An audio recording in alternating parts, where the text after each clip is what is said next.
In the classroom of Class 1, Grade 3, a sense of tension and anxiety was spreading among the students. The triennial job transition ceremony, which could determine the fate of every senior student, was about to begin. No one dared to take it lightly.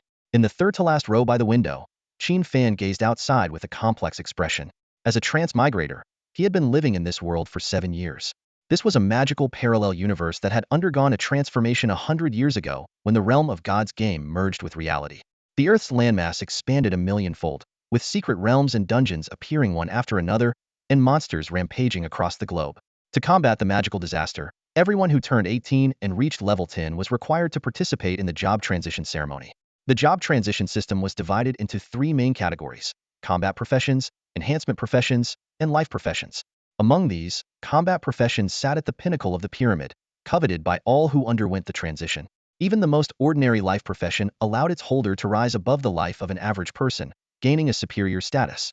On the podium, the homeroom teacher was meticulously explaining the characteristics and development paths of thousands of first transition professions. She emphasized that no first transition profession could be labeled as useless. This statement sparked a new round of discussions, as everyone's innate talents would greatly influence their job transition. Qin Fan had awakened with an E-level talent in culinary mastery, which was seen by others as a rather useless talent. However, he didn't want to become an ordinary cook. He aspired to be a combat professional. The reason was simple. Among the thousands of first transition professions, only combat professions had the strongest earning potential. At that moment, his chubby classmate, Fang Dahai, tapped him on the shoulder from behind, bluntly mocking his talent level. Qin Fan didn't say much, simply responding with a calm remark about luck. Ding. The job transition ceremony is about to begin.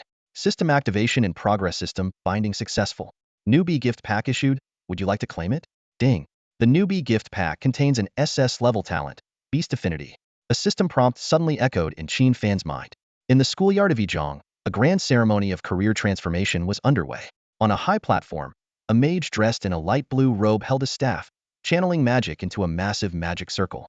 As the circle came to life, pillars of 7-colored light shot skyward, marking the official start of the ceremony. The mage announced loudly, "Students whose names I call, please step into the magic circle. The circle will assess your attributes and talents to determine your initial career path." Number 1. Li Hai. Li Hai took a deep breath, suppressing his inner anxiety, and slowly walked towards the magic circle. As soon as he stepped in, the 7-colored light enveloped him entirely. Everyone held their breath, eager to see what career this student, with decent attributes and a talent grade of D, would receive. A minute later, a flame rune unexpectedly appeared above Li Hai's head. The crowd gasped in surprise. This was not the anticipated combat career, but rather the rune of a blacksmith. With eyes welling up, Li Hai returned to Class 5, deflated like a punctured balloon. His homeroom teacher, Mr. Xie, could only offer some powerless words of comfort. This outcome was a harsh wake-up call for all the students. As the ceremony continued, the homeroom teachers engaged in a silent competition. The Class 1 teacher boasted, "We've already had 6 students transform into combat careers." The Class 3 teacher, Zhao Li, gritted his teeth, secretly hoping for a hidden career to turn the tables. Next, Class 3, Qin Fan. Fang Dahai shouted excitedly, "Teacher, it's Qin Fan." Zhao Li responded half-heartedly, thinking that this student, with an E-talent, was likely only suited for a non-combat career. However, in the next moment, an extraordinary phenomenon occurred within the magic circle. Enormous phantoms burst forth, manifesting in the sky for all to see. A deafening dragon roar echoed through the heavens, followed by the apparition of a colossal dragon, its wings spanning the sky, forming above Qin Fan. Simultaneously, hundreds of beastly images appeared one by one. The audience erupted in disbelief, their eyes fixed on the unprecedented spectacle, speculating on what astonishing career Qin Fan had awakened. A multitude of beasts gathered, blotting out the sky and sun.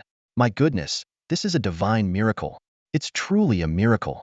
The students were utterly astonished, and even on their tiptoes with necks craned, they couldn't grasp the full scope of the beasts.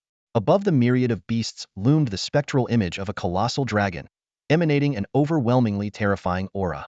The dragon's majesty swept across like a tidal wave, and the oppressive force that blanketed the area made the humans beneath it feel as insignificant as ants, instinctively inspiring a sense of awe and reverence. "Teacher, it's Qin Fan," someone in the group exclaimed. "He's the one causing all this commotion." The students in Qin Fan's class were collectively speechless, and even the homeroom teacher, who initially doubted Qin Fan, was left dumbfounded. Countless astonished gazes were fixed on the spectral beasts, where the dragon at the top raised its head and uttered an obscure yet grand dragon chant. Dragon, lord of all beasts. Beneath the sun, moon, and stars, the dragon soul is eternal. This obscure dragon chant resonated in everyone's minds, yet it was miraculously understood. In the next moment, the dragon gently flapped its wings, and a terrifying whirlwind formed above the magic circle, stirring up dust and debris. Roar! Roar! Under the dragon's roar, the spectral images of the beasts crumbled one after another. Only a few phantoms remained intact, yet they trembled, bowing their forelimbs to show submission. Suddenly, a crackling sound erupted as the spectral images of the beasts, along with the dragon's apparition, began to rapidly shrink and solidify. Ultimately, the massive phantom vanished, leaving behind a single point of light imbued with a mysterious aura. Whoosh! The light shot straight towards Qin Fan, disappearing with a flash on his forehead, leaving a miniature version of a mysterious mark. Ding! Congratulations, you've acquired an SS-level talent, Beast Affinity. Qin Fan's body shook violently, and in the span of a single breath, his attributes surged by at least 7 or 8 points. He felt an unprecedented state of well-being, his body brimming with explosive power, as if he could shatter a large rock with a single punch. More importantly, Qin Fan's entire demeanor transformed, as if he had gained a natural affinity and command over the beast tribes. At that moment, the leaders on the podium finally snapped back to reality. Having witnessed the scene firsthand, even they couldn't help but feel a sense of awe and disbelief. The principal blinked incredulously and asked, "Did I see that right? Did this student awaken a new talent during the transfer ceremony?" The director of education, eyes gleaming with excitement and exhilaration, quickly responded, "Indeed. There have been precedents in past ceremonies, but usually only in first-tier or second-tier cities. Judging by the commotion, this talent is at least a level, possibly even S-level. This really puts our school in the spotlight." Hearing this, the principal's face broke into a delighted smile. He confessed, to be honest, before Qin Fan took the stage, the performance of this year's students was somewhat underwhelming.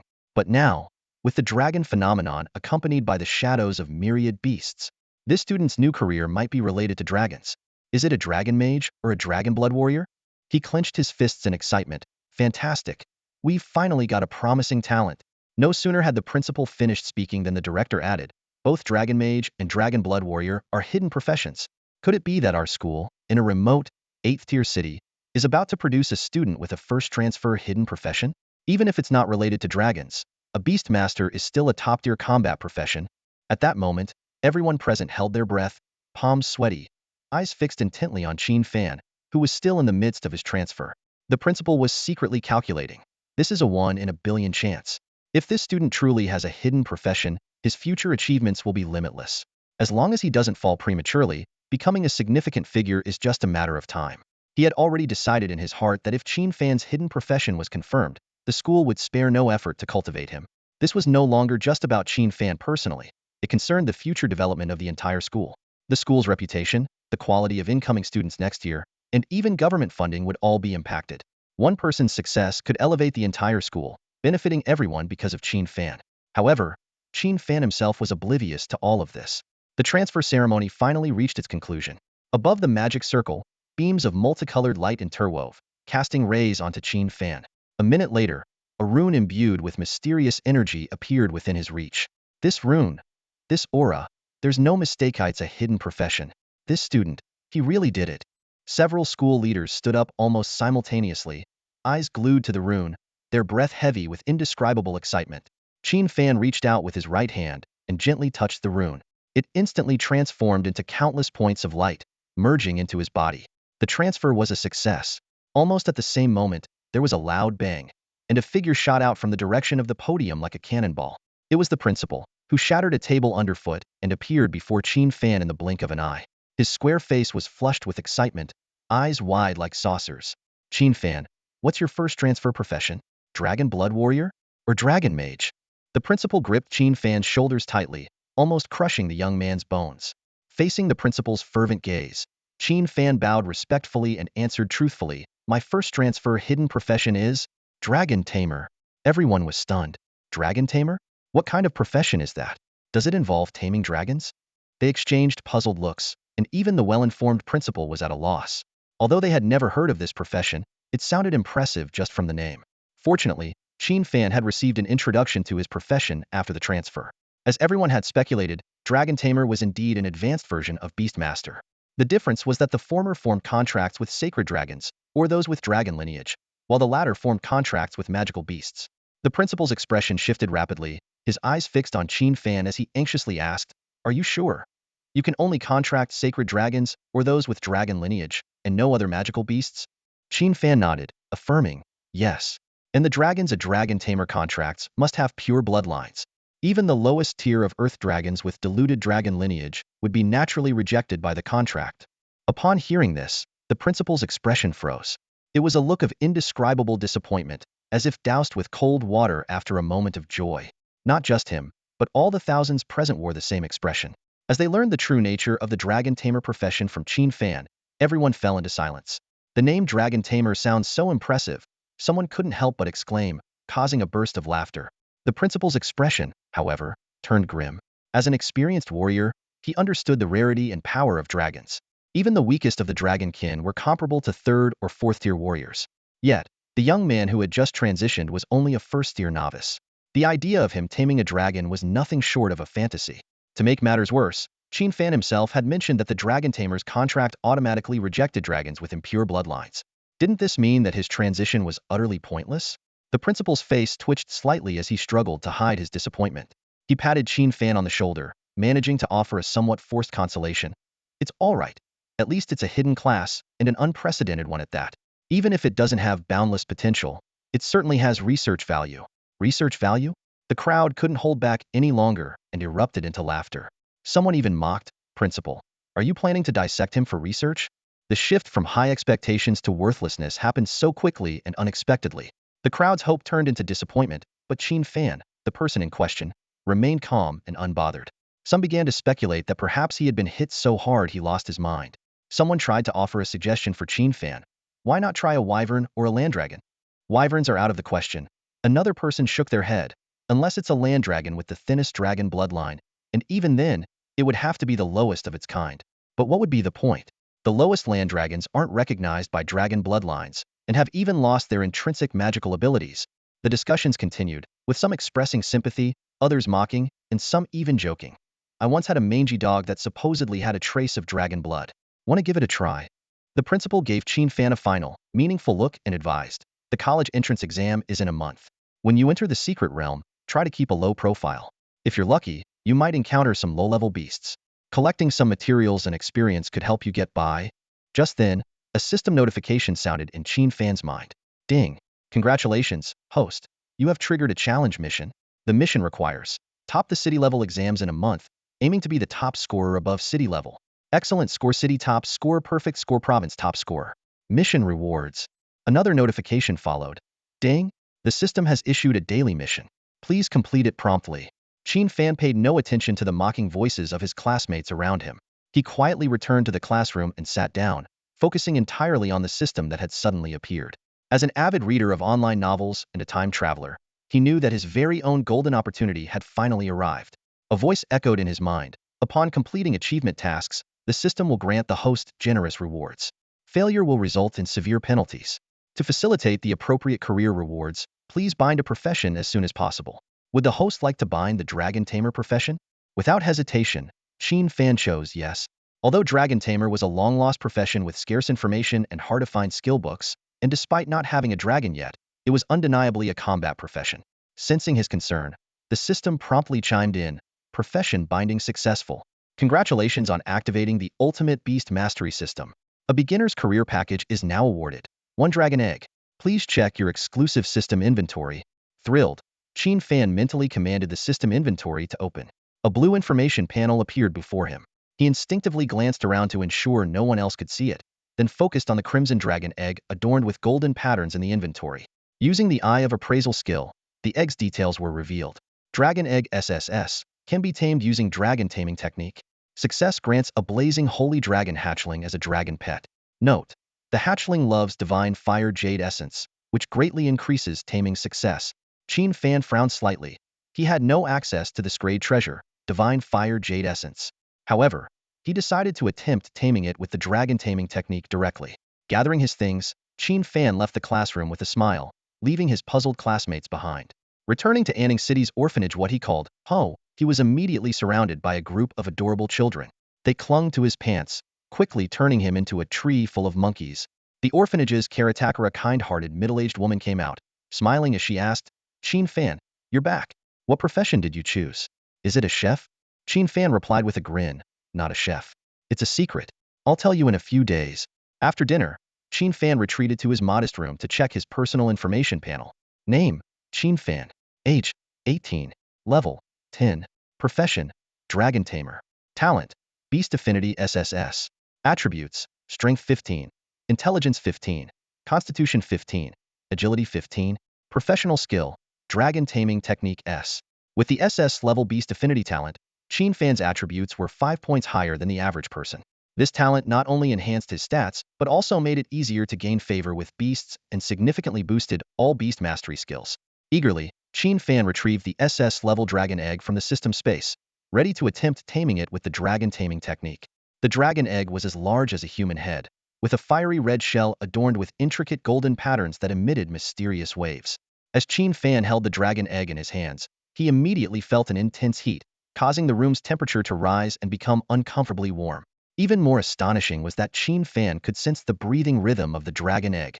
Taking a deep breath, Qin Fan decided to try using his professional skill, dragon taming. However, with each attempt, the system's notification repeatedly echoed. Unfortunately, taming failed. Even after exhausting his energy, Qin Fan was unable to tame the dragon egg. Just as Qin Fan was in disbelief, he suddenly sensed a faint emotional wave from within the egg, as if it were saying, "Without the divine fire jade essence, don't even think about taming me." Scratching his head, Qin Fan was troubled. He thought he finally had a dragon egg, only to find taming it was so difficult. The divine fire jade essence, and Sklash treasure, was invaluable and far beyond his means. At this moment, the strongest beast taming system's notification suddenly chimed. "Congratulations, host, for triggering a novice mission. Novice Mission Phase 1. The host must go to the Yulin Mountains to hunt 30 cat demons. Rewards for completion: 1 bottle of Divine Fire Jade Essence, 20 free attribute points. Penalty for failure: none. Time limit: 3 days. Please complete the mission promptly." Qin Fan's eyes lit up with joy, and he thought to himself, "The system is amazing." Although the task seemed daunting, he decided to give it a try to tame the dragon egg. The Yulin Mountains, located on the outskirts of Anning City, emerged as a mysterious place following global cataclysmic changes that altered the map's landscape. It was home to many monsters and magical beasts, as well as countless rare materials, drawing adventurers from all over to explore. In this context, the Adventurers Guild came into being. Many graduates chose to become adventurers or join adventuring teams, taking on tasks from the guild to earn rewards. Governments worldwide tacitly approved and supported this, as these adventurers also contributed to border defense by eliminating monsters in the wild. Despite the dangers, Qin Fan was determined to head to the Yulin Mountains to tame the dragon egg. He donned the basic white-grade armor issued by the school, grabbed his level 10 white-grade weapon, left a note behind, and set off from the orphanage towards the Adventurers Guild in Anning City. Arriving at the guild hall around 3 or 4 in the morning, Qin Fan found it bustling with activity. In this world where the Divine Realm game overlapped with reality, wild monsters and rare materials respawned at regular intervals, attracting adventurers eager to take on tasks. Amidst the crowd, Qin Fan unexpectedly encountered 3 classmates: Zhuofeng, Lu Qing, and Su Rou. Zhuofeng was a roguish warrior, Lu Qing a bespectacled mage, and Su Rou a gentle-natured priestess. Zhuofeng sneered, "What are you doing here?" Qin Fan simply replied that he wanted to earn some pocket money. Zhuofeng scoffed, "Are you sure? I remember you're a dragon tamer, right? It's a hidden class, but it turns out to be so useless." Lu Qing chuckled in agreement, while the wealthy heiress Su Rou remained silent, casually observing the surroundings. Her staff, embedded with 3 enchanted crystals, suggested it was at least a level 10 purple-grade weapon.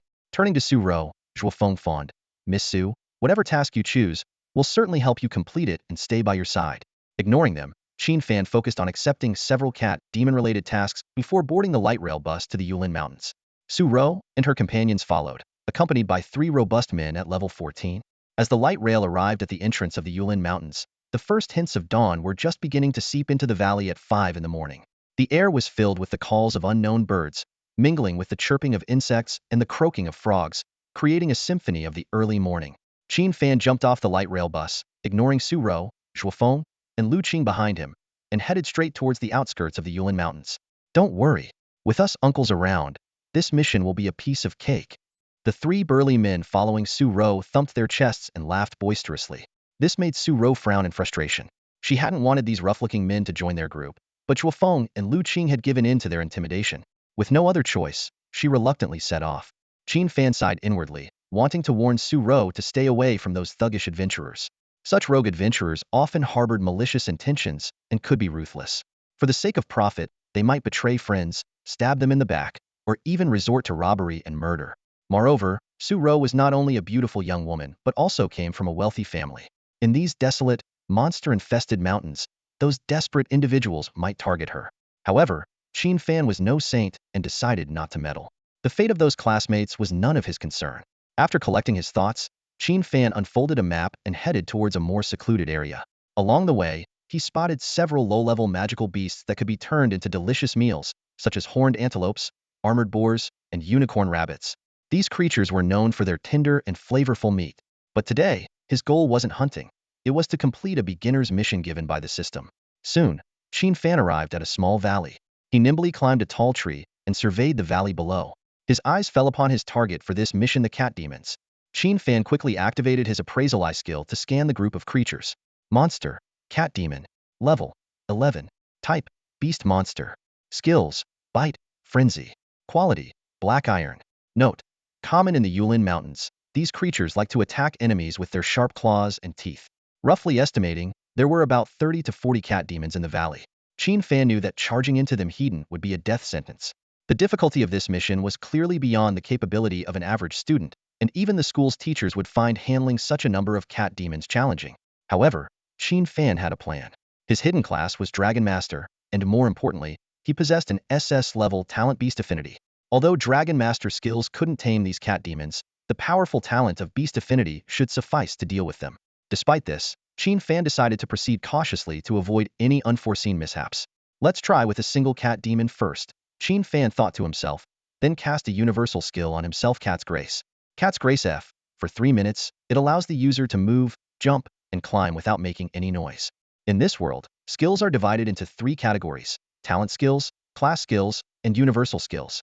Talent skills stem from one's awakened talent, class skills are self-explanatory, and universal skills can be used by any class. Appraisal Eye is the most common universal skill possessed by every job changer. While some students lacking combat experience might dismiss Cat's Grace as useless, Qin Fan saw it as an essential skill worth investing points in. With Cat's Grace activated, Qin Fan silently approached a lone cat demon. Suddenly, he unleashed his beast affinity talent. The cat demon, previously preoccupied with licking its paws, immediately displayed an expression of sheer terror, its body trembling with fear. It seemed to sense an invisible aura of dominance enveloping it. Without hesitation, the cat demon turned and prostrated itself before Qin Fan, worshipping him. Simultaneously, it felt an overwhelming sense of reverence and friendliness towards this human. Watching the trembling cat demon before him, Qin Fan's expression confirmed his expectations. Beast Intimidation SSS. When activated, it can intimidate all beasts, causing them to instinctively feel close to and worship the user, viewing the user as their sovereign. Qin Fan couldn't tame the cat demon, but the effect he achieved was akin to taming it. Without hesitation, he plunged his novice sword straight into the cat demon's head. The cat demon let out a muffled groan and died instantly, a satisfied and blissful expression on its face, as if being killed by Qin Fan was a great honor. System notification. Task target, Cat Demon 130. Subsequently, Qin Fan began experimenting with intimidating multiple cat demons simultaneously. To his delight, he found success with 2, 3, or even 4 at a time. Realizing the importance of time, Qin Fan decided to push forward and complete the task in one go. Having already slain half of the cat demons, he boldly leaped into the center of the small valley. This brazen act immediately caught the attention of the remaining dozen or so cat demons. They screeched and prepared to attack, but then, buzz. The beast affinity activated once more. In an instant, the once fierce and terrifying cat demons became reverent and awestruck, bowing down to Qin Fan. Qin Fan showed no mercy, swiftly dispatching the dozen cat demons with his novice sword. This novice sword, which initially had 50 points of durability, was now down to just 8 points. Qin Fan had slain a total of 42 cat demons, earning 420 experience points, and his level had increased to 11. However, what he was most eager about was the system's reward. Ding! The system notification sounded. Congratulations to the host for completing the first stage of the novice task. Rewards are now being distributed. You have received a bottle of Divine Fire Jade Essence. You have also received 20 free attribute points. Immediately following this, the system issued the second stage of the novice task. Task content, The host must successfully tame the flame dragon's hatchling. Reward: 3 grade skill books. Penalty: none. Time limit: 24 hours. Please complete the task as soon as possible. At this moment, Qin Fan took a deep breath to calm his mind. Sunlight streamed through the window, casting a hopeful glow on his clenched fists, as if it too was anticipating the turning point that lay ahead. His gaze fell upon the divine fire jade essence in his hand. The bottle, clear and crystalline, held a fiery red liquid that swayed gently. This small bottle carried all his hopes. Could it really increase the success rate of taming? The question echoed in his mind. Thinking back to the orphanage, Qin Fan's brow furrowed involuntarily. Although the caretaker, Amma, never mentioned it, he had long realized that the benefactor who once funded the orphanage had passed away 2 years ago. The benefactor's children were unwilling to continue the investment, leaving Amma to silently work 3 jobs to keep the orphanage running. A surge of pain and concern welled up in Qin Fan's heart. He knew clearly that if things continued like this, Amma's health would eventually fail. Without her protection, the orphan children would face an even more dire fate. Success or failure hinges on this. Qin Fan silently encouraged himself. He took a deep breath and retrieved the dragon egg, still radiating intense heat, from his system's storage. As soon as the dragon egg appeared, it quivered gently, as if complaining about being confined in the dull warehouse for too long. Qin Fan gently stroked the egg's smooth surface, soothing its emotions. Then, he carefully took out the bottle of divine fire jade essence and gently unscrewed the cap. A pure and intense aura of fire elements surged forth, drawing in the surrounding fire elements. Qin Fan couldn't help but marvel. Truly enshrined treasure. As the essence's aura spread, the dragon egg suddenly bounced twice with excitement, seemingly expressing a strong desire. A sly glint flashed in Qin Fan's eyes as he softly addressed the egg. Want a taste? Behave and let me tame you, and it's all yours. He placed the divine fire jade essence aside and cradled the restless dragon egg in his hands, softly promising, don't worry, once you're tamed, the whole bottle is yours. As soon as he spoke, the once agitated egg suddenly calmed down. Qin Fan took a deep breath and once again used his unique dragon taming technique on the egg. Congratulations! Taming successful. The system notification rang out, leaving Qin Fan stunned. It worked on the first try, he exclaimed in surprise. This little dragon must be a foodie, surrendering at the sight of the divine fire jade essence. Of course, Qin Fan was well aware that his SS grade talent, beast affinity, played a crucial role in this success. Generally, high-level dragon species beyond the lesser earth and flying dragons were extremely resistant to humans. Yet, this dragon egg showed no fierce resistance in his hands, undoubtedly due to his beast affinity. Suddenly, a humming sound enveloped Qin Fan as mysterious crimson patterns began to spread across his body. These patterns extended from his fingertips, swirling around the fiery dragon egg. Simultaneously, the intricate red patterns intertwined with the golden patterns on the egg. Qin Fan felt a wondrous connection forming between his consciousness and the dragon egg. He could distinctly sense the eagerness of the little dragon to drink the divine fire jade essence, as well as its growing affection and friendliness towards him. As the patterns between them intertwined more deeply, the dragon egg burst into a dazzling light. Crack! Amidst the glowing light, Qin Fan heard the crisp sound of the eggshell breaking. This signified the imminent hatching of the true flame holy dragon hatchling. As the brilliant light receded like a tide, Qin Fan looked down to find the eggshell had vanished. In its place was an adorable little dragon, clutching the bottle of divine fire jade essence and eagerly drinking. I finally have a dragon companion. Qin Fan's heart surged with excitement as he carefully examined the dragon in his hands. Its entire body was covered in fiery red scales, shimmering enchantingly in the morning light like a small burning fireball. A pair of wings with golden patterns unfurled slowly, and its golden eyes narrowed contently, as if savoring an exquisite delicacy. Though its size was as small and endearing as a kitten, each subtle movement of its limbs emitted a power that sent shivers down the spine. On its chest, a flame-like golden pattern flickered with its breath, declaring its dominion over fire. The bond was complete. This little dragon was now Qin Fan's dragon companion, bound together for life.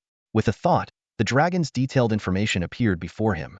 Dragon companion, flame holy dragon, lord of endless fire. Nickname, none. Gender, female. Age, less than a month. Level, 1. Attributes, strength 300, intelligence 300, constitution 270, agility 270 without any buffs, equipment, or item enhancements. Skills, fire immunity S, passive skill, as the lord of endless fire, immune to 100 fire damage. Flame breath S, active skill, breathes a stream of flame, causing massive fire damage to all enemies in a certain range. Divine fire scale armor S, passive skill, The dragon's scales are the strongest armor, reducing all blocked attacks power by 70. Destructive Flame Claw, A.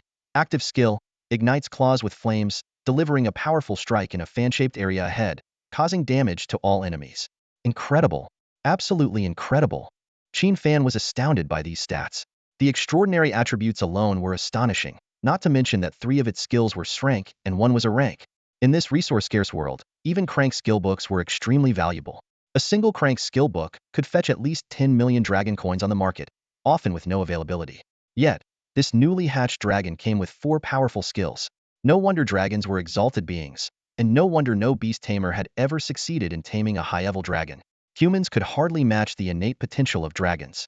Recalling the mockery and schadenfreude from classmates during the job transition ceremony, Qin Fan couldn't help but smirk. The weakest profession? I'm now the strongest profession, he silently declared, his eyes shining with unwavering determination. At that moment, the little dragon contentedly finished drinking the divine fire elixir from the bottle. It let out a satisfied burp, a small flame flickering out of its mouth, and then twisted its plump body, affectionately rubbing its head against Qin Fan's hand. This proud and noble dragon, surprisingly, was acting cute in Qin Fan's embrace, creating a stark contrast. Just then, the system's electronic notification chimed. Ding! Congratulations to the host for completing the second phase of the beginner's task. Now distributing rewards. Skill B, Hatred Mark. Skill B, Dragon Berserk. Skill B, Dragon Claw Strike. Rewards have been distributed. Now commencing the final phase of the beginner's task. Task: raise your dragon pet's level to 10. Reward: 2 level profession exclusive passive skills. Penalty: none. Time limit: 30 days. Please complete the task as soon as possible. The system then detailed the effects of the 3 new skills. Hatred Mark B places a mark on the target, causing the dragon pet to generate significant hatred towards it, while increasing the damage taken by the marked target by 30. Dragon Berserk B puts both the user and the dragon pet into a berserk state, increasing all attributes by 20 during the duration. Dragon Claw Strike B transforms the user's arms into dragon claws, delivering massive damage to the target in front. Qin Fan's eyes lit up, realizing that the system was providing such generous rewards to compensate for his current weakness. The strength of the Dragon Master profession lies not only in controlling dragons, but also in assimilating their abilities into oneself. Notably, Qin Fan's personal stats remained unchanged, with his 4 attributes still evenly at 15 points. However, with a powerful dragon pet, future exams, dungeons, and battles would no longer be a problem. Although Qin Fan wasn't the top talent in his class, his exceptional combat intuition consistently earned him the highest practical exam scores in his grade. Even if he couldn't defeat others in a solo fight, his excellent combat skills ensured he could protect himself unless faced with an overwhelmingly stronger opponent. The little dragon was now nuzzling Qin Fan's chest with its adorable head, its golden, slit eyes shimmering with joy. Since drinking the divine fire elixir, the divine fire gold patterns on its body appeared even more vibrant. Gently stroking the little dragon's head, Qin Fan softly said, "You don't have a name yet. It's time to give you one." Upon hearing this, the little dragon stood up excitedly, waving its cute little dragon claws. Qin Fan knew that this seemingly harmless little creature could transform its tiny claws into deadly weapons when facing enemies or monsters. After all, its attributes were unbelievably high. "I thought of naming you something like Great Fire God, but since you're a girl, let's choose a more poetic or cute name," Qin Fan chuckled. The little dragon's ears drooped slightly at the name Great Fire God, but perked up again with excitement at the mention of a poetic and cute name. "My favorite lines from a poem are, 'The fireflies gradually gather their flames, and the green ants brew new wine. You love drinking the divine fire elixir, and look as red as a little drunkard.' How about Ingjio, with Xiaojio as a nickname? What do you think?" Hearing this, the little dragon's eyes widened, its golden, clear slit pupils filled with joy.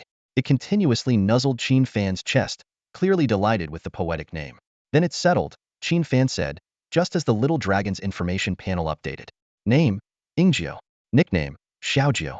After nuzzling Qin Fan for a while, Xiaoju suddenly leaped into the air, flapping its small dragon wings, creating a strong gust that nearly knocked Qin Fan off balance. Instantly, Xiaoju soared into the sky, showcasing the dragon race's astonishing speed as the rulers of the skies. Suspended in midair, Xiaoju spread its wings, enveloping its body in them, absorbing the golden sunlight. Even from the ground, Qin Fan could hear Xiaoju's intense heartbeat. It was digesting the pure energy of the divine fire elixir. As in level celestial treasure, the divine fire elixir contained pure and vast fire elemental energy. Although Xiaoju was a holy dragon, its newborn state couldn't instantly absorb this energy like an adult dragon. During this process, Xiaojuo's body, initially the size of a kitten, grew visibly larger. Half an hour later, Xiaojuo finally unfurled its dragon wings covered in divine fire gold patterns. Its height had grown to an impressive 1.6 meters, exuding a scorching aura that was both intimidating and awe-inspiring. Qin Fan had no doubt that if Xiaojuo directed its breath at the small mountain ahead, it could likely melt the entire peak in an instant. Whoosh! Having fully absorbed the divine fire elixir, Xiaojuo swooped down from the sky, hovering in front of Qin Fan. It enthusiastically leapt into Qin Fan's arms, affectionately nuzzling him, seemingly unaware of its significant size change. While struggling to support Xiaojuo's affectionate behavior, Qin Fan checked its updated information panel. Dragon Pet. Blazing Holy Dragon. The Infinite Fire Lord. Name: Ingjiu. Nickname: Xiaojuo. Gender: female. Age: less than a month. Level: 5. Attributes: Strength 500. Wisdom 500. Constitution 450. Agility 450. No buffs, equipment, or items applied.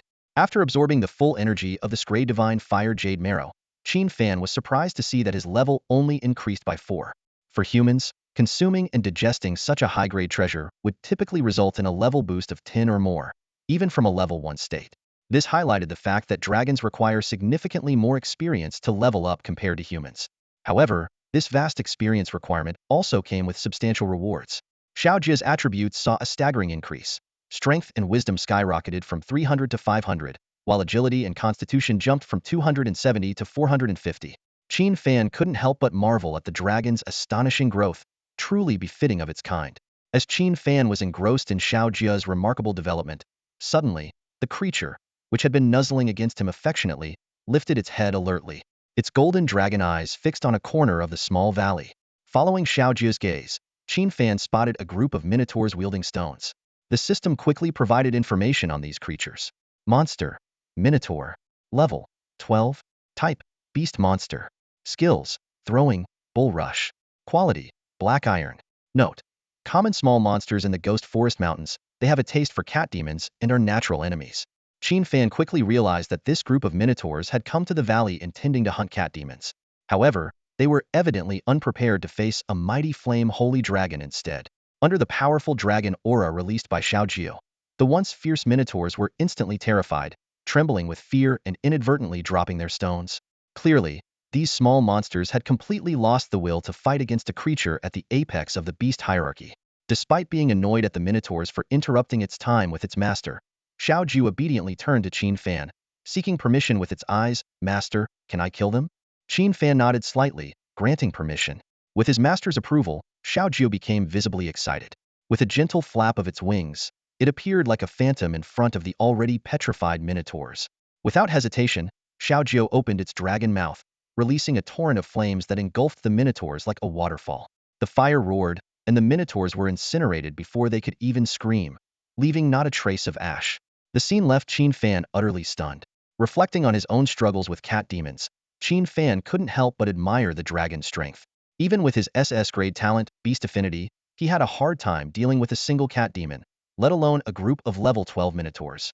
Typically, eliminating such a group would require at least a level 15 5-member adventuring team. Yet, in front of Xiaojuo, the minotaurs didn't last a second. Qin Fan even thought Xiaojuo could have easily dealt with them using its claws, but it likely chose the fire breath to avoid dirtying its claws. This not only showcased the dragon's power, but also their intelligence and elegance comparable to that of humans. Having effortlessly annihilated the minotaurs, Xiaojuo flapped its wings joyfully and returned to Qin Fan, looking for praise. Qin Fan chuckled, reached out to rub Xiaojuo's head, and sincerely praised, "Well done." With Xiaojuo's monster hunting, Qin Fan, as its master, also shared the experience, leveling up from 11 to 12. However, Xiaojuo seemed unsatisfied with the brief battle. It patted its belly, adorned with divine fire gold patterns, indicating it was hungry again. Qin Fan found this both amusing and exasperating, thinking how this little glutton could be hungry again after just consuming an Scray Divine Fire Jade Marrow and a single breath attack. Curious, Qin Fan asked, "Should I prepare the cat demon and minotaur corpses for you to eat?" He was unsure about dragon dietary habits, assuming it might be similar to other magical beasts, which could be fed with monster remains. But Xiaojuo's reaction was unexpected. It shook its head disdainfully and let out a gulp sound, clearly showing it had no interest in such crude food. "It won't eat those disgusting things." It wants gourmet food, Qin Fan said with a fond smile, his eyes sparkling with indulgence. All right, let's make some gourmet food. But first, we need to hunt some unicorn rabbits and magic antelopes. I'll make you roasted whole lamb and rabbit. Qin Fan had meticulously prepared for this trip to the Yulin mountain range. His internal storage space was filled with various spices and survival gear for the wild. He initially thought it would take several days to kill 30 cat demons. However, his innate beast affinity unexpectedly allowed him to complete the task in one go. Upon hearing that Qin Fan was going to prepare gourmet food for it, Xiaoju let out an ear-splitting dragon roar, spread its wings, and soared into the sky. The sudden commotion sent nearby magical beasts into a panic, making them cower on the ground, too terrified to move. As one of the world's top predators, the Dragon Clan's hunting skills were unparalleled. Just 10 minutes later, Qin Fan watched in astonishment as Xiaoju returned, clutching several unicorn rabbits and magic antelopes in its powerful limbs. Watching the little dragon excitedly spin in circles, Qin Fan shook his head with a resigned smile. Oh well, what else can I do but spoil my little dragon? While Qin Fan was busy preparing the ingredients for a barbecue feast, a different scene unfolded in another valley of the Yulin mountain range. A burly man wielded a giant axe, effortlessly cutting down 2 cat demons. This level 14 warrior could easily dispatch the cat demons thanks to the buffs cast by a priest weapon blessing and strength spell. Haha, you're quite impressive, miss. The burly man laughed heartily. Not only do you have a level 10 purple grade staff, but you also know the strength spell, a crate support skill. Without you, we couldn't have taken down so many cat demons. The other 2 warriors, also brothers, joined in the laughter. They were known as the 3 brothers, the eldest, Delong, followed by Erlong and Sanlong. In response to the brothers' praise, Su Ro merely nodded slightly, exuding an air of pride with every gesture. Of course. Have you forgotten who Miss Su is? She's the daughter of Su Qinghua, the wealthiest man in Anning City, Shuofeng declared, stepping forward with his chest puffed out, his voice filled with pride.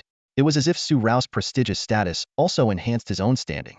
Beside him, Lu Qing pushed his glasses up, wearing a look of shared pride. Su Ro remained silent, her expression calm.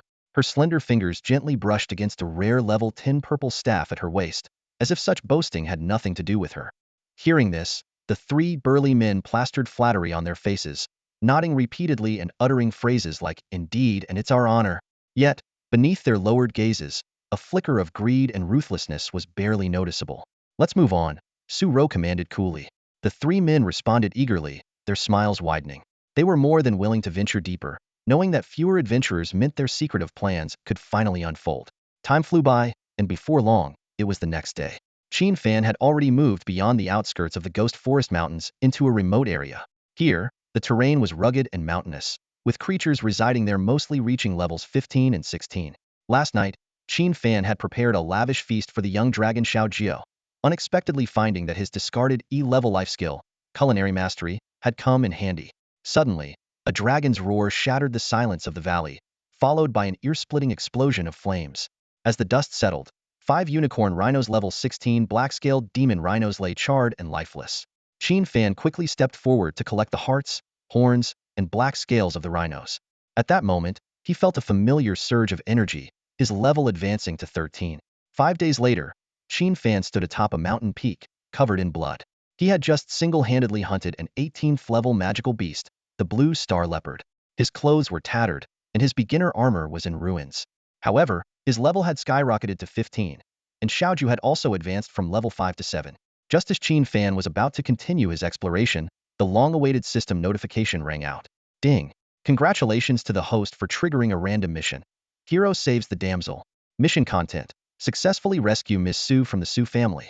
Reward, 2 diamond chests. 1 legendary chest. Penalty, none. Time limit, 12 hours. Please complete the mission promptly. Qin Fan paused, recalling the 3 sinister-looking men who had entered the Ghost Forest Mountains with Su Ro's team. He cursed inwardly, realizing those 3 were indeed trouble. Xiaojiu, deploy your mental field immediately.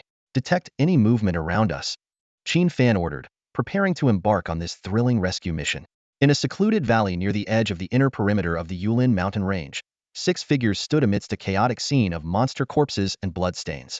Scattered on the ground were the bodies of ordinary minotaurs and cat demons, interspersed with the remains of more formidable elemental cat demons and minotaur behemoths. Elemental cat demons, a mutated variant of the cat demon, boast a strength level of 14. They are not only more agile than ordinary cat demons but also inflict elemental damage with their attacks, capable of causing confusion and poisoning upon striking their targets. The Minotaur behemoths are mutations of the regular Minotaurs, with a power level reaching 15. These creatures are 3 times the size of a standard Minotaur, possessing immense strength and a powerful skill known as Earthquake Fury, a double-fisted strike that causes a massive shockwave, inflicting significant damage and stunning all targets within range. Both creatures are considered mini-boss level threats. Although the 6 managed to fend off these 2 waves of monsters, it came at a great cost. They were battered and exhausted, particularly Su Ro and her 2 followers, Shuofeng and Lu Qing, who were in a dire state. To protect Su Ro, Shuofeng and Lu Qing fought desperately, leaving their HP, MP, and stamina nearly depleted. Su Ro, having continuously bestowed buffs on her teammates, was similarly drained of magic and strength. In contrast, the 3 brothers, Delong, Erlong, and Sanlong, had expended far less energy. These burly men, having spent over a decade navigating the perils of the Yulin mountain range's outskirts, understood the importance of conserving strength in chaotic situations. After all, only by reserving power could they backstab a comrade at a crucial moment or guard against betrayal. At this moment, DeLong exchanged a meaningful glance with Erlong and Sanlong, then hefted his giant axe and eyed the 3 younger individuals with ill intent. Noticing their unusual gaze, Shuofeng immediately became alert. "What are you planning?" he asked. Lu Qing silently tightened his grip on his staff, while Su Ro pursed her lips and raised her valuable purple-grade staff. DeLong grinned. "What are we planning? Take a guess." With that, the 3 hulking figures advanced toward them like looming mountains. Zhuofeng's face turned pale, and Lu Qing, thinking quickly, shouted, "Don't forget, our leader is the daughter of Anning City's wealthiest man. If you dare betray and attack us here, you'll have nowhere to hide in Anning City." However, instead of deterring them, his words only provoked laughter from the 3 brothers. DeLong sneered, "Kid, if you were just ordinary students, we might not bother with you. Commoners don't have much worth taking, and they might bring trouble not worth it. But it turns out this girl is the daughter of the richest man in Anning, haha. That makes it all the better. We specialize in dealing with the rich." Hearing this, Su Ro's face turned ashen. She never imagined that her most prized status would become the very reason for her downfall. "Brothers, let's do it," DeLong ordered. "Kill the other 2, but leave the girl." Erlong and Sanlong immediately raised their giant axes and charged at Zhuofeng and Lu Qing. Unexpectedly, to the surprise of the 3 brothers, Shuofeng and Lu Qing dropped to their knees, begging for mercy. "Spare us, great warriors. We won't interfere with what you do to Su Ro. Just let us go." Seeing this, Su Ro was completely devastated and hopeless. She couldn't believe that the 2 followers who had always been so devoted to her would abandon her so easily. Lu Qing coldly said, "Su Ro, don't blame us. We want to live too." Before he finished speaking, he suddenly raised his staff and attacked the unsuspecting Su Ro. Bang! A magical beam struck Su Ro's petite body, sending her flying. Lu Qing adjusted his glasses, his voice icy. "Go ahead, brothers. Do whatever you want with her. Zhuofeng and I won't interfere. Just give us a way out. I've already attacked Su Ro, so rest assured, we won't speak of this." Zhuofeng nodded repeatedly in agreement. DeLong was somewhat surprised by this display. Well, you've got a dark heart and decisive actions. You even know how to offer proof of loyalty." He hadn't expected Lu Qing, who still looked like a student, to be so ruthless and resolute. However, DeLong shook his head slightly. "It's not enough." "Not enough?" Lu Qing asked. DeLong smiled faintly. "You haven't been ruthless enough. Please, tell me what to do," a voice said urgently. "Or I might just go over there and chop off Su Ro's arm myself." DeLong surveyed the room, a sinister grin playing on his lips. His gaze settled on Zhuofeng and Lu Qing, 2 students who usually seemed so mild-mannered, but now had a strange gleam in their eyes. "Lu Qing, Zhuofeng," DeLong began slowly, his voice laced with temptation, "you've admired this girl for a long time, haven't you? Today, your brother DeLong will make it happen for you." He paused, his eyes turning menacing. "Now, both of you go and have your way with her. I'll record the whole thing, just to make sure you don't turn on me." DeLong's words exploded in the air like a bomb. He continued to threaten, "If you dare to snitch after this, I'll post the video online. Then you'll be finished too." Erlong and Sanlong laughed harshly from the sidelines, clearly in favor of DeLong's plan. DeLong felt a smug satisfaction. He knew that killing 3 students outright would arouse suspicion, but leaving 2 as witnesses would perfectly cover the truth. Zhuofeng and Lu Qing exchanged a glance, their inner desires ignited. They never imagined they would have the chance to get close to the untouchable daughter of the wealthiest man. They swallowed hard and began to approach Su Ro, shedding their clothes as they went. Su Ro watched the 2 approach with terror, tears streaming down her face. Raised in luxury, she had never faced such betrayal and humiliation. She realized in despair that, as a healer without any magical power, she was completely defenseless. Suro, don't cry, Lu Qing said with a chilling smile. We'll be gentle with you. Just at that critical moment, a cold, slightly sardonic voice suddenly rang out. Oh, I thought there were only 3 beasts, but it turns out there are 5. Who? The icy voice cut through the air, wiping the smirks off the faces of the Sanlong brothers as they immediately went on high alert, their sharp eyes scanning the surroundings. Lu Qing and Zhuofeng were startled, shivering at the sudden sound, while a glimmer of hope flickered in Su Ro's eyes, which had been filled with despair. From the shadows emerged a tall figure with Qin Fan. However, upon seeing his disheveled appearance and unremarkable aura, the Sanlong brothers' disdainful sneers returned. Zhuofeng and Lu Qing sighed in relief, and the hope in Su Ro's eyes dimmed once more. It's him. It's all over. Su Ro thought in despair. In Yizhong, everyone knew that Qin Fan had become a Dragon Tamer during the job transition ceremony, a hidden profession deemed utterly useless since there were no dragons to tame. High dragons, being apex magical beasts, were proud and powerful, never submitting to humans. Even the lowest earth dragons or flying dragons were hard to come by. Moreover, a dragon tamer could only bond with high dragons of pure blood, rendering the skill ineffective on mixed blood dragons. This meant that dragon tamers, despite having the skill to tame dragons, had no dragons to tame, thus becoming completely useless. Seeing Qin Fan's ragged appearance, everyone assumed he had barely survived by hiding and scavenging. Huh. I thought it was someone important, but it's just you, the loser. Zhuofeng mocked, his previous fear of being discovered replaced by ridicule at the sight of Qin Fan. You know this guy? De Long asked, frowning. Big brother, of course, we know him. Zhuofeng replied quickly. He's a total waste. Don't worry, he poses no threat to us. Just kill him. With this assurance, De Long relaxed. Although he couldn't see Qin Fan's basic stats, Zhuofeng's recognition and dismissal of him as a waste left no room for concern. Qin Fan, run. Su Ro suddenly shouted. Tell my dad I died at the hands of these bastards. Make sure he avenges me. She believed Qin Fan stood no chance against the 5 of them and thought it better for him to escape and inform her father. This might make the gang cautious, possibly using her as a hostage for ransom rather than killing her outright. Think you can escape? Not a chance, Erlong sneered, as he and San Long blocked 2 exits. Zhuofeng and Lu Qing sealed the other 2, leaving Qin Fan with no way out. Kid, your attitude displeases me. De Long taunted cruelly. Choose. Walk yourself to death, or should we send you? In the face of this predicament, Qin Fan remained unervingly calm, his eyes filled with a steely determination that sent shivers down their spines. He seemed unfazed by the threat surrounding him. Fine. Let's use these 5 beasts for practice. Qin Fan's gaze turned sharp. Xing. He drew a beginner's longsword. Get him. De Long ordered, charging at Qin Fan with his massive axe. The other 4, not daring to underestimate him, attacked simultaneously. As the clash loomed, Su Ro shut her eyes in despair, unwilling to witness Qin Fan's demise.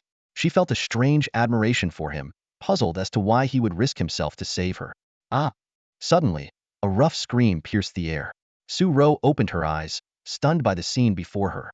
Instead of being overwhelmed, Qin Fan stood with a blood-stained sword, having somehow maneuvered behind Zhuofeng. The sharp blade had pierced through Zhuofeng's chest. Thud! Zhuofeng fell to the ground, eyes wide with disbelief, dead in an instant. How is this possible? How is he so fast? Even the usually composed De Long couldn't help but exclaim. Their weapons had nearly struck Qin Fan, but in an instant, he vanished and reappeared behind Zhuofeng, striking him down. Damn it! Lu Qing, didn't you say this guy was a waste? Erlong shouted angrily, feeling deceived. Such incredible speed and deadly skill were anything but wasteful clearly. Qin Fan was a formidable fighter. I have no idea. Lu Qing stammered, shocked to see his supposedly useless classmate reveal such strength. Stop talking, will you? Qin Fan, standing by the campfire, wore a sinister smile. Didn't you say you wanted to kill me? Come on then. Watching the tall figure, Su Ro's extinguished hope reignited.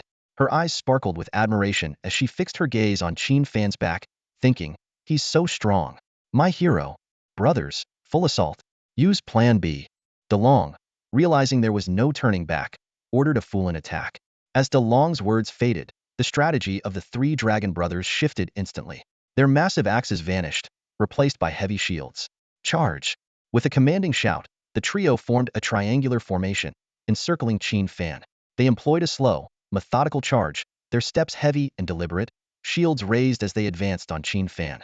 This tactic, though slower, exerted immense psychological pressure on the opponent, and was better suited to counter Qin Fan's astonishing speed. De Long's eyes gleamed with cunning as he turned to Lu Qing, issuing a low command. Go take that girl hostage, just in case. Lu Qing nodded and headed toward the severely injured Su Ro, a cold smile playing on his lips. Faced with the encroaching shield-bearing warriors, Qin Fan appeared unfazed. He smirked with a hint of disdain, his eyes glinting. Suddenly, his skin was marked with dragon scale-like patterns, a fierce aura erupting from within him. Dragon Berserk? Qin Fan muttered, his entire being surging with a 20 boost in attributes. His arm began to transform, muscles bulging, covered in fiery red dragon scales, as his fingers morphed into sharp dragon claws. Intense flames danced along his dragon arm, unleashing a formidable dragon's might. The sudden transformation left the three dragon brothers and Lu Qing stunned. Su Ro, meanwhile, gazed at Qin Fan in awe, as if witnessing the descent of a fire deity. Dragon Claw Strike. Qin Fan's voice cut through the air, and his dragon claw slashed out like lightning. With a crack, De Long's prized stone shield shattered instantly. The sharp dragon claw then effortlessly pierced through De Long's chest, directly striking his heart. Witnessing their eldest brother's swift demise, Erlong and Sanlong were terrified, crying out in panic, "Run!" There was no time left for fear. Their only thought now was to run as fast as they could. Monster! Monster! This Qin Fan is a monster. One of the Sanlong brothers shouted in terror, his face etched with despair. At that moment, Lu Qing snapped out of his stupor, a flicker of panic in his eyes. He no longer cared about using Su Ro as a hostage. All he wanted was to escape. Just at that critical moment, a small, adorable head popped out from Qin Fan's embrace. It was Xiaojie. With its little paws extended and eyes gleaming with a fighting spirit, it seemed eager to leap out and help its master dispatch these scoundrels. However, Qin Fan gently held its head down, a confident smile playing on his lips. These scum aren't worthy of Xiaojie's effort. As soon as he finished speaking, Qin Fan took a step forward. Whoosh! His figure vanished instantly, leaving only a blur behind. Beside him, Su Ro covered her mouth with her hands, her beautiful eyes filled with awe. She thought to herself, this speed. It's faster than any of my classmates who are trained assassins. Before Su Ro could fully process what was happening, there were two soft thuds. Qin Fan had already caught up with Erlong and Sanlong, efficiently ending their lives with a swipe of his claw. They didn't even have the chance to beg for mercy. Having dealt with the Sanlong brothers, Qin Fan shifted his stance. Whoosh! He appeared like a phantom in front of Lu Qing. With a thud, Lu Qing's legs gave way, and he fell to his knees. Qin Fan, I was wrong. Please spare my life. I'll do anything for you. But Qin Fan only looked down at the man groveling at his feet, a cold, mocking smile on his face, his eyes filled with icy, merciless intent. He was never one to show undue compassion, especially to those who had plotted to kill him. Whoosh! With a swift motion of Qin Fan's dragon claw, Lu Qing's head was sent flying. Blood gushed from the neck, wound like a fountain. Qin Fan turned away indifferently, not bothering to spare Lu Qing another glance. And so, the brutal and evil Sanlong brothers, along with the vile and despicable Zhuo Feng and Lu Qing, were all eliminated. The executioner, Qin Fan. Ding! A system notification sounded in Qin Fan's mind. Congratulations to the host for completing the Hero Saves Beauty mission. Commencing reward distribution. Congratulations on receiving 2 diamond chests and 1 legendary chest. As soon as the system notification sounded, the rewards were already delivered to Qin Fan's system warehouse. The efficiency was so impressive that he couldn't help but silently praise it, thinking how much better it was compared to those unscrupulous bosses who delay salaries. Just as Qin Fan was about to open his inventory to check the rewards, a clear and pleasant voice came from next to him. Qin Fan, thank you? The voice abruptly reminded Qin Fan that Su Ro, the girl, was still present. He replied somewhat perfunctorily, no need to thank me. It's only right for classmates to help each other. Su Ro, the high and mighty heiress. From elementary school to high school, she had always been the center of attention, getting whatever she wanted. With a privileged background, she never lacked cultivation resources, and her level increased rapidly. By her first year in high school, she had already completed the job transition ceremony and was now a level 15 priest. Although the priest class struggles to solo dungeons, it is highly sought after in teams. But none of this concerned Qin Fan. He was just a poor orphan boy, and if it weren't for this task, he probably would never have crossed paths with Su Ro. Since there's nothing else, I'll be on my way. Qin Fan was eager to leave, primarily because the little dragon in his arms was squirming, wanting to come out and stretch. The little dragon, named Xiaojie, could shrink its originally massive 1.6-meter form to the size of a kitten because it unlocked the dragon-exclusive skill Dragon Form Transformation upon reaching level 7. This skill allowed Xiaojiu to adjust its size freely and included two powerful dragon stances, the Divine Fire Annihilation form and the Earth-Shattering Force form, which significantly boosted magical or physical damage, respectively. Qin Fan wait. Seeing Qin Fan about to leave, the usually aloof Su Rou unexpectedly called out to him. What is it? Is there something else? Qin Fan asked, puzzled. He had completed the task, and the surrounding monsters had fled due to Xiaojia's earlier dragon aura, so Su Rou should be safe. Su Rou bit her lip, not used to Qin Fan's indifferent attitude towards her. Usually, any guy would be overjoyed to have her speak to them, yet Qin Fan seemed somewhat impatient. I'm just a priest. Being here alone is too dangerous. If monsters attack at night, I'd be hard-pressed to defend myself, Su Rou explained. Besides, we're classmates. You can't just leave me to be monster food, can you? Hearing this, Qin Fan thought it made sense and reluctantly agreed. All right, you can tag along for now. Tomorrow, you can head back the way you came. However, Su Rou's cheeks flushed slightly as she softly said, that might not be possible. I might have to stick with you. Why? Qin Fan frowned. Any other man would be thrilled to have a beautiful companion, but he wasn't keen on dragging along this burden. Because my phone and high-tech nanocomputer are both broken, without an electronic map and navigation, it's easy to get lost, Su Rou explained, her eyes pleading like autumn waters. Qin Fan sighed deeply. Women are nothing but trouble. Just as he was about to continue speaking, his collar suddenly moved. In Su Rou's somewhat surprised gaze, a small head emerged, its golden dragon eyes staring directly at her. Eek! A lizard? Su Rou exclaimed in surprise, not expecting Qin Fan to have a fiery red lizard hidden in his arms. Roar! Upon being called a lizard, Xiaojiu immediately became indignant, letting out an angry dragon roar. Whoosh! A stream of fire burst from Xiaojiu's mouth, aimed directly at Su Rou.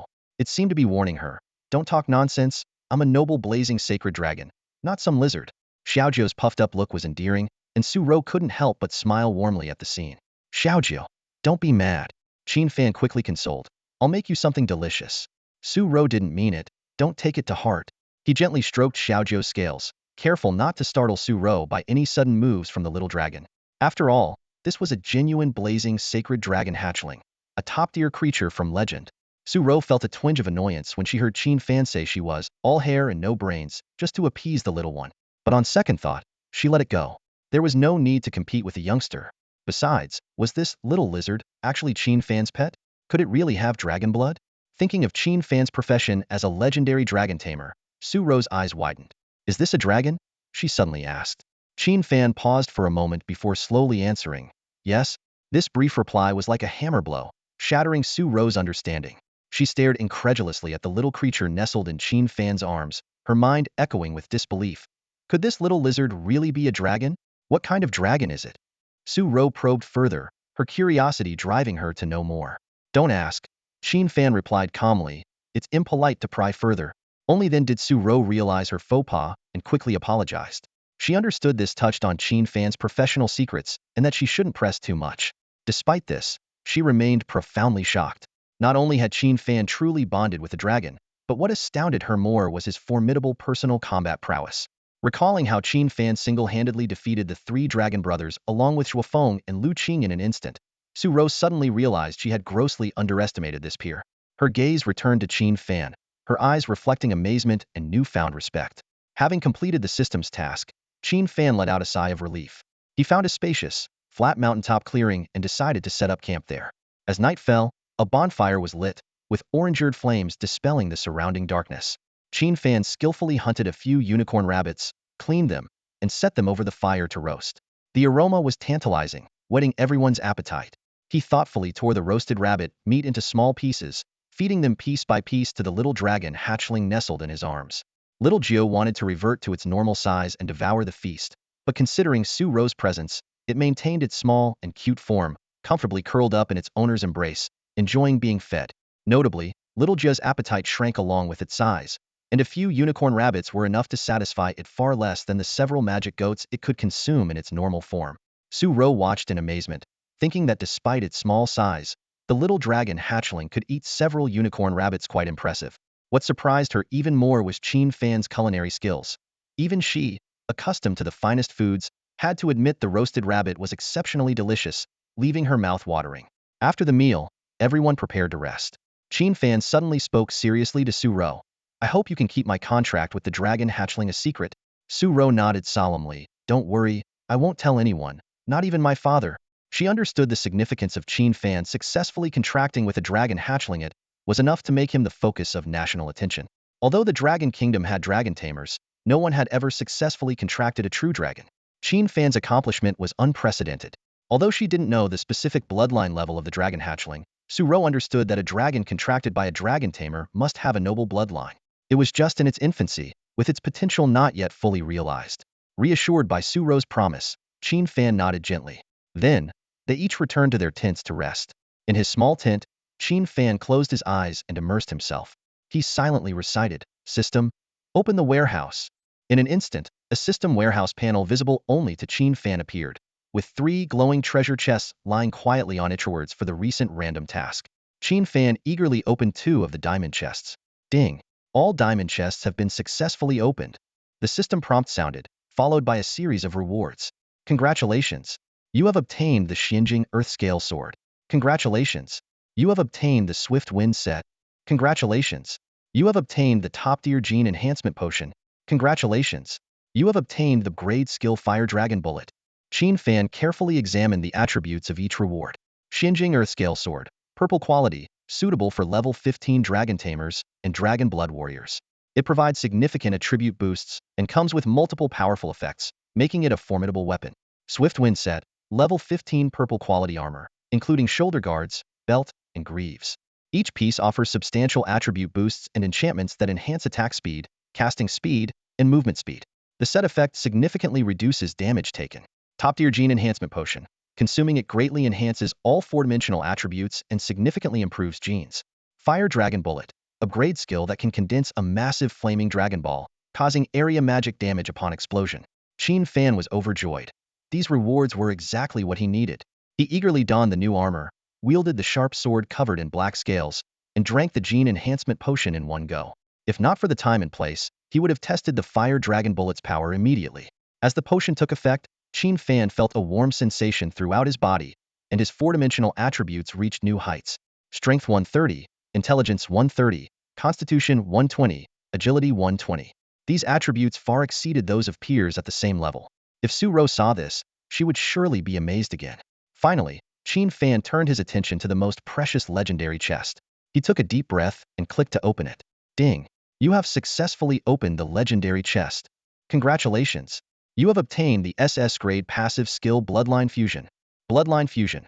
The blood of your dragon pet fuses with you, granting you 20 of the dragon pet's total attributes. When you have multiple dragon pets, the inherited attributes can stack with no limit on the number. Holy cow!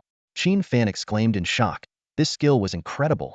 Indeed, it was worthy of being a legendary chest reward terrifyingly powerful. Inheriting 20 of a single dragon pet's total attributes was already strong, but the key was that this effect could stack. With 3 dragon pets, it would mean a 60 total attribute boost. The more dragon pets, the greater the stack. Of course, this was just a beautiful fantasy for now. Acquiring the blazing holy dragon was already an immense stroke of luck. Obtaining more dragon pets seemed like a dream. Even so, it was more than enough for Qin Fan. Little Jia's current 4-dimensional attributes were Strength 800, Intelligence 800, Constitution 670, Agility 720. With Bloodline Fusion, Qin Fan's attributes surged again. Strength 290, Intelligence 290, Constitution 254, Agility 264. At the same level, I'm invincible. Qin Fan's eyes shone brightly, overflowing with joy. Gaw! The little Jew perched on Qin Fan's chest seemed to sense its owner's happiness, letting out a joyful cry. The next morning, after packing up his high-tech folding tent, Qin Fan said to the freshly groomed Su-ro, "Let's go. I'll take you back to the camp." Su-ro emerged from her luxurious tech tent, which was worth at least 200,000 long coins. This tent required no manual assembly, opened automatically, and was equipped with various foldable appliances, rivaling the comfort of home. In comparison, Qin Fan's tent was just a standard model. Su-ro sincerely said, "Thank you so much for this. I can't imagine what might have happened without you." She keenly noticed the changes in Qin Fan. His features were more handsome, his demeanor was serene, and his physique was well proportioned, giving off a pleasant and attractive aura. What surprised her even more was the overwhelming presence he exuded, making it hard for her to breathe just standing in front of him. Qin Fan responded nonchalantly, "It's only right for classmates to help each other." As they set off, they encountered 6 well-equipped, student-like adventurers gathered ahead. As Qin Fan and Su-ro passed by, The group of adventurers turned to look. Suro? A surprised voice emerged from the crowd. A handsome young man in a mage's white robe stepped out, looking at Suro with delight. Suro nodded slightly and said, "Hello, Zhou Xinhan." Zhou Xinhan smiled and asked, "What are you doing here? Are you here to train and level up too?" He glanced at Qin Fan, a shadow flickering in his eyes. Suro replied coolly, "Yes, I'm here to train and level up. I'm about to head back." Zhou Xinhan looked at Qin Fan and asked, "And who might this be?" Qin Fan replied briefly, "Just a passerby." At this point, a boy with dyed yellow hair approached excitedly and asked, "Brother Zhou, is this your girlfriend?" Zhou Xinhan feigned innocence and explained, "Don't talk nonsense, she's just a childhood friend." He then suggested, "We've just discovered a wild secret realm and are short on people. Why not join us?" The others agreed, emphasizing that they needed more people, especially a healer. Qin Fan then noticed a spatial distortion vortex not far away, emitting a faint blue glow. Wild secret realms are dungeons that randomly appear on wilderness maps, accessible through these spatial vortices. They offer adventurers a rare opportunity with generous rewards upon completion, but they are also extremely dangerous. Faced with the invitation, Suro didn't immediately agree but instead turned to Qin Fan, seeking his opinion. Zhou Xinhan noticed this and, though the shadow in his eyes deepened, he continued to smile and said to Qin Fan, "Why don't you join us, brother? We could use another hand." Just as Qin Fan was about to decline, a system prompt suddenly appeared. "Congratulations to the host for triggering the random mission. Seize the opportunity. Mission: complete the wild secret realm ahead and achieve the highest damage rank. Reward: Life Profession Second Transition Scroll 1. Penalty: none. Please complete the mission as soon as possible." Qin Fan had no choice but to agree. "All right, thank you." Zhou Xinhan turned and signaled to his 5 companions, who nodded in understanding. "All right, let's go," Zhou Xinhan said. The group entered the wild secret realm through the spatial vortex, and a holographic task panel appeared before each of them. Secret Realm, Goblin Village. Grade: Silver Secret Realm. Level: 15 and above can enter. Difficulty: Hell level. Player requirement: 8 people. Note: deep within the damp rainforest, a group of fierce and savage goblin creatures resides. They not only feast on human flesh, but also harbor a lustful desire for human women. Upon seeing this information, everyone except Qin Fan looked grave. "Wow. Hell difficulty for a silver grade secret realm. This is bad. I don't think we can handle it. I was hoping to strike it rich, but I didn't expect such a terrifying secret realm. Should we back out?" Some of the other boys were already having second thoughts, and even Suro looked solemnly at the entrance to the rainforest. Everyone knew that once they entered, they would face the terrifying goblin creatures. In addition to the basic information about this wild, secret realm, there was also a condition for clearing it. The condition was simple and straightforward. Slay the Goblin King to receive the rewards for clearing the secret realm. Everyone exchanged glances, eyes filled with both excitement and concern. The generous rewards for completing the wild secret realm were undeniably tempting, but the hell level difficulty was daunting. The team's composition wasn't an issue. It was the risk of the adventure that made them hesitate. Failure could mean meeting their end here.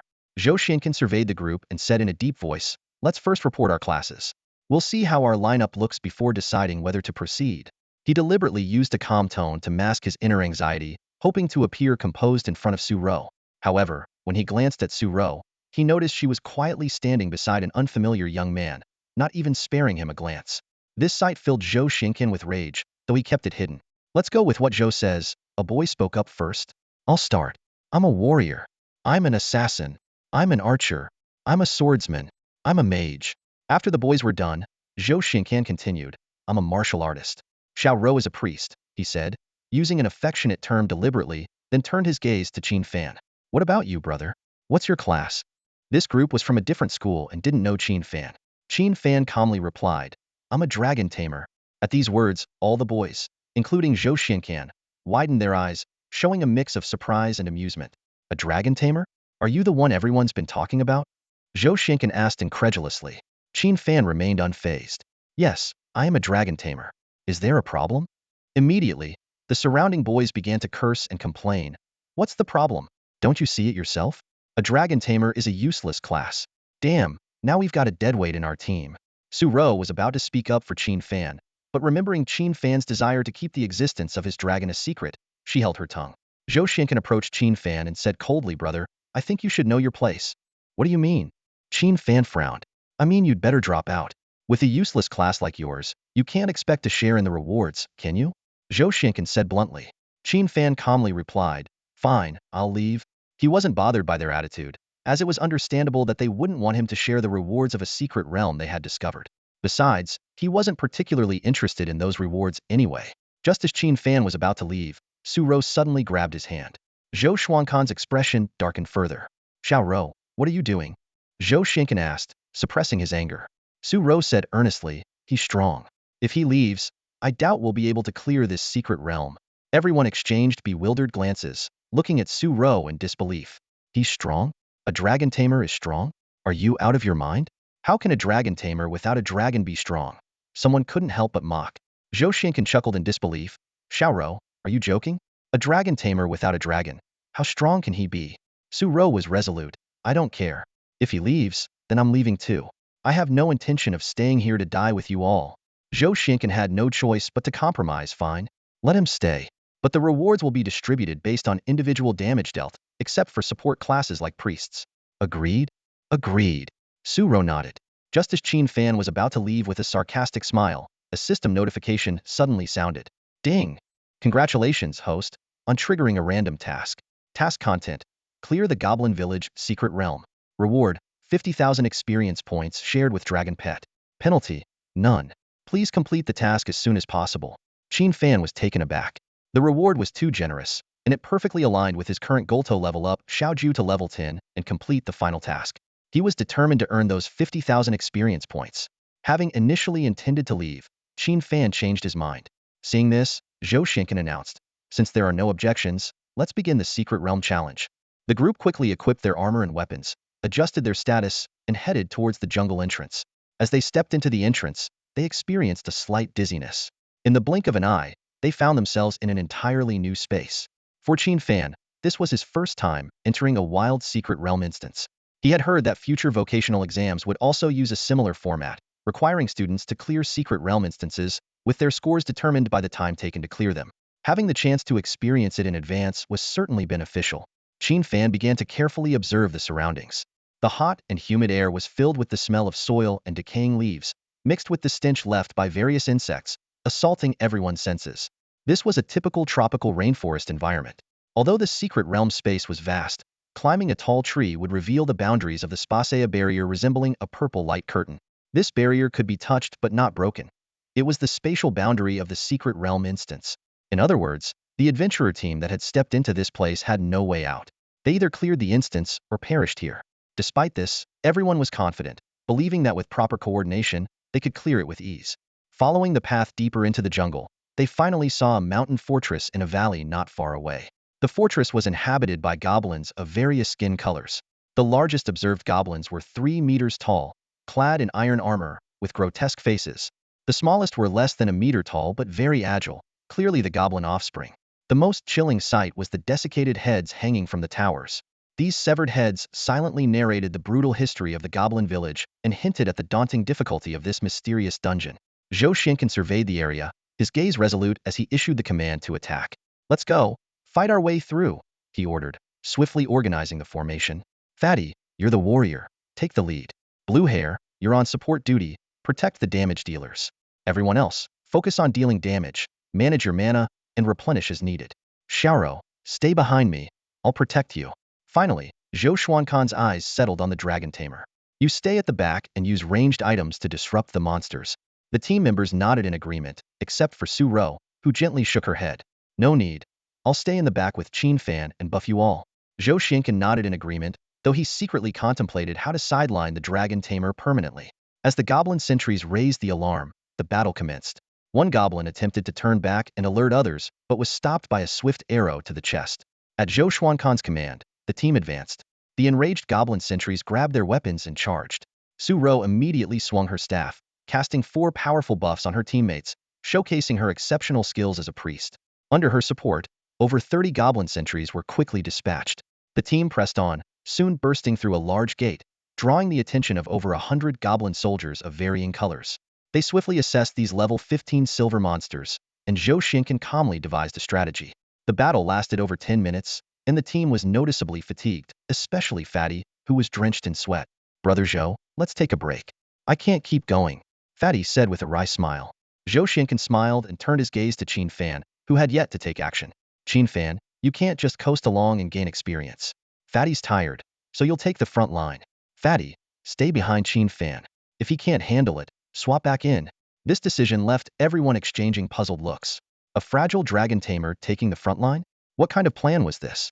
Due to the team's shared experience system, even if Qin Fan was slacking off on the sidelines, he would still gain experience as long as Zhou Xiancan and the others were fighting monsters. This was supposed to encourage everyone to contribute, but Zhou Xiancan suggested putting the fragile Dragon Tamer, Qin Fan, on the front lines, leaving everyone momentarily stunned. Su Rou immediately opposed. No way. Dragon Tamers are as fragile as mages and archers. Putting Qin Fan in the front as a tank is no different from sending him to his death. The other guys fell silent, clearly agreeing with Su Rou's perspective. Zhou Xiancan shrugged, his tone slightly innocent. Then, Su Rou, how should we arrange it? He doesn't have a dragon, can't attack from a distance, and is too fragile for close combat. Should he just get a free ride on the experience while others do the hard work? I don't mind, but we can't let the rest of the team work for nothing. Zhou's right. The others chimed in. Why should we risk our lives while he takes it easy? Let him hold the front line as long as he can. Su Rou's clear voice rang out. Then I won't take my share of the rewards after we clear the dungeon. That should make up for it, right?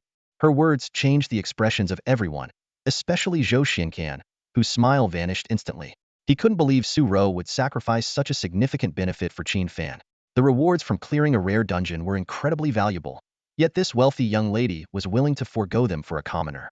Zhou Xiancan turned to Qin Fan, his gaze cold. Kid, are you even a man? Just hiding behind a woman without saying a word. Qin Fan responded calmly, it's fine, Su Rou. You don't need to sacrifice your share.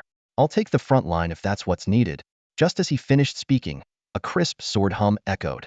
To everyone's surprise, a sharp, heavy sword inlaid with black scales appeared in Qin Fan's hand, its blade surrounded by an intimidating sword aura. The chubby warrior could especially sense that this sword was far superior to his own weapon. Wow, that's definitely a level 15 purple grade heavy sword, the chubby one exclaimed. Even Su Rou and Zhou Xiancan, from wealthy families, were only wielding level 10 purple grade weapons. Zhou Xiancan couldn't help but ask, Qin Fan, where did you get that weapon? I don't think it's necessary for me to tell you. Qin Fan replied coolly. Zhou Xuancan's eyes darkened further. Fine. Very well. I was planning to go easy on you for Su Rou's sake, but since you're so arrogant, don't blame me for being ruthless. He coldly ordered the team to move forward, pulling the chubby guy aside and whispering through a secret voice transmission, remember, don't help him. Let him get badly injured in the next wave of monsters. When we reach the elite or boss stage, find a chance to sell him out and let him die to the monsters. The chubby guy nodded excitedly and asked, Zhou, if he dies, can I have that heavy sword? No problem. As long as he's dead, the sword is yours, Zhou Xiancan agreed nonchalantly. The team continued deeper into the sprawling goblin village. The wooden structures were bristling with large crossbows and catapults, creating a perilous scene. Soon, they encountered the third wave of monsters. A group of blue-green skin goblins appeared, with more goblins operating weapons from rooftops and platforms. A massive crossbow bolt was launched by a cackling goblin towards the team. Holy light shield. With Su Rou's soft chant, a large shield of light enveloped the team, deflecting the bolt. At that moment, the goblin minions charged forward. Zhou Xiancan shouted, ranged attackers, take out the ones on the rooftops. Front line, don't falter. However, Qin Fan paid no heed to Zhou Xuancan's words. As the goblins charged, he stepped out of Su Rou's shield range. What are you doing? Are you trying to get yourself killed? The other team members were alarmed. But the chubby guy and Zhou Xiancan were secretly delighted, thinking he was walking into his own doom. Su Rou's face showed a hint of worry, but the next moment, an astounding scene unfolded before everyone. Qin Fan calmly lifted his Xinjing scale sword and effortlessly swung it in a horizontal arc. The sword energy sliced through the air like lightning, instantly cutting a dozen goblin creatures in half. The monsters didn't even have time to scream before they were dead. This scene shocked everyone present. Monsters that typically required concentrated attacks from two damage dealers were taken down by Qin Fan with a single stroke. Without waiting for a reaction from the others, Qin Fan stepped forward heavily. The ground caved under the force of his step, and he swung the Xinjing scale sword again. The sharp sword energy rippled out like waves, sending the upper halves of the goblin minions flying, their thick blood spraying like fountains. In the blink of an eye, the goblin horde that had been charging and howling was completely annihilated. Everyone in the team was stunned, gawking at the scene before them. Their understanding of reality was shattered as they watched Qin Fan deal such devastating blows with just 2 swings. However, the shock Qin Fan delivered was far from over. He lightly tapped his toes, leaping onto the roof of a wooden structure. Another sweep of sword energy followed, and the goblins manning the crossbows and stone throwers could only let out a piercing scream before being sliced in half. Elsewhere, a goblin minion gritted its teeth and shot an arrow at Qin Fan, aiming with precision. Just as Su Ro was about to shout a warning, Qin Fan effortlessly caught the speeding steel arrow and snapped it in half. This display of acute perception and strength left everyone in awe. The final sweep of sword energy took out the last two goblin soldiers, ending the third wave of monster attacks. Qin Fan's Xinjing scale sword remained untainted by the monster's blood. When Qin Fan landed back on the ground, he found everyone staring at him with expressions frozen in disbelief, as if they were looking at a monster. Qin Fan asked dispassionately, "The monsters are dealt with. Shall we move on?" He was met with a deafening silence. Zhou Xianhan and the fat man were pale, their plans to eliminate Qin Fan utterly thwarted. The blue-haired assassin, voice trembling, asked, Why? Why are you so strong?" The others also watched Qin Fan in disbelief, unable to fathom how someone who hadn't bonded with a dragon could be so powerful. Qin Fan coldly replied, "Do I owe you an explanation?" No one dared to argue, simply shrinking back. Only Su Ro looked at Qin Fan with eyes full of admiration. She proactively suggested, "From now on, let's follow Qin Fan's lead. Does anyone have objections?" Everyone exchanged glances but remained silent. Su Ro smiled and said, "Since no one is speaking up, I'll take that as agreement." Qin Fan agreed, not wanting to listen to Zhou Xuanhan's self-important commands anymore. He had sensed Zhou Xianhan and the fat man's murderous intent towards him. He added, "By the way, the rules for distributing rewards remain unchanged. Whoever contributes more damage gets a larger share of the rewards." The team members checked the damage statistics and despaired to see Qin Fan's contribution at a staggering 80, while other damage rolls had pitifully low percentages. This meant that, aside from the healer's fixed portion, 80 of the total rewards would go to Qin Fan. Qin Fan continued, "As for the team composition, Su Ro will be in charge. I'll act as a free agent since I don't want you slowing me down." His cold words felt like a slap in the face to the others. They couldn't refute him and internally questioned whether Qin Fan had actually bonded with a high-level dragon. But they quickly dismissed the idea, assuming he must have gotten lucky with some rare treasure to become so powerful. As for bonding with a legendary dragon, they believed it was simply impossible. After the recent turn of events, those who had previously mocked and underestimated Qin Fan, including Zhou Xian and the others, fell into a collective silence. They no longer dared to criticize Qin Fan, and the contempt on their faces was replaced by fear. Su Ro, observing this change, breathed a sigh of relief. She had been worried that Zhou Xian would continue to provoke Qin Fan recklessly. An inexplicable sixth sense told her that without Qin Fan's presence in this mystical realm, their adventuring party might have already met its demise. With Qin Fan having single-handedly dealt with the third wave of monsters, the rest of the group had expended little energy, merely watching from the sidelines. Therefore, they decided not to rest and continued to venture deeper into the village. A few minutes later, they came to a halt in front of a massive gate. Before them stood a formidable giant goblin warrior. This creature loomed 5 meters tall, with bulging muscles, clad in heavy steel armor, and a massive helmet. It was completely armored, leaving only a narrow slit for vision. Its thick arms wielded a massive, rusty iron sword, exuding an overwhelming sense of oppression. Roar! The giant goblin let out a deafening roar upon seeing the humans. Confronted with this terrifying sight, Qin Fan remained calm and composed as he activated his appraisal eye to assess the opponent. Monster, giant goblin. Level, 17. Type, humanoid monster. Skills, War Stomp, Charge Assault, Mighty Slash, Skin Hardening, Support Summon, Berserk. Quality, Silver. Notes: a trusted lieutenant of the Goblin King, possessing formidable strength and defense. It can negate 30 of general physical attacks. Everyone be careful, this is likely an elite-level monster. Don't let your guard down. Su Ro warned her teammates with a serious expression. However, before she could finish speaking, the giant goblin launched a violent attack. Roar! Accompanied by an earth-shaking roar, it charged towards them with terrifying force. Charge Assault. This was its signature skill. Simultaneously, the group watched in horror as the goblin's originally green skin turned a shade of brown, as if coated in brown paint. Skin Hardening. This was the reason it could negate 30 of physical attacks. Su Ro, Zhou Xian, Li Dafu, and the others hastily scattered, but the warrior class member, who was less agile, lagged behind. At the critical moment, he could only grit his teeth and raise his shield. Bang! With a loud crash, the giant goblin sent the warrior flying, powerless to resist, as he spewed a stream of blood midair. Even more shocking was that after sending the warrior flying, the giant goblin abruptly halted its charge, skillfully turning its focus to Li Dafu. Li Dafu's face turned pale, He hadn't expected the giant goblin to be not only immensely strong but also so agile. Run! Without hesitation, Li Dafu activated his shadow stealth and darted into a nearby room. Fool! Qin Fan coldly muttered. The next moment, as if to validate Qin Fan's judgment, Li Dafu's screams echoed from the room, "Aya!" accompanied by the sound of teeth tearing through flesh and bone. It was evident that the room was teeming with goblin minions. Qin Fan had already discerned that the giant goblin's support summon skill indicated the presence of numerous goblin minions lurking in the surrounding rooms. A single command from the giant goblin would unleash these minions in a swarm. By retreating into the room, Li Dafu had essentially walked into a trap. Listening to Li Dafu's harrowing cries, the faces of the other teammates turned ghostly pale, except for Qin Fan, who remained calm and indifferent. He made no move to rescue him, knowing full well that these people had wanted him dead. When they had mockingly watched him take the frontline role earlier, Qin Fan understood they were hoping for his demise. Without the contract with the blazing holy dragon, if he were still weak and continued as the frontline, he might have perished in the first wave of minions. Outwardly, they appeared as a team, but in reality, their hearts were divided. Qin Fan had no intention of playing the hero for them. Besides, he was confident he could clear this mystical realm on his own. After all, he had the most adorable and powerful Xiaojiao. Roar! With Li Dafu dealt with, the giant goblin shifted its menacing gaze towards Zhou Xian and the others. Run! Zhou Xian turned and fled without hesitation, not even considering taking Su Ro with him as he passed by her. They had realized that this realm was beyond their ability to conquer. Even with Su Ro's priestly buffs, they were no match for the giant goblin. Its brutal charge alone could shatter their formation. Watching the guys flee faster than rabbits, the giant goblin snorted dismissively, showing no interest in pursuing these cowards. It then turned its attention to the fair-skinned and beautiful Su Ro.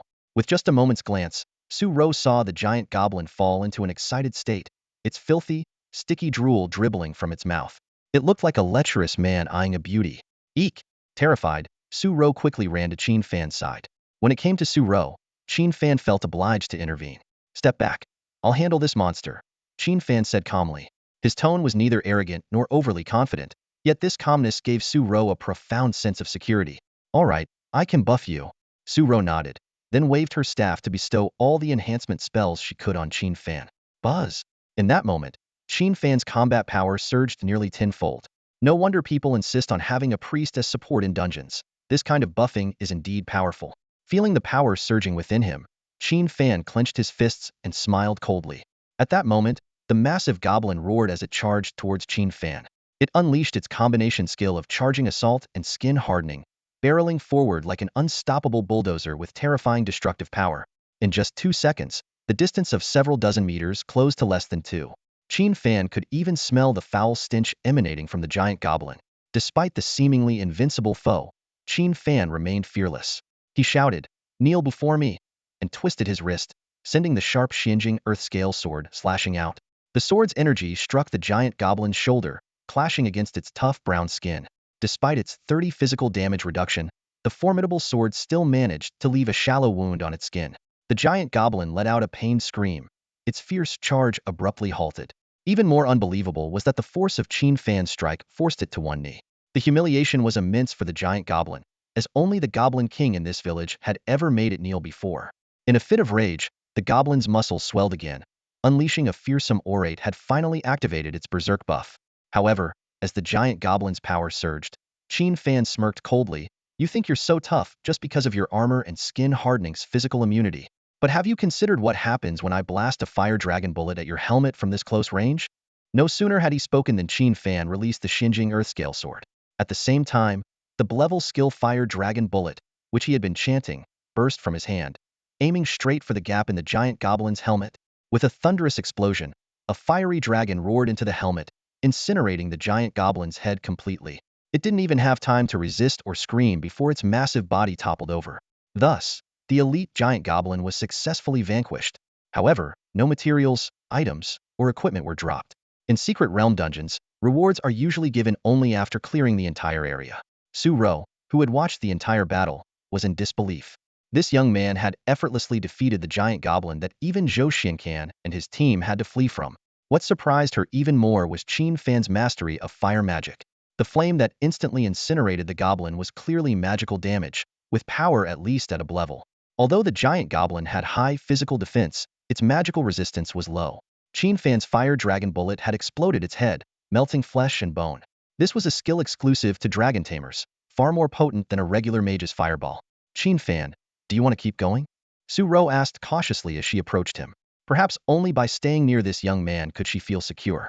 In just 2 days, she had experienced the fickle nature of people, betrayal from Zhuo Feng and Lu Qing, and Zhou Xuankan's group's desertion.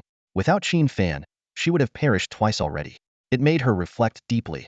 Familiar faces can betray, while strangers extend a helping hand. Of course, we'll keep advancing, Qin Fan replied calmly. But if you're scared, you can leave first. I can handle it alone. As a dragon tamer with Xiao Jiao by his side, he feared nothing. Sensing that Zhou Xiankan and his group had left, Xiao Jiao, who had been napping in Qin Fan's arms, poked its cute little head out from his collar. It squinted happily, feeling the trust and reliance from its master. No, I want to stay with you, Su Ro said firmly. Even though I'm just a support class, at least I can buff you, boosting your combat power several times over. All right, then we'll split the rewards 50-50, Qin Fan said, never stingy with teammates willing to stick by him. The two approached the final fortress gate and slowly pushed open the heavy doors. Meanwhile, outside the secret realm, four figures emerged from the entrance vortex. It was Zhou Xiankan and his group. Their original 6-member team was down to 4, as Li Dafu and the Fat One had perished in the secret realm. During their escape, 2 others were ambushed by sudden monsters and lost an arm, only able to stop the bleeding with basic healing potions. To regenerate a limb, they'd need to spend nearly 1 billion dragon coins to hire a second transition grand priest. Damn it, Zhou Xiankan cursed, unable to accept that the useless dragon tamer was so formidable. Zhou, what now? One of his companions asked cautiously. Let's wait here for Qin Fan and Su Ro to come out, Zhou Xiankan said grimly. The secret realm entrance hadn't vanished, indicating that Qin Fan and Su Ro were likely still alive. In wild secret realms, if all entrants die or escape, the entrance disappears and reappears at a random location. Damn, a silver level wild secret realm is this tough. They say the transition exam secret realms are also silver level, but even harder because that King of Hell sets the challenges, another person remarked. The so-called King of Hell was the nickname for Zhang Shaoxin, the exam question setter, known for designing challenging secret realm dungeons as exams, earning him the reputation of a ruthless overseer among candidates. Zhou, what if Qin Fan and Su Ro clear the dungeon? What do we do then? A red-haired companion asked nervously. Faced with the question, Zhou Xiankan fell silent, his expression growing dark and brooding. As Qin Fan's strong arm pushed open the massive door before him, a wave of decay swept over them. He and Su Ro stepped into the makeshift fortress, constructed from wood and metal, its formidable structure evoking a sense of indestructibility. They passed through several heavy doors, each step taking them deeper into an unknown realm. Eventually, they arrived at the heart of the Castlia Hall, filled with a nauseating stench. The walls were adorned with macabre human bone decorations, casting eerie shadows in the dim light. In the center of the hall sat a towering figure on a massive stone throne, seemingly merging with the surrounding darkness. Suddenly, the figure stirred. 2 scarlet eyes, larger than brass bells, slowly opened, and an overwhelming aura filled the space. Humans? A deep voice echoed through the hall. How many years has it been? Never has a human survived to stand before me. The colossal figure, the Goblin King, rose slowly, clutching a sharp, giant axe. Each of its steps caused the ground to tremble, cracks spreading like a spider's web. Su Ro, pale with fright, was grateful to have Qin Fan by her side. Qin Fan calmly scrutinized the boss with his appraisal eye. The Goblin King, level 19, possessed the king's authority talent and a suite of powerful skills, including the ability to resist 70 of physical damage and a shield against magical attacks. What should we do, Qin Fan? Su Ro asked nervously, relying completely on the man beside her. Qin Fan replied nonchalantly, we don't need to do anything. We'll just watch the show. If this boss lasts more than 10 seconds, I'll consider it impressive. Hearing Qin Fan's arrogant words, the Goblin King let out a disdainful laugh.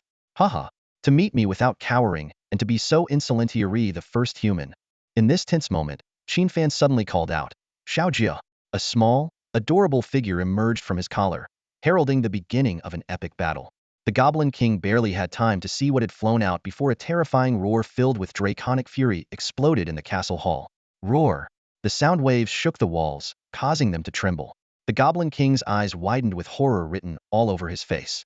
Suddenly, a massive whirlwind surged in the center of the hall. The howling wind swept up dust and debris from the ground. The once small and adorable figure rapidly expanded within the storm, transforming into a colossal creature in the blink of an eye. As the storm subsided, everyone held their breath. Standing before them was a towering 10-meter-tall crimson dragon, its head nearly touching the ceiling. The dragon was covered in gleaming scales, each one flickering like a flame. Its eyes, like two blazing suns, emitted a daunting aura. Su-ro stood to the side, her jaw nearly dropping to the floor. Her body was as stiff as a board, her eyes filled with disbelief. A dragon! It's really a dragon! She screamed internally, and such a powerful one at that. The majestic and sacred aura emanating from the dragon made Su-ro instantly understand its status among dragonkind. Endless flames burned on its body, showcasing its unparalleled power.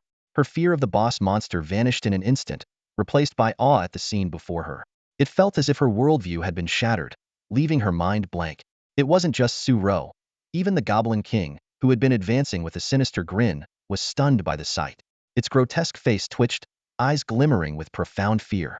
The dragon, which towered above it, made it feel an unprecedented threat of death. What terrified the Goblin King even more was what happened next. Qin Fan suddenly called out cheerfully, "Xiaojio." To everyone's astonishment, the towering flame dragon narrowed its eyes and made a purring sound like a cat. It gently lowered its massive head towards Qin Fan. The Goblin King's mind was nearly blown. How could a mere level 15 human command such obedience from a holy and noble flame dragon? It completely upended its understanding of the world. But there was no time to ponder this, as Qin Fan's icy gaze turned towards it. Simultaneously, he gave the flame dragon an order. "Xiaojio, see that ugly creature in front of you? Roast it with your dragon breath." Earlier, when Xiaojia leveled up, it awakened a dragon-specific skill called Dragon Transformation, which includes the Divine Fire Annihilation form and the power to shake the heavens form. At this moment, Xiaoju opted for the Divine Fire Annihilation form, enhancing its magical damage by 500 while reducing its physical damage by 500. Fierce flames swirled around Xiaojio, sending scorching heat waves sweeping through the area. The entire fortress began to show signs of burning, and the surrounding temperature soared drastically. Su-ro had to cast a holy light shield on herself just to barely keep the blistering heat at bay. Meanwhile, Qin Fan, Xiaojie's master, stood unharmed beside the dragon, showcasing the formidable power of a Dragon Tamer. The Goblin King boss was terrified, its skin nearly roasted by the relentless heat waves. It had to continuously use healing skills to fend off the scorching assault. In reality, Xiaojio had deliberately restrained its divine fire power out of consideration for its master's friend, Su-ro. Otherwise, if Xiaojio unleashed its full divine fire annihilation form, not only the Goblin King and Su-ro would be reduced to ashes in an instant, but the entire fortress would also be razed to the ground. Under Qin Fan's command, Xiaoju lifted its massive dragon head, its golden vertical pupils filled with disdain as it looked down on the Goblin King, who was frozen in fear. Its gaze seemed to say, "How dare a lowly creature bare its teeth at my master?" As Xiaoju moved its dragon feet, the ground trembled under its immense weight. The Goblin King widened its eyes, overwhelmed by fear and despair, and for the first time thought of fleeing, only to find its limbs completely stiff. Su-ro finally snapped out of her daze, staring in disbelief at the fiery holy dragon, which seemed like a moving mountain, and said to Qin Fan, "I thought you had a contract with a lower-tier dragon. I never imagined it would be a top-tier existence among dragons, a blazing holy dragon." Though there were no recorded instances of a dragon tamer successfully taming a high-level dragon, humans were not entirely ignorant of dragons. Nations had long instructed publishers to compile monster and beast manuals for job changers and adventurers to study. Su-ro had meticulously read detailed descriptions of high-level dragons, and the majestic, divine fire-like presence of the blazing holy dragon had left a deep impression on her. She never expected to witness the legendary blazing holy dragon in person today, nor did she expect the usually low-key Qin Fan to have contracted such a mythical creature. Her feelings had far surpassed mere envy. Despite Su-ro's astonishment, Qin Fan remained calm. Su-ro then wryly remarked, "They say dragon tamers are the most useless hidden profession, but that notion is completely debunked with you. If the world knew you successfully contracted a blazing holy dragon, everyone's jaw would drop." Her words were no exaggeration. This contrast made her feelings extremely complex.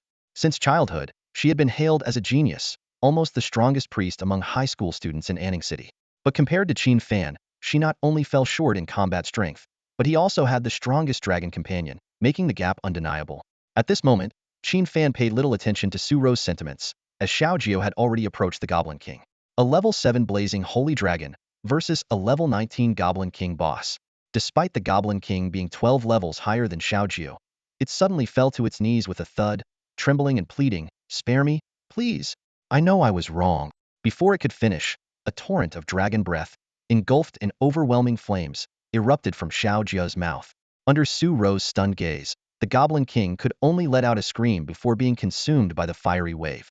Instant kill. A direct instant kill. The Goblin King didn't even have a chance to resist before perishing in the dragon breath. It probably never dreamed that being a minor boss in a silver-level dungeon would attract a blazing holy dragon to slay it. Stop staring, get on. Qin Fan grabbed Su Ro's hand and pulled her onto Xiaoju's back. Roar. Xiaoju let out a disgruntled roar, clearly displeased with having anyone other than Qin Fan on its back. All right, Xiaoju, be good.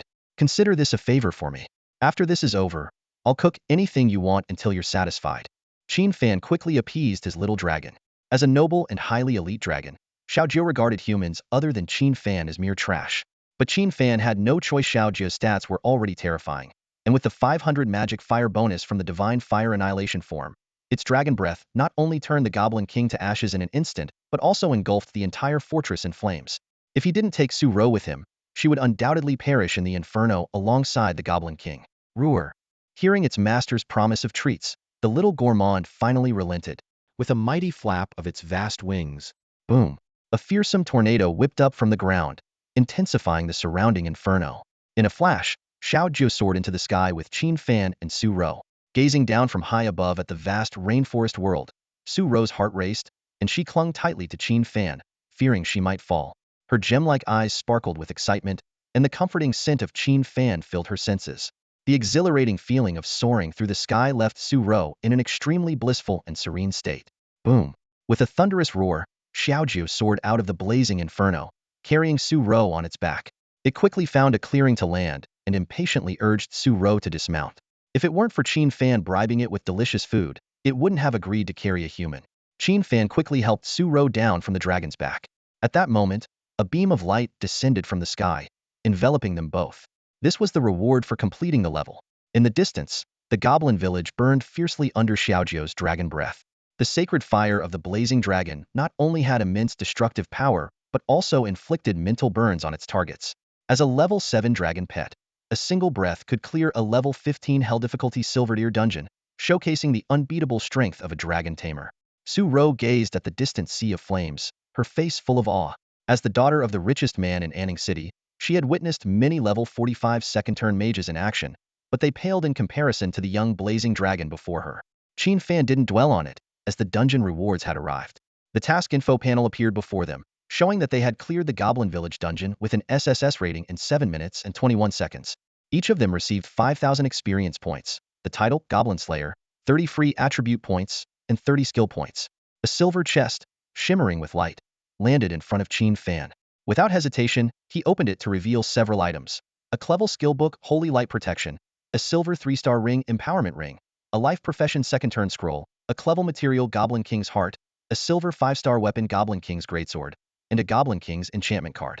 The total value of these rewards was a staggering 2 to 3 billion dragon coins, making Qin Fan's breath quicken.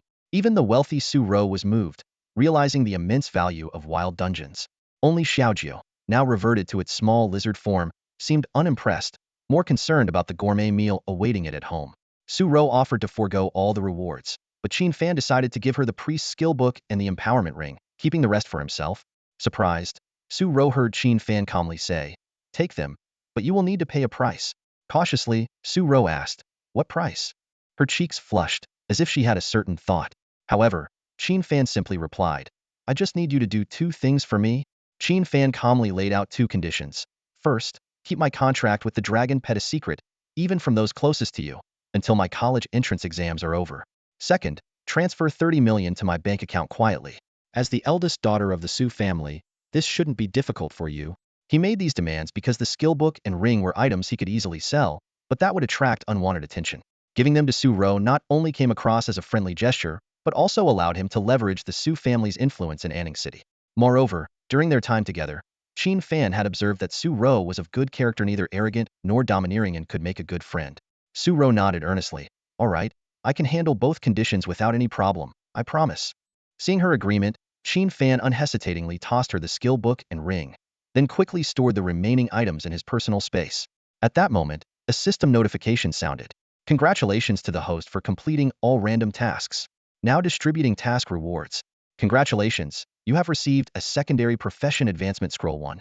Congratulations, you have received a 50,000 experience pill shared with your dragon pet one. The rewards have been sent to the system warehouse. Please check them yourself. Qin Fan felt a sense of satisfaction. The secondary profession advancement scroll was a rare and valuable item. Now he had 2 copies, one for personal use and one to sell. Even more precious was the 50,000 experience pill, a scarce resource that even wealthy families found hard to come by. Most importantly, this experience pill could be shared with his dragon pet. After accounting for the rewards, Qin Fan felt relieved and prepared to leave the stifling environment. At that moment, Xiaojio, now the size of a kitten, flapped its wings and landed on Qin Fan's shoulder, conveying through its thoughts, "Gaw, I'm hungry, make some delicious food." Qin Fan affectionately replied, all right, I'll make it for you as soon as we get out." Su Ro, surprised, asked, "You can actually communicate with your dragon pet?" Qin Fan replied helplessly, "Isn't that a given? Beast tamers can communicate with their pets." Su Ro sheepishly admitted her ignorance. Soon, Qin Fan, holding Xiaojio, left the burning secret realm with Su Ro.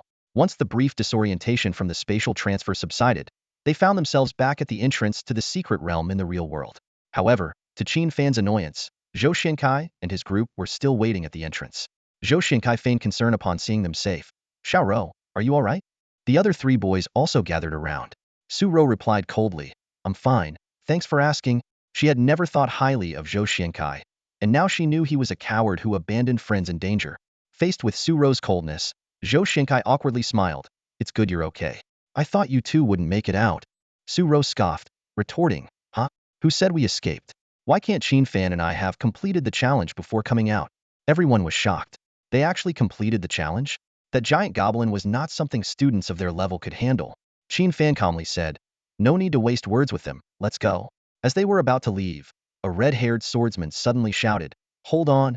Qin Fan turned to look at him indifferently. Despite being intimidated by Qin Fan's cold gaze, the redhead, emboldened by his companions, boldly said, "Since you completed the challenge, shouldn't you share the rewards? After all, we're teammates." Such shamelessness nearly made Qin Fan and Su Ro laugh in disbelief. Abandoning teammates mid-danger, and now expecting to share in the rewards, was beyond comprehension. Qin Fan shook his head, "Forget it. They're not worth our time. Su Ro, let's go." However, as they turned away, the redhead furiously yelled, "I told you to stop." With that shout, a sharp blade of sword energy shot toward Qin Fan's back. This was a low-level swordsman skill called Gale Slash. Although only a D-level skill, once it hit, the sword energy would burrow into the enemy like a gale, damaging muscles and organs. If enhanced to 100, its power was formidable. The redhead clearly intended to kill Qin Fan. This unexpected backstab turned Qin Fan's indifferent expression icy cold. If that sword hit, Qin Fan would likely lose most of his life. Su Ro, standing nearby, sensed a sharp sword aura targeting Qin Fan, and her face instantly changed color. She never expected that the red-haired man would dare to launch a sudden attack. Just as she opened her mouth to shout, "Watch out," Qin Fan reacted even faster. Clang! The sharp sound of a sword broke the silence. Qin Fan drew his Xinjing Dilling sword in just 0.01 seconds and swung it swiftly behind him. Clink!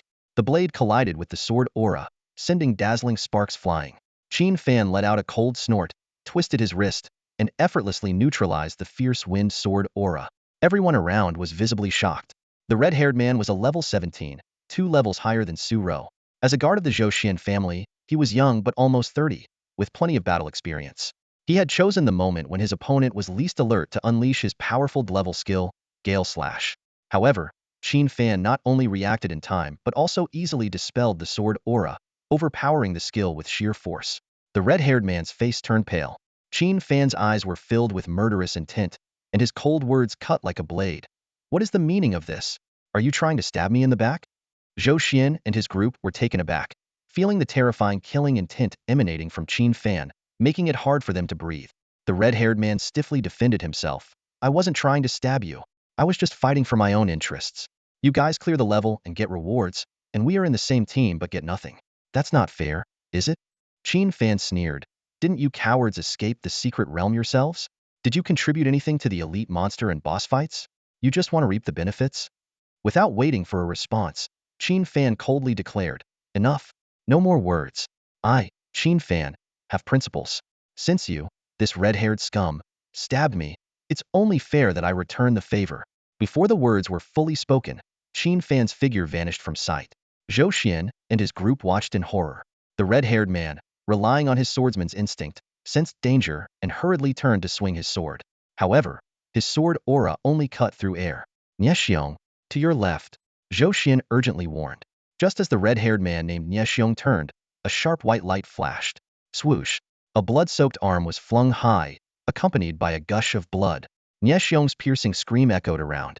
The crowd gasped, seeing Niexiong's left arm severed mercilessly by Qin Fan, with the residual sword aura shredding the dismembered limb to pieces.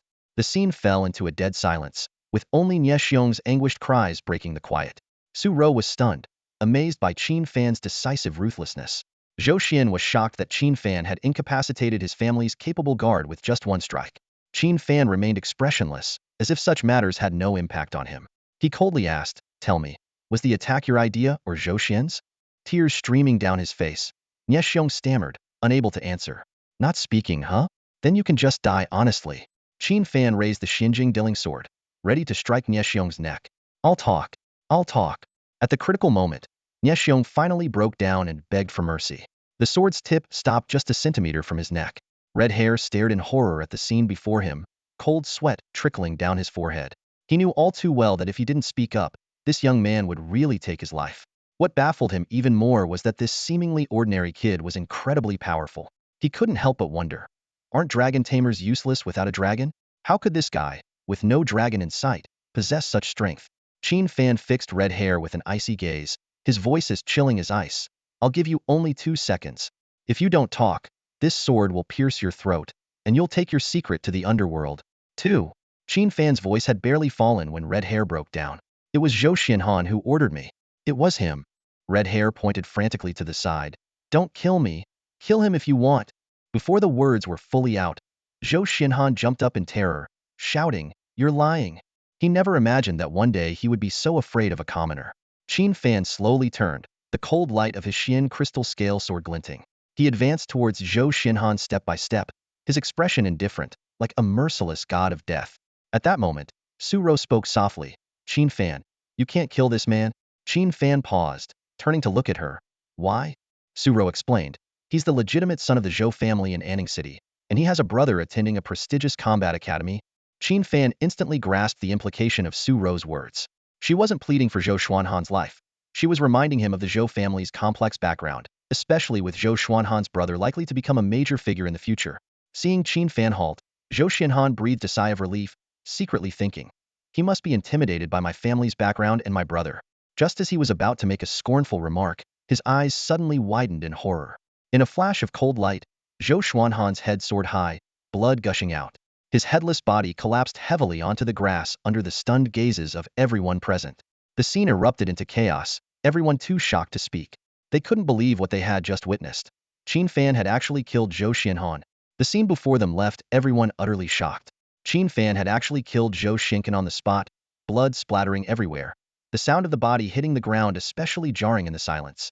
Su Rou's pretty face was stunned, yet she felt no pity. Zhou Xianhan, notorious in Anning City as a spoiled scion, had long been despised for his unchecked behavior, relying on his family's influence. However, Su Rou's concern stemmed from the formidable power of the Zhou family second only to her own family. She couldn't help but worry about Qin Fan's situation.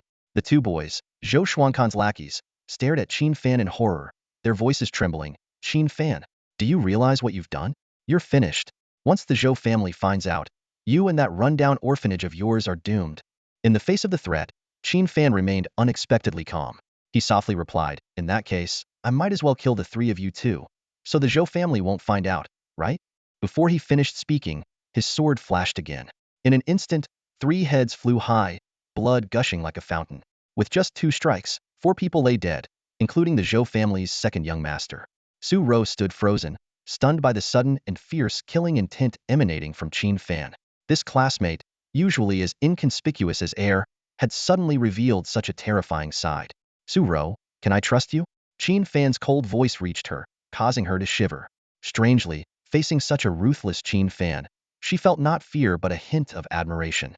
Su Rou didn't answer but decisively drew a sharp blade from her staff, a surprisingly valuable sword hidden within.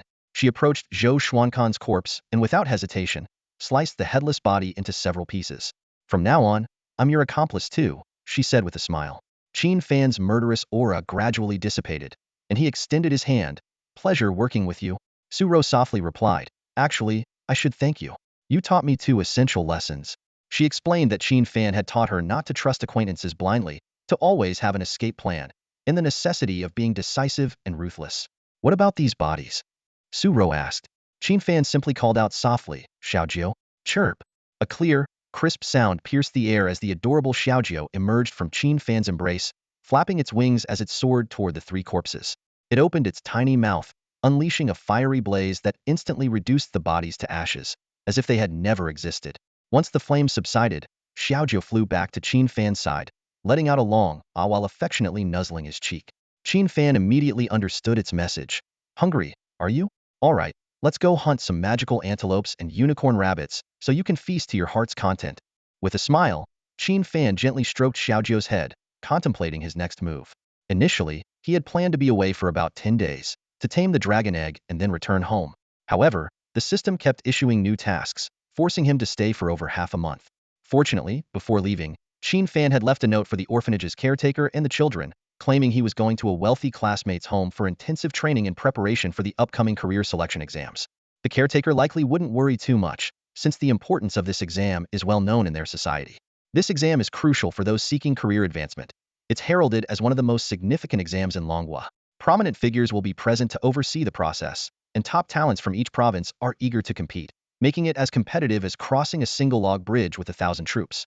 Yet, with the system and Xiaojiu by his side, Qin Fan no longer feared these so-called talented rivals. Over the next few days, he didn't rush to send Suro back, but instead continued honing his skills in the dark forest mountains. He hunted monsters to boost his strength and captured delicious magical beasts for food. Previously, Qin Fan had used a second-tier profession scroll to upgrade from an ordinary chef to a spirit chef. This profession not only enabled him to prepare exquisite dishes, but also allowed him to imbue food with special effects, significantly enhancing his survival skills and team value. In the world of culinary professions, a regular chef might make meals that are much tastier than average, but that's about it. However, a spirit-enhanced chef, who has undergone a second transformation, can elevate flavors to another level and imbue food with magical benefits. Take braised pork, for instance. A regular chef might prepare it so well that people would simply exclaim, delicious. Yet, when a spirit-enhanced chef cooks it, not only is the taste exceptional, but it also grants the eater an additional 20 points of strength for a certain period while restoring some health and stamina. This seemingly minor boost can be incredibly significant. Imagine if a spirit-enhanced chef prepared a full Chinese banquet for you. After enjoying it, all your attributes would see a noticeable increase, and your combat power could even surge by 10. This potent effect is precisely why second transformation scrolls in the lifestyle category are valued at millions of dragon coins. Once you successfully undergo the second transformation, you become eligible to join various adventure guilds and vocational organizations, earning higher wages and benefits. For ordinary people who cannot switch to a combat profession, this scroll represents a hope to change their fate. However, the production of these rare scrolls is limited, creating an awkward situation where the wealthy don't need them, and the average person can't afford them. Qin Fan initially intended to sell both of his scrolls for money, but considering he still had to care for a picky little dragon, he decided to keep one to enhance his culinary skills. This decision proved to be very wise. Through telepathy, Qin Fan could sense the little dragon's happiness and satisfaction after each meal. Even Suro couldn't help but praise Qin Fan's cooking. I have 2 spirit-enhanced chefs at home, one for Western cuisine and the other for Chinese, yet I think neither can match your skills, especially considering you're cooking under outdoor conditions. Qin Fan smiled and replied, eat more if you like it. He already regarded Suro as a friend, mainly appreciating her character. After consuming a 50,000 experience point pill, Qin Fan's level rose to 18. At the same time, Xiaojiu also reached level 10, completing the final stage of the novice tasks. The system awarded 2 level passive skills. 1. Fire Affinity S, reduces fire attribute damage received by 80. 2. Dragon's Battle in the Wild S. When entering combat with a dragon pet, combat power increases over time, up to a maximum of 70. These passive attributes are exceptionally powerful, especially Dragon's Battle in the Wild, which greatly enhances Qin Fan's abilities. At this point, Qin Fan and his dragon pet's attributes underwent astonishing changes. Qin Fan. Name: Qin Fan. Age: 18. Level: 18. Profession: Dragon Tamer. Gift: Beast Affinity SSS, Culinary Mastery E. Attributes: Strength 400, Intelligence 400, Constitution 360, Agility 370. Professional skills: Dragon Taming S, Bloodline Fusion SSS, Hatred Mark B, Dragon Berserk B, Dragon Claw Assault B, Fire Dragon Bullet Bee, etc. Dragon Pet Scarlet Flame Dragon Endless Fire Lord. Name, Ingju nickname, Xiaojio. Gender, female. Age, less than a month. Level, 10. Attributes, Strength 1200, Intelligence 1200, Constitution 1100, Agility 1100. Skills, 1. Fire Immunity S passive, immune to 100 fire attribute damage. 2. Flame Breath S active, breathes fire, causing area fire attribute damage. 3. Divine Fire Scales S passive, dragon scales reduce received damage by 70. 4. Destructive Flame Claw A active, flame dragon claw attack, causing fan-shaped area damage. 5. Dragon Form Conversion S active, can freely switch between 4 forms. These statistics are simply astounding. Xiaojia's attributes have surpassed the 1,000 mark across the board, showcasing incredible power. At that moment, a level 25 Amethyst Demon Tiger, the boss monster of that area, was effortlessly crushed into a pulp by Xiaojia with just a casual strike, only managing a desperate cry. Su Ro was left speechless by the scene. This creature was several notches above a goblin king in strength, yet it was so easily defeated by Xiaojia. This scene further solidified Su Ro's resolve to win over Qin Fan. After all, being able to control such a powerful scarlet flame dragon, Qin Fan's potential seemed limitless. Qin Fan's potential for the future is undeniably immense. Su Ro thought to herself that even as the eldest daughter of the Su family, she might struggle to measure up to him. She clearly realized that as long as Qin Fan could grow, he would undoubtedly become a significant figure, a top-tier powerhouse capable of shaking the entire profession-changing world. Imagining the future, Su Ro couldn't help but become a little lost in thought. By then, not only the Su family of Anning City but even the top aristocratic families of the Fengtian province would have to bow before Qin Fan. This thought made her determined to find a way to get closer to him. No matter which academy he attended, she would follow closely behind. More importantly, she secretly hoped to win Qin Fan's heart. Although she was only in a supportive role, as the school beauty, she was confident in her looks and figure, believing she was second to none. Su Ro decided to first find out what type of girl Qin Fan liked, and then cater to his preferences. Thinking of this, a blush involuntarily appeared on Su Ro's pretty face.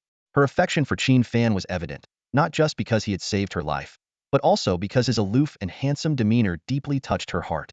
As a child of a wealthy family, Su Ro had long been prepared to sacrifice for an arranged marriage. Her older sisters had all married into prominent families in other provinces, and she thought she would meet the same fate. But now, having met Qin Fan, she decided to fight for a chance for herself. Just as Su Ro was lost in her thoughts, Qin Fan's voice brought her back to reality. All right, it's time to head back. The college entrance exams are in a few days, Qin Fan said calmly, clapping his hands. Su Ro's eyes sparkled with expectation as she nervously asked, Qin Fan, do you need a team for the profession-changing exams? She knew very well that with Qin Fan having successfully contracted a dragon pet, his target was undoubtedly one of the 3 top academies in the Dragon Kingdom. The other top 20 prestigious schools wouldn't even catch his attention. However, to get into the top 3 academies, his exam results needed to be among the top 100 in the province. Solo performance was the best way to achieve the highest scores, as teammates could potentially drag down the rating. Su Ro anxiously awaited Qin Fan's response, filled with both hope and worry. Su Ro's eyes sparkled with anticipation as she looked at Qin Fan, having already made up her mind. As a priest, her skills were mostly supportive, making solo dungeon runs time-consuming and inefficient. Qin Fan's demonstrated strength and the sense of security he provided gave Su Ro the idea of forming a team. If the other students at number 1 high saw the illustrious Su family's little princess actively inviting Qin Fan to team up, they'd be shocked, Su Ro thought, a slight smile playing on her lips. Her status at the school was exceptional, and many top students dreamed of teaming up with her. Even the top 3 from Anning City's elite private schools, rocket-class holy mage Tianjiming, Radiant Knight Ho Yiba, and Punisher Archer Xiong Shuang had abandoned their plans for solo runs to invite Su Ro to join them. They wanted to win her favor and also considered that this year's college entrance exam questions, crafted by the notorious Yama Zhangxiaosen, were particularly challenging. Forming a team seemed to provide a better chance of success. After a moment of thought, Qin Fan spoke, teaming up for the college entrance exam isn't out of the question, but you'll have to follow my orders unconditionally. Whatever I say, you do. If Tianjiming and the others heard this, they'd probably rush over to punch Qin Fan. After all their pleading efforts had failed, Qin Fan was making such domineering demands of Su Ro. All right, Su Ro agreed with a smile. As long as I can team up with you, I'll do whatever you say. She knew she had found a more reliable partner than anyone else. When we get back, if the Zhou family asks, you know what to say, right? Qin Fan asked casually. Yes, I know. I'll say I've never met them. Su Ro nodded in confirmation. Good, let's head home. Qin Fan concluded his nearly month-long wilderness training and led Su Ro back to the Adventure Guild Hall. When the adventurers at the guild saw Su Ro return unharmed, they were stunned. The receptionist cautiously inquired, "Miss Su, what happened to the three dragon brothers?" Su Ro gave a meaningful smile. "Take a guess." The receptionist gasped and made a throat-slitting gesture. "Miss Su, you didn't." Su Ro continued to smile silently, leading people to speculate about the fate of the three dragon brothers. Though shocked, the receptionist soon smiled with relief. Good riddance. Those guys were always backstabbers, and everyone's glad to see them gone. Qin Fan didn't accompany Su Ro. He preferred to keep a low profile. After handing in his task, he headed to the subway station to return to the orphanage. During security check, the staff noticed a peculiar aura from a creature in Qin Fan's possession and asked him to reveal it. A tiny crimson head peeked out from Qin Fan's collar, emitting an adorable yip sound. "Wow, what a cute little lizard!" the security lady exclaimed. "You've dressed it up like a dragon. How adorable." Clearly, she didn't associate Xiaojia with a real dragon. In this world, dragons were not only mysterious but immensely powerful, especially the great dragons and holy dragons, which were almost mythical. The cute appearance of Xiaojia hardly fit the fearsome image of the legendary blazing holy dragon. "Gao!" Xiaojia roared angrily at being compared to a lizard. Fortunately, Qin Fan quickly covered its mouth, preventing it from spewing fire. Once on the subway, the long-suppressed Xiaojia couldn't resist peeking out from Qin Fan's collar, curiously observing the human world around it. Its lively golden dragon eyes immediately captured the attention of the young women in the carriage. "Wow, what an adorable little creature. Girls, come see this insanely cute little thing. Oh my gosh, it's too cute. Can I hold it?" A group of young women excitedly gathered around, reaching out to pet Xiaojia. "Gao!" Xiaojia roared again in anger, unwilling to be touched by anyone other than its master. In Xiaojia's eyes, its master was supreme, followed by itself, while all other creatures were mere trash. If not for Qin Fan's strict orders against harming humans, the entire carriage of passengers might have been in trouble. "Sorry, my Xiaojia doesn't like being touched by others. Please refrain from doing so," Qin Fan explained apologetically. Having a pet dragon this cute was indeed a hassle. Despite Qin Fan's polite refusal, the women's interest in the adorable creature didn't wane. They sat around Qin Fan, bombarding him with questions and even asked for his contact information. Qin Fan found himself in a humorous predicament. He never imagined that he, who usually had no luck with women, would one day become so popular because of Xiaojia. After getting off the subway, Qin Fan headed straight to the nearby job change market. This was the hub where job changers traded materials, divided into two areas: Area A, which consisted of large chain stores, and Area B, where ordinary job changers sold their goods on stalls. Qin Fan looked around and noticed that most of the market-goers were ordinary job changers, with the highest level being around 18, similar to his own. These people seemed unremarkable, clearly living at the lower levels of society. Nevertheless, even the most basic combat job changer earned significantly more than an average office worker. All it took was hunting some small creatures in the wild and selling their hides for a good price. Of course, this job came with much higher risks than a regular profession, with the constant threat of danger. Area A was sparsely populated, but those who came by were well-dressed, with many wealthy individuals bringing their families to purchase equipment, jewelry, and potions. In contrast, Area B was bustling with activity, filled with ordinary job changers selling various materials and items from their stalls. Qin Fan's purpose for this visit was to sell a trade material, Goblin King's Heart, and a silver weapon, Goblin King's Greatsword. As for the rare Goblin King enchantment card, he intended to keep it for now. This card could increase the user's strength and attack speed by 1 with each successful hit, stacking up to 10 times, and was worth at least 50 million dragon coins. Such rare items, only obtainable in wild secret realms, were hard to come by even for those with money. After weighing his options, Qin Fan decided to head to Area A. It had been transformed into a lavish high-end shopping plaza. Qin Fan, dressed in ordinary attire, stood out in stark contrast to the opulent customers around him, but he paid no mind. He entered a store named St. Treasure Inn, immediately sensing the disdainful, contemptuous, and surprised glances from the surrounding customers. Just then, a familiar female voice called out, "Oh, isn't that Qin Fan? What are you doing here?" Qin Fan turned to see his classmate Zhang Dan, holding the arm of a handsome young man, approaching him. Zhang Dan was dressed in an expensive dress, her demeanor arrogant. Qin Fan nodded simply in acknowledgement. "I'm just here to sell something." Zhang Dan looked him up and down, her tone mocking. "Sell something? What could a poor orphan like you possibly have to sell? You're not here to steal, are you?" Faced with such sharp words, Qin Fan merely shook his head slightly, unwilling to engage with someone so spiteful. In his memory, Zhang Dan was always someone with poor character, often flirting with wealthy boys, reportedly having had over a dozen boyfriends in the past 3 years, and deceiving quite a few people out of their money. What surprised Qin Fan was that the young man beside Zhang Dan was none other than Ho Yiba, a renowned genius from Anning City. Known as the prince most suited to match with Su Ro, Ho Yiba was often in the newspapers and was even considered a potential city-level top scholar. Qin Fan wondered why Ho Yiba, who was supposed to be pursuing Su Ro, was with Zhang Dan. However, none of this concerned Qin Fan. He was here solely to sell his materials, and if possible, the great sword as well. Needing money urgently, he couldn't be bothered to converse further with Zhang Dan and turned to head deeper into the store. Seeing Qin Fan ignore her, Zhang Dan gritted her teeth but maintained a sweet demeanor as she turned to Ho Yiba. Darling, that guy dared to ignore me. Ho Yiba replied indifferently, then let's follow him in and see what's up. Though he wasn't easily swayed by Zhang Dan's words, he was indeed a bit bored and curious about what Qin Fan intended to sell. As Qin Fan stepped into the store, a sweet-looking and elegant saleswoman approached him politely. Welcome, sir. Are you here to make a purchase? Qin Fan shook his head. No, I'm here to sell something. All right, please show me what you'd like to sell, and I'll have it appraised to determine the price before we discuss further. Just a friendly reminder, sir, our store doesn't accept items valued at less than 10,000 dragon coins, the saleswoman gently informed him. Hearing this, Zhang Dan immediately sneered. Ha, Qin Fan, did you hear that? They don't accept items worth less than 10,000 dragon coins. The saleswoman, noticing Zhang Dan and Ho Yiba's entrance, also asked, Miss, sir, are you here to make a purchase? Zhang Dan quickly turned to Ho Yiba with a coquettish look. Darling. Ho Yiba frowned slightly, cursing inwardly, but maintained his composure, pointing at a necklace. That necklace over there, buy it, swipe the card, he said, handing over his bank card to the saleswoman. Certainly, sir. That necklace is priced at 300,000 dragon coins. I'll give you a discount, and it will be 250,000 dragon coins, the saleswoman responded with even more respect.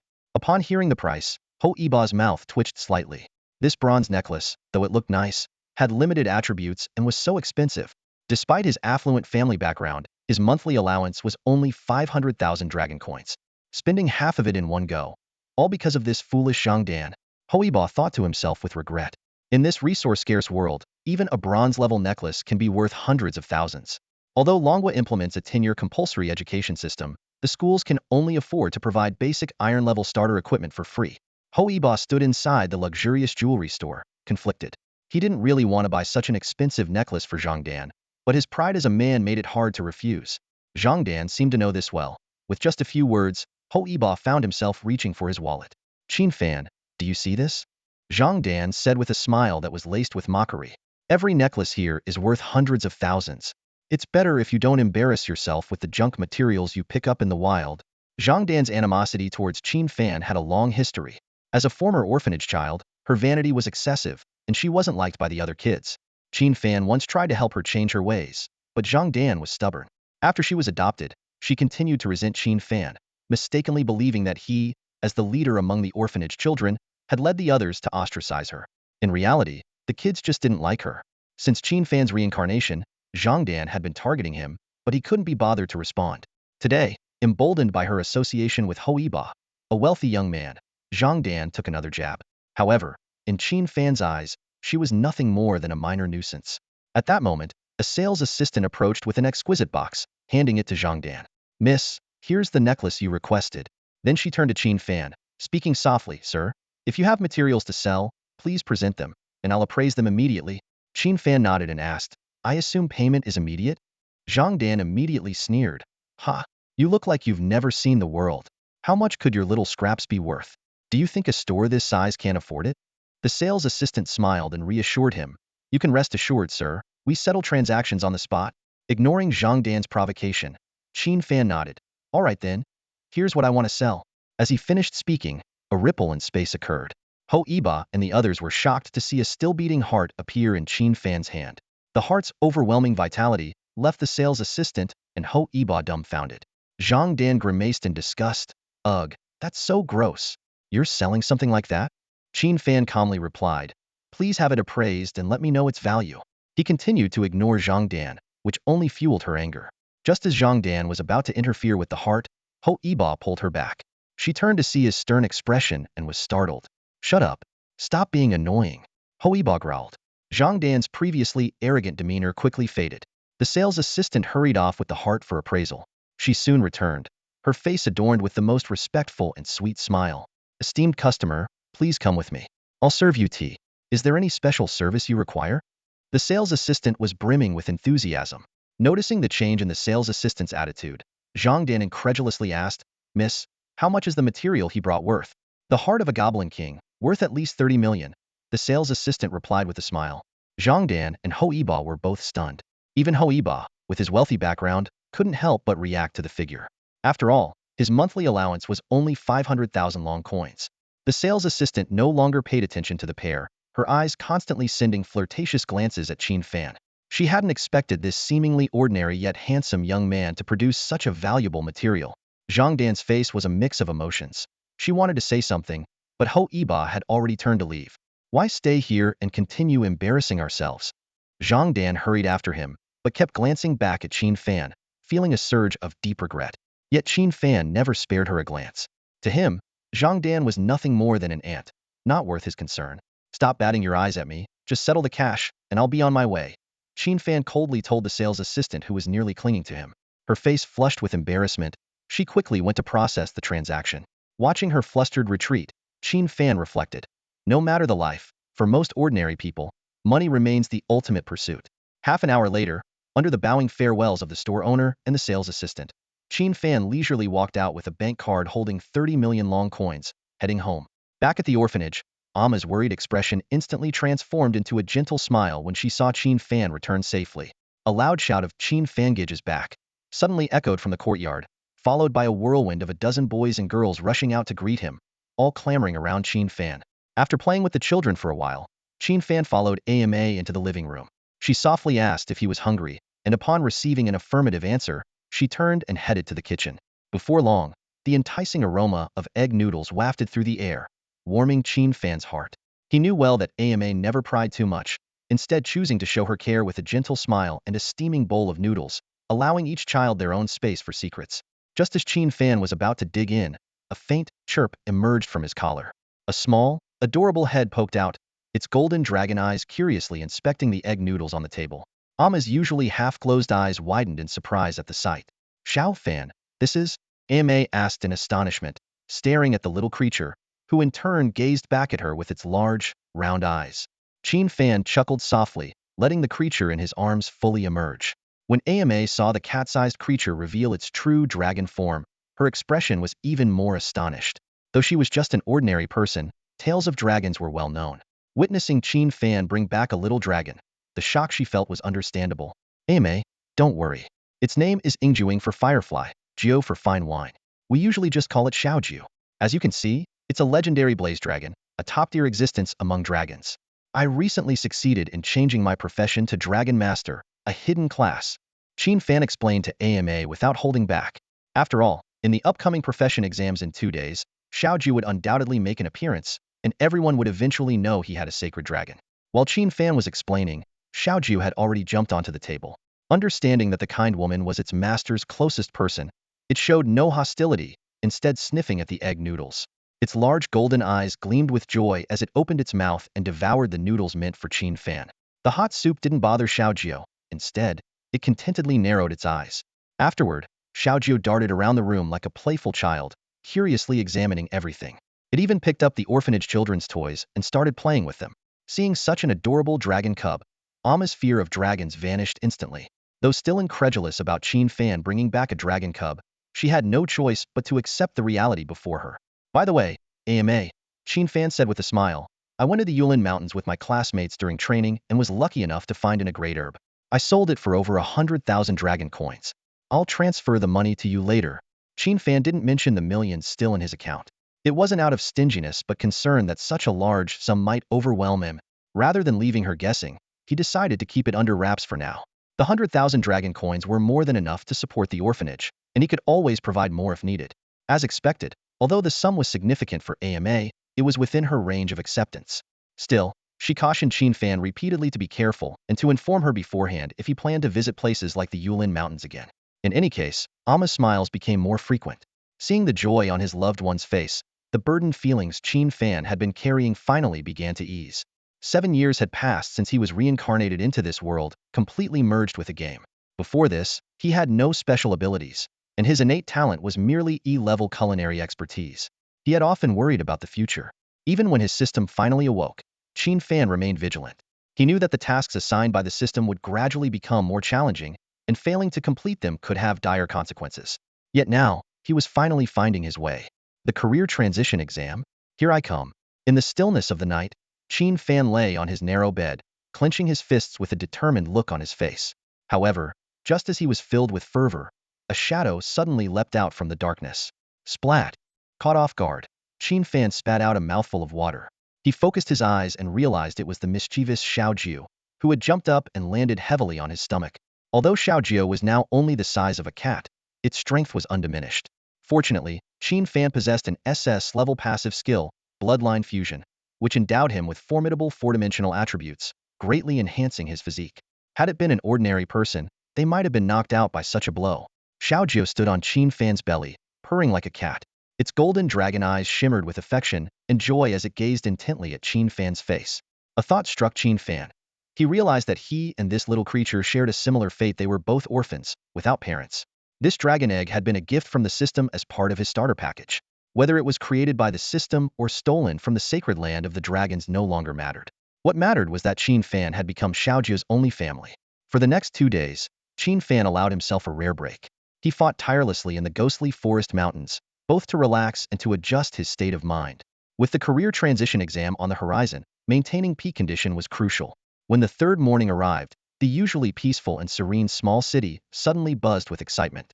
Third-year students rose early, equipped with carefully prepared gear and tools, filled with excitement and nervousness as they flocked to Anning Square. Anning Square was the sole testing site for this career transition exam. Today, all third-year examinees from Anning City and the surrounding counties would gather here to participate in this exam that could change their destinies. After years of arduous training, whether they could transform and succeed depended on this day. In this world where the game and reality are intertwined, resource allocation follows a strict hierarchical structure. The nation controls most of the resources, with only a small portion held by powerful organizations such as the Global Career Changers Guild and the International Combat Alliance. The significance of the career-changing exams cannot be overstated, as excellent results mean opportunities to enter prestigious academies, which are the primary recipients of national resources. The allocation of resources is clear. Ordinary academies receive 10, key academies get 20, top-tier academies are allocated 30, and the front lines of the demon battlefield take 40. In the country of Long, there are currently 80 ordinary combat academies, 20 key combat academies, and 3 top-tier elite combat academies. It's evident that these top-tier academies, with their abundant resources and powerful faculty, have become the ultimate goal for every student. Anning Square was bustling with people, the air filled with tension and excitement. Students gathered in small groups, murmuring about the difficulty of this year's exam and speculating on who might be the top scorer. Suddenly, a commotion broke the chatter. A stretch limousine slowly pulled up, and out stepped Tian Jinming, the Holy Spirit Mage, with elegance. Dressed in a snow-white robe and holding a silver-white staff, he exuded an air of nobility akin to a royal prince, drawing gasps from the surrounding female students. Following closely, 2 more luxury cars arrived. Guanghui Knight Ho Yiba and Punishment Archer Xiong Shuang made their appearances, each commanding attention and causing quite a stir. These 3 city-level top scorer candidates gathered together, chatting amicably, suggesting good rapport among them. Soon after, another luxury car arrived. Su Ro, dressed in a simple white cleric's gown, gracefully stepped out, immediately drawing everyone's gaze. The 3 prodigies approached her, each expressing their desire to form a team. However, Su Ro politely declined, stating she had other plans, a response that plunged the scene into silence.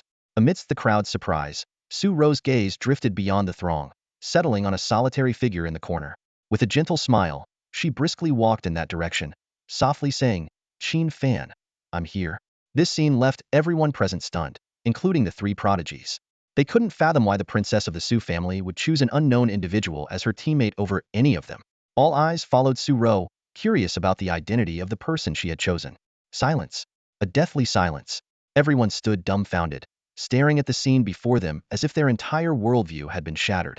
When they finally recognized the solitary figure's true identity, they found it even harder to accept. Qin Fan. It was actually Qin Fan. This unexpected choice left everyone present utterly shocked. A wealthy princess teaming up with a poor boy seemed like a plot straight out of a cliched romance drama. The most unable to accept this were the 3 prodigious talents. They were consumed by a single thought. Where did I lose?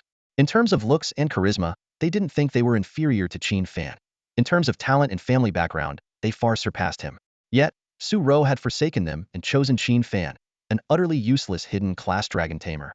It was common knowledge that a dragon tamer without a dragon was even less valuable than some ordinary enhancement classes. And Su-ro, a priestess with boundless potential, had chosen to team up with such a waste. The three prodigies were so intent on pursuing Su-ro because of her beauty and her promising future. Rumors had long circulated that the head of the Su family had inadvertently saved a powerful figure, who, in gratitude, gifted the Su family a second-tier priest-class scroll. And this wasn't just any scroll. It was said to be a special scroll that could transform one into a divine hymnist, with the potential to eventually ascend to a seraph. This was the fundamental reason these three prodigies were so desperate to win Su-ro's favor. In high-level secret realm dungeons, a reliable teammate was crucial. A future divine hymnist like Su-ro was undoubtedly the best choice, not only beautiful, but also a powerful hidden support class. Yet, Qin Fan, a waste of a dragon tamer, had suddenly appeared, infuriating the three prodigies. Tianjiming frowned and said, Su-ro, you can't be serious about teaming up with this worthless dragon tamer, can you? Su-ro's face turned icy at his words. He's my friend. Please show some respect. Hoiba shook his head and said, Su-ro, whether he's your friend or not, I don't think he's worthy of teaming up with you. He's an orphan, grew up in an orphanage, and his class is useless. Teaming up with us is the wisest choice. Even the usually silent Xiong Shuang spoke up. He really isn't a match for you. The surrounding candidates murmured among themselves, questioning Su-ro's choice. Just as Su-ro was about to retort, Qin Fan gently took her wrist, signaling her not to bother with them. Su-ro took a deep breath, revealing a gentle smile as she stood obediently by Qin Fan's side. This sight further enraged the three prodigies. At that moment, a spatial ripple appeared on the podium at the front of Anning Square, interrupting the tense atmosphere. Dozens of imposing figures in suits appeared on the stage. The square fell silent immediately, with a solemn expression on everyone's faces. For standing on the podium were not only the principals and teachers from Anning City's major high schools, but also three prominent figures from the Dragon Nation's Education Bureau. The most eye-catching among them was the man standing in the center, Lu Bin, the legendary Starslayer Sword Saint, and a prize student of the King of Hades. At only 28 years old, he had already reached level 65, achieving the status of a third-tier Sword Saint. It was unexpected that such a figure would personally come to Anning City to serve as the chief supervisor for the entrance exams. Lu Bin stood up, his sharp gaze sweeping across the crowd, and said in a clear voice, Your homeroom teachers have already gone over the important details and special rules for the class transfer exams many times. I won't repeat them here. So now, I hereby declare the class transfer exams officially open. Staff, please release the secret realm portals. As soon as he finished speaking, intense spatial ripples erupted at the center of the square, spreading outward. In the center of the square, large silver-white doors materialized out of thin air, and the faint growls of monsters echoed in the candidates' ears. These were unmistakably the signs of a silver-level secret realm. All the third-year candidates wore grave expressions as they witnessed this scene. Though the transfer exams in previous years also involved silver-level secret realms, this year was noticeably different. Everyone knew that the monsters inside were far more formidable than in past years, making it a daunting challenge for the graduates. This led to 90 of the candidates choosing to form teams, while only a few confident individuals opted to tackle it solo, albeit at a lower difficulty level.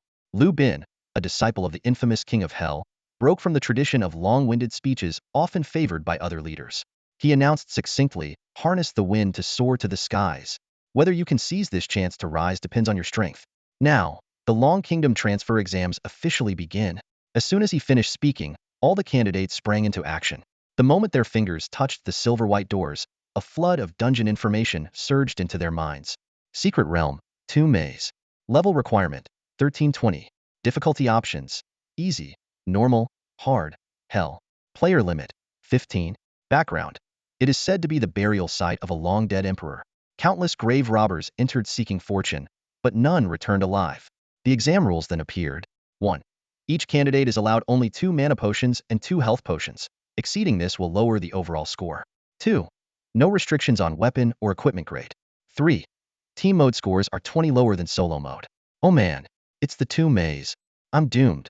I'm terrified of ghosts. Looks like I'll have to go with easy difficulty. Anything above normal difficulty comes with environmental debuffs. It's brutal. Upon learning that the exam was the Tomb Maze, panic set in among the candidates. This was the most challenging secret realm in the history of the transfer exams, with a solo pass rate of only 30 and even team pass rates at just 50. These figures underscored its formidable difficulty. At that moment, Tianjiming, Hoiba, and Xiong Shuang approached Su-ro once more, questioning her. Miss Su-ro, are you sure you want to team up with that useless Dragon Tamer? Su-ro responded with a stoic expression. I'll say it again. Qin Fan is my friend.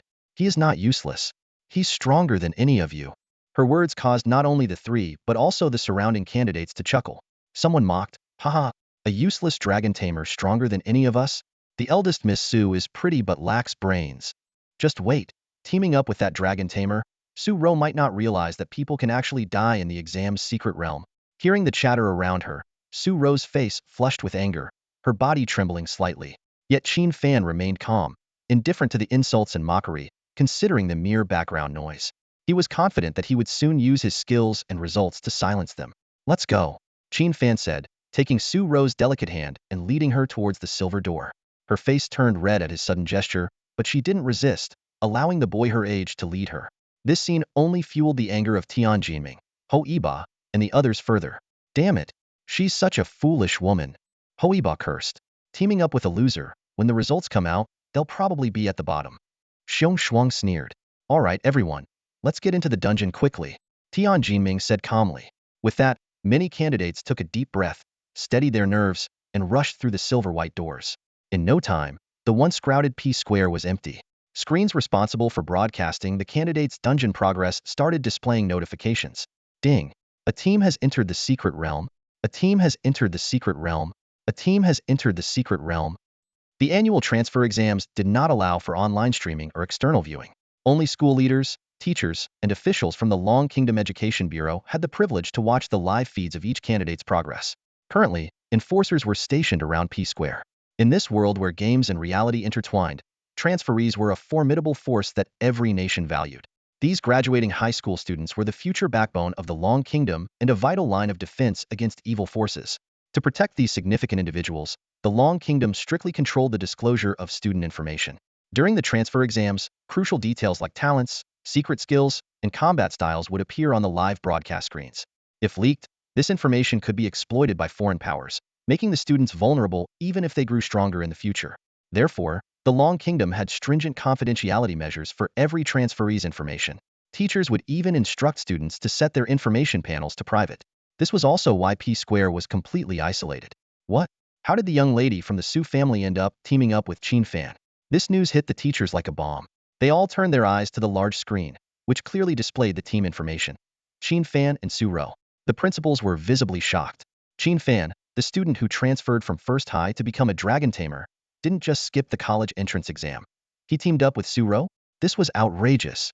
A Dragon Tamer without a dragon teaming up for an exam? It seemed like a joke. Someone couldn't help but ask, does Su Ro's father know? If he finds out, he might be furious to the point of spitting blood. All eyes turned critically towards Luo Yang, the principal of First High. Luo Yang was equally stunned and cast a stern look at Qin Fan's homeroom teacher. Zhao Li was on edge. He hadn't expected the class's brightest student, the Su family's princess, to choose Qin Fan as her teammate. At this moment, Lu Bin couldn't remain silent any longer and spoke up. What's wrong with you principals and teachers? Are you all so quick to belittle the students? The principal of Third High, Fang Dadong, hurried to explain. Director Lu, you might not understand. Although Qin Fan switched to the hidden profession of Dragon Tamer, without a dragon, he's pretty much like an ordinary person. With this statement, even Lu Bin fell silent. The Dragon Tamer profession was indeed perplexing. Dragons were known to be at the pinnacle of all beast-like creatures, incredibly powerful. Even the lowest earth dragons were exceedingly proud and would not easily form a contract with humans. And a Dragon Tamer could only establish a contract with the purest and strongest dragons, which was a daunting task. Lu Bin sighed inwardly, admitting that Su Ro's choice was indeed ill-considered. If she had teamed up with talents like Tianjinming or Ho Yiba, she would at least have had a shot at the top 100 provincially. Those prodigies were not just willing to team up because of Su Ro's beauty, but because of her exceptional support abilities as a healer. In the end, Lu Bin could only say, since it's already decided, it's Su Ro's own choice. As teachers, we should try to understand and wait for the results. Though the other principals and teachers fell silent, their eyes still held blame as they looked at Luo Yang, as if accusing him of leading such an outstanding healer astray. Just then, a system notification sounded. Your team has successfully entered the secret tomb maze. Difficulty chosen, Hell level. Return scrolls have been distributed to your in-game inventory. Please use them if you encounter danger. The in-game inventory, similar to a game backpack, was used to store various items. Qin Fan's inventory had only 5 slots, while Su Ro had dozens, highlighting the gap between a poor boy and a wealthy heiress. As the brief dizziness faded, Qin Fan and Su Ro opened their eyes to see a massive tomb before them. A dark passage lay quietly, inviting their entry, like the gaping mouth of an abyss. Suddenly, a hoarse and unpleasant monster roar echoed, as if warning them. Trespassers, face certain death. The hell-level difficulty of the tomb maze was a challenge even talents like Tianjinming and Ho Yiba dared not attempt solo. They would only dare to choose the hard difficulty and would need a team to venture into this level. Su Ro gripped her staff tightly, raising it gently to cast an illumination spell. The staff's tip flickered with bright light, dispelling some of the darkness. Let's go. Qin Fan led the way, with Su Ro close behind. Just as they entered the underground passage, the stench of rotting flesh hit them, nearly making Su Ro gag. Without looking, they knew the tomb was guarded by undead zombies. What surprised Su Ro even more was the overwhelming pressure that descended upon her as soon as they stepped into the corridor. After feeling it out, she realized her attributes had been reduced by 30. Even her senses and movements became sluggish. This hell-level difficulty environment debuff is really something, reducing challengers' attributes by 30 across the board. Qin Fan couldn't help but remark. Environmental debuffs were common in many secret dungeon challenges, typically weakening a specific attribute of the challengers. But a 30 reduction across all attributes was truly astounding. No wonder the candidates groaned when they heard Yin Wang was the examiner. Who can withstand such unreasonable environmental debuffs? Qin Fan continued. If I'm guessing right, normal difficulty reduces all attributes by 10, hard by 20, and hell by 30. Only Yin Wang would set such an insanely challenging stage. Scent purification. Without hesitation, Qin Fan activated this universal skill for both himself and Su Ro. Instantly, the nauseating stench of decay vanished, replaced by fresh air. Su Ro's pale face, a result of nausea, regained its color as she took a deep breath, feeling an unprecedented comfort. You actually learned this skill. Su Ro looked at Qin Fan in astonishment. Qin Fan calmly explained, in Secret Realm dungeons, illusions can affect challengers. Just to be safe, I learned this skill. In truth, he had used his remaining skill points on these occasionally useful universal skills. Every job changer can use skill points to enhance their professional skills, up to a maximum of 100. At 30, 50, 70, and 100, skills above grade B gain new effects. Currently, Qin Fan had only enhanced his Fire Dragon Bullet to 5. High-level skill enhancements require more skill points, highlighting their preciousness. The ways to acquire skill points are limited: level up rewards, Secret Realm dungeon completion rewards, and consuming rare natural treasures. Therefore, all job changers must exercise extreme caution when learning and enhancing skills. Don't be surprised, the battle is about to begin, Qin Fan reminded in a deep voice. Su Ro nodded solemnly. As they ventured deeper into the underground passage, the ominous sense of danger intensified. Qin Fan keenly detected the zombie howls echoing from the end of the corridor and whispered, "They're coming." Clang. The Xinjing Earth Scale Sword was unsheathed. Instead of slowing down, Qin Fan sped up. Su Ro immediately cast Weapon Blessing and Wind Whisper Blessing. Buzz.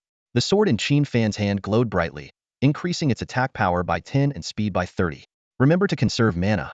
These two buffs are enough? Qin Fan reminded before leaping forward into the first level of the tomb maze. Roar.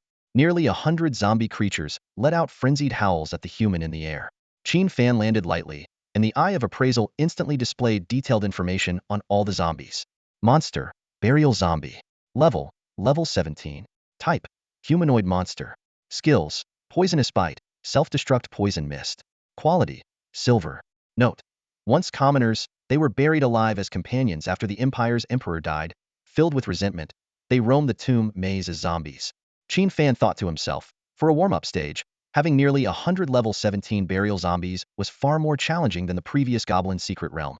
As expected of a test set by Yin Wang, the zombie horde lunged at Qin Fan without hesitation, their maggot-infested grotesque appearance causing disgust. Just out of the corridor, Su Ro immediately began casting buffs on Qin Fan, fully aware that her role as a support was to protect the frontline attacker.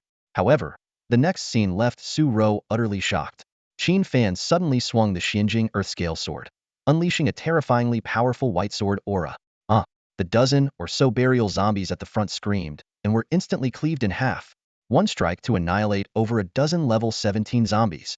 Before Su Ro could even utter a gasp, the battle had already reached its fever pitch. With a swift flick of his toes, Qin Fan soared 5 meters into the air, skillfully evading the lunging attack of the zombified burial attendants behind him.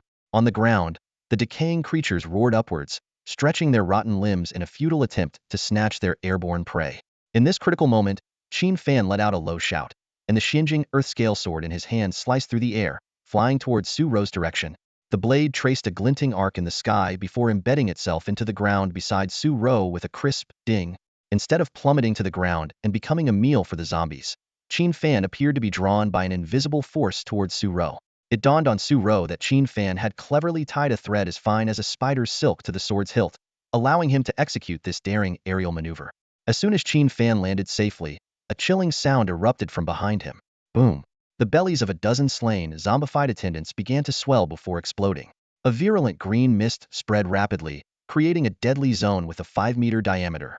This self-destructive toxic cloud was evidently the final attack of each fallen zombie. Worse still, the proximity of the creatures triggered a terrifying chain reaction. Boom, boom, boom. More zombies exploded in succession, and with each burst, the toxic mist rapidly expanded across the entire underground plaza. The surviving zombies were unfazed and continued to charge at Qin Fan and Su Ro with their gaping maws. Su Ro, pale-faced and about to ask for a plan, watched as Qin Fan dashed forward once more. Holding the Xinjing Earth-scale sword, he moved with calm precision, decapitating each zombie with every strike. Simultaneously, he retrieved several round objects from his spatial ring and hurled them into the zombie horde without hesitation. In the next moment, the fire dragon grenades detonated. Roaring flames shaped like a dragon's head surged forward, carrying intense heat as they blasted into the dense group of zombies. The landing of the fireball was nothing short of perfect. It struck precisely at the center of the zombie horde, triggering an astonishing chain reaction. Boom! The deafening explosion echoed through the underground palace.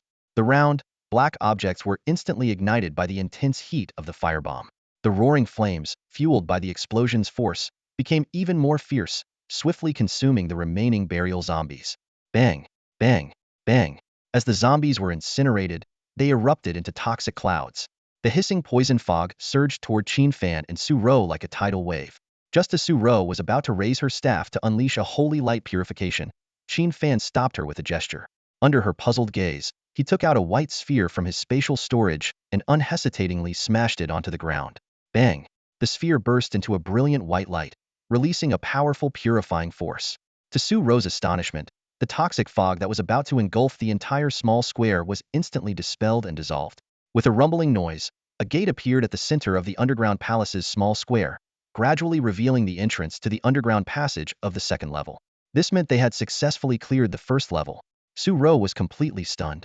She looked at everything before her in disbelief, her preconceived notions utterly overturned.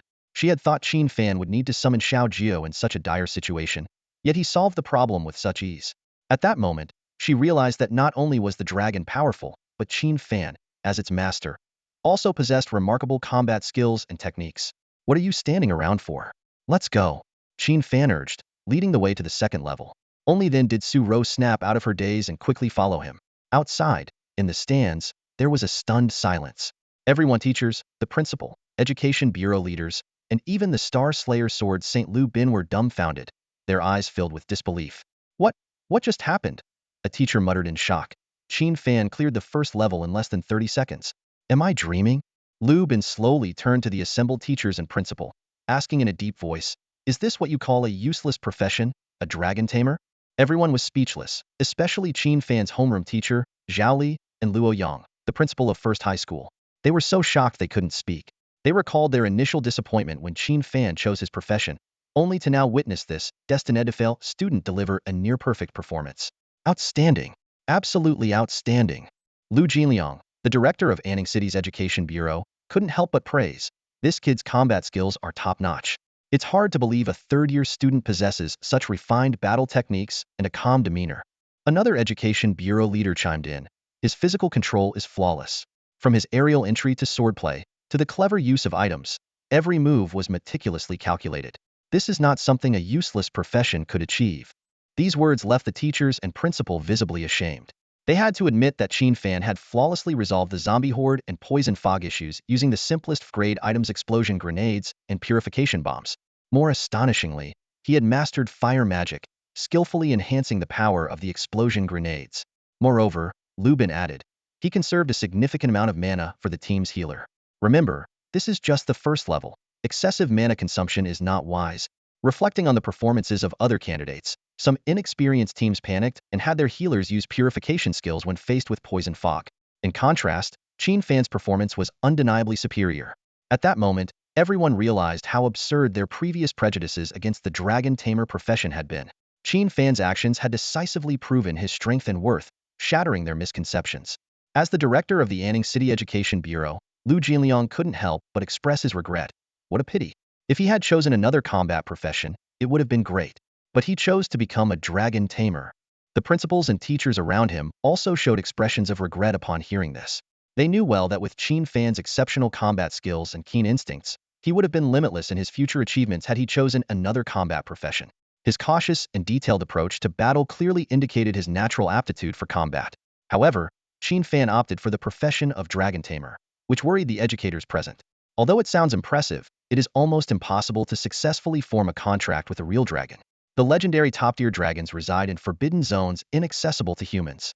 These dragons are as powerful as deities, with adult dragons capable of taking on 3 human 4th-tier warriors simultaneously without defeat. Even more formidable are the adult holy dragons, which can take on 10 opponents at once. Even the lowest-tier earth dragons possess power comparable to 4th-tier warriors once they reach maturity. If a dragon tamer could contract with an earth dragon, it would undoubtedly become an extremely formidable combat profession. Unfortunately, the requirements for a dragon contract are very high, demanding a dragon of pure bloodline, at least at the level of a giant dragon. Lubin spoke solemnly. Let's see how far Qin Fan can go. For now, he might only reach the 2nd level. Although the 2nd level involves minor monsters, they are all enhanced. Given Qin Fan's current combat strength, despite his excellent skills, it might be difficult to effectively clear the monsters. Everyone understood that this was the high-stakes transfer exam, akin to a narrow bridge with countless competitors. Even if Qin Fan passed, his speed would likely lag behind others, meaning his performance might not be outstanding. Nevertheless, all they could do was wait quietly for the results. Meanwhile, inside the dungeon, Qin Fan, having swiftly cleared the 1st level, entered the dark passage to the 2nd level of the Earth Tomb maze with Su Ro. At the end of the corridor, they pushed open a dust-covered stone door to reveal a magnificent underground palace hall. The scene inside the hall was horrifying. It was packed with nearly 500 zombie monsters.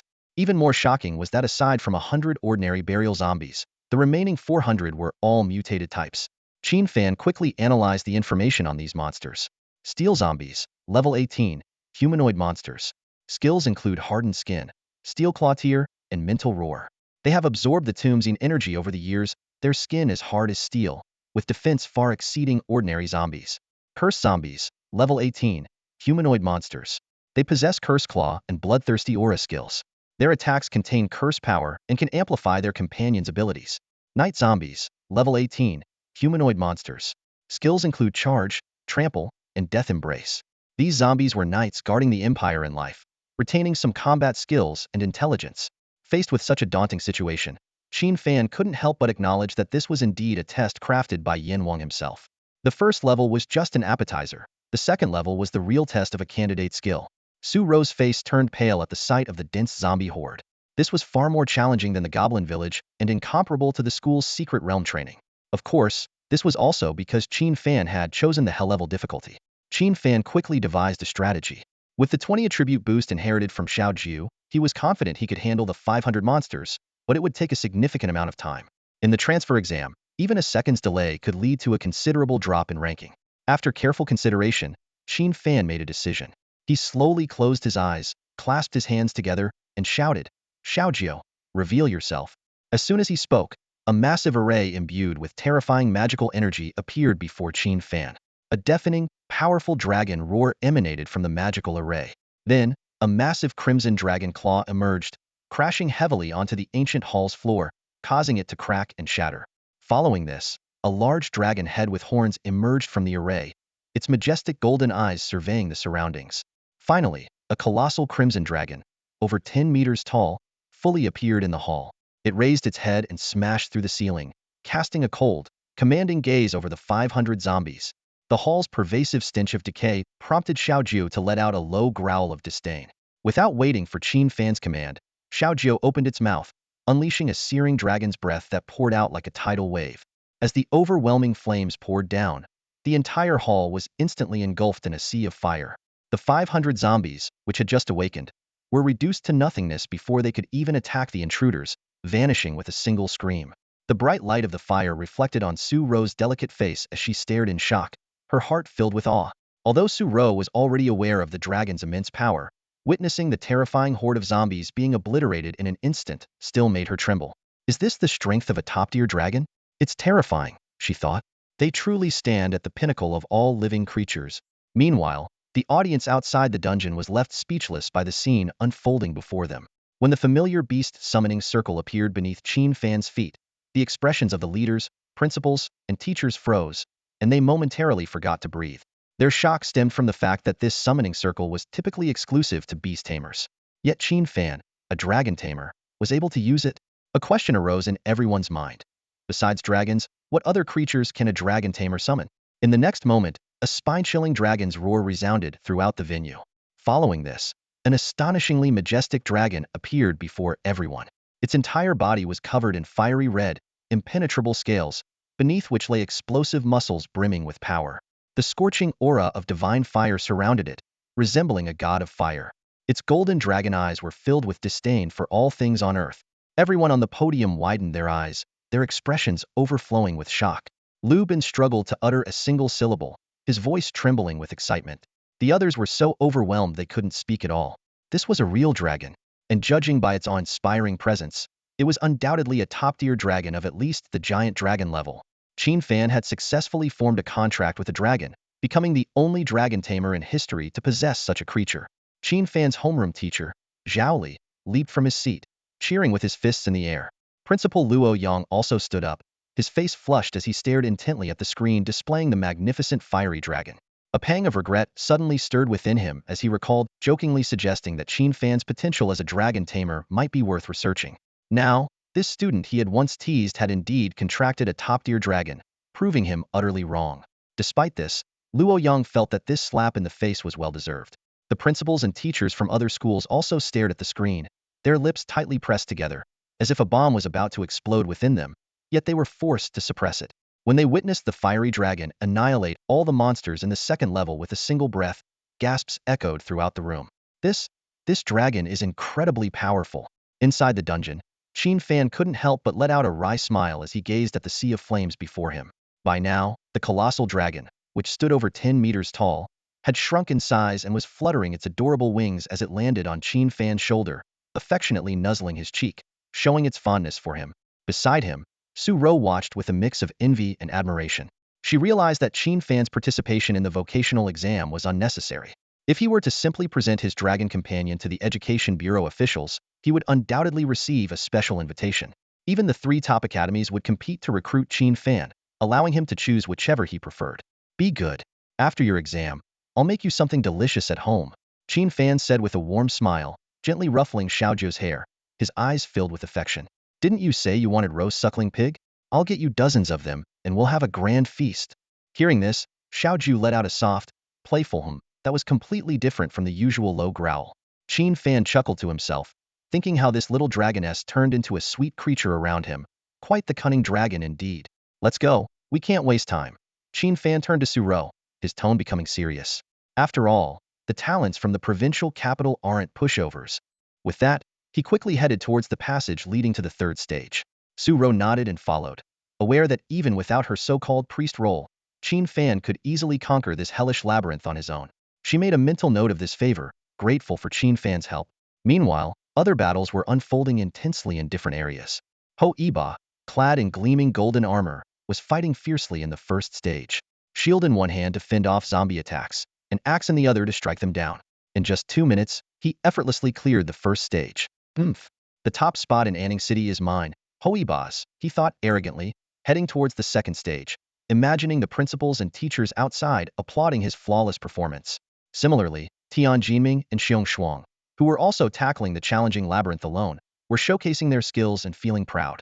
However, they were unaware that everyone on the viewing platform, including their principals and teachers, didn't even bother to glance at them.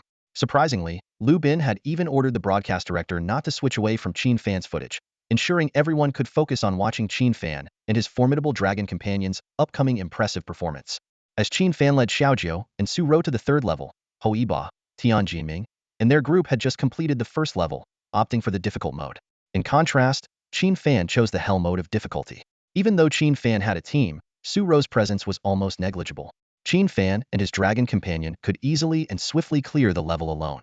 Soon, Qin Fan and his team arrived at the third level. This underground tomb maze had 6 layers, with the third layer being the real labyrinth. Before them lay a winding underground complex, clearly designed to test the students' perception and sense of direction. Faced with this challenge, Qin Fan smirked, pointed ahead, and calmly said, "Xiaojiu, flatten the entire maze for me." Roar. Xiaojiu responded excitedly, flapping its wings at the maze's entrance. Suddenly, a crimson light burst from Xiaojiu's body, and it began to grow rapidly. In the blink of an eye, Xiaojiu expanded to over 100 meters tall, its head even brushing against the ceiling of the underground maze. In this form, Xiaojiu was a completely different dragon than before. Not only was it larger and more imposing than in its divine fire annihilation state, but its fiery red scales also took on a dark hue, as if they had been hardened. The entire dragon exuded a majestic and powerful aura. This was Xiaojiu's fourth form might shaking the heavens. Xiaojiu let out a deafening roar, and, to the amazement of all the onlookers, the colossal crimson dragon charged straight into the underground maze. Boom! Walls that even level 30 experts couldn't destroy crumbled like tofu under Xiaojiu's assault. Boom! Boom! Boom! In a matter of seconds, Xiaojiu had carved a path 2 to 3 kilometers long through the maze, each step spanning hundreds of meters, reaching the maze's end in just a few strides. Standing beside Qin Fan, Su Ro was utterly stunned. She never imagined that a test of perception and direction could be bypassed in mere seconds by Xiaojiu's brute force. Outside, Lu Bin, Lu Jinliang, Luo Yang, and others were equally astonished. They watched as the meticulously designed level by Yin Wang was reduced to rubble in moments by the rampaging Crimson Dragon. What shocked them the most was Xiaojiu's formidable physique. After a moment of awe, Lu Bin smiled wryly. After this level, there's no need to look further. Even with a team, Qin Fan will undoubtedly be the top scholar of Tianyuan province. Lu Jinliang, the director of the Anning City Education Bureau, confidently agreed, and other principals and teachers nodded in acknowledgement. As Qin Fan's homeroom teacher and principal, Zhao Li and Luo Yang were the most delighted. If Qin Fan became the provincial top scholar, Anning City High School's name would resound throughout Tianyuan province. At this moment, Qin Fan was already heading toward the 4th level. On the other side, Ho Yiba, Tian Jiming, and other prodigies frowned as they faced the dense horde of over 300 zombies. Even at a difficulty level deemed challenging, the sheer number of these creatures was truly astounding. Without hesitation, Tian Jiming raised his staff, launching a series of holy light spheres like meteors toward the zombie horde. The spheres sliced through the air with a whoosh, followed by the resounding boom-boom of explosions echoing all around. The blasts immediately caught the zombies' attention, and with deep growls, they surged towards Tian Jiming like a tide. Clad in a pristine white robe, Tian Jiming deftly dodged and cast spells, his staff moving with the speed of the wind. His spellcasting speed was remarkable, each spell hitting its mark with precision. This display clearly demonstrated that his reputation as a prodigy of Anning City was not merely due to family support, but through his own formidable abilities. 10 minutes later, the 300 zombies finally lay defeated. Tian Jiming was left panting, with only half of his mana remaining, and several noticeable claw marks on his robe. Despite his protective gear, this battle had clearly taken its toll on him. Heh, Tian Jiming sneered inwardly. I bet Qin Fan and Su Ro can't even pass this stage. I chose the challenging difficulty and faced over 300 monsters. The hell level must have at least 500. Even if they manage to get through, it will take them over an hour at least. The others shared similar thoughts. However, the so-called useless professions in their eyes had already breezed through, effortlessly reaching the 4th stage, far ahead of Tian Jiming and his team. Su Ro clutched her staff tightly, obediently jogging behind Qin Fan. Next, they were set to face elite monsters. In the state of sky-shaking might, Xiaojiu's strength and physique attributes soar to an astonishing 3,200 points, while its intelligence significantly decreases. This state clearly favors close combat battles. With such formidable strength and physique, even a second-tier expert would struggle to face it head-on. Only a level 60 third-tier expert would be qualified to stand a chance. What is truly shocking is that Xiaojiu is currently only level 10, still in its juvenile phase. A juvenile holy dragon already rivals a level 60 third-tier human expert, making one fear its terrifying power upon reaching adulthood. It's no wonder that before Qin Fan, no human had ever successfully tamed a dragon of such a high level. Even those lucky enough to form contracts with lesser dragon breeds only managed to establish equal partnerships. Yet, Qin Fan commands Xiaojiu to obey any command unconditionally, showcasing a remarkable level of control. Qin Fan pushed open the door to the 4th stage and stepped into the hall. Candles lit up automatically, dispelling the surrounding darkness. Suddenly, there was a loud crash. Even in its normal state, Xiaojiu, still 30 meters tall, crashed into the hall. Under the dim candlelight, the interior of the hall became clear. At the far end of the hall stood a giant zombie, 6 meters tall. This zombie was bizarre, possessing 3 heads and 6 arms, each holding a different weapon. Its body was covered in grotesque stitch marks, with several twisted human faces embedded within.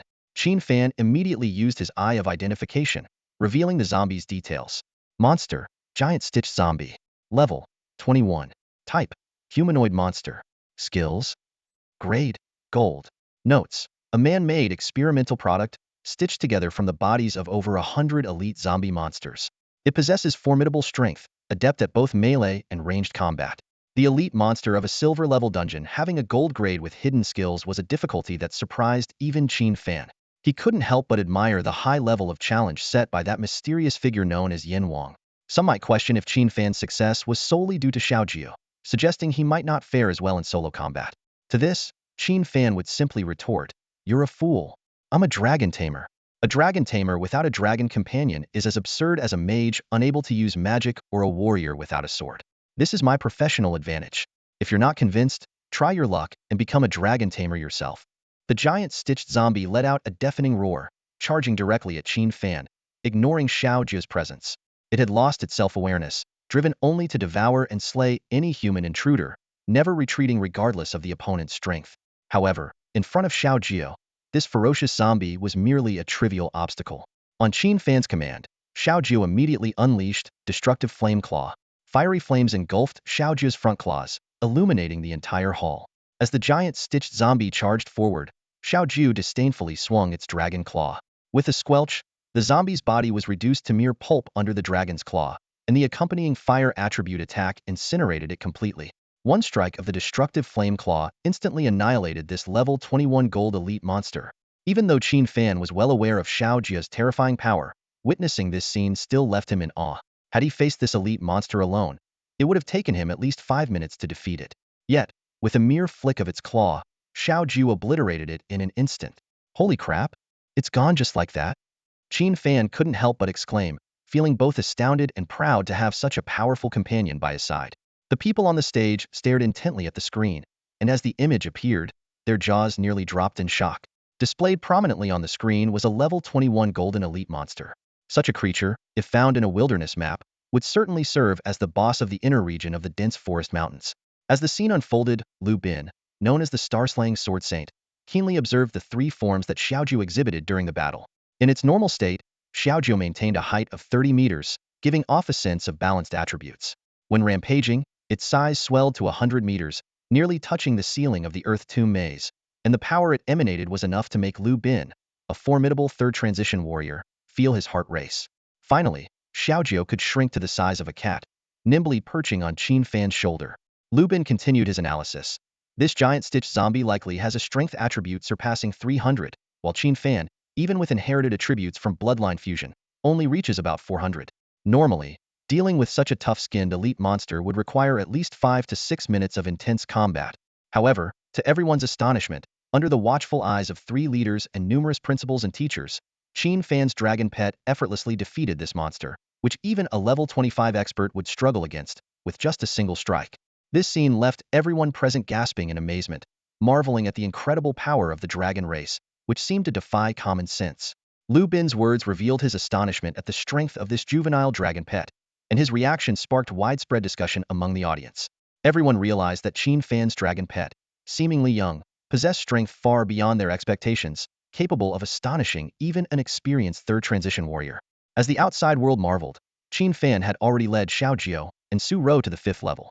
The previous 4 levels tested their monster-clearing abilities, sensory navigation, and attack power, but the scene at the 5th level was unexpected. Before them lay a barren, desolate plain with a sky overhead. This was clearly a specially created space by the test setter, a small secret realm like a mirror within a mirror. Qin Fan couldn't help but be impressed by the grandeur of it all. However, when he saw the monsters in this level, even he couldn't help but gasp. Hundreds of meters away stood 10 towering, giant stitched zombies, and even more shockingly, behind them were nearly 2,000 smaller zombie creatures. Su Rou's face turned pale at the sight. The scale of this monster army was beyond her imagination. Outside the dungeon, many principals and teachers also gasped. Some questioned whether the difficulty was excessive, but soon someone reminded them that this was a test set by Yin Wang, so the extreme difficulty was no surprise. Lu Jinliang, the director of the Education Bureau, explained with a wry smile that this level was designed for team candidates. When tackled solo, the number of elite monsters and minions would be halved. Even then, only exceptionally talented individuals could pass. Lu Bin spoke with anticipation. Let's watch. This little guy has a dragon. It'll be interesting to see if this young dragon can handle this challenge. Inside the secret realm, although Qin Fan was initially surprised, he soon showed delight. The more monsters there were, the more experience he and Xiaojiu could gain. Xiaojiu, go! Qin Fan ordered without hesitation. With a dragon's roar, Xiaojiu leaped from Qin Fan's shoulder into the sky. A massive magical array appeared, and fiery red light bloomed like fireworks. Surrounded by divine fire, Xiaojiu's size swelled to 50 meters tall. Spreading its wings, it soared across the ominous sky, its crimson flames illuminating the world. Golden divine fire patterns emerged, emitting a scorching heat that turned the entire realm blistering hot. Xiaojiu dove towards the horde of monsters like a bomber. The ground-bound zombie horde roared futilely, unable to reach this noble master of the skies. Before Qin Fan could give further instructions, Xiaojiu opened its dragon mouth and unleashed a devastating dragon's breath from high above. The terrifying, lava-like breath instantly engulfed the entire zombie army. The destruction was swift and overwhelming. Once again, Xiaojia demonstrated its immense power for all to see. Like molten lava pouring from the sky, its dragon breath rained down for half a minute, engulfing the terrifying zombie army in a blazing inferno. Even the 10 giant stitched zombies couldn't withstand this devastating attack. Xiaojia's intelligence attribute had surpassed 3,000, thanks to the magic amplification from its Godfire annihilation form. Against creatures with less than 200 magic resistance, the Godfire breath was undeniably lethal. The zombies were helpless, with no means to resist. Surveying the fiery sea below, Xiaojia felt satisfied. To ensure no creature was left alive, it circled the sky once more, only reverting to its adorable original form and landing on Qin Fan's shoulder when it sensed no remaining monster presence. Gaw! The now pet-sized Xiaojia affectionately nuzzled Qin Fan's face, as if saying, "Praise me, master. I'm amazing." Qin Fan, not holding back his praise, gently patted Xiaojia's little head. Nearby, Su Rou felt a pang of envy but quickly reminded herself that, as a priest, she couldn't contract with a dragon, resigning herself with a sigh. Outside, the teachers and principal on the podium were once again rendered speechless. Even though they thought the difficulty level of this challenge was excessive, Xiaojia's invincible display left them in awe. Wow, this is just absurd, someone couldn't help but exclaim. I feel like no matter how monstrous the final challenge is, it won't stop Qin Fan. He might just set the record for the Earth Tomb Maze instance. As Qin Fan's homeroom teacher, Zhao Li excitedly remarked, there's no denying it. A dragon master with a dragon is terrifying. They bulldoze through everything without effort. Tactics, difficulty levels, test theory, all insignificant in the face of dragons. Truly, they stand at the pinnacle of the food chain. A principal from another school stepped forward, offering an apology to Luo Yang.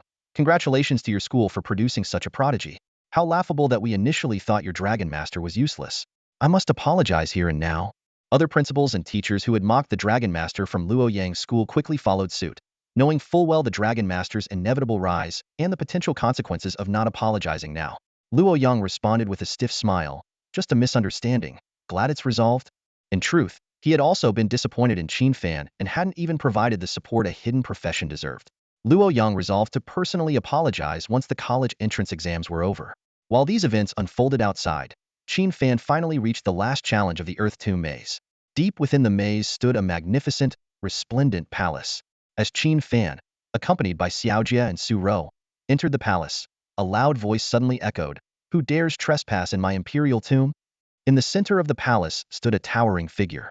Clad in a golden dragon robe and wearing an ornate crown, his face was stern yet livid, and the oppressive aura filled the entire palace. Qin Fan immediately used his eye of appraisal. Monster, Tyrant's Undead. Level, 30. Type, Humanoid Monster. Skills. Rating, Golden. Notes, an emperor from an ancient empire, known for his cruelty and tyranny in life. In death, bound by the sins of his slaughter, he is eternally imprisoned here.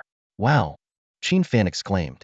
The final boss of a silver-level instance was a level 30 monster with a golden 5-star rating. Completely beyond expectations. Its attributes might all be at 500, a full 100 points higher than Qin Fan's. In an unknown fight, Qin Fan might not prevail. Though surprised, Qin Fan remained composed. As a dragon master with a dragon, he had confidence. What's more, the harder the challenge, the greater the experience gained. Su Ro felt grateful once more for aligning herself with Qin Fan, a feeling of secret joy welling up inside her. Oomph. Very well. The tyrant's undead sneered. I have languished in solitude for countless years, and it's been ages since I've tasted human flesh. You shall be my feast. Guards. At your command. With the tyrant's undead's order, thousands of undead generals in various attires materialized out of thin air in the once empty Golden Palace, creating a terrifying scene. In the opulent underground palace, countless small monsters suddenly emerged from all directions. Compared to the 5th level, the number of these creatures in the final stage surged to nearly 10,000, a staggering increase.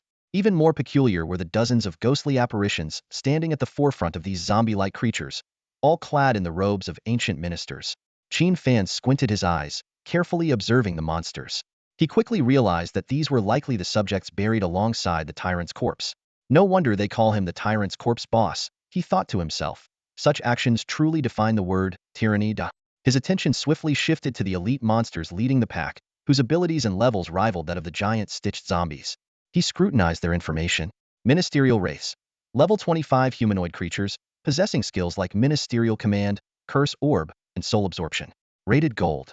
These were once ministers under the tyrant, transformed into wraiths by absorbing negative energy after being buried. General's corpse.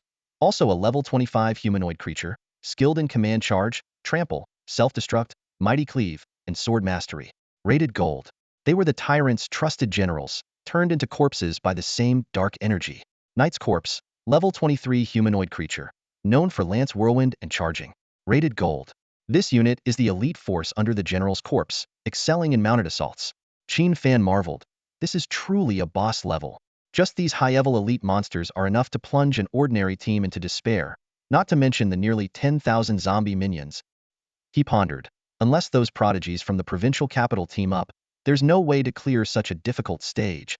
He speculated that perhaps the King of Hell thought the annual vocational exam questions were too easy and deliberately increased the difficulty. However, Qin Fan knew that such challenging exams must have unique ways to clear them. He guessed there might be some mechanism to lower the difficulty or a device to prevent the tyrant's wraith from summoning more creatures. Yet, even with the awareness of such mechanisms, Qin Fan was not interested in searching for them. His goal was simply to annihilate all the monsters. After all, in this dungeon, the experience gained from defeating monsters would be tallied up after clearing the stage. He didn't want to waste any experience points from these creatures. More importantly, he had Xiaoju by his side. As a Dragon Tamer, what was there to fear in this vocational exam dungeon? He could just bulldoze through. Xiaoju, lazily perched on Qin Fan's shoulder, ignored the swarm of zombie creatures and the tyrant's corpse, content to make soft cooing sounds next to its master. In stark contrast was Su Ro, who was quite shaken by the scene before her. Although she hadn't expected so many enemies in the final stage, she tried to remain composed. Even if she couldn't assist Qin Fan, she refused to be a burden. Qin Fan gently stroked Xiaoju's scales and smiled as he commanded, Xiaoju, this army is a perfect playground for you. Go on, show them your earth-shattering form and see if these creatures can survive your onslaught. Xiaoju never disobeyed its master's orders. Ever since forming a bond with Qin Fan, Xiaoju considered him its everything. Any threat to its master would be torn apart by its sharp dragon claws. Upon receiving the command, Xiaoju immediately assumed its earth-shattering form. Unlike the previous encounter in the dark maze, this time, in the lavish underground palace, the magnificent architecture gleamed brilliantly, fully revealing Xiaoju's true form. With a deafening roar, Xiaoju's body rapidly expanded. From the size of a cat, it grew to a staggering 100 meters tall as it flew towards the center of the palace grounds, truly becoming a towering presence. Its fiery red scales appeared as if they were magma being cooled and carbonized, displaying a fearsome blend of black and red hues. The charred scales appeared like a thick layer of metallic armor draped over its body, showcasing an unmatched level of supreme defense. Xiaoju's form had completely transformed, shedding any hint of cuteness and replacing it with an overwhelming sense of terror, as if a god of destruction had descended. Its dragon claws turned a shade of ash gray, making it resemble a mighty steel-armored dragon, exuding an awe-inspiring presence. Suddenly, a deafening dragon's roar echoed through the underground palace, reverberating through the open space. The sound waves were so powerful that even Su Ro had to cover her ears, her face contorted in pain. The audience outside, witnessing Xiaoju's sky-shattering form through the screens, were wide-eyed, their jaws nearly dropping to the floor. This scene completely overturned their understanding of dragons, and their astonishment was palpable. Is this a dragon? Is this what a true dragon looks like? Gasped voices erupted from the crowd. Qin Fan's strategy was clear, intended to crush every obstacle in this challenge with the most straightforward and forceful approach. While others might think of finding mechanisms to weaken the monster, Qin Fan had no interest in such tactics. He neither needed nor cared for shortcuts. Xiao Jiao's towering figure, standing 100 meters tall, was even more intimidating than the monster itself. Someone in the audience couldn't help but ask, can anyone give an initial estimate of this dragon's attributes? Upon hearing this, all the principals and teachers, including the two bigwigs from the Anning City Education Bureau, instinctively turned their eyes towards Lu Bin at the center of the podium. As the only third-turn expert present, Lu Bin's knowledge and experience far surpassed that of the others. After a moment of contemplation, Lu Bin spoke with a grave expression. Judging by the immense power emanating from its limbs, its strength attribute is at least close to 4,000 points. Moreover, its defensive attribute is absolutely top tier. This form, as if clad in black gold armor, is like a perfect warrior born for close combat. As Lu Bin finished speaking, everyone present gasped, their faces filled with disbelief. Are you serious? Even when it came from Lu Bin's mouth, the other principals and teachers were left in a state of shock. Their instincts told them that even a juvenile dragon shouldn't possess such terrifying attributes. However, the reality before them hit hard, showing them just how powerful this dragon truly was. Even the Starslayer Sword Saint was watching in awe, let alone everyone else. They were well aware that their experience paled in comparison to the Sword Saints, so what Lu Bin said was likely true. A juvenile dragon, just by transforming, could elevate its strength attributes to nearly 4,000. This was insane. Truly insane. Look closely, Lu Bin pointed out. While this form enhances its strength and physical attributes, its intelligence attribute is significantly weakened. After careful observation, Lu Bin concluded, this Crimson Dragon has 4 transformation forms. One inclined towards magic, the current one focused on physical attacks and melee combat, a 30-meter-tall normal form, and an adorable kitten form. Lu Bin, being Yin Wang's student, quickly grasped the transformations of this juvenile dragon pet with just a brief observation. Ever since Qin Fan revealed this dragon pet, all the principals and teachers present lost interest in the other students' exams, focusing entirely on Qin Fan's test. After all, it was their first time witnessing a high-tier baby dragon firsthand.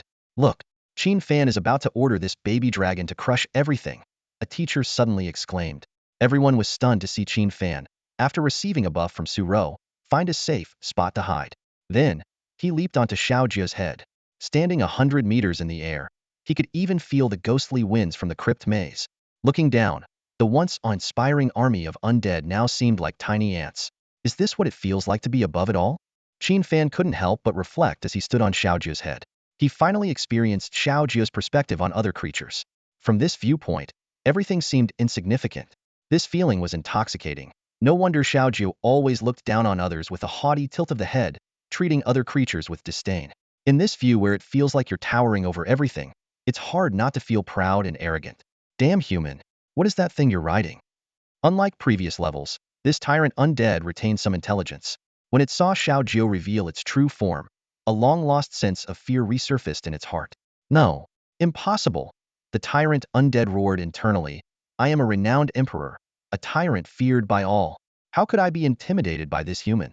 But it quickly realized that it wasn't the human that intimidated it, but the dragon before it. For the first time, it felt its own insignificance, as if under the dragon's disdain. A strong sense of impending death arose within. Perhaps out of fear, the tyrant undead didn't order its subordinates to charge at the towering dragon. It was paralyzed by fear, unable to give commands. This is precisely a small mechanism my teacher embedded in this level. Lu Bin explained to the outside world. If you can enrage the tyrant undead, it will personally attack the challenger without ordering a horde charge. But if you can instill fear, it loses its emperor's courage, passive skill, equivalent to losing its imperial prestige. Thus, the surrounding elite monsters won't follow its orders. Everyone suddenly understood. That was the trick. No wonder this level was so tough. It was because of this mechanism that prevented the horde from recklessly charging. In fact, many high-difficulty dungeon instances have such mechanisms and tricks to avoid triggering certain monster skills. Lu Bin added, by finding and activating these small mechanisms, the dungeon's mechanics become significantly simpler. Right now, Qin Fan's dragon hadn't even made a move, yet it had already intimidated the tyrant undead. Such is the fearsome power of a dragon. Meanwhile, inside the dungeon, Qin Fan couldn't care less if his opponent was terrified. To him, this horde of monsters was just a pile of experience points. Once the tyrant undead was slain, these monsters would likely turn to dust as well. Xiao Jia, charge forward, Qin Fan ordered. Crush the little ants beneath you first, then squash that big ant. Xiao Jiu acknowledged with a roar. Then, boom! With just the first step, a massive 3-meter-deep dragon claw crater appeared on the palace floor. That was Xiao Jiu's footprint. More importantly, with each step, the entire palace began to shake violently.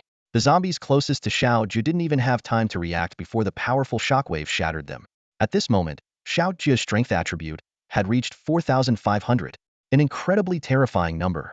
Of course, this was only possible in its current form. If Xiao Jiu reverted to its normal form, its attributes would balance out again. Nonetheless, this clear division of power and magic forms provided Qin Fan with great convenience. At least he could freely switch between magical and physical forms. Boom! As the second foot landed, another large group of zombies was obliterated. The intelligent undead generals and ghostly ministers, sensing the overwhelming destructive power, immediately turned pale and retreated. However, before they could escape, a massive black gold dragon tail swung down like the scythe of death, sweeping across the ground with tremendous force. This time, the casualties were even more severe. Rough estimates suggested that Xiao Jiu's tail sweep alone had slain over 1,000 zombies. With a single sweep, over 1,000 zombie creatures were obliterated, accounting for 10% of all the lesser monsters. Xiao Jiao's massive dragon tail swung through the air, tearing the zombies apart like paper. If these creatures had been clustered together, this strike alone would have annihilated them all. Roar! Xiao Jiao let out a dragon's roar, its enormous golden eyes sparkling with a childlike playfulness. Everyone present watched in astonishment. Clearly, to this dragon, the final stage that was seen as a death trap by the candidates was nothing more than a giant playground. This overwhelming display of destruction perfectly illustrated the essence of the Dragon clan. The most shocked of all was the final boss, the tyrant undead, which stared dumbly at its feeble army, unable to accept the reality before it. Qin Fan observed the tyrant undead's reaction and silently empathized with its feelings. The once invincible undead army was as fragile as paper before this dragon. He couldn't help but ponder why dragon tamers couldn't control the mythical dragons of the Dragon Kingdom. But he quickly realized that the dragon gods of the Dragon Kingdom could never be subdued by mere mortals. Only Western dragons would succumb to human control. Of course, the main reason is that humans have yet to discover the whereabouts of the Eastern dragon. No one in the world knows if the Eastern dragon truly exists, and if it does, where it might be hidden. For now, such exploration is far beyond human capabilities.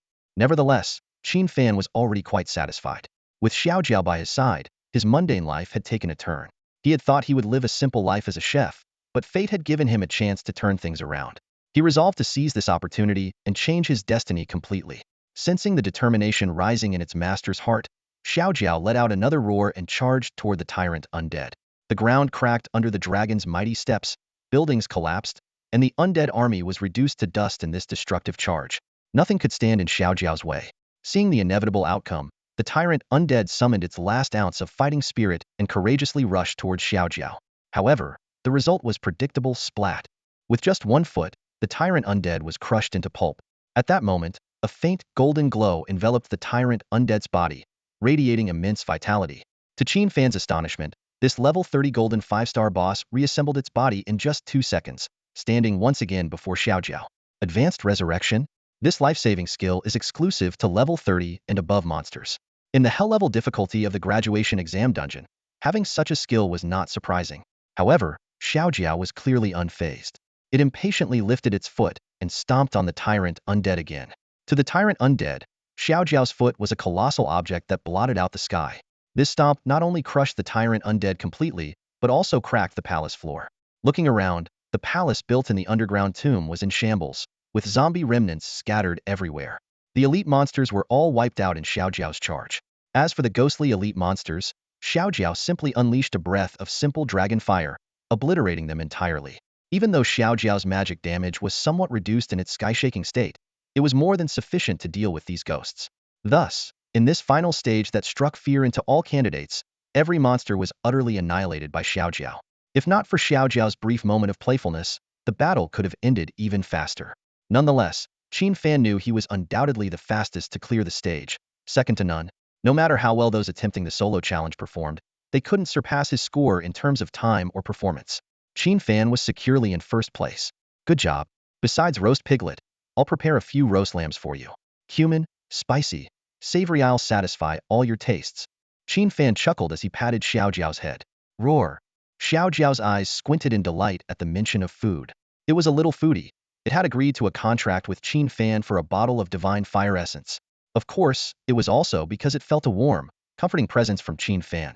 Instinctively, it believed that following this master would lead to a happy and fulfilling future. Just then, Xiaojiao shuddered, and the sound of crackling filled the air. Qin Fan watched in surprise as Xiaojiao's iron scales began to shed in large quantities, disintegrating into dust. Simultaneously, new crimson scales rapidly grew in their place. Roar! Xiaojiao let out a satisfied cry, then gradually shrank in size. Qin Fan understood that Xiaojiao likely wanted to rid itself of the disgusting remnants of the zombie creatures that had clung to its scales, so it shed its old scales and grew new ones. With a dragon's immense vitality, this was hardly a challenge. At that moment, a notification from the dungeon finally sounded. Ding! Congratulations to freshman Qin Fan for successfully clearing the silver level dungeon, 2 maze. Current stage difficulty, hell level. Clear time, 12 minutes and 56 seconds. Performance rating, SSS. Time rating, SSS. Overall rating, SSS. Your results have been successfully uploaded to the Dragon Kingdom's graduation exam data center. In 1 minute, the dungeon clearance rewards will be issued. Please collect them promptly, freshman Qin Fan. Hearing this announcement, Qin Fan let out a long sigh of relief. Excellent. He had successfully completed the system's first task, achieving outstanding results in the graduation exam. Though he didn't know what the system's rewards would be this time, he wasn't too concerned. Now, all he needed to do was wait here for the rewards to be distributed. Outside the examination hall, the stage fell into silence once more. All the leaders, principals, and teachers seemed to turn into statues, their faces frozen in shock as they stared intently at the screen. What's happening here? A teacher couldn't help but whisper in astonishment. On the screen, the final level, composed of nearly 10,000 small monsters, was effortlessly wiped out by a single dragon. Even more astonishing was that the level 30, 5-star golden dragon boss didn't seem to use any skills, merely relying on its invincible body to wreak havoc through the level. The dragon's eyes even sparkled with a childlike playfulness. Incredible, exclaimed Lu Jinliang, the director of Anning City's Education Bureau. Even if the principals here were to face this, it would be extremely challenging. After all, in our remote 4th or 5th tier city, having a 2nd tier strength is already considered impressive. Everyone nodded in agreement. Such a formidable and overpowered boss being defeated twice was a testament to the strength of the dragon race. It seems that no matter how complex the exam questions set by Yama might be, they can't compare to Qin Fan's dragon. Lu Jinliang continued, overpowered, that's my evaluation of this dragon, and also of Qin Fan, who managed to form a pact with it. The principals and teachers present were deep in discussion. They realized that while the dragon was indeed powerful, Qin Fan, who could tame such a strong creature and have it obey him, was even more remarkable. It's known that even the legendary 100-level beast tamers only form equal alliances with sub-dragon species, not master pet contracts. A record time of 12 minutes and 56 seconds. Plus, all scores are SSS level. Lu Bin declared solemnly, there's no need to look further. The top scorer of Nanzhou province this year is undoubtedly him. Everyone nodded in agreement, especially Luo Yang and Zhao Li, who couldn't help but laugh out loud. Who would have thought that the small city of Anning would break the historical record for the vocational exam and produce a genuine provincial top scorer? This was the best result Anning City had achieved in decades. While everyone was celebrating, Lu Bin reminded them, remember to keep this confidential. The recording of Qin Fan's exam and his success in forming a contract with a true top-tier dragon must not be leaked. Anyone who dares to leak it will face my wrath. His gaze, filled with killing intent, swept across the room, and everyone shivered. This was no joke. Given the strict confidentiality of vocational information in the Dragon Kingdom, anyone leaking such information would indeed be pursued across the nation. As the principals discussed, Qin Fan inside the instance had already received abundant rewards. A golden beam descended from the sky, generating items in its light. Scanning them with his appraisal eye, the reward details immediately appeared before him. Suro, how much experience did you gain? Qin Fan asked softly. I got 50,000 experience points, which is a lot. Suro replied joyfully. Qin Fan understood that the experience in this secret instance was distributed based on contribution. Although Suro didn't play a significant role in the breakthrough, she still met the minimum reward threshold of 50,000 experience points. Do you want any of these rewards? Qin Fan asked with a smile. Suro shook her head and declined. No, getting experience points and attribute rewards is already great. Plus, I got an excellent exam score. I'm satisfied, so these rewards should all go to you. She knew very well that without Qin Fan, not only would they fail to clear the level, but they wouldn't even have the courage to attempt the hell level difficulty, let alone claim any resources. Here, take this level 25 golden scepter. I don't need it anyway, Qin Fan said casually, handing the gleaming scepter to Su Ro. Su Ro's eyes widened as she covered her mouth with her small hand in shock. I can't accept this. It's too valuable. Indeed, a level 25 golden quality scepter was worth a fortune in the current market. In Anning City, where equipment was scarce, such a weapon could fetch a starting auction price of at least 80 million long coins. To an average family, it was an astronomical sum. As the team leader, I'm giving it to you. Just take it, Qin Fan insisted, tossing the scepter to Su Ro as if it were something trivial. Su Ro hurriedly caught it with care, and upon closer inspection, she was moved.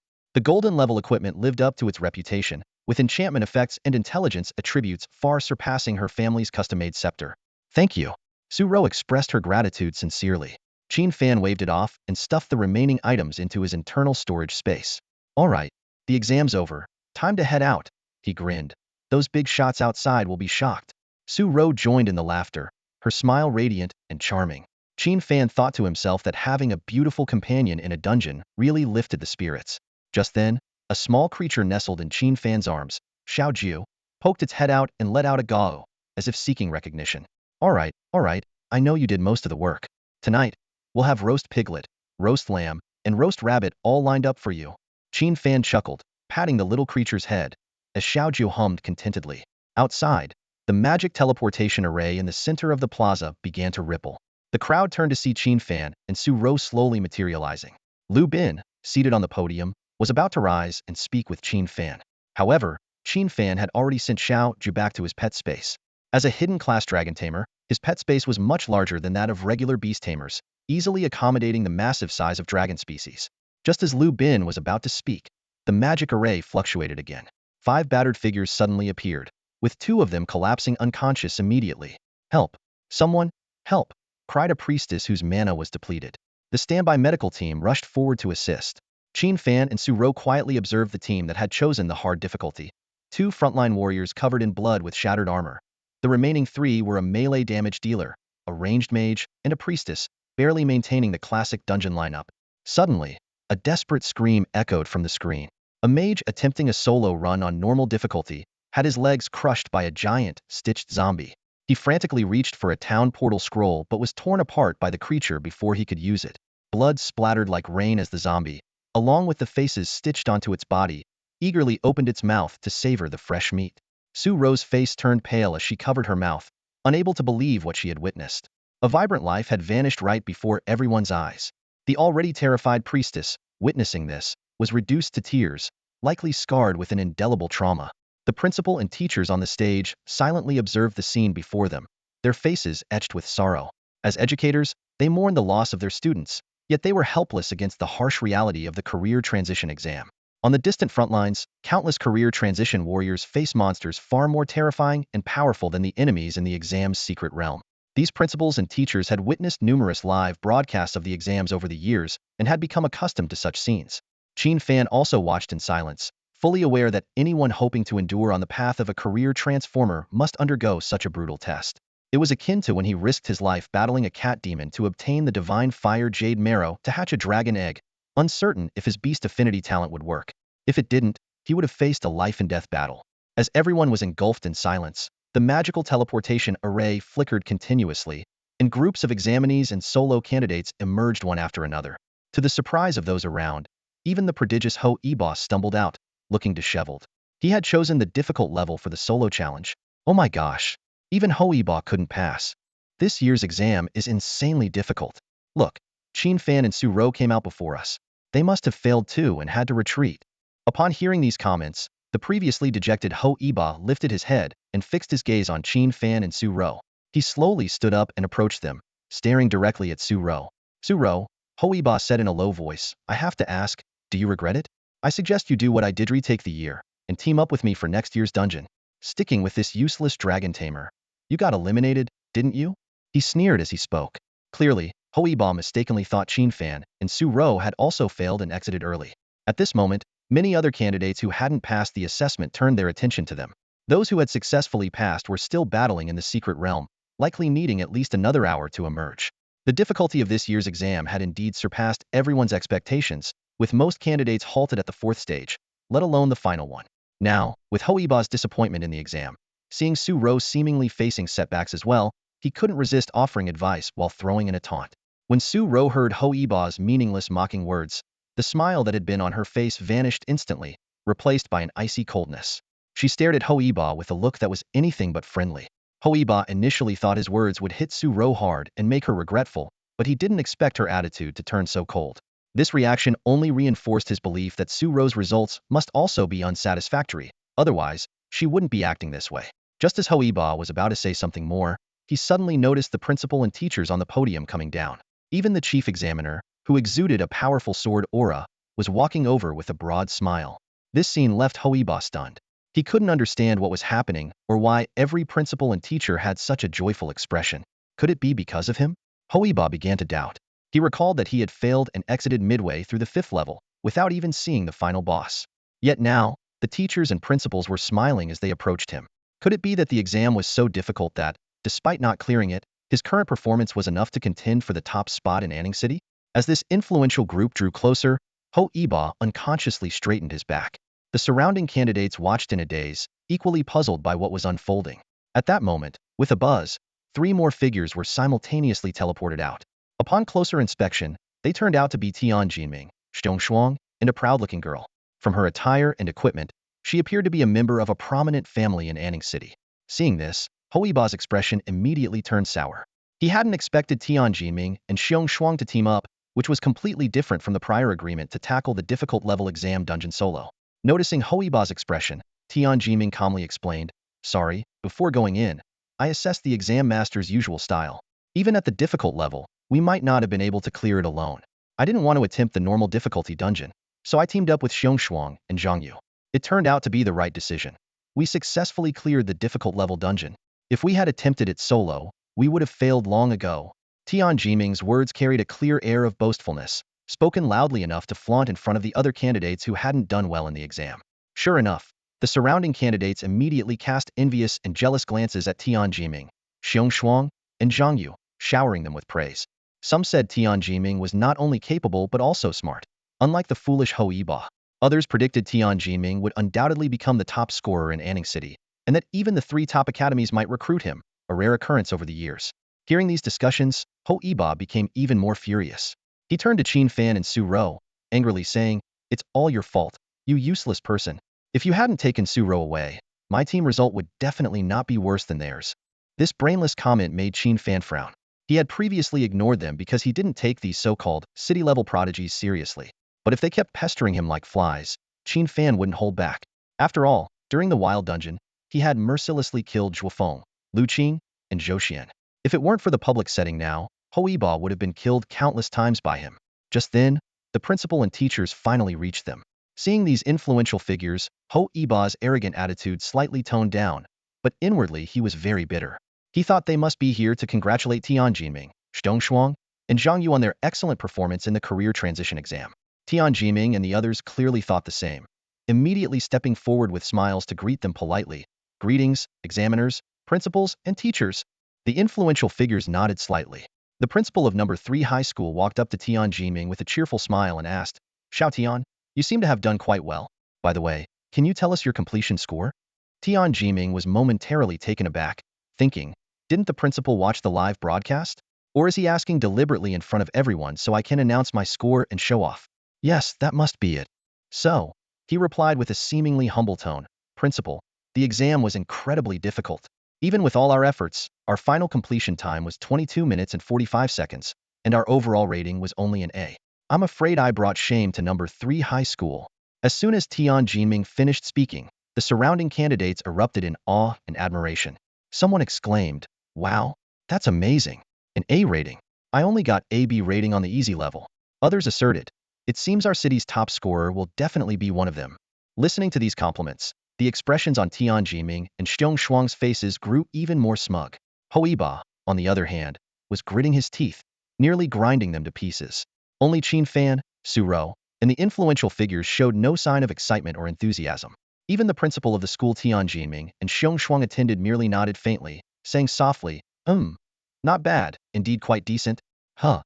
When Tian Jinming, Xiong Shuang, and others noticed the faint smiles on the faces of the big shots, they were taken aback. Even the compliments from the principal of 3rd high school felt somewhat perfunctory. Was this achievement not good enough?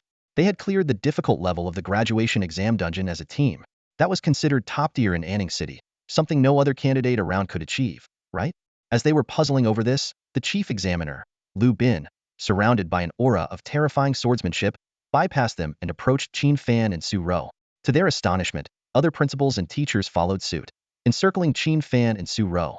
This scene left the surrounding candidates dumbfounded, and even Tianjinming, Hoiba, and others stood frozen in place. They couldn't comprehend what these big shots were up to. In the next moment, under the shocked gaze of everyone, Lu Bin, the normally stern third-turn sword saint, unexpectedly broke into a highly satisfied smile. He patted Qin Fan heavily on the shoulder, saying, "Qin Fan, you did very well. Exceptionally well."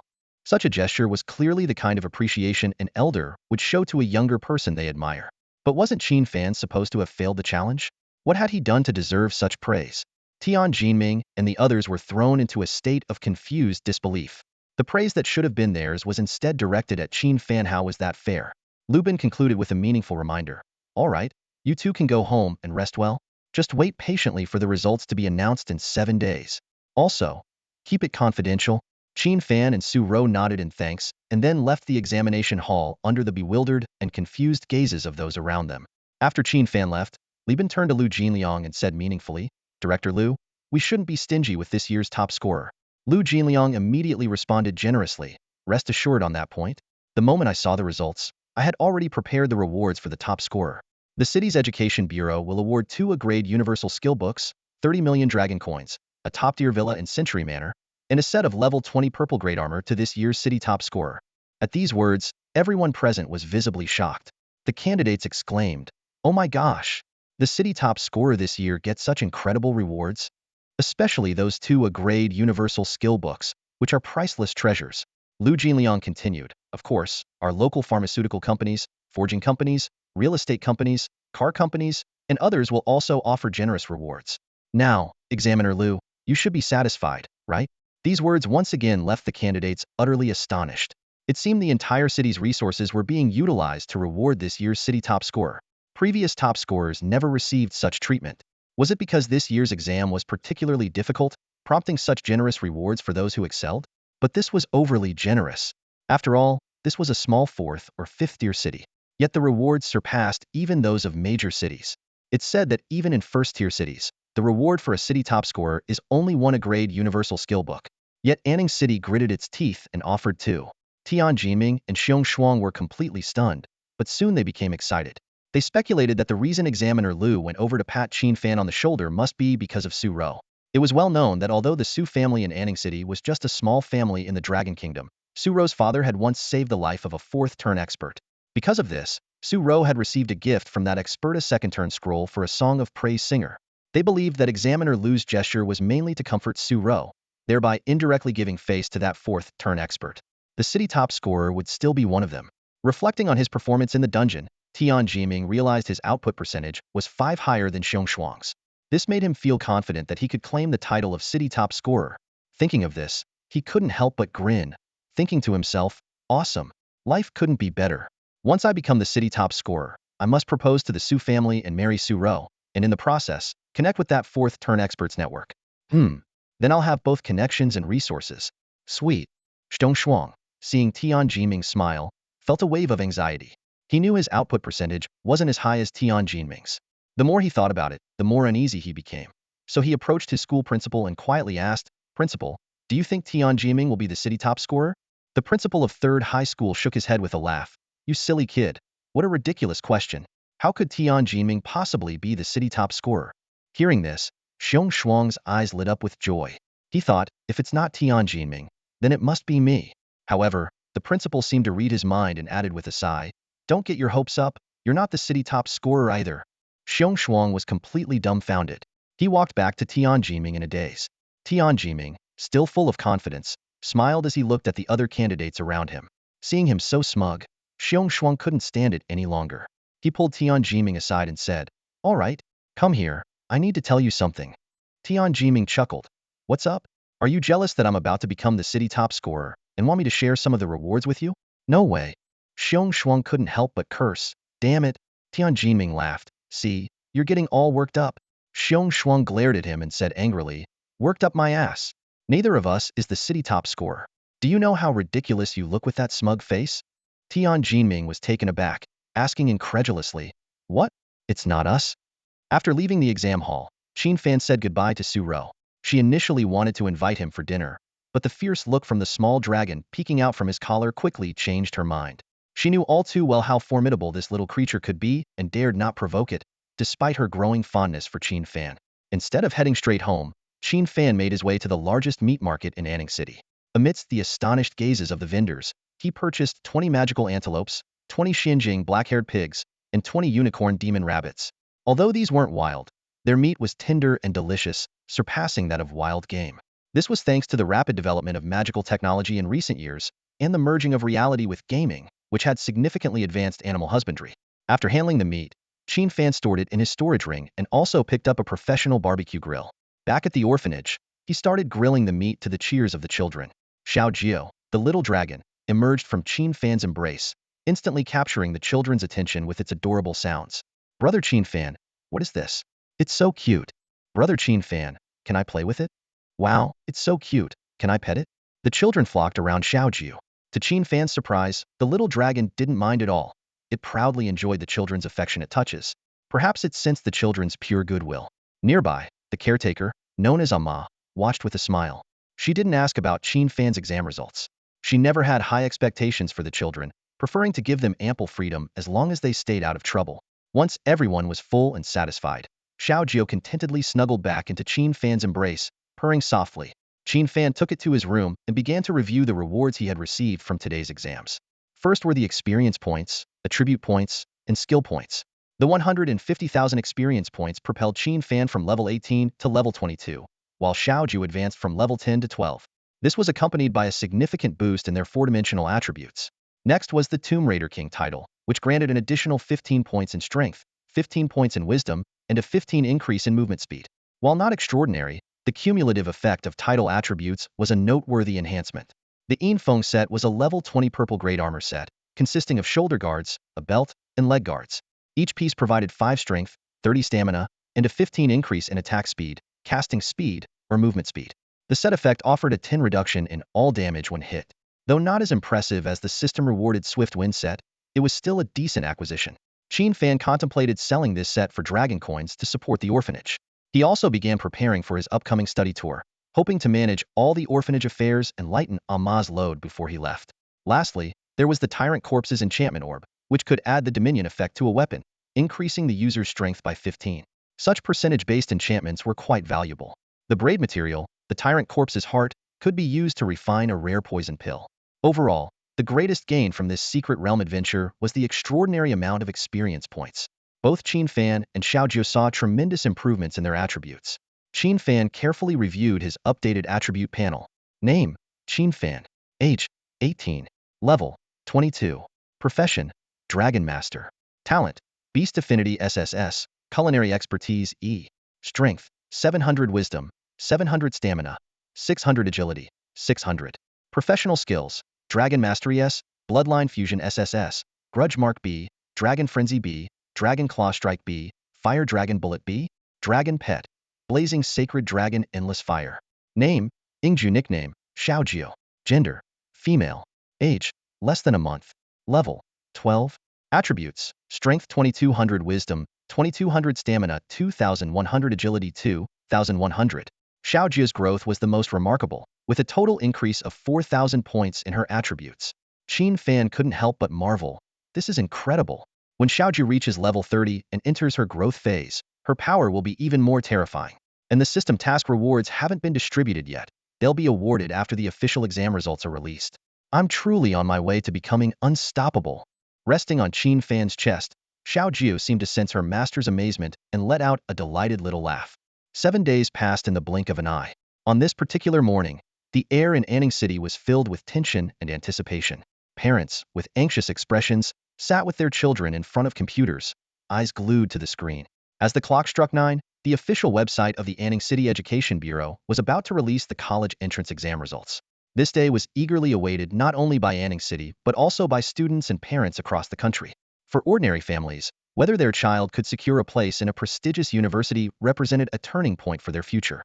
Since the fusion of games and reality and the onset of the Great Catastrophe, career changers have become a force highly valued by governments worldwide.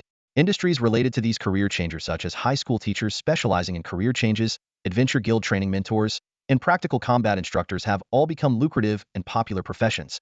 Many ordinary families hoped their children could gain admission to a top combat academy, ensuring a promising career in these coveted fields. Furthermore, if one could secure a position at a university, the future would be even brighter. Hence, the results day of the college entrance exam naturally became a nationwide focal point. Qin Fan, however, was not waiting in front of the computer for the results. Over the past 7 days, he had been preparing for an upcoming study trip. During this time, he contacted Su Ro, asking her to use her family's connections to find reliable new staff for the orphanage. Just then, Qin Fan's phone rang.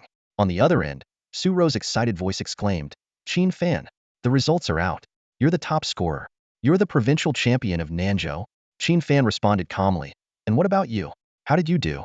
"Thanks to you, I did very well too, among the top 20 in the province. I'm sure I can apply to one of the top 5 universities." Su Ro gratefully acknowledged, "Without you, I wouldn't have achieved such a good result." Su Ro's words were not an exaggeration. In the exam, she only applied some buff skills to Qin Fan, but it was his outstanding performance that significantly boosted the team's overall score, earning her such an excellent comprehensive evaluation. "Congratulations. Which university are you planning to apply to?" Qin Fan asked. Su Ro didn't answer directly but instead asked, "What about you? Where are you applying?" "I'm likely going to choose Dongling Academy," Qin Fan replied. The top 5 universities are Dongling Academy, Fengtian Academy, Shangchuan Academy, Nanyun Academy, and Yaoxing Academy. Ordinarily, Qin Fan would be expected to choose Nanyun Academy, located in Nanzhou Province. However, Nanyun Academy does not specialize in training combat professions, but focuses on secondary professions.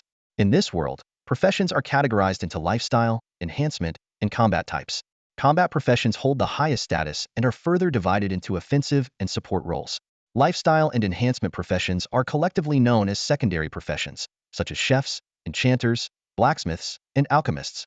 Nanyun Academy is a top institution specializing in these secondary professions, with several world-renowned master-level secondary profession deans. It's worth noting that Nanyun Academy, as a premier institution for secondary professions, is financially robust and bases its admissions not on career change exam scores, but on whether the awakened talents are suitable for secondary professions. This is why Qin Fan chose Dongling Academy over Nanyun Academy. "My dad wants me to go to Fengtian Academy." Su Ro's tone noticeably dropped. Qin Fan consoled her, "That's not bad either. Fengtian Academy has strong overall capabilities. You'll learn a lot there too." What Su Ro didn't say was, "I actually want to apply to the same school as you." She kept her promise by not revealing Qin Fan's secret of having a dragon companion to anyone, not even to her father. Moreover, apart from the scores, other information about candidates is strictly confidential. The public only knew Qin Fan as the top scorer, but his combat footage was kept strictly confidential by the Stadia rule that applied to all candidates. "Don't forget to go to school tomorrow.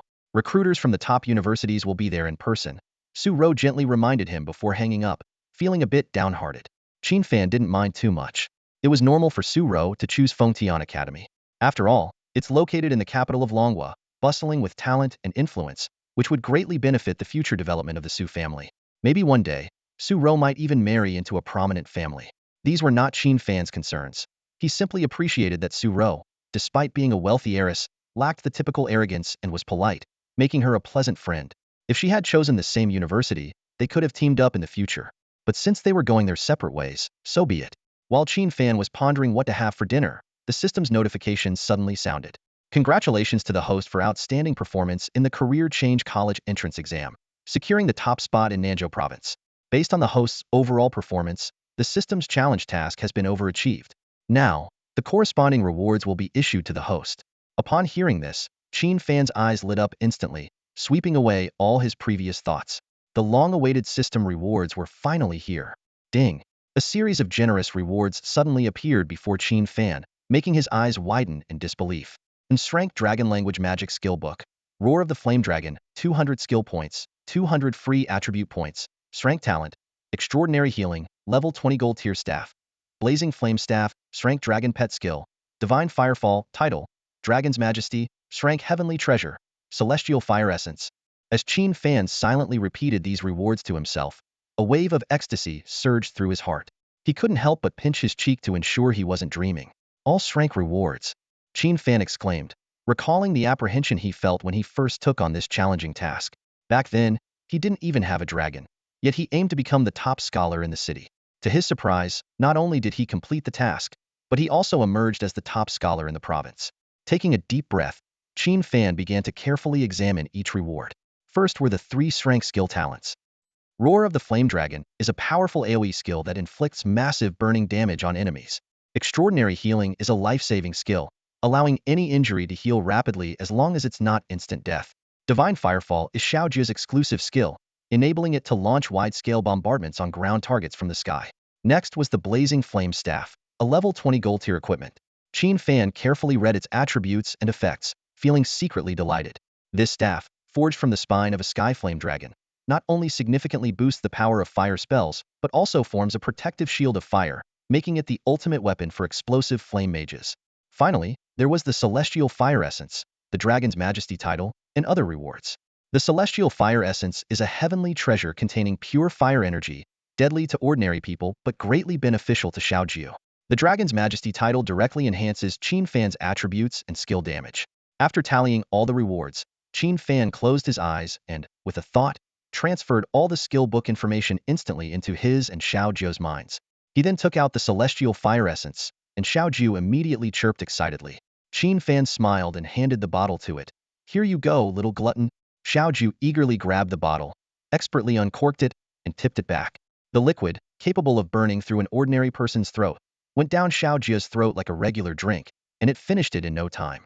After gulping down the heavenly fire essence, Xiaoju let out a long, satisfied burp. Qin Fan was astonished to see the little dragon's eyes grow drowsy, while its scales and the divine fire patterns on its chest became increasingly radiant, flickering with intense fiery light. At this moment, Xiaoju resembled a child who had accidentally consumed strong liquor, swaying drunkenly. Realizing the potency of the heavenly fire essence far exceeded that of the divine fire jade marrow, Qin Fan decided to let Xiaoju rest. He gently cradled the little dragon, feeling its warm, comforting heat. Xiaoju obediently snuggled into a cozy position in his arms and fell into a deep sleep, beginning to absorb the powerful energy within. Qin Fan knew that once Xiaoju awakened, its abilities would surely see another significant boost. While Qin Fan was focused on tending to the dragon, a storm was brewing outside. When people saw the name Qin Fan at the top of the results list, they were wide-eyed with disbelief. No way. Qin Fan is the top scorer in Nanzhou province. I've never even heard of this name before. 862 points. That's 200 more than the second place. Unbelievable. I heard he cleared the hell-level exam dungeon in a team, and could possibly score over 930 alone. Suddenly, Qin Fan's name exploded across Nanzhou province. Countless people began frantically searching for his background and personal information. Enterprises in Anning City quickly sprang into action, as they all recognized this rare dragon master who was once dismissed as a waste. Various companies made their announcements. Ling Shui Alchemy Company. We're gifting 3 sets of rare-grade medicinal herbs to the new provincial top scorer. Tianhao Real Estate. We're offering a luxurious villa, the most expensive in Anning City, free of charge. Some even proposed marriage alliances. Does Qin Fan have a partner? If not, we're willing to offer our daughter in marriage. Reporters were not to be outdone, flocking to interview Qin Fan's classmates. These classmates found themselves in awkward positions, never expecting that the waste they once mocked would become someone they now looked up to. The reporters were especially thrilled when Su Ro, the eldest daughter of the Su family and Qin Fan's teammate, agreed to an interview. Reporter: Miss Su Ro, what do you think of Qin Fan? Su Ro: I'm not qualified to evaluate him, but my impression of him is summed up in 2 words: powerful. Reporter: as a dragon master, Qin Fan becoming the top scorer, does it mean he successfully bonded with a dragon pet? Su Ro: I'm not sure about that. You should ask Qin Fan directly. Reporter: do you have feelings for Qin Fan? Do you think you might end up together? Su Ro: I do have feelings, but whether we end up together depends on fate. As this interview aired on television, Tian Jinming, Xiong Shuang, and Ho Yiba sat at home, their faces dark with embarrassment. They recalled their mockery of Qin Fan during the exams and now felt utterly ashamed. They couldn't accept this reality, but reality was indifferent to their acceptance. Meanwhile, the phone at the principal's office of First High School was ringing off the hook. Each call excited Principal Luo Yang, as they were from the admissions offices of the nation's top 20 combat universities. They had arranged to visit First High School the next morning for recruitment activities, urging the principal to ensure Qin Fan's attendance. Upon hearing the news, Qin Fan agreed to attend the recruitment fair the following day. Such events were typically reserved for the top 100 students in the province. The fact that Nanzhou province's top scorer was a dragon master piqued everyone's curiosity, Did he really manage to bond with a dragon pet? I only know that the principal asked us to do everything possible to get Qin Fan to choose our school. Funny enough, our leaders said the same. It seemed that the star-slaying sword saint had indeed kept Qin Fan's dragon bonding a well-guarded secret. The next morning, as the sun began to rise, Qin Fan stepped out of the orphanage to find a car waiting patiently. The door opened, and his homeroom teacher, Zhao Li, emerged with a broad smile. Good morning, Qin Fan. Congratulations on becoming the top scorer in the Nanzhou Provincial College entrance exam. Zhao Li exclaimed warmly, pride shining in his eyes. Normally, this place would be swarmed by media eager to interview the provincial top scorer. However, under the strict orders of Lu Jinliang, the director of the Anning City Education Bureau, all media were prohibited from disturbing Qin Fan. At this moment, only Zhao Li had come to personally pick up the student who made him so proud. Zhao Li was filled with excitement, never imagining that his class would produce a top provincial scorer. He felt a surge of gratitude, as though he had hit the jackpot. Qin Fan quietly got into the car, and the two headed to the school. Throughout the journey, Zhao Li occasionally glanced at Qin Fan, his admiration for the student growing stronger. Upon arriving at the school, Qin Fan immediately became the center of attention. The admiring gazes of younger students followed him, accompanied by whispers. Look, that's senior Qin Fan. Wow, he's quite handsome.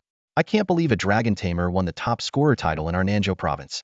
Did he really manage to contract a dragon pet? That's incredible.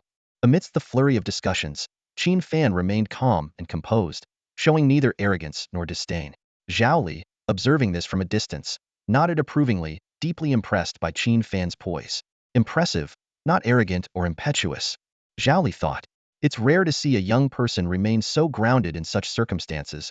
Having witnessed Qin Fan's exam performance firsthand, Zhao Li knew just how talented and exceptional this student was. Qin Fan was the first in the history of Longhua to successfully contract a high-level dragon species as a Dragon Tamer, feat never accomplished before. While others had contracted dragons, they were beast tamers and dealt with lower-tier dragons. Zhao Li even believed that Qin Fan had surpassed countless peers and could be considered the foremost among the younger generation. Despite possessing such a powerful dragon pet and immense strength, Qin Fan remained humble and composed, a quality Zhao Li greatly admired. Under Zhao Li's guidance, Qin Fan was led to the school's largest and most luxurious conference room. As he entered, he found it packed to capacity. Seated around the conference table were 19 teachers, both male and female, exuding a formidable presence. Qin Fan discreetly used his appraisal skill and was surprised to find most teachers were above level 50, their aura exceptional. These were the top 20 university admissions officers Zhao had mentioned. In addition to these highly competent admissions officers, there were familiar faces: Su Rou, Tian Jinming, Xiong Shuang, Hoiba, and other top students from various high schools. These students had also performed outstandingly in the exams and were naturally on the special recruitment lists of various universities. Notably, each teacher was accompanied by 2 or 3 university students. This was common practice, as university teachers often traveled with students who could earn some credits in the process. As Qin Fan, with his impressive demeanor, entered the conference room, the reactions were varied. The admissions officer's eyes lit up with intense interest, as if they had discovered a rare gem. Su Rou's eyes sparkled as she approached Qin Fan to greet him. Meanwhile, Tian Jinming, Xiong Shuang, and Hoiba's expressions turned slightly sullen. After a quick glance at Qin Fan, they averted their eyes, regretful of their past attitudes towards him. The university students accompanying the admissions officers looked at Qin Fan with curiosity, eager to see the provincial top scorer up close. Qin Fan finally arrived at the event. Lu Jinliang, the director of the Anning Education Bureau, sat in the center with a satisfied smile on his face. As a leading figure in Anning's education sector, he was well aware of the significance of this national top-tier university recruitment event and naturally took it upon himself to personally welcome the participants. Lu Jinliang stood up and warmly approached Qin Fan, shaking his hand as he said, "Come, let me introduce you." He looked around and pointed to each of the teachers present. "This is Teacher Yuan from Dongling Academy, Teacher He Yalan from Fengtian Academy, Teacher Shueshang from Shengchuan Academy, Teacher Qiu Qingla from Yaoxing Academy, and Teacher Zhang Shan from Xinyang Academy." Lu Jinliang meticulously introduced each teacher to Qin Fan. Qin Fan politely greeted each teacher, making a mental note of these representatives from the nation's top 20 prestigious universities. It is worth mentioning that Nanyun Academy, known for specializing in secondary careers, did not send a representative. This was not out of disregard for Qin Fan, but rather due to its unique educational focus. Once the introductions were complete, Lu Jinliang smiled and said, "All right, the old guy, won't say much more. Teachers, this is Qin Fan, the top scorer of the latest vocational entrance exam in Nanzhou province. How you persuade him to choose your school is up to your abilities." With that, Lu Jinliang returned to his seat and leisurely sipped his tea. As soon as Lu Jinliang finished speaking, a female teacher immediately stood up. She was a representative from the admissions office of Bingling Academy, ranked 15th nationwide. She softly began, Qin Fan, I believe you understand why we are all here to win over the top scorer of the vocational exam.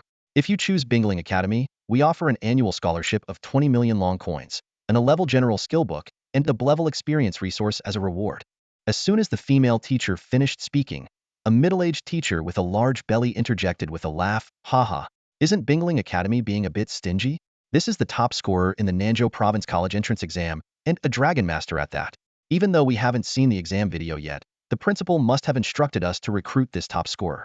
Why not consider Qin Fan as the first ever Dragon Master to successfully contract with a dragon? Bingling Academy's offer doesn't match his worth. Our Tianwu Academy is willing to double that offer. Upon hearing this, a gasp echoed through the meeting room. The top students present exchanged glances, their eyes filled with shock. A threefold offer, 60 million dragon coins and scholarships annually, 3 A-level universal skill books, and 3 B-level experience resources. Such terms were already considered extremely generous in the current resource-scarce environment. In previous years, such an offer would have been enough to entice the provincial top scorer, let alone a city-level one. The female teacher from Bingling Academy's expression shifted slightly upon hearing this, and she closed her mouth with a hint of frustration. She knew full well that she had no chance of recruiting this Nanzhou province top scorer, and had just been going through the motions. However, she also understood that the chubby teacher from Tianwu Academy wouldn't be able to recruit Qin Fan either. The reason was simple. The truly powerful top 5 academies hadn't spoken yet. With Nanyun Academy absent, only 4 top academy admissions officers were present. At this moment, they continued to sip their tea calmly, not rushing to make their offers, appearing unusually composed. Clearly, they held even more enticing offers in their hands. Zhou Qingla, a teacher from Yaoxing Academy, chuckled and said, haha, Tianwu Academy's offer is indeed impressive, but it's still not quite enough to secure this top score. Let me raise it a bit for Yaoxing Academy, double what Tianwu Academy is offering. Before he could finish, Yuan from Dongling Academy interrupted. Alright, Teacher Chiu, let's not drag this out. We're here to recruit the top scorer, not to bid in an auction. I'll state Dongling Academy's offer directly. 100 million dragon coins and scholarships annually, 3 A-level Dragon Master Profession skill books, and 1 A-level experience resource. Additionally, Dongling Academy will cover all of Qin Fan's equipment needs until he reaches level 50. With these words, the entire meeting room erupted. Faces changed drastically as everyone gasped. The 100 million dragon coin scholarship was impressive enough, but the key was those 3 A-level Dragon Master Profession skill books and 1 A-level experience resource. It's important to note that the Dragon Master is an extremely rare profession, and high-level skill books are incredibly scarce. This offer transcended monetary value. Under such terms, the other teachers who intended to make offers fell silent. The teachers from Shangchuan Academy and Yaoxing Academy exchanged glances and tacitly refrained from speaking further. It wasn't out of stinginess on their part. They simply couldn't produce 3 A-level Dragon Master Profession skill books. The secret realms controlled by their academies hadn't yielded Dragon Master Profession skill books. Dongling Academy could make such an offer because they recently acquired a level 50 secret realm dungeon, the Toxic Dragon's Nest, which could potentially yield Dragon Master Profession skill books upon completion. Seeing the others cease their bidding, Yuan smiled and turned to Qin Fan. Qin Fan, what's your decision? Just as Qin Fan was about to speak, a clear, melodious voice suddenly rang out, 200 million dragon coins and scholarships annually, 1 level Dragon Master Profession skill book, and 1 level Universal skill book, 3 A-level experience resources, and the Dragon Spirit Secret Realm. Qin Fan, this is our academy's offer.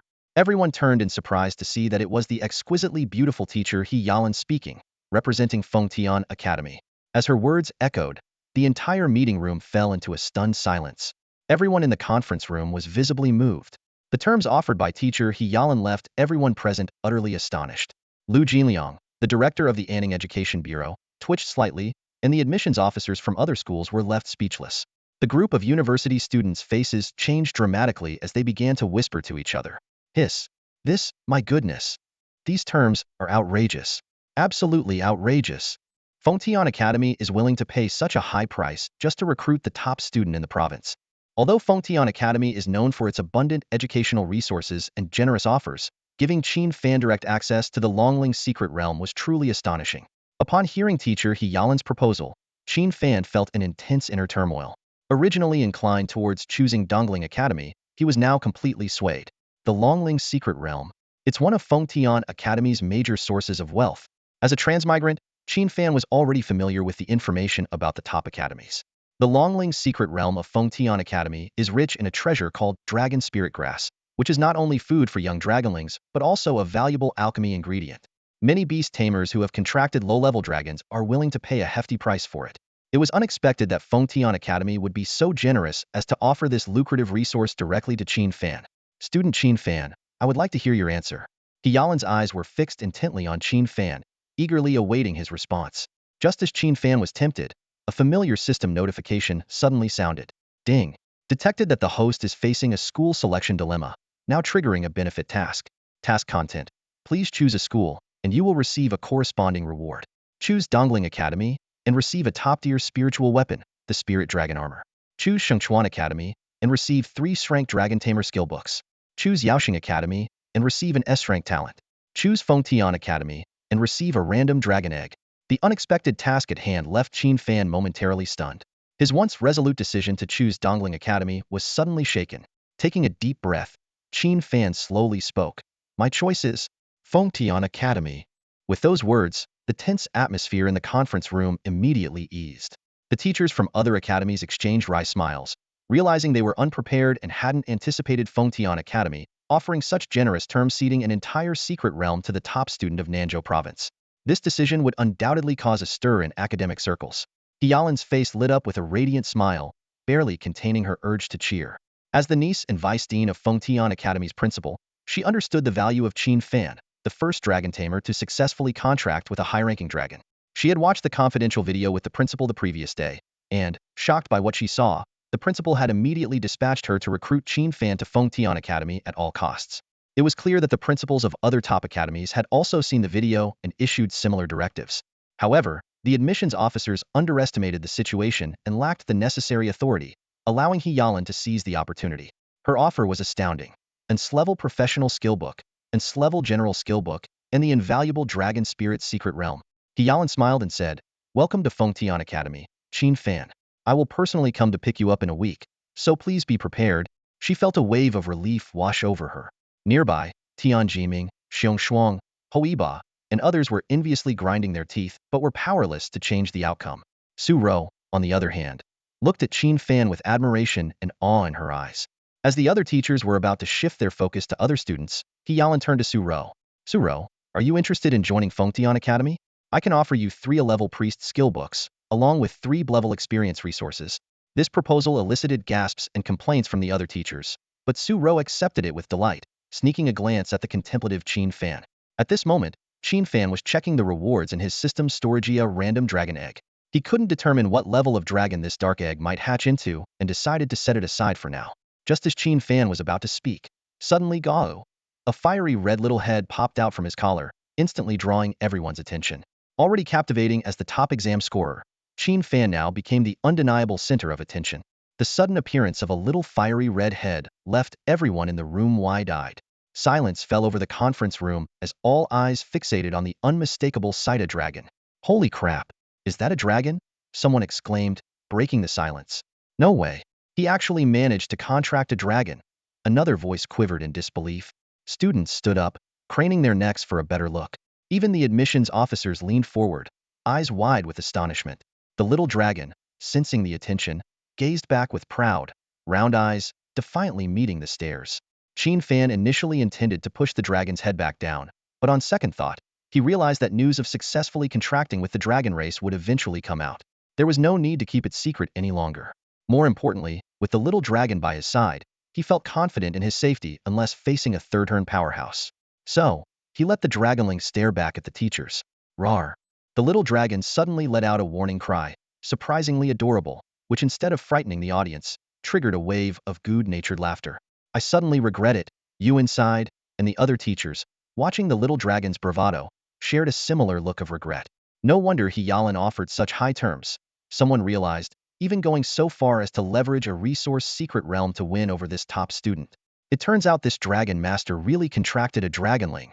The teachers scrutinized the little dragon, feeling the sacred and majestic aura it exuded. This is definitely not the demeanor of a lower-tier dragon. One teacher murmured, it must be an upper-tier dragon. Everyone marveled at the revelation that the legendary upper-tier dragons could be so adorable in their youth. However, if Qin Fan and Yalan knew their thoughts, they would likely respond with a cold laugh. Adorable? they probably hadn't seen the little dragon display its sky-shaking power. At that moment, they would feel despair, not cuteness. In the province of Nanzhou, nestled within the Congfeng Mountains, lies a picturesque area that's both a natural wonder and a private resource owned by a prestigious family. Beneath a cascading white waterfall, an 18-year-old young man sits cross-legged, allowing the rushing water to batter his body. His muscular physique, marked with scars, and his rugged, square face exude a wild aura. He emanates a fierce presence, akin to a beast lying in wait. On the riverbank, an elderly man with white hair, dressed in a suit, quietly approaches. He bows respectfully, standing silently aside, careful not to disturb the young man's training. Time passes slowly, nearly 2 hours drift by. Suddenly, a towering creature, the size of 3 to 4 meters, bursts from the dense underbrush, a demon-patterned giant tiger. This fearsome level 28 magical beast charges at the meditating young man with its jaws wide open. Yet, the young man remains unmoved in the face of this sudden peril. In that critical moment, the sound of thunder and lightning erupts from beneath the waterfall surface. In an instant, brilliant lightning envelopes the entire water surface, engulfing the attacking demon-patterned giant tiger. The beast, which would terrify many seasoned adventurers, is paralyzed and rendered unconscious by the violent thunder, its massive body plummeting from the air. With a splash, the water breaks open, revealing the enormous head of a dragon covered in white scales that emerges and devours the demon-patterned giant tiger whole. Then, a majestic white dragon, towering several dozen meters high, surfaces, revealing its full form. In the sunlight, its white scales gleam with a cold, hard sheen, and its powerful claws seem capable of tearing through anything. Most astonishingly, this dragon possesses 4 snow-white wings and is surrounded by thunder, signifying its extraordinary lineage. A 4-winged storm dragon, a rare breed with both wind and thunder attributes. Shall Bai sit? The young man in the waterfall speaks in a deep voice. Astonishingly, the massive 4-winged storm dragon obediently complies, sitting down with a thud. Then, it emits a dazzling white light, rapidly shrinking to the size of a kitten, transforming into an adorable little dragon. This is the dragon race's unique ability to change forms, and this 4-winged storm dragon has 4 forms: a balanced normal state with both wind and thunder attributes, a storm form, a thunderstorm form, and the current pet form. The little dragon, named Xiao Bai, chirps and flaps its wings, flying to the young man's side. The young man stands up, walks out of the waterfall, and approaches the riverbank, accepting a towel from the elder.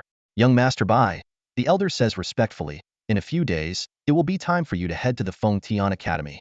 The master asked me to inform you to prepare your belongings. The young man, known as Young Master Bai, is Bai Wushuang, a level 25 beast tamer and the eldest son of the Bai family, with a strong potential to become the future heir. He is highly esteemed because he is one of the few beast tamers in the world who owns a dragon-type beast companion. In this world, dragons are classified into 5 levels: earth dragons, flying dragons, sub-dragons, great dragons, and sacred dragons.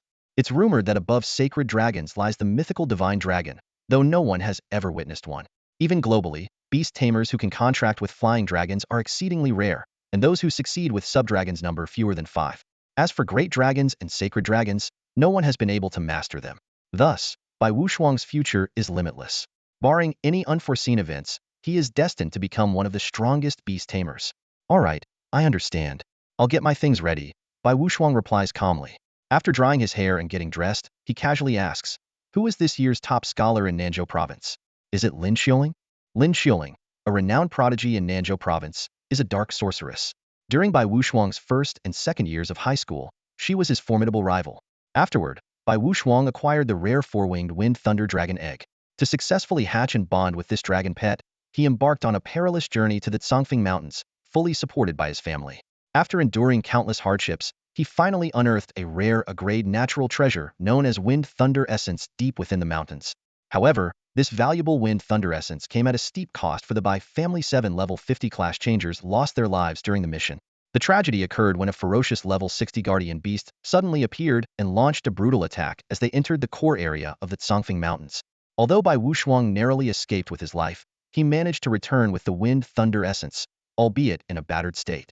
Despite the heavy losses, Bai Wushuang ultimately succeeded in taming the 4-winged wind thunder dragon. Over the following year, he dedicated himself to training in the Congfeng Mountains, leveling up with his powerful dragon companion, and rapidly advancing his skills. Bai Wushuang was unfazed by missing the class change examination. In his view, possessing such a formidable dragon made the exam seem trivial. He was confident that with the power of the 4-winged wind thunder dragon, he could easily crush any opponent. More importantly, by successfully bonding with the dragon, Bai Wuxiang had already secured a special admission spot at one of the top 10 elite academies in Longhua, allowing him to bypass the class change exam entirely. Among the various prestigious academies, Bai Wuxiang chose Fengtian Academy, renowned for its abundant educational resources and talented individuals. He was convinced that there, he would embark on his unparalleled journey. With his four-winged wind thunder dragon, he was determined to obliterate any obstacles in his path. Whether it was Lin Xiuling or any other adversary, he would show no mercy in defeating them. As Bai Wuxiang was lost in his visions of future glory, an elderly white-haired servant softly reported to him, "Young Master Bai, the top student in the southern province is not Miss Lin Xiuling, but someone named Qin Fan." Qin Fan? Bai Wuxiang was taken aback, having never heard the name before. "What is his profession?" he asked, a hint of unease in his voice. The white-haired servant respectfully replied, "Young master, his profession is Dragon Tamer." Upon hearing this, Bai Wuxiang's expression froze. He stared intently at the servant, his voice trembling slightly. "Say that again. What is his profession?" The servant confirmed once more, "Young master, his profession is Dragon Tamer." Bai Wuxiang fell into a prolonged silence, his face a complex mix of emotions. The news of Qin Fan choosing the Fengtian Academy spread like wildfire across the internet. Many netizens speculated that this prodigy, who had claimed the top spot in Nanzhou province as a dragon master, must have contracted a powerful subdragon as his beast companion. After all, in the minds of ordinary people, a dragon or holy dragon-level entity is simply impossible for humans to contract. Nevertheless, everyone unanimously believed that as long as Qin Fan didn't meet an untimely end, he was destined to become a formidable force in the future. Over the next 3 days, Qin Fan was incredibly busy. Besides packing his belongings, he had to ensure the well-being of the orphanage's caretakers and children. By the second day, his bank account was credited with 1 billion long coins, half of the scholarship promised by Fengtian Academy. In this world where the game of divine realms and reality merge into a career-changing universe, an 18-year-old billionaire is not unusual. As long as one displays enough talent and strength, a steady stream of funds will flow in. With this money, Qin Fan immediately set about improving the conditions of the orphanage.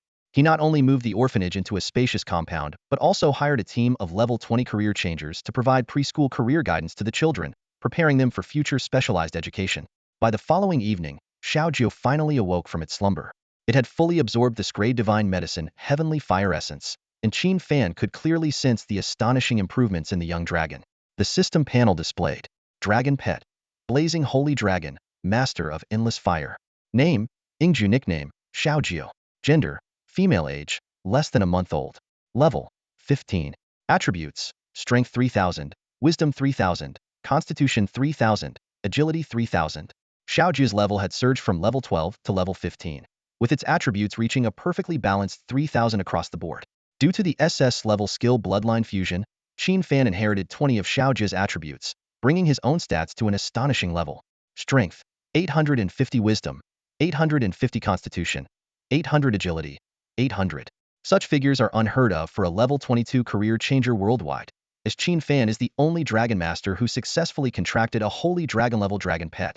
Seeing Xiaojie awaken, Qin Fan retrieved a mysterious black dragon egg from his system storage and award from the school selection process that could hatch a dragon of random rank. As soon as the dragon egg appeared, Xiaojie, who was enjoying Qin Fan's gentle strokes, suddenly became alert. Its golden eyes fixed on the egg, emitting a low warning growl. All right, Xiaojie. Don't worry, it's not an enemy." Qin Fan reassured with a smile, gently stroking Xiaojie's head.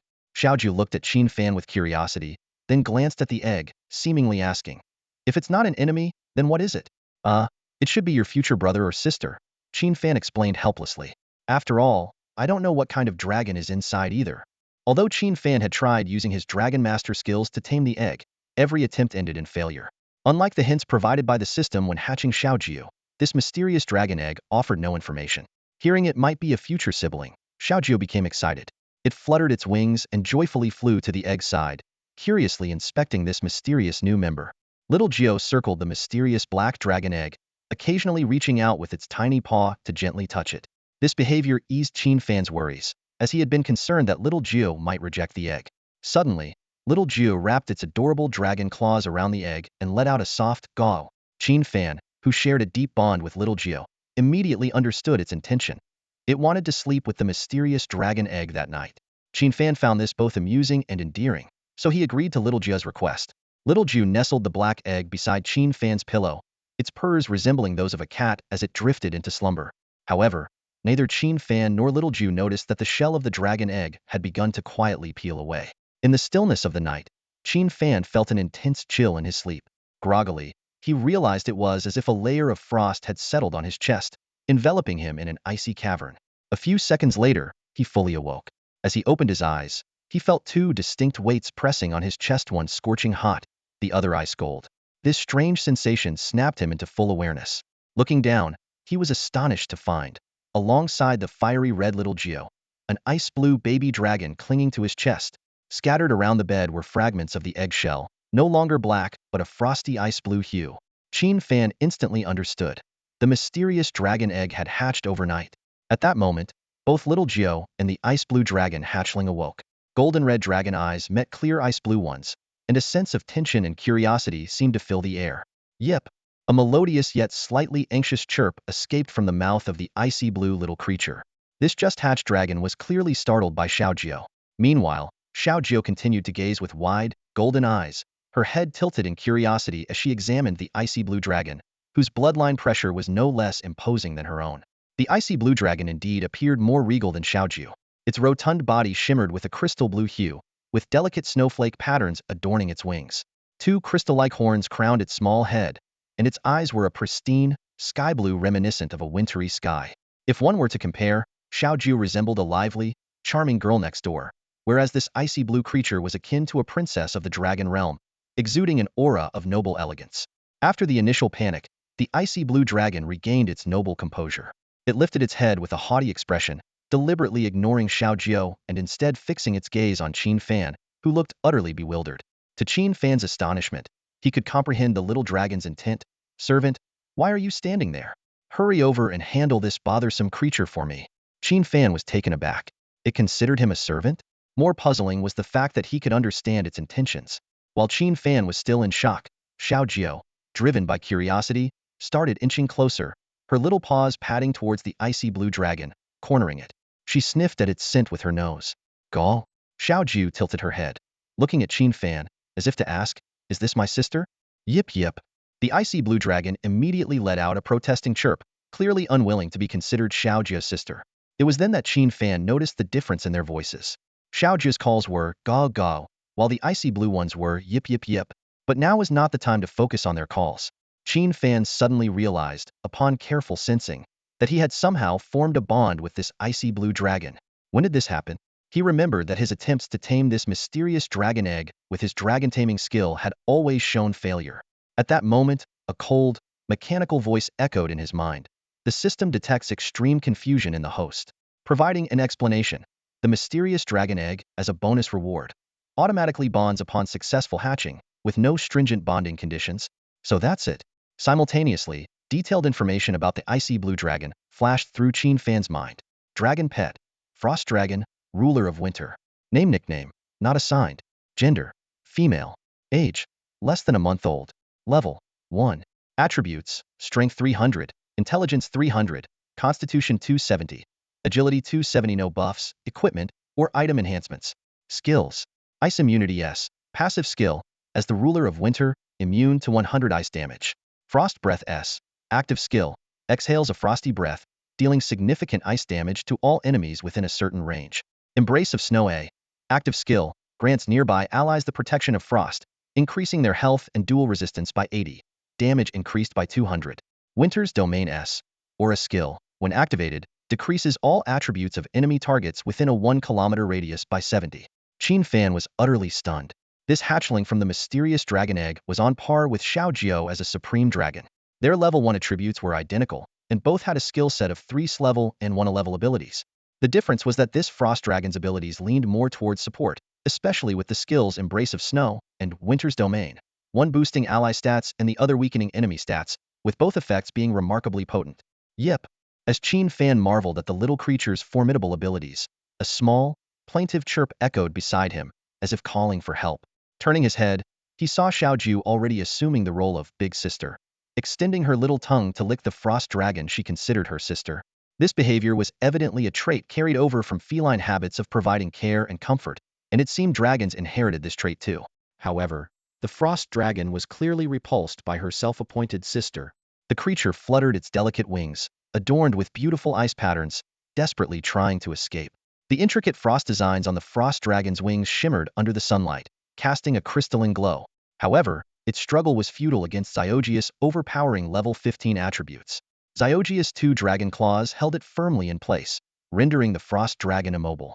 With no other options, the frost dragon let out a soft whimper, gazing pitifully at its owner, Qin Fan, with large, moist eyes, silently pleading for help.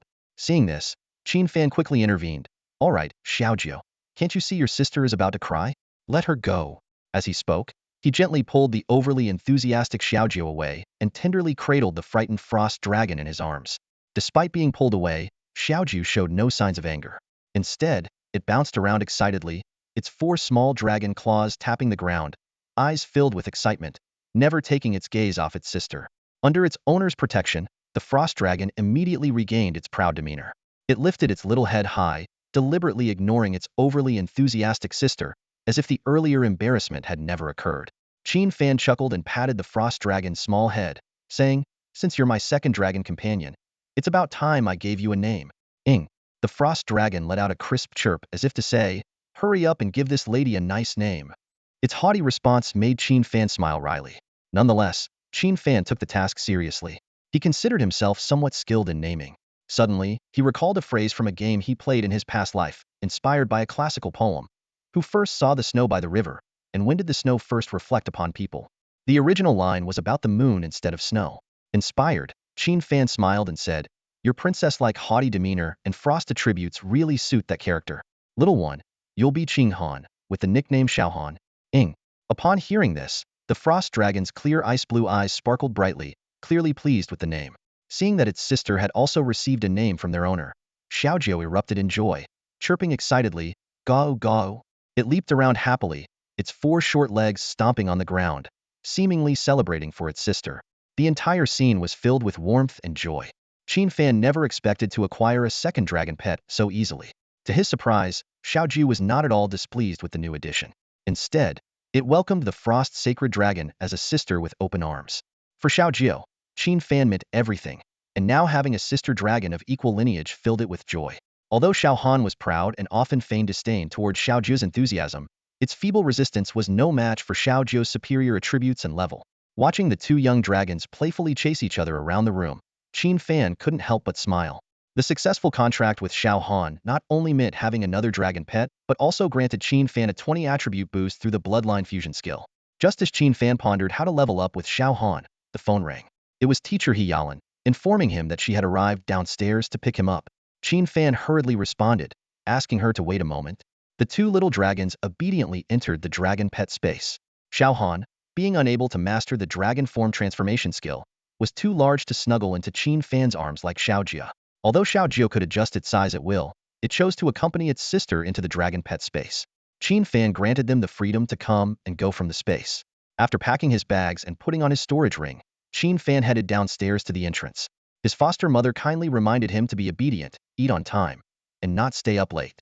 The children from the orphanage came to see him off, eager to say goodbye to Xiaojiu. Responding to the children's calls, Xiaojiu poked its cute little head out, followed by a curious Xiao Han, whose icy blue dragon eyes met the children's gaze. They were wide-eyed with amazement, having never seen such an ice blue dragon before. The foster mother gently urged the children not to delay Qin Fan and wished him a safe journey with a smile. Qin Fan nodded farewell and had the 2 dragon cubs return to the pet space before stepping out of the orphanage.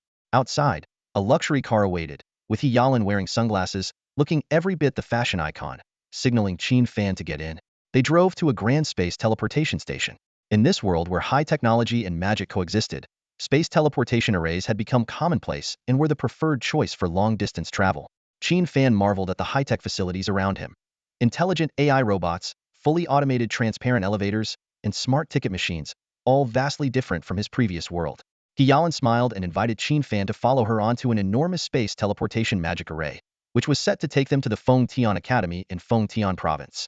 As the teleportation magic circle beneath Qin Fan's feet emitted a bright glow, he could distinctly feel the intense surge of magical elements and the ripples in space around him. The clear, melodious voice of Yalan sounded in his ear, "Relax, don't be nervous. This is just the process of the magic circle pattern merging with spatial forces. You might feel a bit dizzy, but you'll get used to it soon." Sure enough, A slight dizziness washed over Qin Fan's mind, but it lasted only a few seconds before dissipating. When his vision cleared, the surroundings had completely changed. We've arrived at the Longdu teleportation station in Fengtian province. We can step out now, Yalan said with a smile, leading the way out of the magic circle. Qin Fan noticed other travelers deftly stepping into their respective teleportation circles, a sight that filled him with amazement. Covering such vast distances in mere seconds was truly magical. This was the world of a game where magic and technology seamlessly intertwined. Longdu City in Fengtian province, home to the prestigious Fengtian Academy, is the largest and most bustling city in the Dragon Kingdom. It gathers elite families, influential figures, business magnates, Fortune 500 companies, renowned adventure guilds, trading houses, and various professional associations. As the capital of the Dragon Kingdom, it's no wonder Fengtian Academy is hailed as the nation's top university, with the richest educational resources and the strongest faculty. It's worth mentioning that Su-ro, a member of the richest family in Anning City, had planned to travel with Qin Fan. However, she left early with her father, who needed to negotiate a business deal with a pharmaceutical company in Fengtian province.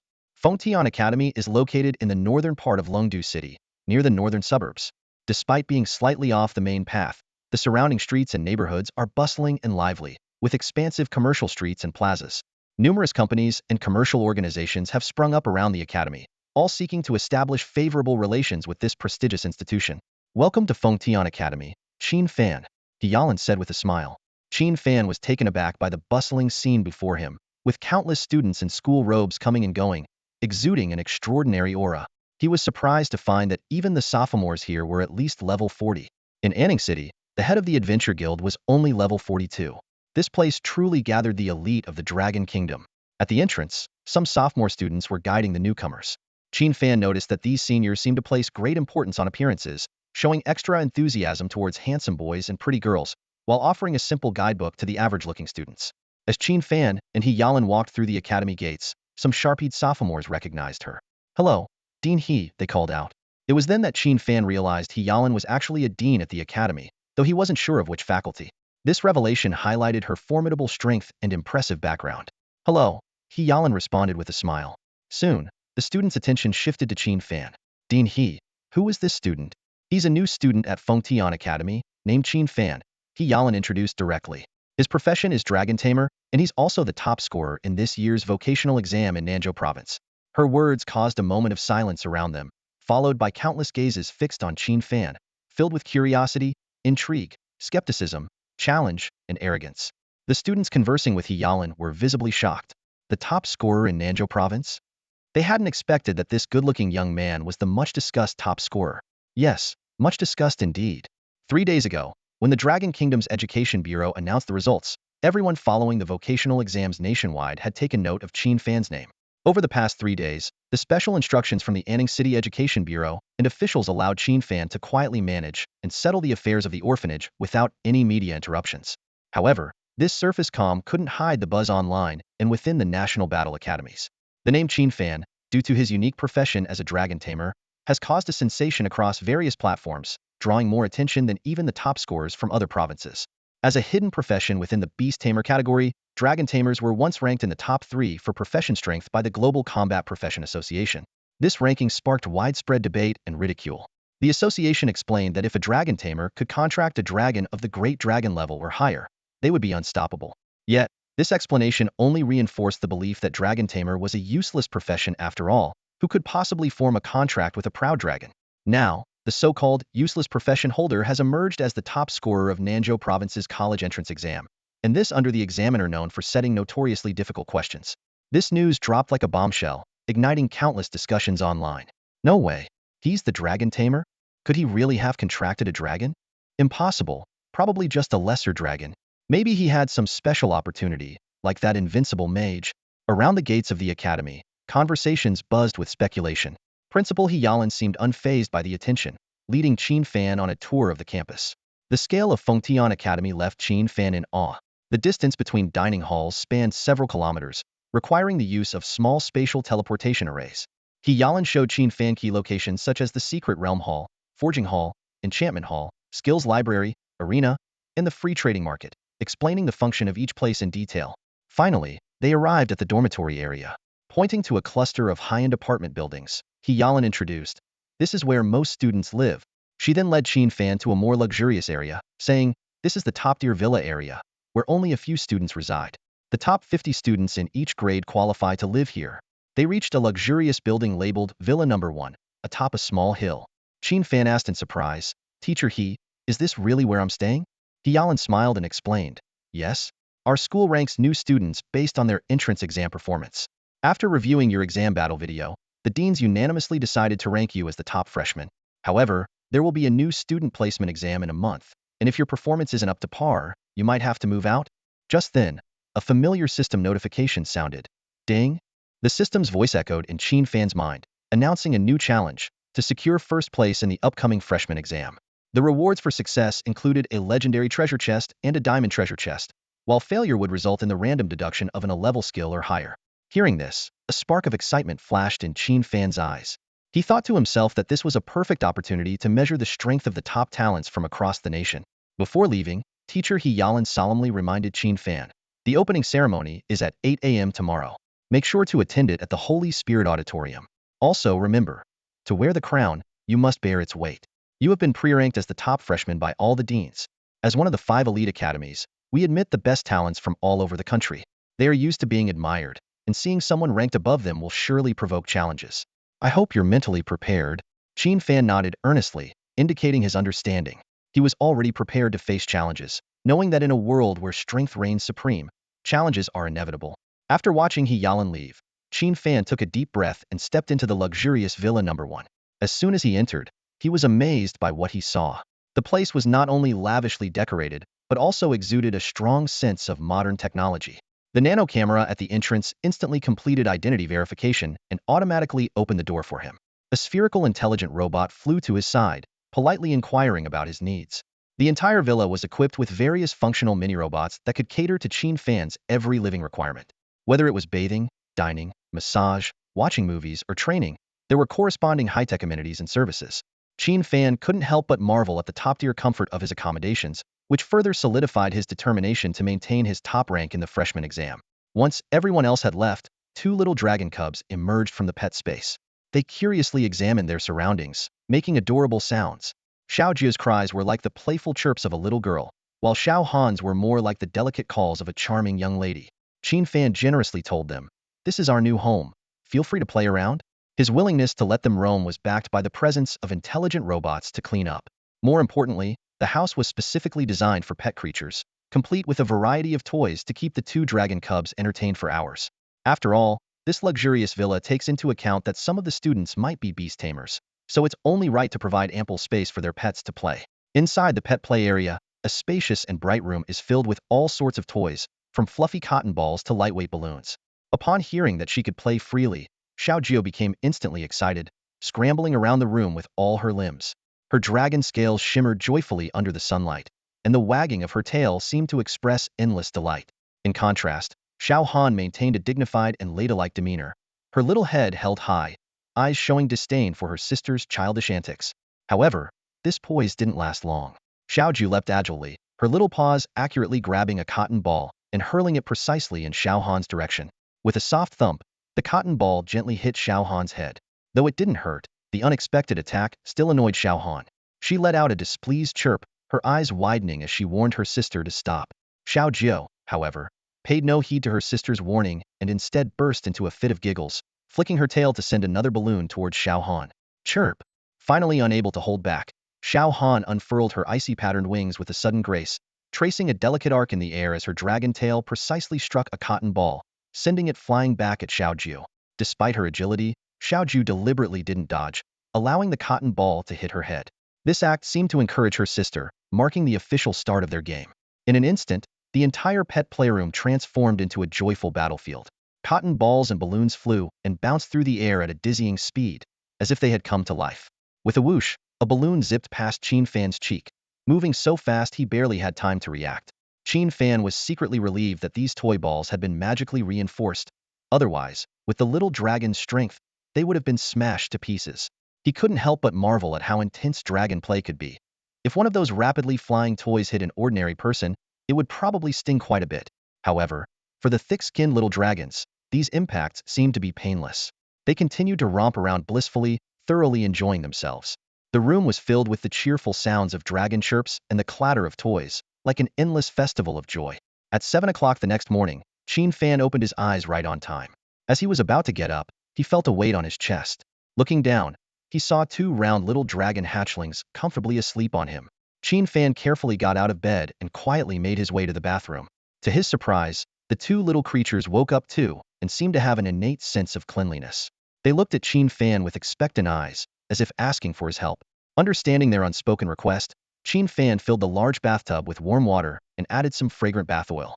The two dragon hatchlings joyfully jumped in, splashing around and washing themselves clean. After freshening up, Qin Fan put on his tidy school uniform, ready to attend the opening ceremony at Fengtian Academy. Besides the ceremony, there would also be the sorting of new students into classes. Fengtian Academy comprises 4 colleges: the Tactical College, the Combat College, the Magic College, and the Enhancement College. The Tactical College trains strategic command talents, focusing on theory and big-picture thinking. The Combat College admits students of various combat professions. The Magic College is exclusively for students of magical professions, and the Enhancement College caters to students with exceptional talents in auxiliary professions. Although combat professions dominate this world of career transitions, auxiliary professions are equally indispensable.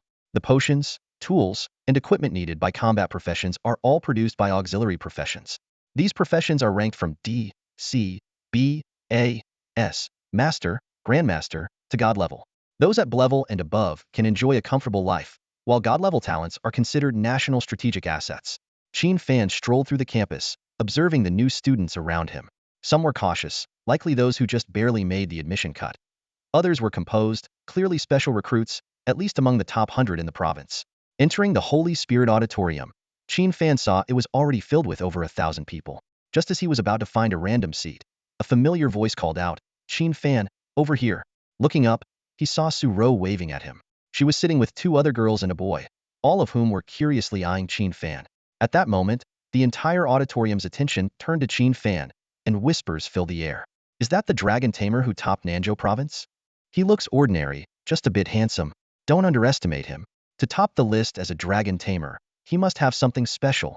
I bet he's either contracted a flying dragon or a sub-dragon, or he's unlocked some special Dragon Tamer ability. Surely he hasn't contracted a giant dragon, right? That would be like having the power of 4 fourth-turn strongmen." Unfazed by the chatter, Qin Fan simply nodded at Suro and found a secluded seat. Suro seemed to want to say more but was stopped by the girl next to her, who began speaking to her in low tones. The boy gave Qin Fan a thoughtful glance before closing his eyes to rest. Even in the corner, Qin Fan could feel the curious gazes from all directions. Just then, a tall figure suddenly appeared on the main stage, stepping out of thin air. Instantly, the entire auditorium fell silent, all eyes drawn to this unexpected powerful presence. Standing before them was none other than a formidable level 90 space mage, Lu Boming. At 52, he serves as both the Dean of the Magic Academy and the Vice Principal of Fengtian Academy. His presence emanated an awe-inspiring aura of spatial magic. Despite his age, his face bore a gentle smile, and his rich voice resonated throughout the venue through a microphone. "First and foremost, thank you all for choosing Fengtian Academy. On behalf of the school, I extend a warm welcome to each of you. I am Lu Boming, and I believe many of you are already familiar with me. As the Dean of the Magic Academy, I am also the host of today's opening ceremony." As soon as he finished speaking, the audience of new students erupted in enthusiastic applause. It was hardly surprising, given that Lu Boming was a legendary 4th-tier mage and a space mage idolized by countless aspiring mages. Qin Fan noticed that many of the magic students were gazing at the vice principal with admiration and excitement. Lu Boming raised his hand slightly to signal for silence and continued, "I know young people aren't fond of lengthy speeches, so I'll keep it brief. Regarding the school's rules and regulations, I'm sure you've already gone through the guidebook. Today, I want to focus on just 2 things. First, the default ranking for freshmen, and second, the upcoming freshman exam in a month's time."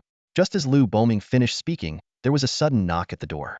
All eyes turned to the entrance where a tall, nearly 6'3" young man stood alongside another young man and a young woman. They were covered in dust and looked quite disheveled, as if they had just been through a battle. The tall young man spoke lazily, reporting in. His tone showed no trace of reverence for the vice principal. The previously quiet freshmen were suddenly abuzz with excitement and astonishment. Exclamations filled the room. "No way! By Wu Shuang?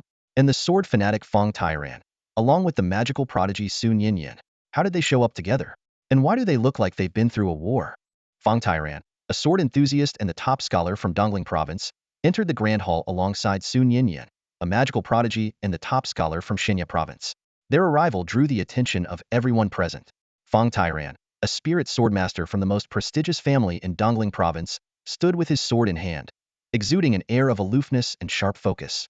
His family, renowned as the Sword God family, boasts 3 fourth-tier sword gods. Sun Yinyan, a chaos mage and heir to an elven lineage, walked with radiant beauty. Her family is home to 2 fourth-tier magic gods, and every member is strikingly attractive. Sun Yinyan herself was breathtaking, with waist-length golden hair as smooth as silk, pointed ears hinting at her elven heritage, and intelligent golden eyes. Dressed in a mage's robe, she exuded elegance and nobility. Her entrance immediately captivated most of the boys in the hall, including a boy sitting next to Su Ro who couldn't resist stealing glances at her. Following closely behind, a strong and imposing young man strode in, exuding an aura so powerful that it was hard to meet his gaze. This was Bai Wushuang, son of the Bai family patriarch from Fengtian City, and an exceptional beastmaster. He had successfully bonded with a 4-winged wind thunder dragon, a creature on par with the human 4th-tier powerhouse. Remarkably, Bai Wushuang had also mastered wind and thunder dragon magic due to the dragon's influence. The arrival of these 3 caused Vice Principal Lu Boming to frown. "Why are you late?" he asked. Sun Yinyan was the first to speak, her voice clear and crisp. "Vice Principal Lu, we have a reason for being late." Pointing to Bai Wushuang, she explained, "I woke up late and ran into this lunatic on the way. He insisted on a fight, and I got annoyed, so I taught him a lesson." The surrounding new students were stunned. So Bai Wushuang was a battle maniac. Lu Boming turned to Fang Tairan, who coolly replied, "I walked by and saw them fighting. I couldn't resist joining in." Bai Wushuang retorted, "If I could fully unleash my power on campus and summon my dragon, neither of you would stand a chance." "Please, I wasn't even using my full strength," Sun Yinyan countered. "I haven't even drawn my sword yet," Fang Tairan added. Lu Boming sighed helplessly. "All right, take your seats." Once they were seated, he continued, "As for the preliminary rankings, you're all aware that they are based on entrance exam predictions and special admissions, and are only for reference. The real rankings will be determined by the freshman exams in a month. You can now check the initial rankings on the school website." As soon as he finished speaking, there was a flurry of activity as everyone pulled out their phones to check the rankings, followed by a wave of exclamations throughout the hall. "No way. Qin Fan is ranked first? How can he be number 1? I think Bai Wushuang is stronger. Are the deans playing favorites?" Bai Wushuang, Fang Tairan, Sun Yinyan, and Luo Hao are all ranked below him. The new students buzzed with disbelief over the unknown top scholar from Nanzhou province being ranked first. Vice Principal Lu Boming noticed the confusion and dissatisfaction on their faces, a slight smile playing at his lips. This was exactly the reaction the deans desired. Besides Bai Wushuang, Fang Tairan, and Sun Yinyan, there was also Luo Hao, the top scholar from Fengtian province, who sat next to Su Ro and was a berserker. This year's freshmen were exceptionally talented, with 5 top scholars among them, including Qin Fan. Many of the top 10 from each province had been admitted to Fengtian Academy. This cohort was truly a golden generation, and Lu Boming was already looking forward to the freshman exams in a month. Ranking Qin Fan first served not only to motivate the other prodigies, but because the deans genuinely believed he deserved it, as he had bonded with a holy flame dragon. Unbeknownst to them, Qin Fan now had 2 holy dragon-level bonded creatures. Suddenly, with a loud bang, someone slammed their chair's armrest and stood up. Turning to the ever-calm Qin Fan, he declared angrily, "I challenge this initial ranking. I want to duel Qin Fan. Isn't that Chen Wei?" The crowd of new students buzzed with excitement, their voices rising in a chorus of curiosity and surprise. All eyes were on the boy who had suddenly stood up, as if he were some rare gem. "Chen Wei? Who's that? You don't know him? He's ranked 7th in this year's Fengtian province. He's an assassin. He was placed 12th in the initial ranking. Wow, so it's him." Listening to the whispers and feeling the weight of the curious and respectful gazes around him, Chen Wei couldn't help but lift his head high, confidence shining in his eyes. Principal Lu Boming smiled and asked, "Chen Wei, did you just say you're challenging Qin Fan because you disagree with the initial ranking?" Chen Wei stood tall, his voice firm and resonant. "Yes, Principal Lu. I believe Qin Fan doesn't deserve to be the top freshman. The difficulty of exams varies by region, so the standards for judgment differ. Even if this year's South Zhou province exam was tougher than usual, the top students from other provinces could still surpass him. Therefore, I don't acknowledge this ranking and am willing to challenge it." As soon as he finished speaking, many students around him nodded in agreement, and the discussion resumed. Chen Wei has a point. Different provinces have different exam standards. I think Qin Fan isn't as strong as Luo Hao or Bai Wushuang. I agree. This year's initial rankings seem questionable. Let's see if Qin Fan dares to accept Chen Wei's challenge. The support from his peers only strengthened Chen Wei's resolve to challenge. He snorted and continued, "Oomph." Before the exam results, no one had even heard of Qin Fan. He's just a nobody. Before this, Luo Hao, Bai Wushuang, Sun Yinyan, and Feng Tairan were the ones frequently featured in the papers. And now, your school ranks other provincial top scorers after the South Zhou province's top scorer, implying they're inferior. His words resonated with the new students. Principal Lu Boming turned to Qin Fan, who had remained expressionless throughout, and asked, "Qin Fan, what do you think?" All eyes were instantly on Qin Fan, many filled with disdain and a hint of schadenfreude. To them, this South Zhou province top scorer had little chance if he accepted the challenge. Qin Fan replied calmly, "I have no objections. I accept his challenge." Chun Wei was delighted, smirking with arrogance. "All right, I thought you'd back down, but you actually accepted. I'll try not to hit too hard so you can lose with some dignity." His confidence was overwhelming, as if he had already secured victory over Qin Fan. As an assassin, Chun Wei's confidence was not unfounded. The assassin class was not only agile, but also excelled in single-target damage with lethal capabilities. While not as effective in dungeons requiring wide-range AoE skills, in unknown combat, even top talents like Luo Hao, Sun Yinyan, and Feng Tairan had to be cautious. Just as Chun Wei was about to leave, Qin Fan called out, "Wait a minute. Oh, what? Are you scared now and want to back out?" Chun Wei sneered. Qin Fan replied coldly, "You're overthinking it. I just want to add a little wager." "Fine. What wager?" "Let's bet our initial school credits." Qin Fan's proposal sent a wave of shock through the crowd. "No way. That's a huge gamble." Entering Feng Tian Academy, all expenses require credits: food, forging, enchanting, dungeons, resource maps, trades, everything. Freshmen receive 5,000 initial credits after the rankings are set, basically their living expenses for the month. Qin Fan's wager left everyone stunned. Speculation began. Isn't he afraid of losing? Or maybe he really bonded with a dragon. Otherwise, how could a Dragon Tamer dare a duel with an assassin? Excitement spread rapidly. Wow. The opening ceremony just started, and we get to see the top Dragon Tamer versus Feng Tian Province's 7th-ranked assassin. I wonder if Qin Fan will really summon a dragon? Dream on. At most, a land dragon or flying dragon. Who do you think has a better chance of winning? Hard to say. If Chun Wei were up against Luo Hao or Bai Wushuang, his chances would be low, but against this unknown Dragon Tamer, his chances are high. Not necessarily. Qin Fan is the top scorer of South Zhou province. Who doesn't believe he has some skills? Let's wait and see. This unexpected challenge thrilled all the students. Feng Tian province's top scorer, Luo Hao, glanced at Qin Fan, then turned to Su Rou beside him, asking softly, "Xiao Rou, who do you think has a better chance of winning?" Without hesitation, Su Rou replied, "Qin Fan." Luo Hao was slightly surprised, frowning. Why? As childhood friends, Luo Hao had feelings for Su Rou. He hadn't expected her to trust Qin Fan so much. Just a hunch, Su Rou evaded, unable to reveal that Qin Fan might really have a dragon, possibly even a holy dragon. At this moment, 2 giggling girls stood up, pulling Su Rou with them. "Come on, Xiao Rou, let's head to Arena 1. Quickly, the group made their way in grand procession to Arena 1. Dean Lu Boming personally led the new students through a series of training halls, finally guiding them into a smaller venue. The new students swiftly found their seats, their eyes fixed on the central stage. Surprisingly, Dean Lu Boming took on the role of referee for the challenge match. Qin Fan and Chun Wei wasted no time, stepping onto the stage and facing each other. With a mocking smirk, Chun Wei taunted, "Kid, if you really have a dragon, now's the time to summon it. Otherwise, you won't get another chance. I'll show you what instant assassination from an assassin is all about." Qin Fan retorted disdainfully, "You? Not even worth bringing out the dragon." Seeing both parties were ready, Lu Boming began the countdown. "All right, get ready. Starting the countdown now. 3 seconds to go. 3, 2, 1, begin."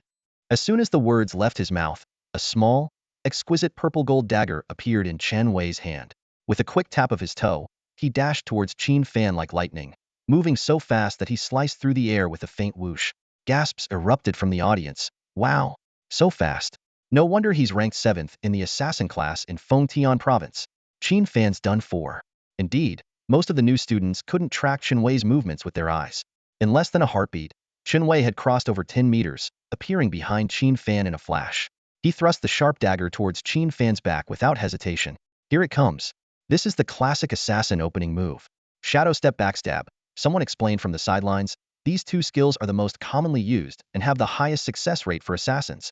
Shadow step is a movement skill exclusive to assassins. If backstab hits, it delivers an additional 120 critical damage. If Qin Fan gets hit, he'll surely lose his fighting ability. Everyone held their breath, thinking the match was decided. But unexpectedly, things took a turn. Qin Fan's figure suddenly vanished, and Chun Wei's deadly strike hit nothing but air. Stunned, Chun Wei's eyes widened in disbelief that his sneak attack had been dodged.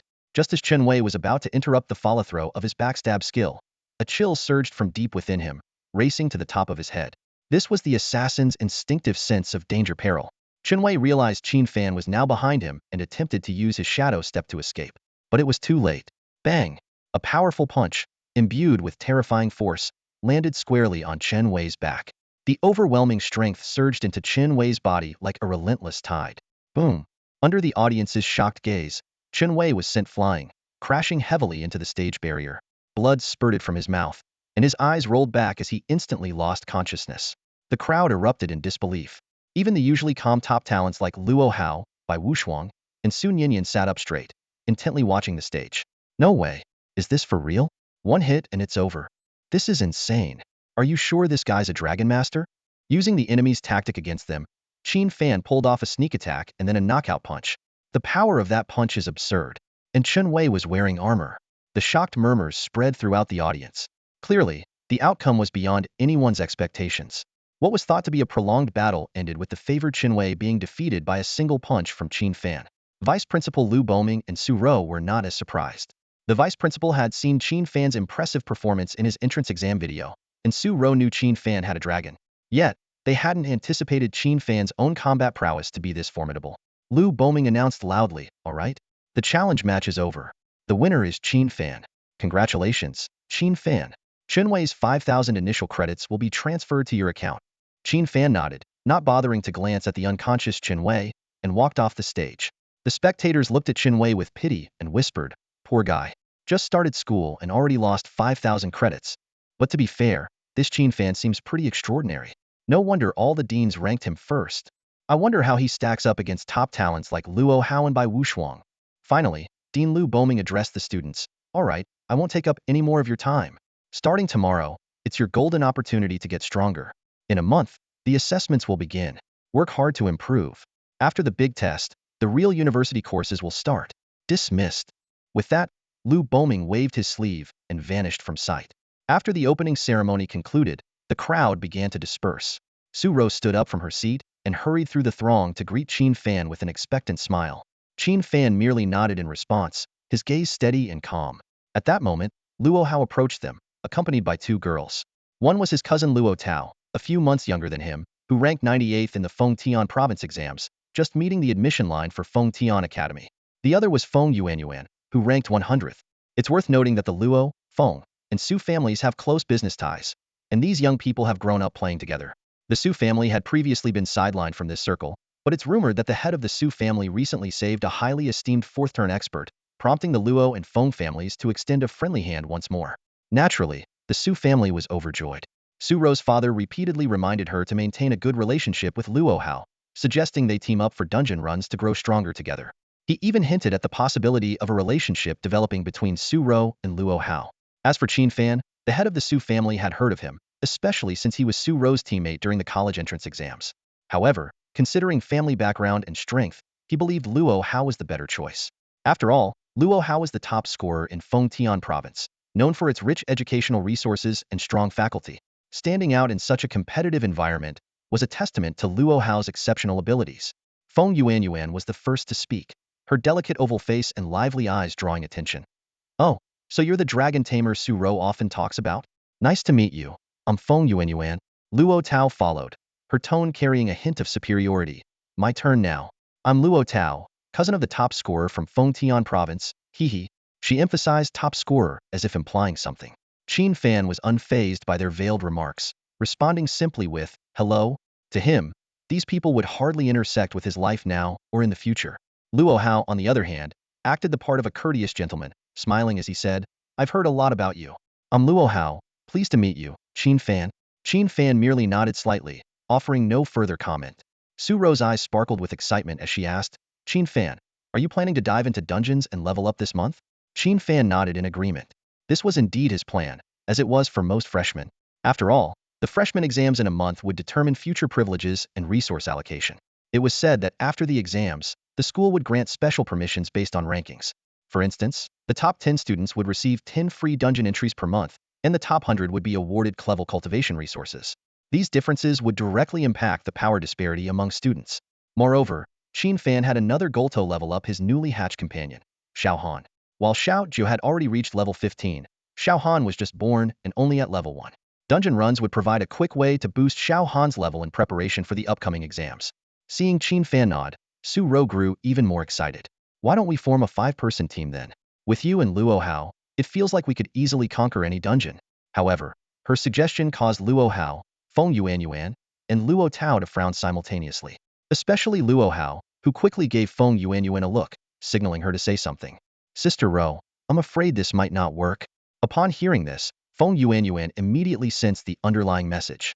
She quickly glanced around and then lowered her voice, saying, "We've already invited someone else for the last spot on our team." As she spoke, she looked at Qin Fan apologetically, wearing a polite yet distant smile. "I'm sorry, Qin Fan, but our team is really full." Qin Fan heard this and calmly shook his head, with no hint of disappointment in his voice. "It's fine. For me, it doesn't really matter if I'm part of a team or not." He wasn't just being polite. Given Xiaojia's current abilities, he could easily conquer a dungeon of the same level on his own. Su Ro also gave him an apologetic look. She clearly wasn't aware that Luo Hao and the others had already made other arrangements. Seeing this, Qin Fan shrugged lightly and said, "In that case, I'll be on my way. Goodbye."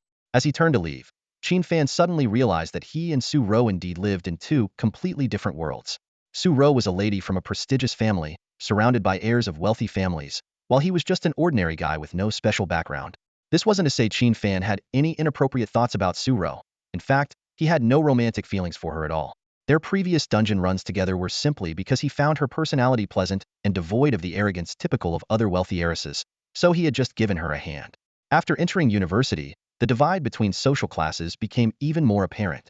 Qin Fan had never been one to force himself into other circles, and naturally, he decided that he would keep his distance from Su Ro in the future. After all, different circles meant different values, which often didn't align. Watching Qin Fan walk away, a hint of disdain flashed in the eyes of Feng Yuan and Luo Tao. They sneered inwardly. Humph! A nobody with some basic skills trying to squeeze into their elite team? What a joke. Besides, if Luo Hao hadn't taken a liking to Su Ro, even she wouldn't have qualified to be on their team. Meanwhile, Su Ro stood there, watching Qin Fan leave with a complex expression in her eyes. Somehow, she felt as though she had lost something important, but try as she might, she couldn't quite put her finger on what it was. Returning to mansion number 1, the two little dragon cubs, Xiao Jiu and Xiao Han, leapt out of their pet space in an instant. Xiao Jiu gracefully jumped onto Qin Fan's shoulder, rubbing its soft head against his cheek and letting out a playful gaoot sound. Meanwhile, the proud Xiao Han elegantly positioned itself beside Qin Fan, lifting its little face with a look of expectancy. Qin Fan, understanding the intentions of these two little creatures, realized what they wanted. Xiao Jiu was being affectionate. "Master, I'm hungry, please feed me," while Xiao Han, with its haughty demeanor, seemed to say, "Servant, prepare my meal at once." In short, these adorable little beings were hungry. Qin Fan couldn't help but chuckle. "I gave you each dozens of eggs this morning before we left, and it's not even noon yet. You're hungry again? You two are quite the little foodies." Nonetheless, he picked up his phone and logged into the Feng Tian Academy's dedicated app. This app was multifunctional, providing access to various campus information and offering a range of convenient services. It included appointments with enchanters, blacksmiths, and alchemists, food delivery from the dining hall, and marketplace and auction house transaction information. Qin Fan quickly navigated to the dining function to order food for his little companions. However, as he opened the dining page, his eyes widened in shock. What greeted him was a list of outrageously priced ingredients. Premium Xinjiang black-haired pork tenderloin, 30 credits per pound. Supreme Magic Sea Cucumber, 40 credits per pound. Superior One-Horned Magic Rabbit Leg, 20 credits per pound. Expensive. So freaking expensive. Qin Fan exclaimed. While these prices might not be high for other students, who typically ordered prepared dishes like a Xinjiang black-haired pork foot rice for just 10 credits or a Supreme Magic Sea Cucumber soup for 15 credits, for someone like Qin Fan, who had to feed two voracious little dragon cubs, it was astronomical. Back in Anning City, Xiaoju alone would consume nearly 100 pounds of meat a day. Now, with Xiao Han added to the mix, Qin Fan needed at least 200 pounds of meat to satisfy them. The key issue was that the school dining hall only sold top-quality goods. Ordinary Xinjiang black-haired pork was unavailable. Calculating with the premium pork tenderloin at 30 credits a pound, it would cost him 6,000 credits a day. Qin Fan's face darkened. Xiao Jiu continued to nudge him for attention, while Xiao Han flapped its shimmering ice-like wings, circling at his feet. Sigh. Luckily, that fool Qin Wei sent over 5,000 credits today. Otherwise, I wouldn't have made it through today. Qin Fan smiled wryly. Despite this, he placed an order through the campus app for 200 pounds of meat, including premium Xinjing black-haired pork and other high-quality magical beast meat, totaling 6,500 credits. Within just 3 minutes, a drone delivery system transported the 200 pounds of meat from the foot of the mountain to the top. Upon seeing the high-quality meat, Xiao Jiao and Xiao Han let out joyful chirps. Effortlessly carrying the 200 pounds of meat back to the kitchen, Qin Fan was relieved that the villa's kitchen was spacious and well-equipped, even boasting a large barbecue grill. As a Tier 2 spirit chef, Qin Fan's culinary skills had earned Xiao Jia's approval, making the little creature quite picky, preferring only the meals prepared by its master. Qin Fan skillfully cleaned and marinated the meat before placing it on the grill. After 2 hours, the two lively little creatures were finally satisfied, their bellies round and full, as they snuggled lazily in Qin Fan's arms, eyes drooping. Looking at these two little dragons who depended on him entirely, Qin Fan's eyes were filled with tenderness. However, when he checked his phone and saw his credits had dwindled to just 3,500, his mouth twitched. This won't do. I have to tackle a dungeon. Otherwise, I'll be completely broke. The next morning at 8, Qin Fan arrived at the Feng Tian Academy's Secret Realm Hall. This place housed the gateways to all the Secret Realm dungeons controlled by the Academy. Since the complete integration of the Divine Realm game with the real world, the dungeons from the game had also appeared in reality. Simultaneously, many Secret Realm dungeons had shattered, causing the monsters within to spill into the real world, wreaking havoc. Qin Fan recalled a news report he had seen on TV. A 70-level diamond dungeon had shattered above a small kingdom's capital, resulting in the entire city's population being wiped out by the invading monsters. Even in the Dragon Kingdom, some remote towns had experienced similar incidents. As a powerful nation, the Dragon Kingdom naturally had strategies to counter these threats. Across the country, large teleportation arrays have been established in towns and villages to provide emergency evacuation and military support in response to the disasters caused by the fragmentation of secret realms. Feng Tian Academy, as a top-tier institution, boasts 50 secret realm instances, the highest number among such academies. These instances range in difficulty from silver to legendary, with those below silver being disregarded due to their low challenge level. At this moment, the hall of the Secret Realm Pavilion is bustling with activity. Freshmen and sophomores gather here, with some teams poring over strategy guides despite their tired eyes. The pavilion is open 247, allowing failed teams to attempt challenges again, leading some students to persistently retry without giving up. Just then, Qin Fan steps into the hall, immediately capturing the attention of all the freshmen. As the top scorer from Nanzhou Province and a Dragon Tamer who defeated Qin Wei, the 7th-ranked student from Fengtian Province, with a single punch yesterday, Qin Fan's reputation has already spread throughout the academy. Opinions about his strength vary. Some believe he is powerful enough to defeat Qin Wei without summoning his dragon pet, while others speculate he may have activated some special class trait. Most notably, all the academy deans have ranked him as the top new student. The top freshman is here. Looks like he's heading into a secret realm instance, someone whispers. He doesn't seem to have any teammates. I heard he was supposed to join Luo Hao's team, but got turned down. That's understandable. No one wants to team up without knowing his true strength. Ignoring the surrounding chatter, Qin Fan walks straight to the front desk, submitting his student ID to apply for an instance. He has already researched the relevant information on the school forum and decided to challenge the highest difficulty instances available: Tiger Forest, Troll Cavern, or Ice Serpent's Lair. These platinum-level instances require 1,000 credits per entry but offer substantial rewards, which align perfectly with Qin Fan's current needs. The sophomore girl at the front desk is surprised when she sees Qin Fan's registration details and covers her mouth in shock. Are you sure you want to go in alone, freshman? These are all platinum-level instances. I suggest finding a few teammates. Her words draw the attention of nearby students. Soloing a platinum-level instance? Does he even know how tough it is? Maybe he's trying to prove himself after being rejected from a team. That's so naive. Ignoring the skepticism, Qin Fan's expression turns colder, but he remains silent. He calmly replies, "My decision is made. Please stamp the form as soon as possible." With a sigh of resignation, the girl stamps his form. "All right, but don't push yourself too hard. Use a return scroll immediately if you're in danger." Qin Fan nods, takes the authorization, and heads towards the side hall, pushing open the platinum-colored door to Tiger Forest without hesitation. Watching his figure disappear, the crowd shakes their heads. Not even looking at the strategies, he's really bold. I bet he'll be down in 3 minutes. Well, he is a provincial top scorer. I'll give him 5 minutes. As the discussions continue, footsteps echo from the entrance of the hall. Everyone turns to see Luo Hao, by Wu Shuang, Sun Yinyan, and Fang Tairan entering with their respective teams. Luo Hao's team includes Su Rou, Feng Yuan, Luo Tao, and Chen Wei, who was defeated by Qin Fan yesterday. Standing beside Bai Wushuang were a man and a woman, forming a small team. The man was Bai Dajiang, ranked 23rd, a burly warrior. The woman was Tong Jiejia, ranked 42nd, dressed in white robes and serving as a healer. Not far away, Sun Yinyan and Fang Tairan had also formed a team, accompanied by two others. The man was Zhang Shan, ranked 27th, also a warrior. The woman was Tao Qian, ranked 41st, also serving as a healer. This team configuration of frontline tank, a damage dealer, and a support was the standard setup for dungeon exploration, effectively minimizing the risk of unexpected incidents. However, the presence of these top talents sparked a buzz among the onlookers. No way.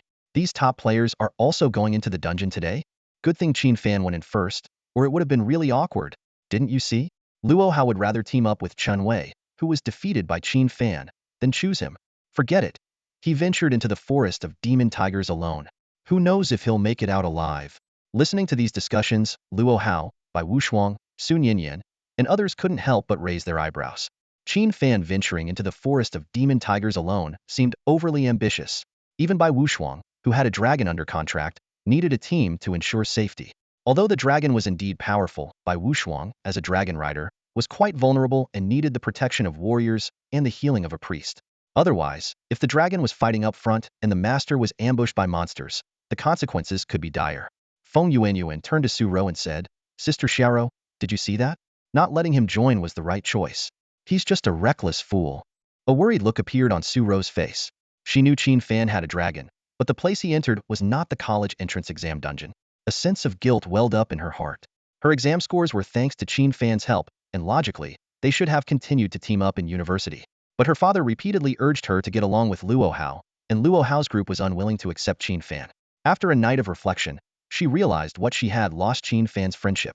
By choosing to side with Luo Hao over Qin Fan, she showed where her true feelings lay. Luo Tao giggled and said, "My brother Luo Hao has foresight. He'd rather choose the defeated Chen Wei than that reckless Qin Fan." Hearing this, Chen Wei immediately retorted defiantly, "Luo Tao, I was just careless. I didn't expect that guy to have such personal strength as a dragon rider. Give me another chance, and I'll definitely beat him." Yesterday's defeat left him frustrated, caught off guard during a skill cooldown. He was knocked out with a single punch and lost his points. If he had known Qin Fan's personal strength in advance, he would have used a more cautious strategy. Now, even his dungeon points were borrowed from Luo Hao, which made Chen Wei even more annoyed. He silently vowed to challenge Qin Fan again once he returned, to win back all the points he lost. Luo Hao said calmly, "All right, let's enter the dungeon. There's no need to fuss over a minor figure." With that, he led his team, under the watchful eyes of the others, and pushed open the platinum-colored door leading to the Forest of Demon Tigers dungeon. To everyone's surprise, Bai Wushuang, Sun Yinyan, Fang Tairan, and others followed closely behind, opening the same door. No way. Are they planning to compete with each other while also overshadowing that poor Qin Fan? Someone murmured quietly. Meanwhile, Qin Fan had already entered the Forest of Demon Tigers' secret realm. Secret realm, Forest of Demon Tigers. Grade, Platinum. Difficulty, Hell level non-selectable. Player limit, 15. Background. This forest was once tainted by demonic corruption, causing all life within to mutate. Brave challengers, beware of the sharp claws that may suddenly strike from the shadows. They will show no mercy in tearing you apart. A system notification sounded in Qin Fan's ear. Ding. You have entered the Forest of Demon Tigers. Current difficulty, Hell. Number of challengers, 1. A teleportation scroll has been automatically placed in your inventory. Use it promptly in case of danger. Usage condition, 5-second chant. As Qin Fan recovered from the dizziness caused by spatial teleportation, a chilling scene unfolded before him. Twisted trees, withered leaves, and a deathly silence under a dim sky. Before he could fully adjust to the environment, a familiar area debuff enveloped him. The malevolent energy swept over the area, and the inherent field buff of the Demon Tiger's secret realm instantly enveloped everything. Qin Fan felt a wave of weakness wash over him, with his attributes plummeting by 30. He silently counted his blessings, thankful for the dispel and purification skills of his support class, which could mitigate the negative effects, reducing them to a minimum of 10. Suddenly, a roar filled with rage and murderous intent echoed from the dense forest. Qin Fan glanced around warily, spotting 10 large, winged demon tigers emerging from the underbrush, encircling him. These tigers were pitch black with wings sprouting from their backs, their bodies adorned with eerie white patterns, exuding a powerful aura. A system notification popped up. Monster, winged demon tiger white pattern. Level, 22. Type, beast monster. Skills, shadow magic, berserk, deadly pounce. Grade, platinum. Note, originally ordinary tigers, mutated after being infected by malevolent energy, becoming bloodthirsty and violent. Qin Fan's heart skipped a beat. Monsters with a platinum grade were no joke. He recalled the elite monsters from the college entrance exam Secret Realm, realizing that these winged demon tigers' attributes likely surpassed them. Though they lacked the grotesque appearance of stitched zombies, their strength was on a whole different level. Of course, they were still no match for the final boss of the college entrance exam Secret Realm, the tyrant zombie. But Qin Fan was well aware that was the ultimate boss of the entire Secret Realm. These 10-winged demon tigers before him might not even qualify as the appetizer for the first stage of this realm, perhaps just a warm-up. Faced with these menacing winged demon tigers, Qin Fan was confident he could handle them alone. However, remembering that the purpose of this journey was not only to level up and earn money, but also to help Xiao Han gain experience, he decided to give the little one a chance to train. Before Qin Fan could give the command, two childish cries echoed from the beast pet space. Gaw, Ing. Xiao Jiao and Xiao Han emerged as if in sync. As soon as the two little dragon cubs appeared, the terrifying pressure of the holy dragon enveloped the entire battlefield. The 10 fierce winged demon tigers shuddered as if struck by lightning, letting out low growls before slowly retreating. Qin Fan couldn't help but smile. Seeing these small fries so terrified, Xiaoju was about to pounce and teach them a lesson, but Qin Fan stopped him. Xiaojiu, hold on. Let your sister handle this Secret Realm's 3 instances to enhance her combat experience. Xiaoju let out a worried cry, as if to say, but my sister is only level 1. What if these clueless small fries hurt her? Qin Fan's mouth twitched, thinking, come on, my little princess. The two of you are holy dragons. Even if these small fries attacked with all their might, they couldn't possibly penetrate the defense granted by dragon scales, right? Xiao Han, however, was unfazed, arrogantly raising her little head, dismissing her sister's concerns. She flapped her wings, her ice blue figure instantly appearing in front of the 10-winged demon tigers. In an instant, the entire world seemed to change. The wind howled, snowflakes danced, as if winter had descended. With just a flick of her ice blue tail, Xiao Han unleashed blades of icy wind, slicing all 10 of the platinum-grade winged demon tigers in half. Before the hot blood could spray, the bodies were instantly frozen. Qin Fan was dumbfounded. He never expected Xiao Han to possess such power at level 1. As he observed the swirling snow and wind around him, he realized this was Xiao Han's grade companion skill, Winter's Domain, which reduced all enemy attributes by 70 within a kilometer. No wonder the level 22 winged demon tigers were defeated in an instant by level 1 Xiao Han. This skill was truly game-breaking. Xiao Han flew back to Qin Fan's side, proudly raising her little head, as if saying, servant, praise me. Qin Fan affectionately patted Xiao Han's head. All right, Xiao Han, you're amazing. Xiao Han closed her eyes in contentment, purring like a lazy cat. Seeing this, Xiaojiu also nudged closer to Qin Fan, seeking attention. Qin Fan laughed, all right, both of you can have it.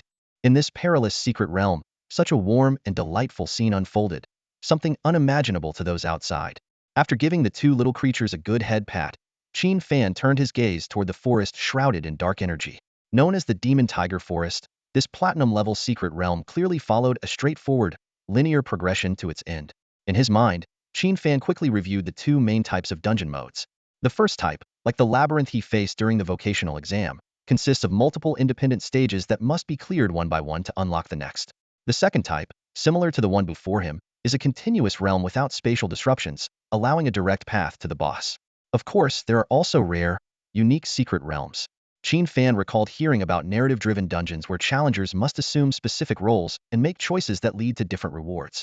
However, such realms are incredibly rare, and most career changers may never encounter one in their lifetime. Although Qin Fan initially intended for Xiao Han to gain some battle experience, the prospect of breaking the completion record for additional rewards was tempting. With this in mind, he waved his hand in a commanding manner, embodying the air of a domineering CEO.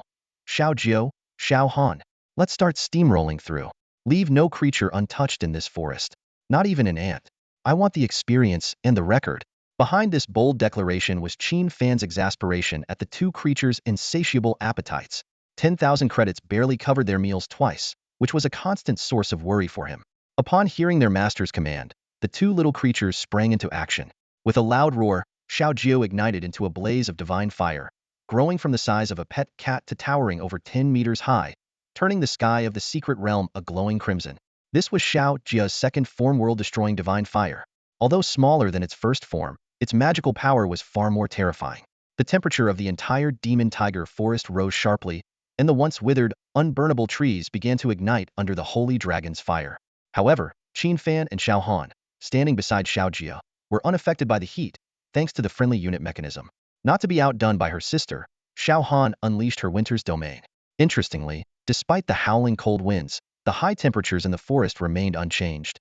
This strange coexistence of ice and fire was another testament to the friendly unit mechanism. Qin Fan quietly observed everything, marveling at the deep integration between the game world of Divine Realm and reality. Not only did the career change system and monster dungeons intertwine, but even game mechanics seamlessly blended into the real world. Besides friendly and enemy units, he also thought of neutral units, like classmates, teachers, and passersby in everyday life. And so, with the formidable strength of the two dragonlings, Qin Fan led them on a conquest through the demon tiger forest. Neutrality doesn't guarantee absolute safety. It merely indicates that both parties have the freedom to choose whether to attack or not. It's like two strangers accidentally bumping into each other on the street. One shouting, "What are you looking at?" and the other retorting, "Looking at you. What about it?" A conflict could erupt in an instant, turning neutrality into hostility. At this moment, under the dual effects of Xiaojiu's divine fire and Xiao Han's icy realm, any winged demon tiger present would truly experience the phrase, "caught between fire and ice." Suddenly, a thunderous roar erupted, echoing through the sky.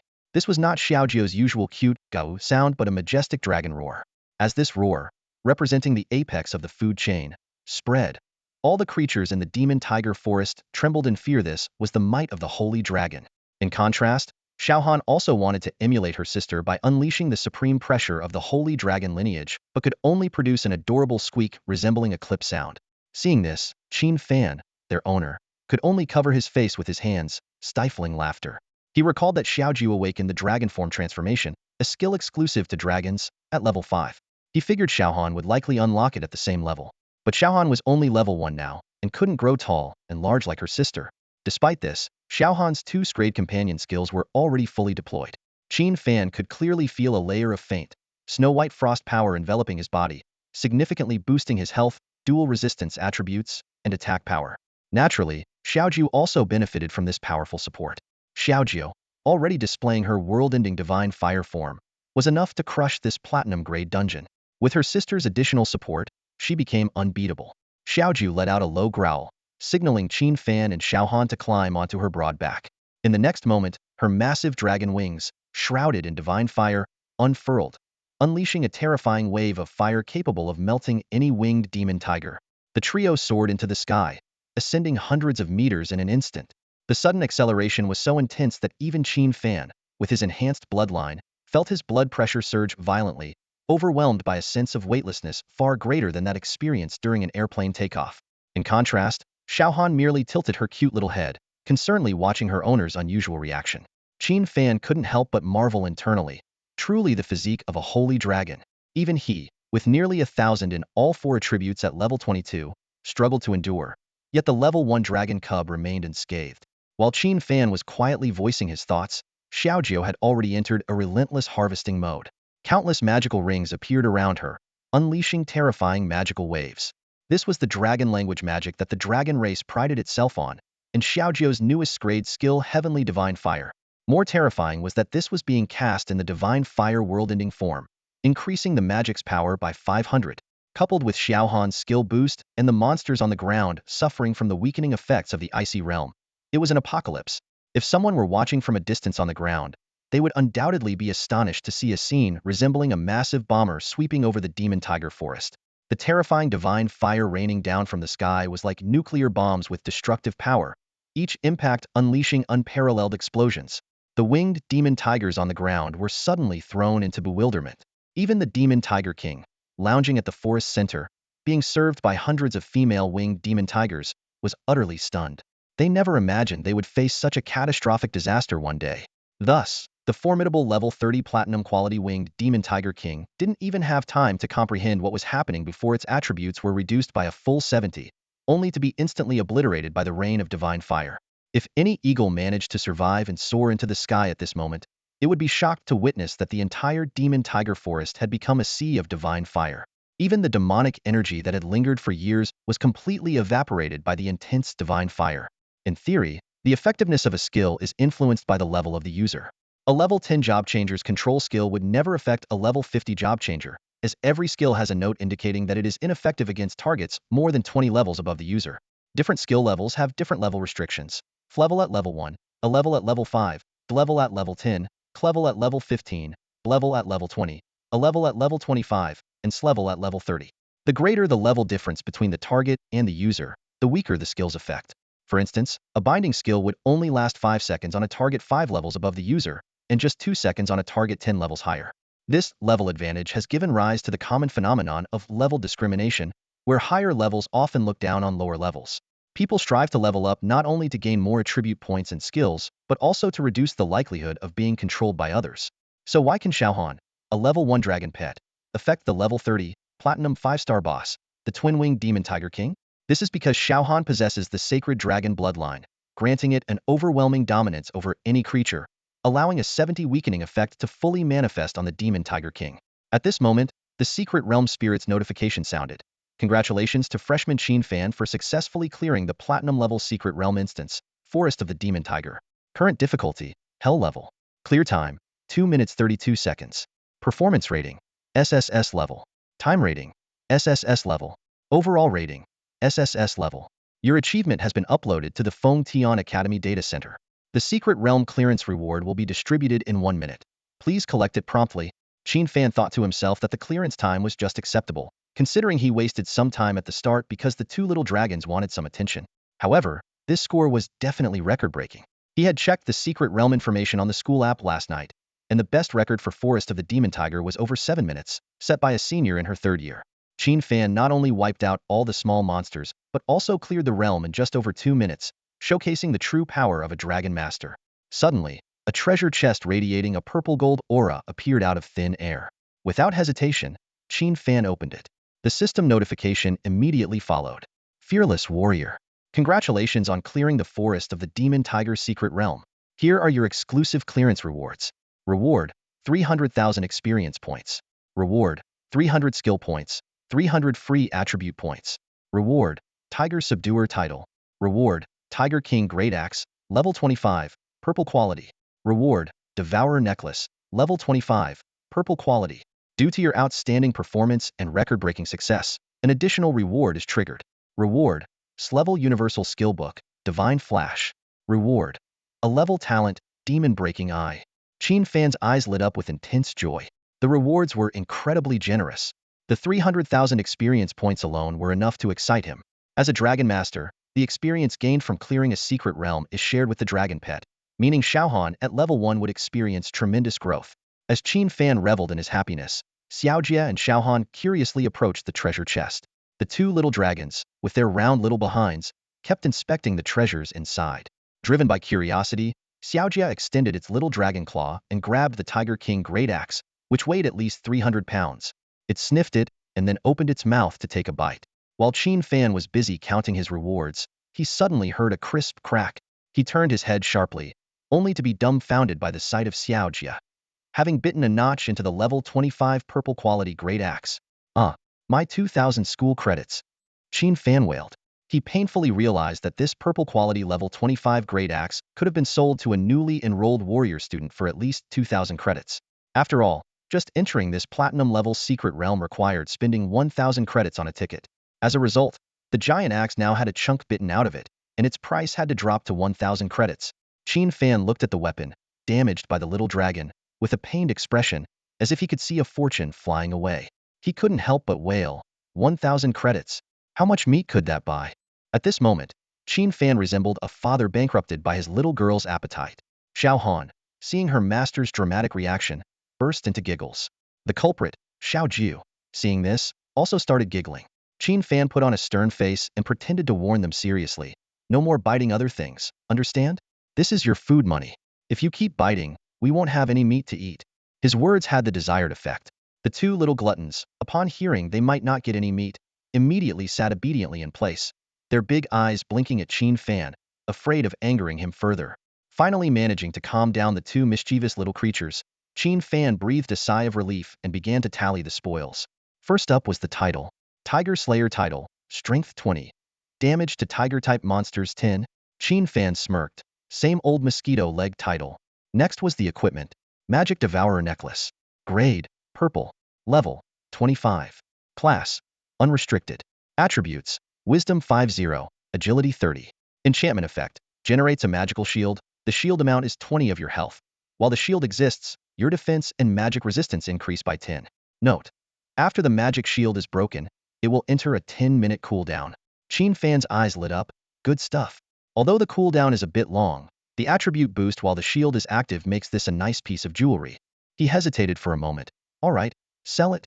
At least 5,000 credits.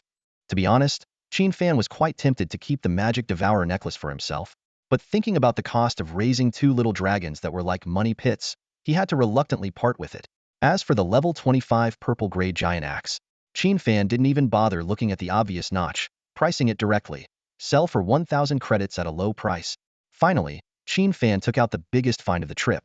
God Flash S, within 60 seconds, allows you to perform 3 long-distance blinks, ignoring obstacles. Note: the skill cooldown is 5 minutes. Each blink can cover a maximum distance of 1,000 meters. A divine skill. Truly a top-tier movement skill. Qin Fan exclaimed excitedly, wow. Each blink can cover up to 1,000 meters. This means with 3 consecutive God Flashes, you can distance yourself 3,000 meters from the original point. This skill, whether for offense or retreat, is an outstanding divine skill. Recalling the rules he had heard earlier, Qin Fan couldn't help but marvel. No wonder everyone at this level wants to conquer the Platinum Secret Realm. Breaking the record seems to have a chance of granting such level rewards. He continued to check the final reward. Magic Breaking IA. Your dynamic, static, and long-range vision will be greatly enhanced, and you will see through the magical energy flow when the opponent casts magic skills. Another good thing. Qin Fan rejoiced silently, having already automatically comprehended this rank talent the moment he opened the treasure chest. Just then, 2 notifications sounded in his mind. Ding. Your level experience bar is full. Would you like to level up directly?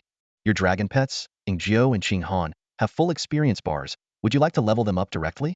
Without hesitation, Qin Fan chose to level up his 2 dragon pets first.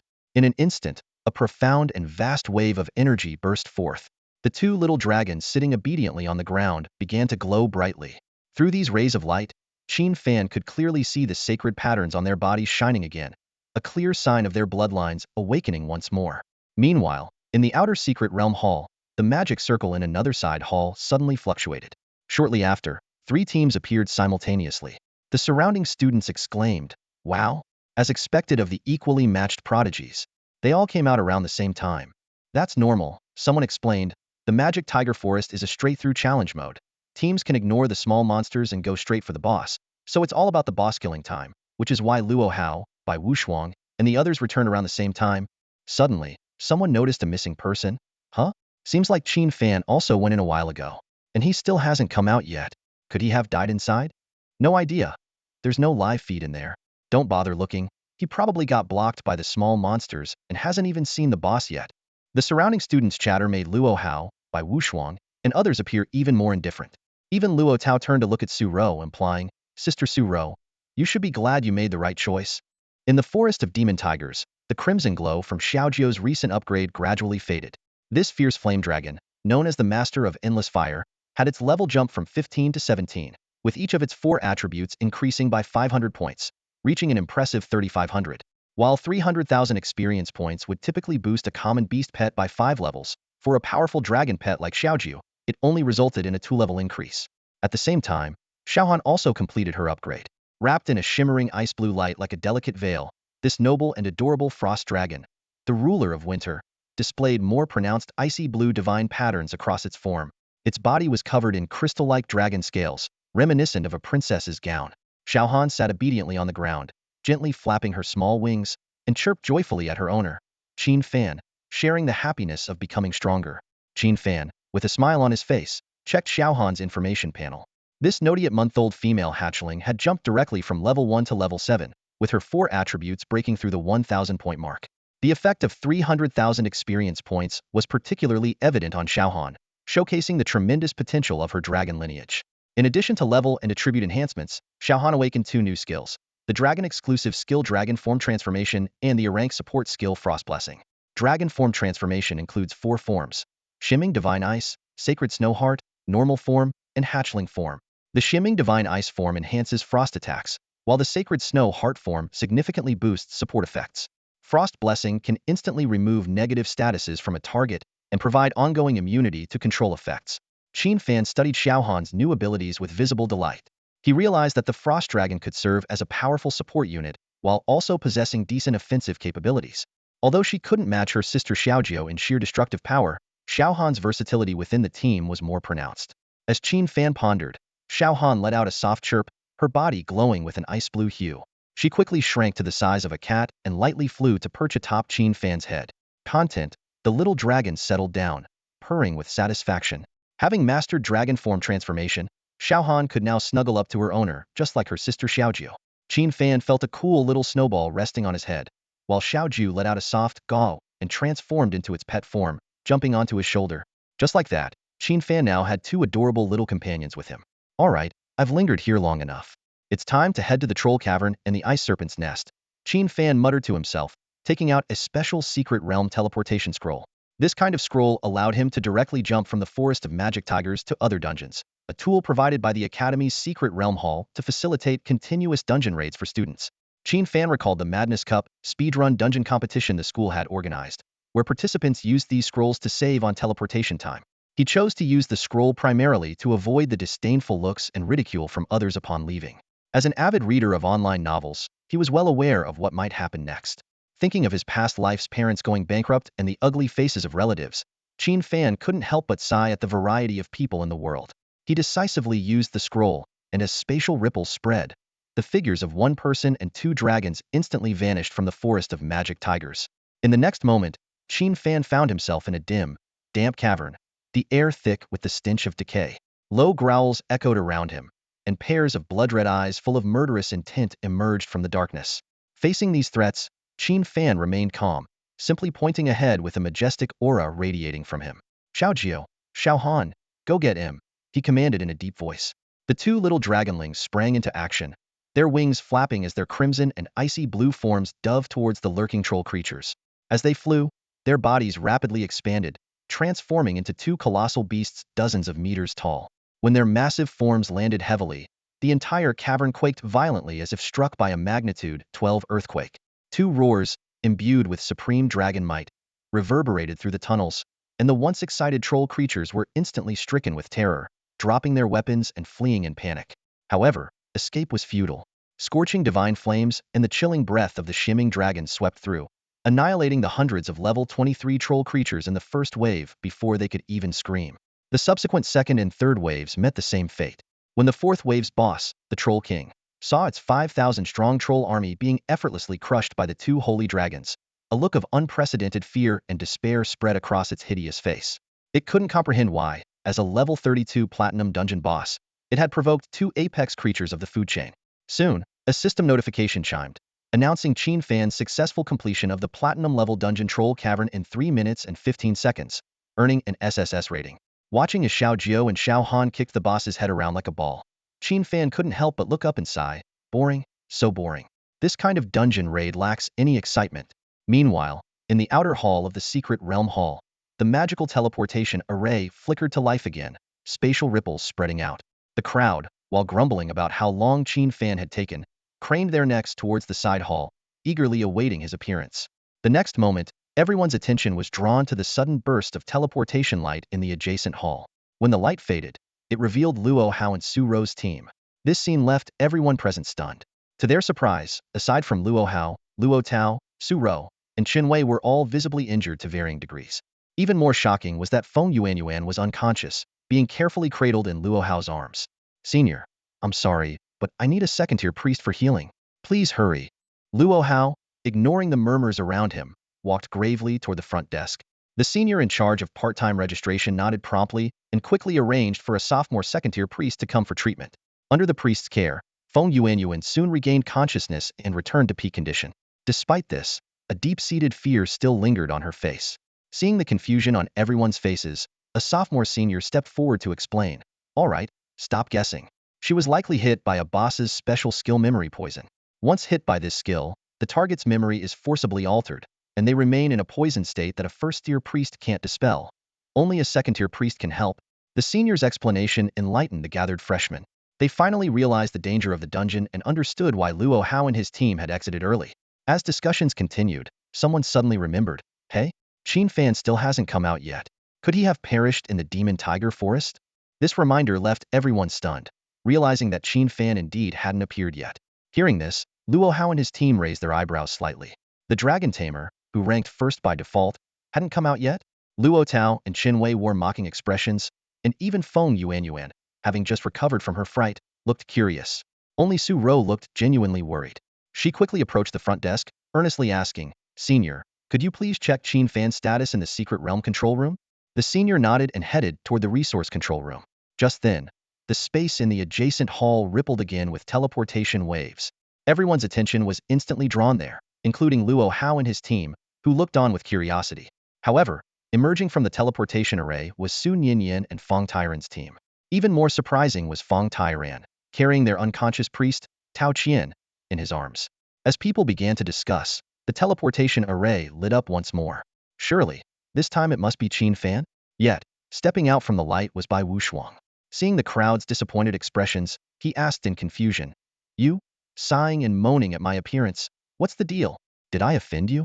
When someone asked if Bai Wushuang had cleared the dungeon, he cursed and gestured with his thumb over his shoulder. Only then did everyone notice Bai Dajiang emerging, carrying the unconscious Tong Jejia. Due to Bai Wushuang's tall and robust figure blocking Bai Dajiang and his companion behind him, the crowd initially didn't notice them. Suddenly, a wave of exclamations erupted from the group. Whoa, this dungeon boss is way too fierce. You should say it's cunning, someone retorted. Didn't you see it's targeting the weakest players? That shows it's really smart. 3 elite teams have already fallen for the boss's trick. You've got to admit, the Troll King is impressive. The defeat of the 3 teams made everyone present realize the terrifying nature of this platinum-level dungeon. Just then, the teleportation array in the side hall lit up again, drawing everyone's attention. This time it better be Qin Fan, someone murmured. As the light faded, a figure appeared. The crowd immediately erupted with mocking jeers. Finally, it's him. Come on, if you're so great, don't come out at all. 21 minutes. Huh. With that completion time, you still managed to be ranked first by the deans. Faced with the scorn and sarcasm, Qin Fan, who emerged from the teleportation array, appeared bewildered but remained calm and composed. Su Rou quickly approached him, asking with concern, Qin Fan, are you all right? Qin Fan merely glanced at her without responding and walked straight past her towards the front desk. Sister Su Rou, why are you concerned about such a rude guy? Luo Tao couldn't help but interject. Spending over 20 minutes on the Demon Tiger Forest run? What future can you expect from such a loser? Her words seemed to ignite a fuse, and those around her chimed in. She's right. This guy has no future. I've said it before, those initial rankings are overrated. And yet he managed to get first place. It's ridiculous. Are there no talents in Nanzhou province this year? How did he become the top scorer? The pleasure of seeing others fail was evident in the growing tide of criticism. The darker side of human nature was on full display, unable to stand others' success, or perhaps feeling superior when belittling others. This mindset is common, whether in reality or online, where some people elevate themselves by putting others down. A silver-ranked player defying a king-tier champion, someone earning 3,000 criticizing billionaires, outsiders critiquing industry experts. Such acts of ignorance are all too common. Now, as Qin Fan found himself in this power-centric world, when these people saw that the person ranked first was seemingly beneath them, they couldn't help but revel in schadenfreude. Their joy was built on mocking Qin Fan. Is that it? So you're not much after all, Nanzhou province's top scorer. Faced with the disdainful jeers, Qin Fan simply took a deep look at everyone, as if memorizing each person who mocked or belittled him. At that moment, a senior student emerged from the control room, her face filled with shock. Upon seeing Qin Fan waiting at the counter, her face flushed with excitement. Before she could speak, Qinwei eagerly asked with a grin, Senior, did you find out? How long did it take our new top student to clear the Demon Tiger Forest? His question immediately drew a chorus of agreement. Yes, Senior. What's the top scorer's clearance record? Share it with us. I'd love to see what this top scorer is capable of.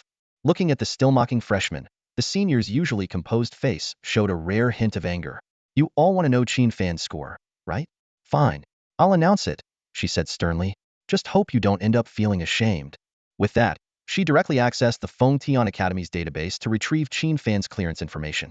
Soon, The guild hall's crystal-clear holographic display screen prominently showed Qin Fan's results. Everyone, including Luo Hao, Bai Wuxuang, Sun Yinyan, and Su Rou, turned their gaze to the holographic screen. The next moment, the secret realm hall was filled with gasps of disbelief. Every face was marked with shock, astonishment, and utter disbelief. Even the elite like Luo Hao and Bai Wuxuang were stunned, trapped in a state of awe. The holographic screen boldly displayed a series of face-slapping records. Demon Tiger Forest Secret Realm Record Holder, Qin Fan. Completion time, 2 minutes 32 seconds. Overall rating, SSS. Troll Cavern Secret Realm Record Holder, Qin Fan. Completion time, 3 minutes 15 seconds. Overall rating, SSS. Ice Serpent Nest Secret Realm Record Holder, Qin Fan. Completion time, 2 minutes 42 seconds. Overall rating, SSS. The entire hall was silent, everyone struck speechless by these astounding achievements. Silence. A deathly stillness enveloped the hall of the secret realm sanctuary, so quiet you could hear a pin drop. Everyone stared wide-eyed, faces etched with disbelief, their eyes locked on the information displayed on the screen. Their understanding of the world seemed shattered, leaving them in a daze. The crowd couldn't help but recall their earlier mockery and disdain for Qin Fan. Their smug superiority now vanished. Their faces burned with shame, as if they had been slapped hard. In this eerie silence, Chen Wei was the first to break the tension. He loudly questioned, "Senior, are you sure these details aren't mistaken? This guy spent over 20 minutes in the Demon Tiger Forest. How could he achieve such an astonishing result?" Chen Wei's words seemed to open the floodgates, and the previously silent crowd quickly chimed in. "Yeah, Senior, are you sure there isn't a bug in the database? This result is just too outrageous. He's broken the best record of every realm by over 5 minutes. I seriously doubt this. Can a human even achieve this? I don't believe it. Either the central data site has been hacked, or it's a display glitch. I really can't believe these results are from Qin Fan." Everyone voiced their skepticism, not out of stubbornness, but because Qin Fan's results were simply too astounding. Typically, a secret realm dungeon's highest difficulty has 2 best records, the best solo record and the best team record. The solo record showcases individual strength, while the team record tests group coordination. Usually, team records are much faster than solo ones. Take the Demon Tiger Forest as an example. Before Qin Fan, the best solo record was 7 minutes and 42 seconds, while the best team record was 4 minutes and 31 seconds. Yet Qin Fan astonishingly shattered both records with a time of 2 minutes and 32 seconds. Even more shocking, he achieved an SSS comprehensive rating, indicating not only speed but also a complete sweep. Luo Hao, Bai Wuxuang, Sun Yinyan, and other elites were initially stunned by Qin Fan's performance but soon joined the chorus of doubt. Only Su Rou knew for certain that Qin Fan's results were genuine, as she was aware of Qin Fan's dragon. However, seeing Luo Hao's icy gaze, she chose to remain silent. Faced with the crowd's doubts, Qin Fan remained silent, as if the surrounding clamor had nothing to do with him. Yet his silence only reinforced Chen Wei's suspicions. Just as Qin Fan was about to leave, Chen Wei suddenly blocked his path, sneering, "What? Are you trying to run away because your fake results were exposed? Don't worry, just admit." Before he could finish, a shocking scene unfolded. 2 small heads, one fiery red and the other icy blue, suddenly emerged from Qin Fan's collar, moving as fast as lightning. Before Chen Wei could react, a scorching red flame and a biting blue frost struck his face. "Ah!" A piercing scream echoed through the hall. In the stunned eyes of everyone, Chen Wei fell heavily to the ground. His face severely burned, losing consciousness from the intense pain. Everyone was dumbfounded. No one expected Qin Fan to suddenly make a move at that moment. Qin Fan once again defeated Chen Wei in an instant, leaving everyone present utterly stunned. However, the most surprised person was Qin Fan himself. He hadn't expected the 2 little dragonlings to suddenly emerge from his collar and unleash a dual attack of ice and fire on Chen Wei. As Qin Fan glanced around, he noticed that apart from top talents like Luo Hao, Bai Wuxuang, and Sun Yinyan, the other freshmen had all taken a step back in fear. Clearly, the shocking scene had left a deep impact on everyone. "My goodness!" someone whispered in awe. "This Qin Fan is terrifying. He doesn't hesitate to strike hard, and it's straight to disfigurement." What was even more alarming was the chilling magical power many felt from the flames and frost just moments ago. If that attack had been directed at them, they feared they would end up as miserable as Chen Wei. At that moment, everyone picked up on a crucial piece of information. Qin Fan could actually use magical skills, and they were instant cast. It seemed the only magic a Dragon Tamer could wield was dragon language magic. Magic skills in dragon language without the need for chanting, someone exclaimed. No wonder he achieved such phenomenal results in the secret realm. He was holding back his true abilities. Though Luo Hao, Bai Wuxuang, and Sun Yinyan were not frightened, their expressions turned serious. They began to reconsider if they had underestimated this Dragon Tamer from Nanzhou province. Faced with the crowd's wary, fearful, astonished, and solemn gazes, Qin Fan simply turned and left the secret realm hall. This time, no one dared to stop him. Just a few steps out of the hall, Qin Fan heard giggling from his chest. He pulled open his collar to see two adorable little dragonlings clinging to his shirt, hanging onto him while laughing mischievously. Clearly, they were quite pleased with their recent deed. When Qin Fan glared at them, the two dragonlings immediately tilted their little heads, feigning innocence. You guys, Qin Fan sighed. Never mind. Faced with these cute little creatures, he couldn't bring himself to scold them. As their bonded partner, Qin Fan understood their thoughts.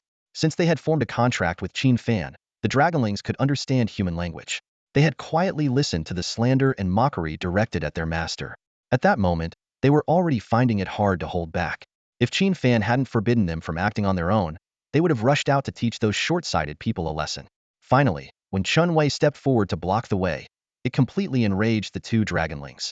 In their eyes, their master was as noble as they were, and those mocking him were no different from the low-level monsters in the secret realm, with the only question being whether they could be killed or not. These lowly creatures not only insulted but also dared to block the way. Xiao Jiao and Xiao Han couldn't hold back any longer and directly unleashed a small dragon breath on Qin Wei.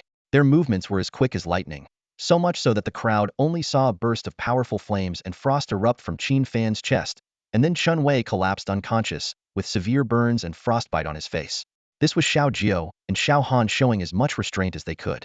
If they had truly been angry, that small dragon breath could have melted or frozen Qin Wei's head entirely. At that point, only a third-turn priest's resurrection spell could have saved him. Fortunately, Qin Fan's coat was thick enough, and with the dragonlings deliberately shrinking their size, outsiders couldn't tell he had two little treasures hidden in his chest. In the future, don't attack anyone without my permission, understood? Qin Fan scolded them with feigned severity. The two dragonlings whimpered in grievance, clearly not understanding why their master was reprimanding them. They thought they were helping him vent his anger. Seeing the little ones' pitiful expressions, Qin Fan's heart softened. He quickly patted their little heads and gently said, I'm not blaming you. Just give me a heads-up next time before you act. Qin Fan had to make the dragonlings understand the importance of not acting on their own. In this world, there were strict legal constraints on job changers. As mentioned before, only a minority could become combat professionals during the job change ceremony. Most people, due to lack of talent, would eventually return to ordinary lives. So, the majority of the world consisted of ordinary people. This presented a problem. What if job changers abused their powers to oppress ordinary people? After all, ordinary people were incredibly vulnerable in the face of combat professionals. To address this issue, Longhua and the rest of the world had established laws to regulate job changers. Nations had even formed an international job change arbitration court. To prevent the dragonlings from accidentally harming others in the future, Qin Fan felt it necessary to remind them. The two little dragon hatchlings drooped their ears in disappointment, having hoped for praise from their master. Instead, they had to endure Qin Fan's lecture. However, being simple-hearted creatures, their spirits were quickly lifted when Qin Fan acknowledged their opinion of Qin Wei and solemnly promised to reward them with 200 pounds of premium magical beast meat that evening. Instantly, the little dragons perked up, wagging their tails with excitement. Qin Fan patted their heads, reminding himself that he needed to visit the trading market before making the purchase. Reflecting on the spoils from the recent battles, he couldn't help but smile with satisfaction. The rewards from this adventure were substantial. 300,000 experience points from the Forest of Magic Tigers, 350,000 from the Troll Cavern, and 320,000 from the Ice Serpent's Nest. A total of 970,000 experience points propelled Qin Fan from level 22 to 28. Meanwhile, Xiaoju advanced from level 15 at the start of the school term to level 19, and Xiao Han leapt from level 1 to level 11. In addition to the experience points, Qin Fan acquired various items, equipment, and skill books. Scanning through the system notifications, he noticed an exceptional talent. His summoned spirits and contracted beast companions could now benefit from a 15 lifesteal effect. Although this seemed unnecessary at the moment since they hadn't encountered any creatures capable of injuring the sacred dragon, Qin Fan knew this ability would prove invaluable in the future. What thrilled him even more was that this talent allowed him to instantly cast spell-based skills that usually required chanting. He examined the newly acquired Roar of the Ice Dragon skill, a rank exclusive to dragon language mages, capable of inflicting damage and having an 80 chance to freeze enemies for 8 seconds. While not as powerful as the Shrank Roar of the Flame Dragon, its control effect significantly enhanced Qin Fan's combat flexibility. As for the other forging materials, equipment, and items obtained, Qin Fan decided to sell them all without hesitation. What he needed most now were academic credits to feed the two voracious little dragons. Besides, the system rewarded flaming staff and mystic crystal scale sword were of superior quality, and there was potential to acquire even better equipment through future system quests. Qin Fan quickly reviewed the attribute panels for himself and the two little dragons, marveling at the tremendous boosts they received with each level up. While ordinary magical beasts typically gained only a few dozen points per level, these two creatures experienced hundreds of points in comprehensive enhancement. Thanks to the SS level skill Bloodline Fusion, which shared 20 of their attributes, Qin Fan's stats were far superior to those of peers at the same level. With this sense of joy, Qin Fan arrived at the bustling free trading market of the Fengtian Academy. It was a lively place, second only to the secret realm hall, where students gathered in large numbers. He curiously surveyed the surroundings, ready to embark on his trading journey. In the prestigious university, student trun stalls coexist with shops from outside businesses, adding a lively atmosphere to the campus. A banner at the Forge shop reads, "Grand Opening Sale." The pharmacy advertises a clearance sale, and there's no shortage of ads for high-price buybacks scattered around. Qin Fan stood on the street, contemplating whether to set up a stall. Although he had obtained valuable items from the secret realm, selling them would be time-consuming. Thinking of the two little dragon cubs and their impending hunger in an hour, he knew he had to act. As a responsible caretaker, Qin Fan knew their feeding schedule by heart. Eventually, he entered a pawn shop that claimed to be a centennial establishment. The shop boasted ample financial resources, willing to purchase any valuable items. As soon as he stepped inside, a beautiful senior in a qipao, with a graceful figure, greeted him with a polite smile. Qin Fan noticed the purple badge on her chest, indicating she was a sophomore in the 47th grade. Even in a top-tier university, students had to take on part-time jobs to earn precious credits, which were essential for accessing advanced dungeons and equipment. Some seniors were even willing to work as servants or caretakers for credits, though without providing any special services. The kippa-clad senior noticed Qin Fan's blue badge and was momentarily taken aback. She gently reminded him, "Junior, we only purchase items here. We don't sell anything." Qin Fan shook his head and explained, "You misunderstood, senior. I'm here to sell." Just as he was about to retrieve items from his storage ring, the shop door was suddenly flung open. A young man with dyed yellow hair swaggered in, followed by several companions. "Stay outside. Don't disturb Senior Xiao Nua." The blonde youth shouted arrogantly, "Senior Xiao Nua, are you here? I'm looking for you." The Qipao senior's expression instantly darkened. The moment the blonde youth entered, he spotted Qin Fan sitting next to the Qipao senior. Qin Fan's striking appearance and demeanor immediately sparked his jealousy. "You dare to mess with the woman I have my eyes on," the blonde youth cursed, placing his foot on the table in a show of arrogance. However, before he could continue his act, Qin Fan moved like lightning.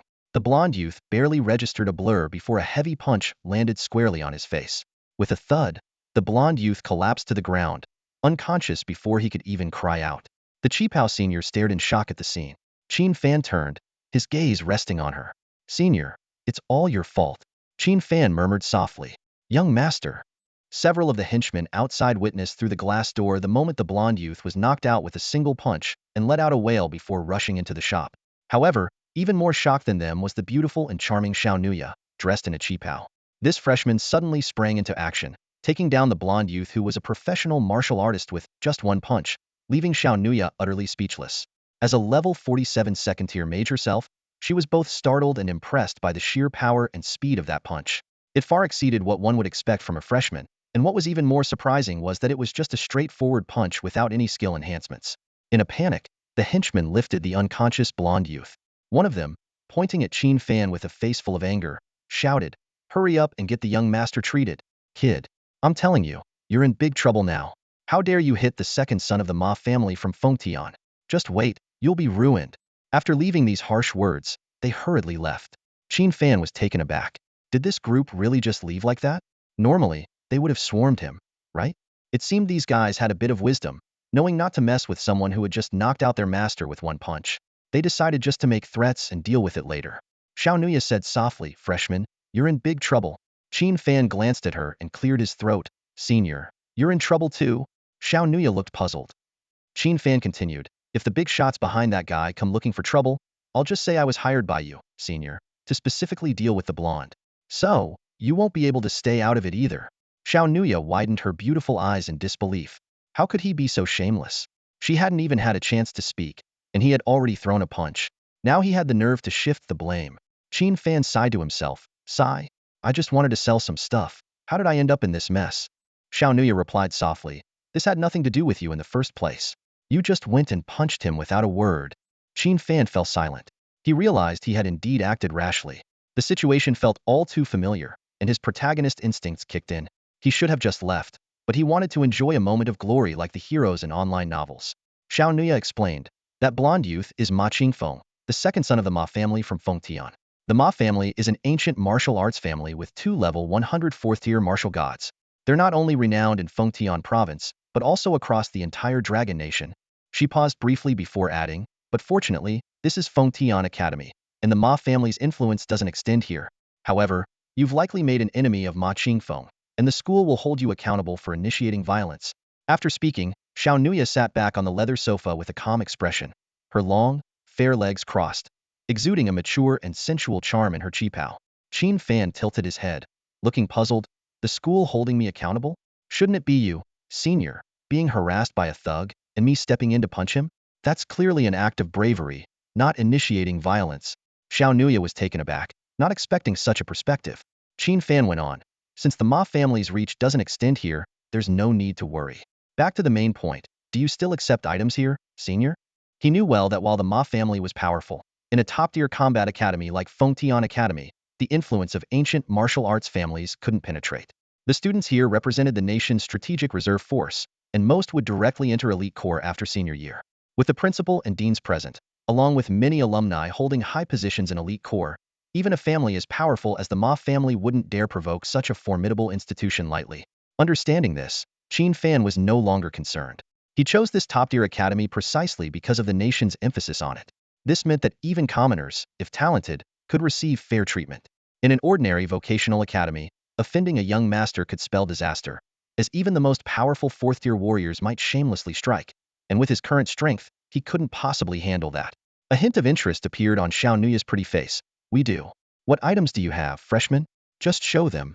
Clearly, she was intrigued by the business involving credits. She didn't expect much from Qin Fan, a freshman who had just started university. However, in the next moment, Qin Fan's actions completely shattered Xiao Nuya's expectations. With a gentle touch on his storage ring, a brilliant light suddenly burst forth. Accompanied by a whoosh, a dazzling array of items poured out like a waterfall, instantly covering the entire table. Xiao Nuya's previously composed expression froze as she straightened up in disbelief, staring at the mesmerizing treasures before her. Thanks to her identification skill, the detailed information of each item appeared clearly before her eyes.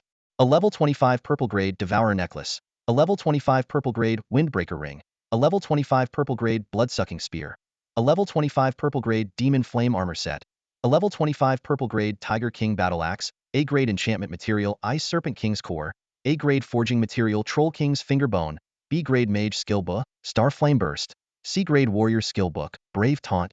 Xiao Nuya was utterly stunned, and even the female manager in the second-floor office was drawn downstairs by the extraordinary aura of these treasures. She hurried down in her high heels, and upon seeing the rare items laid out on the table, she too was left speechless. Seeing their reactions, Qin Fan was secretly pleased. The more shocked they were, the more it proved the immense value of these items. As expected, after an initial appraisal, the female manager offered a staggering 60,000 credits. The B-grade mage skill book alone accounted for 35,000 credits, as skill books above B-grade are extremely rare drops in regular dungeons, especially for the highly sought-after mage profession. The transaction was finalized, and the credits were transferred. Before leaving, Qin Fan gave senior Xiao Nuya 1,000 credits, preparing for any future investigations. After leaving the shop, Qin Fan, accompanied by the excited chirping of two young dragonlings, used the school's grocery app to order 200 pounds of premium magical beast meat, having it airlifted directly to the villa. For the next 2 days, Qin Fan barely left the house, dedicating himself to familiarizing himself with his new skills and talents in the villa's luxurious training room. Although his dragon companions were powerful, he understood the importance of enhancing his own abilities as well. Meanwhile, the school began to deliver on the promised rewards. First was an S-grade Dragon Tamer skill book titled Chain of Life, a powerful survival skill that allowed Qin Fan to transfer 80 of his damage to his dragon companions. For the resilient Holy Dragon duo, Xiao Jiao and Xiao Han, such damage would feel like mere scratches. As for the other rewards, such as 3 S-grade universal skill books and 3 A-grade experience resources, these were still pending approval. Instructor He Yalan explained that due to the intense battle 3 months ago at the Rift frontline, many exceptional talents had earned their merits on the battlefield, necessitating national rewards and causing a resource drain. Qin Fan's rewards might take at least 3 months to arrive, and she hoped he would understand. However, the dragon spirit secret realm would open in a month, and the school would notify him then. Qin Fan understood the delay in receiving rewards. Since the global catastrophe, the lines between the game and reality have blurred. Not only have secret realms shattered and monsters run rampant, but rifts from unknown dimensions have also appeared in this world. The creatures emerging from these rifts are bloodthirsty, devoid of humanity, and incredibly powerful. Humans and other game-descended races have had to unite, building defensive fortresses at the rift battlefronts to fend off these catastrophic creatures. Senior students from the university are fighting valiantly on the front lines, shedding blood to protect the lives behind them. Qin Fan believes that it is only right for the country and the school to prioritize rewarding these brave warriors. Besides, it's not like I can't wait a few months, Qin Fan thought to himself. For the strong on the battlefield, mastering one more high-level skill could mean another chance at survival. Seeing Qin Fan's understanding attitude, teacher He Yalan felt relieved. Suddenly, she remembered something interesting and asked, "By the way, have you checked the school's official forum these past few days?" Qin Fan shook his head. "No, I've been in the training room adapting to my new skill talents, except for eating and sleeping. Then I suggest you take a look. There's quite a buzz going on," He Yalan said before hanging up the phone. Driven by curiosity, Qin Fan logged onto the school's official forum. The homepage was filled with eye-catching post titles. "Is this really the freshman first place chosen by your dean? Faked secret realm scores, and a coward who doesn't dare to show up. Forget by Wu Shuang. How are Su Nianyan, Feng Tairan, and Luo Hao any worse than Qin Fan? Why are they ranked below him? The thought of that guy living in Villa, #1 on the hilltop looking down on us is disgusting. It's unfair. We demand a rematch. I rank 3rd in Yunchuan province, so why am I 57th? I strongly suggest an immediate freshman exam."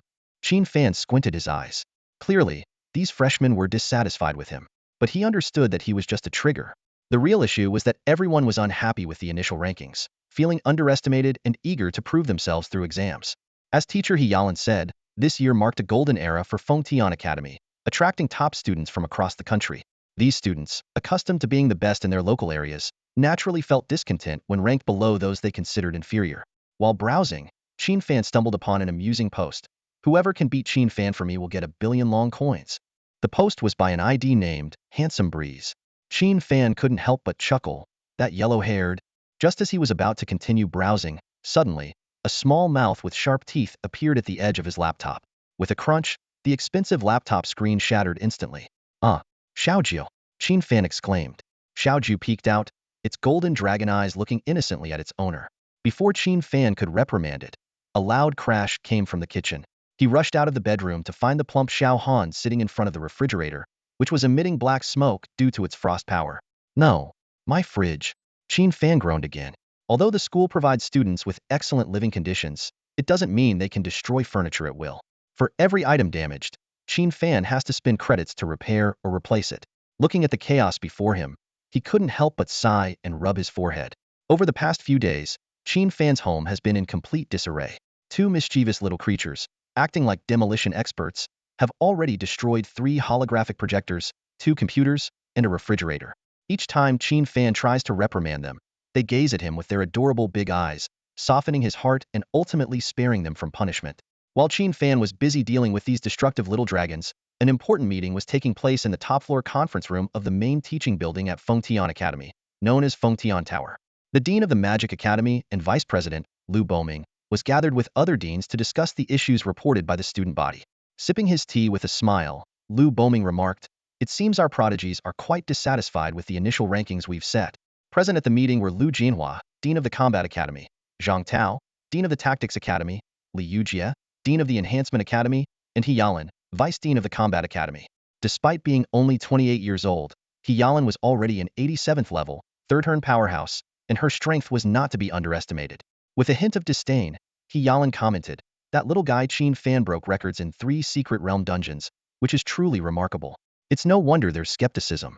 If it weren't for confidentiality concerns, I'd love to make his dungeon clearing videos public."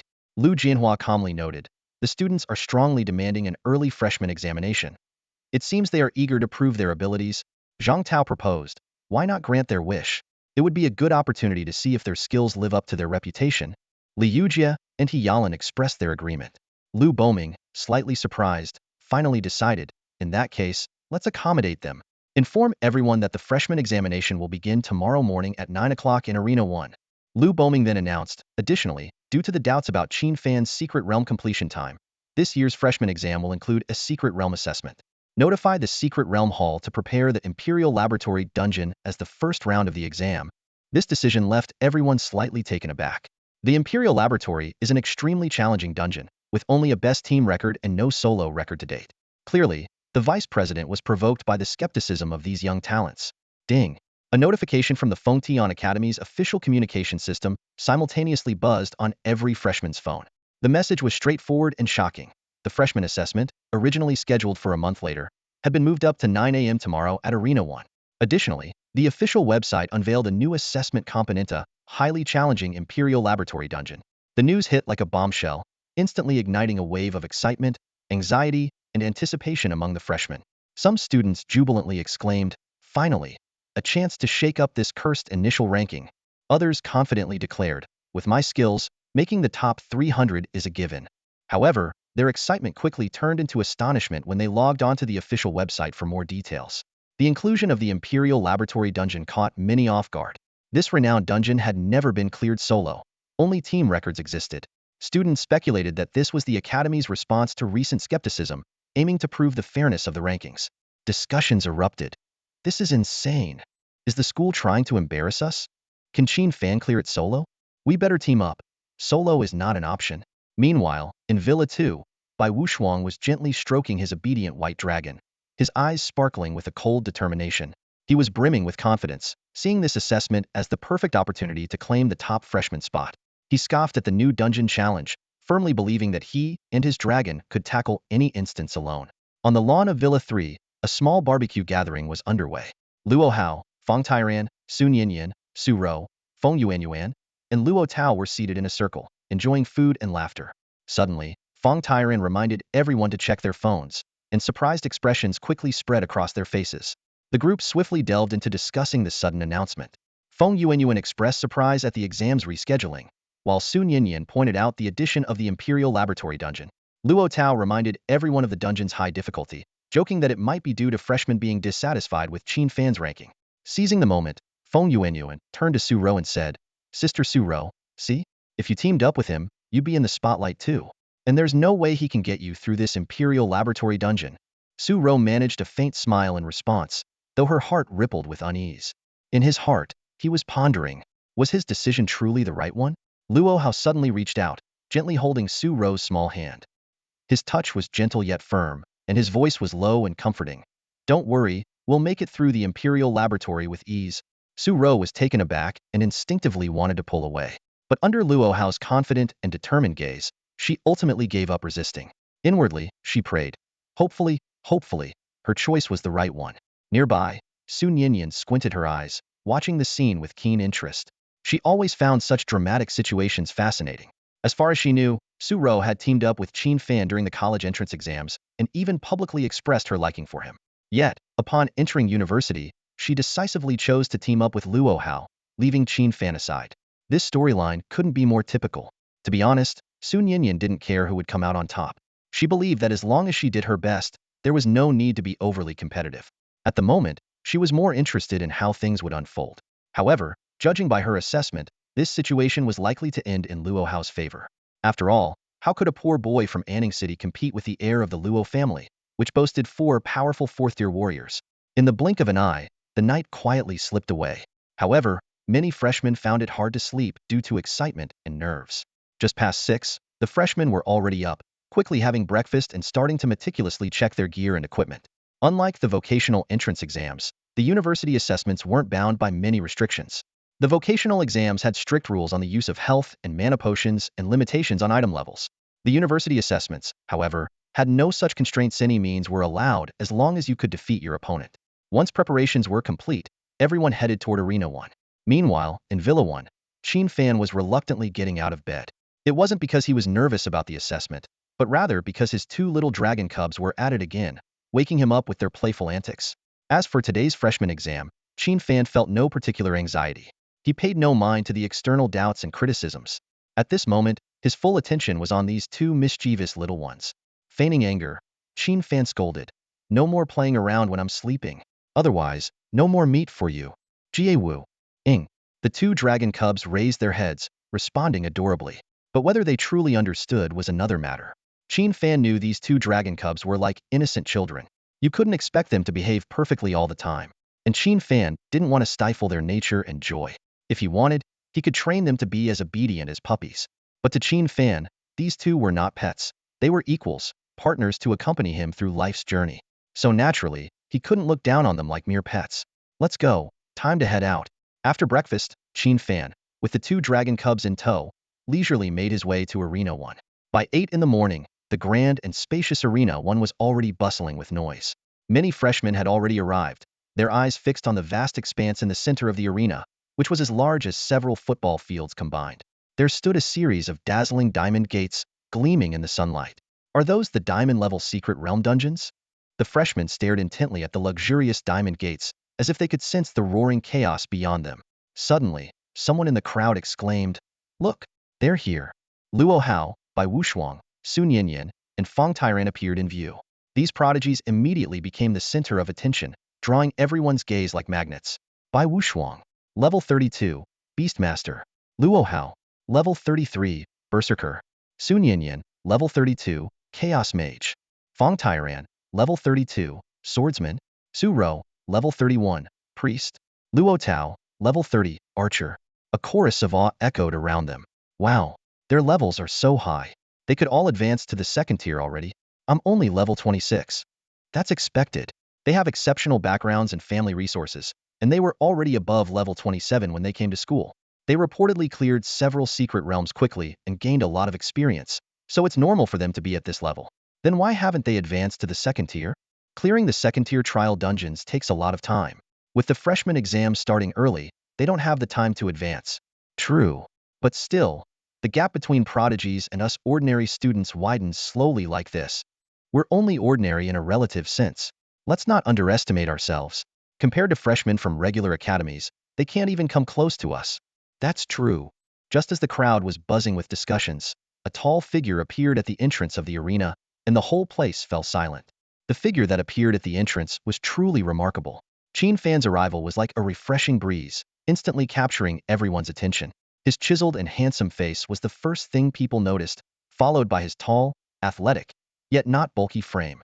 He wore a set of swift wind light armor that fit him perfectly, adding an air of sharpness to his presence. His masculine charm was undeniable, and it was far from anything effeminate, causing many of the girls present to secretly swoon.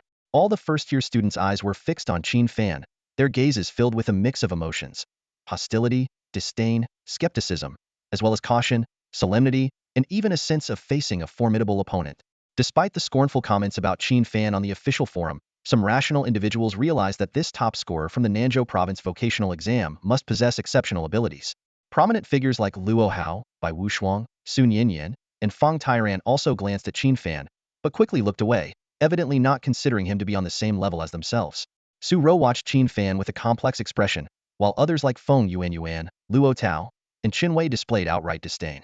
At that moment, the main stage of Arena 1 suddenly rippled with a mysterious spatial distortion. In an instant, dozens of figures appeared out of thin air, startling everyone present. This was the handiwork of the space mage, Lu Boming, who had teleported the other deans and teachers there. Apart from the 4 deans, there were vice deans and highly skilled teaching staff who would form the panel for this freshman examination. Silence, a teacher called out sternly, causing the freshmen in the arena to immediately cease their whispers and look gravely towards the figures on the stage. Each figure emanated an awe-inspiring aura. Since they did not conceal their personal information, the freshmen could easily use their appraisal skills to view the levels and professions of these individuals. All 4 deans were over level 90 and had undergone 4 class advancements. The vice deans were above level 85 with 3 class advancements, and even the teaching staff had a minimum level of 75. Even more surprising were the non-human faces among the teaching staff. The Battle Academy's warrior instructor was a large, tusked green orc. The archery instructor was a delicate-featured, silver-haired silver moon elf. The Reinforcement Academy's forging professor was a dwarf who claimed to be of royal forging lineage. Additionally, there were a halforc and a catwoman from the catfolk responsible for assassin courses, and a lizardfolk woman teaching the cleric profession. This lineup astounded the freshmen, and even Qin Fan found these non-human teachers intriguing. The fusion of game and reality had brought about these non-human empires, each with its own nations and cultures. As the Rift Wars spread, humans and non-humans began to cooperate. Besides these teaching staff, there were also many exchange students from non-human empires studying in Long Country. Faced with the students' curious gazes, these non-human teachers were already accustomed to it. After all, they experienced this every year and had long adapted to such scenes. Many of you might be familiar with Dean Liu, but may not know me or the other deans and teachers yet. On the stage, a middle-aged man, appearing to be in his 40s, stood up and spoke in a clear voice. Allow me to introduce myself. My name is Liu Jinhua, Dean of the Battle Academy. I will be overseeing this freshman examination. Following his introduction, the other deans and teachers briefly introduced themselves. The involvement of so many deans and teachers for a freshman examination highlighted its significance. Dean Liu Jianhua's clear voice echoed across the arena. New students, we are not here for mere spectacle, but to select talent and recruit new students for our respective academies. He glanced around, his eyes sweeping over the young faces in the crowd below. At this point, you freshmen have yet to choose your academy. Once the freshman exams conclude, we will have a better understanding of your true abilities, followed by the sorting ceremony. Then, we teachers will naturally compete to recruit the most outstanding talents into our academies. He paused, a slight smile playing on his lips. Of course, the top 100 ranked students in the freshman exams are bound to be the focus of every academy's attention. Noticing the students' slightly impatient expressions, Dean Liu cleared his throat. All right, I understand you're not fond of lengthy speeches. We've also heard your dissatisfaction with the initial rankings. Now, we're offering you a chance to prove your skills. His voice suddenly rose. As for the importance of the freshman exams, I trust you've already read about it on the official website, so I won't elaborate. I hereby announce that the first round of the freshman exams will commence in 3 minutes. Please proceed to the corresponding Mystic portal according to your initial ranking number. If you're in a team, simply enter the same door. In 3 minutes, the trials will begin. As Dean Liu's words concluded, the vast arena erupted into activity. Most freshmen wore serious expressions, quickly checking their gear and supplies. However, amidst the chaos, prodigies like Qin Fan, Luo Hao, and Bai Wushuang appeared remarkably composed, seemingly confident about the upcoming trials. One of the instructors couldn't help but admire. Look at these prodigies, so calm and confident. They're truly different from the others. Another instructor, an elf named Anna, softly remarked, I'm quite curious about this Qin Fan. After all, our academy went to great lengths to recruit him. I hope he doesn't disappoint us. Vice Dean He Yalan heard this and smiled mysteriously. Don't worry, Anna. Just make sure you're not too surprised by what that kid is capable of. Anna nodded with a smile. I'll be watching closely. The 3-minute preparation period flew by. With a resonant hum, nearly 1,000 diamond portals leading to the mystic realms burst into brilliant light, and the mysterious spatial energies began to ripple. The freshmen, already in position, each touched their designated portal. Instantly, detailed information about the mystic realm appeared in the minds of all the freshmen. Mystic realm, Imperial Underground Laboratory. Difficulty, Hell. Player limit, 15 people. Realm background. In the dark, damp underground laboratory, eerie murmurs and howls occasionally echo, with the air thick with the stench of decay and the tang of machine oil. Some say it holds the Empire's secrets, others claim it harbors endless biomechanical monsters. With another hum, the previously bustling arena quieted significantly as most freshmen entered the mystic realms. However, what shocked the remaining students was that Qin Fan and Bai Wushuang chose to enter the diamond portals alone. Many were left speechless. Is Qin Fan courting death? At least Bai Wushuang has a 4-winged storm dragon as a trump card. What does Qin Fan have? Did he really contract a dragon? That's wishful thinking. If dragons could truly be tamed, the Dragon Tamers of past years wouldn't have died in obscurity. Luo Tao sneered, glancing at the diamond portal marked number 1. Overestimating himself. She turned to take Su-Ro's hand. Sister Su-Ro, let's go. The team of Luo Tao, Su-Ro, Luo Hao, Feng Yuan, and Chen Wei stepped towards their portal and soon vanished into the radiant light. Luo Hao had once considered the possibility of tackling the dungeon solo, but after careful deliberation, he dismissed the idea. Despite Bai Wushuang's powerful 4-winged Wind Thunder Dragon, solo mode simply couldn't match the speed and efficiency of a team, whether in clearing levels or defeating monsters. Weighing the pros and cons, he concluded that teaming up was the easier and more efficient choice. As for Qin Fan's decision to go solo, Luo Hao scoffed. To him, it was a foolish act of self-sabotage, and he speculated that Qin Fan would likely be ejected from the dungeon system before even passing the first level. Once all the new students officially entered the secret realm dungeon, a clear holographic screen appeared at the center of Arena 1. Before the image fully formed, a burst of laughter erupted from nearby speakers. Ha ha ha! Who would have thought? The monsters in this secret realm dungeon are all of the dark element. This is a dream come true for our team. As the image sharpened, the audience saw beams of light magic striking the grotesque creatures lurking in the shadows. This was a team with a Holy Spirit mage at its core. The mage's spells naturally carried light attributes, giving them a distinct advantage over dark element monsters, hence their excitement. The scene shifted again, and a high-pitched dragon roar suddenly drew the attention of all the deans and teachers. They sat up straight, their expressions turning serious. A massive, white-scaled dragon was seen unleashing a devastating breath of wind and thunder upon the grotesque monsters of the first level. Ugh! The monsters disintegrated into ashes under the dragon's fearsome breath in less than a second. The teachers gasped in astonishment. Wow! Bai Wuxiang's four-winged wind thunder dragon is incredibly powerful. Though the first level was considered a warm-up, with monsters being the weakest in the secret realm dungeon at level 28, no other new student team could achieve a one-hit kill. This was, after all, a highly challenging diamond-level dungeon. Yet, in the face of Bai Wuxiang's dragon, these monsters couldn't withstand even a single breath. The teachers unanimously agreed that, barring any unforeseen circumstances, Bai Wuxiang was destined to become one of the world's strongest beast tamers. The four-winged wind thunder dragon was an exceptionally rare dragon breed. Rumor had it that upon maturity, there was a chance for its bloodline to evolve. If it could transform into a subdragon species, Bai Wuxiang's power would be greatly enhanced. Even the deans nodded in agreement, recognizing the dragon's immense potential. Dragons were nearly at the top of the biological hierarchy. Whether it was the flying four-winged wind thunder dragon or the ground-dwelling armor dragon, these beasts were typically only owned by nobles with significant resources. Speaking of dragons, Anna, an elven teacher, suggested, since we're talking about dragons, shouldn't we give Qin Fan some screen time?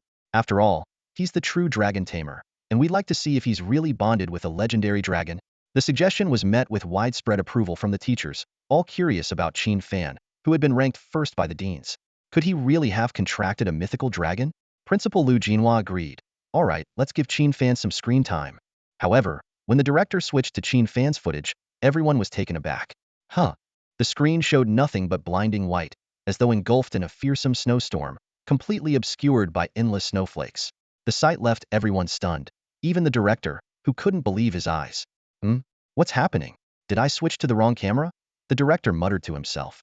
How could an entrance to a dark underground chamber be filled with snow and ice? This is bizarre. Lu Jinhua commanded. Activate camera 2. The director hurriedly switched to the second camera, but the scene remained filled with ice and snow. What's going on here? The confusion deepened. Camera 3, Lu Jinhua ordered. The director scrambled to switch again, only to see more snow. Camera 4, snow. Camera 5, snow. Camera 6, snow. Bang! Lu Jinhua finally slammed the table in frustration, shouting, Old Joe, what kind of trick are you playing? Are you sure these are the Empire's underground lab cameras? The director, known as Old Joe, raised his hands in a gesture of innocence, swearing, Principal, I assure you, these are indeed Qin Fan's cameras. Hearing this, Lu Jinhua fell silent, and the atmosphere in the hall grew tense as everyone pondered the mysterious truth behind the strange footage. The school had already installed nano-cameras in every secret realm, with thousands in each level, to capture every detail of challengers' battles from all angles. However, after switching through dozens of camera feeds, the staff only saw a blank white screen. They couldn't spot a single person, and even the basic images were blurry. This situation was perplexing. The likelihood of a camera malfunction was almost zero, as the footage remained clear. The only plausible explanation was that the lenses were covered by frost. Dean Lu Jianhua reluctantly ordered, Enough, switch Qin Fan's camera to the second level. This scene is likely caused by that kid using some kind of frost magic. Let's wait for him at the second level. The deans and all the teaching staff present were filled with curiosity. This was the first time they had encountered such a situation. Even those who knew Qin Fan possessed the blazing holy dragon were deeply questioning themselves. Logically, if the view was obstructed, it should have been by endless divine fire, not frost. Had this kid acquired some kind of frost divine skill in such a short time? No matter what, the answer would soon be revealed. They just needed to wait by the camera at the next checkpoint. However, when the director, known as Old Joe, switched to the second-level camera showing Qin Fan, all the deans and teachers were dumbfounded. This time, the screen was filled with overwhelming firelight, but it was much clearer than the first level. But where was the person? The vast laboratory was ablaze with endless flames. The liquid tanks storing biochemical monsters were all shattered, and the level 33 diamond 3-star mechanical minotaur beasts, biochemical cat demons, and terrifying xenomorphs were all reduced to ashes. The speakers emitted a chilling, crackling sound of burning. This was the second level of the Empire's underground laboratory. Had all 8,000 alien monsters been burned to death just like that? More shocking was when Dean Lu Jinhua, with a face full of shock, asked Old Zhou to switch to the other cameras on the second level, only to receive Old Zhou's tearful response, Dean? Those cameras are really broken. They've all been burned out. This conclusion left the teachers stunned once again. The high-tech nano cameras, specially treated with magical means to prevent damage from new student skills, had been burned out? These cameras had undergone rigorous quality tests before installation and could withstand bombardment from over a dozen level 45 second-tier wizards without a scratch. Yet now, these indestructible cameras were burned out by a level 29 freshman? Apart from the deans who knew about the blazing holy dragon, all the teachers were completely baffled. In just 1 minute, they experienced more shock and surprise than in an entire year. At this moment, Teacher Hyalan seemed to realize something and urgently shouted, "Uncle Zhou, switch to the camera on the 6th level immediately." This statement once again left the teachers astonished. The 6th level, wasn't that the final boss stage with the mechanical Minotaur King and the terrifying Xenomorph Queen? Old Zhou didn't hesitate and complied immediately. Having worked at the school for decades and organized hundreds of campus competitions and assessments, this was the first time he encountered a situation where the cameras couldn't keep up with a person. Seconds later, the image of the Empire Laboratory's 6th level finally appeared before everyone. This was the very center of the lab, housing the mechanical Minotaur King and the terrifying Xenomorph Queen. At the outermost part of this level, there were 50,000 level 37 elite monsters, mechanical Minotaur commanders, biochemical cat demon leaders, and terrifying Xenomorph generals. Once the two bosses' health was reduced to 50, they would automatically trigger summoning skills. Challengers had to find a way to interrupt the boss's summoning chance, or they would have to crush their return scrolls to escape. As the camera on the 6th level gradually cleared, a slender figure finally appeared before the deans and teachers. They swore it had been a long time since they had felt such an intense curiosity about someone. Unfortunately, when they finally saw the person they were so curious about, everyone's expressions froze. There, in front of the slender figure, was a large, glittering diamond treasure chest. Behind him lay a dense carpet of monster corpses, including the massive bodies of the mechanical Minotaur King and the terrifying Xenomorph Queen. At that moment, the voice of the spirit of the secret realm echoed clearly through the speakers into the ears of all the deans and teachers. Ding! With the sound of the system notification, a series of exhilarating messages echoed in Qin Fan's ears. Congratulations to freshman Qin Fan for successfully completing the diamond-level dungeon, Empire Underground Laboratory. Current difficulty, Hell level. Completion time, 2 minutes 7 seconds. Performance rating, SSS. Time rating, SSS. Overall rating, SSS. Your results have been successfully uploaded to the Feng Tian Academy's data center. The dungeon completion rewards will be issued in 1 minute. Please collect them promptly, freshman Qin Fan. This message was like a bombshell, causing an uproar in the observation room. The dean and teachers, who had been focused on other students, were now all stunned, their eyes fixed on Qin Fan's image. A wave of unprecedented regret washed over them, lamenting the precious minute they wasted. If they could do it over, they would have locked the camera on Qin Fan from the start. Dean Liu Boming took a deep drag of his cigar, the smoke enveloping his ageless face. Slowly exhaling, he declared decisively, "This Qin Fan, he must join my school of magic." This statement was like a fuse, instantly igniting the emotions of everyone present. The once courteous deans and teachers suddenly became like cats whose tails had been stepped on, vehemently opposing one another. "Dean Liu, you're mistaken. Qin Fan belongs to our school of combat."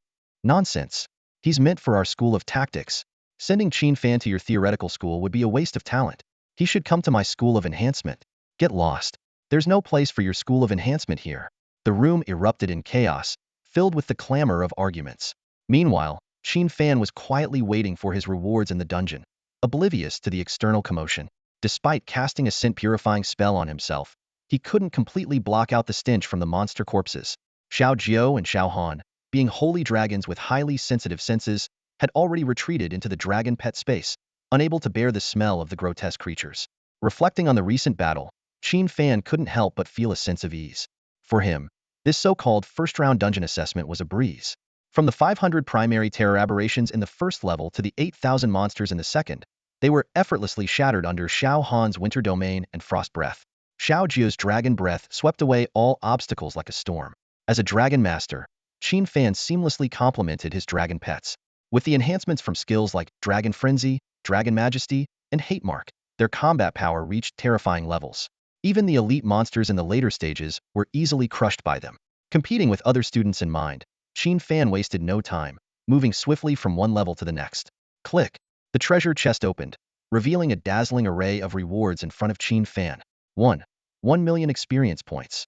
2. 1,000 skill points, 600 free attribute points. 3. Title, Aberration Nemesis. 4. Weapon, Mechanical Minotaur King's Battle Axe level 30, gold quality. 5. Weapon. Terror Aberration Queen's Tentacle Sword level 30, gold quality. 6. A Grade Priest Skill Book, Holy Blessing. 7. A Grade Enchantment Material, Aberration Core. 8. Scrade Forging Material, Terra Mechanical God Stone. Even more surprising, as the first solo clear of the dungeon, Qin Fan triggered an additional reward. 9. Scrade Dragon Master Skill, Heavenly Dragon's Path. 10. Scrade Talent, Wandless Casting.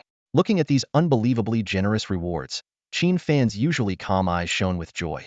The total value of these rewards surpassed the combined value of the rewards from his previous 3 dungeon completions. Considering the harsh environment around him, Qin Fan quickly stored most of the rewards in his storage ring, but immediately learned the Scrade Dragon Master skill Heavenly Dragon's Path. This skill allowed him to grow dragon wings, enabling flight like a dragon and inheriting relevant skills from his dragon pets. The Scrade Talent Wandless Casting allowed him to cast magic skills without a weapon, perfectly complementing his rapid casting talent. After collecting all the rewards, Qin Fan didn't hesitate to crush the return scroll, instantly teleporting back to the real world. However, when he recovered from the dizziness brought on by the teleportation, the scene before him left him stunned. All the deans and teachers stood before him, dozens of eyes staring intently, like hungry wolves eyeing a tender, juicy lamb. Qin Fan couldn't help but take several steps back, his face full of bewilderment. What on earth was happening? Could someone tell him what exactly was going on? Buzz. A sudden ripple in space occurred as Qin Fan found himself surrounded by a group of deans and teachers. Simultaneously, intense spatial fluctuations appeared in front of other portals. In the blink of an eye, several battered figures were teleported out of the secret realm. These freshmen, with tattered clothes and bodies covered in wounds, had clearly been through a fierce battle. Damn it, we let our guard down. One freshman cursed in frustration. We failed to interrupt those 2 bosses summoning skill casts. From their angry complaints, it was clear that these elite freshmen, ranked in the top 200 initially, had become the first batch of failures in this secret realm challenge. They had no choice but to crush their return scrolls, forcing a teleport back to the real world. While they sighed in disappointment, the spatial teleportation arrays in front of other portals began to fluctuate violently again. In no time, the silhouettes of over a dozen more teams were teleported out. These individuals were also battered and bruised, in a state of utter disarray, evidently forced out after failing the challenge. What the hell? Is this mechanism even beatable by humans? One freshman couldn't help but swear. The boss summons 50,000 elite mobs when its health drops below 50. How are we supposed to fight that? The key issue is that these 2 bosses' chant time is only 1 second, another added. And they dodge interrupt skills by moving during the chant. I'm done for, someone cried out in despair. I beg the school to be humane. How is there such a difficult dungeon? I think only those top-tier teams might barely make it through. It's worth noting that all these freshman teams were composed of elites from the top 400 rankings. In contrast, the lower-ranked freshman teams hadn't emerged from the secret realm yet. This doesn't mean the higher-ranked teams were inept compared to the lower-ranked ones. In reality, those lower-ranked teams likely hadn't even cleared the elite mob stages. Although these strong freshman teams could easily handle the earlier mobs and elite monsters, they stumbled at the final boss. Who could have anticipated that the final stage's mechanical Minotaur King and horrific alien queen had so many frustrating mechanisms? Every 10 of health loss triggered a 1-second invincibility shield with counterattack capabilities, making it impossible for any team to instantly defeat them. These 2 bosses were high in attack, defense, and health, requiring the team's damage dealers to be fully buffed by support to make any impact. The real kicker was the summoning mechanism triggered when their health dropped to 50. 50,000 elite mobs, no amount of mana could allow a mage to clear them all. Moreover, according to information left by seniors on the campus forum, when these bosses' health drops to 10, they trigger a revival mechanism, fully restoring health and mana. No wonder there's no solo clear record for this diamond-level dungeon. Strategy guides on the forum suggest waiting until level 35, completing a second class change, and forming a 5-man team from the top 100 of the grade for a relatively easier clear. Initially, these prodigies from various regions scoffed at such guides. Ridiculous. I'm the top talent from such and such province, such and such city. I usually solo dungeons. Even if this dungeon is diamond level, what can it do to me? However, reality delivered a harsh and resounding slap. Just as everyone was sighing in frustration, someone keenly noticed the tall figure surrounded by deans and teachers in the distance. Hey, isn't that Qin Fan? He came out this early too? As soon as this was said, whoosh, all eyes turned sharply toward the lone figure in the distance, like arrows being shot. Surprise, confusion, and ridicule were all etched on their faces. It really is him. No way, he got out before us? What's going on? Did he actually clear it? Clear it? Look at him surrounded by the principal and teachers. Probably got scolded for losing so badly. The chatter grew louder, and the gloomy crowd suddenly seemed to lighten up. Someone sneered, "Looks like the principal's judgment isn't that great after all. Is this the top freshman they picked? Huh. They wanted to use this diamond-level challenge to shut up the skeptics, but now it's backfired. Guess Qin Fan just couldn't live up to the expectations." Amid the laughter, even those who were neutral about Qin Fan's abilities began to scoff. They eagerly awaited the reactions of talents like Bai Wuxuang, Luo Hao, and Sun Yinyan. Just then, lights flashed in front of the portals numbered, and with a ripple of space, several figures emerged. Bai Wuxuang appeared first, exuding arrogance, with a small white dragon perched on his shoulder. Following him were Luo Hao's team, then Sun Yinyan, and finally Fang Tairan. Bai Wuxuang is first, Luo Hao second, Sun Yinyan third, Fang Tairan fourth, the crowd exclaimed, though not too surprised. Congratulations, Bai. First place. Bai, you're amazing. Solo speed run. And you came out before Luo Hao's team, proving your way ahead of them. Initially thinking he had failed, Bai Wuxuang's solitary smile returned with the flattery from his followers, Bai Dajiang and Tong Jiejia. Of course, my dragon is unbeatable. Qin Fan? Luo Hao? Sun Yinyan? Step aside. Hearing this, Luo Hao cast a dark look at Su Rou, whose face was pale, clearly blaming her. In the final boss fight, he was delayed saving Su Rou and couldn't interrupt the mechanical Minotaur King summoning.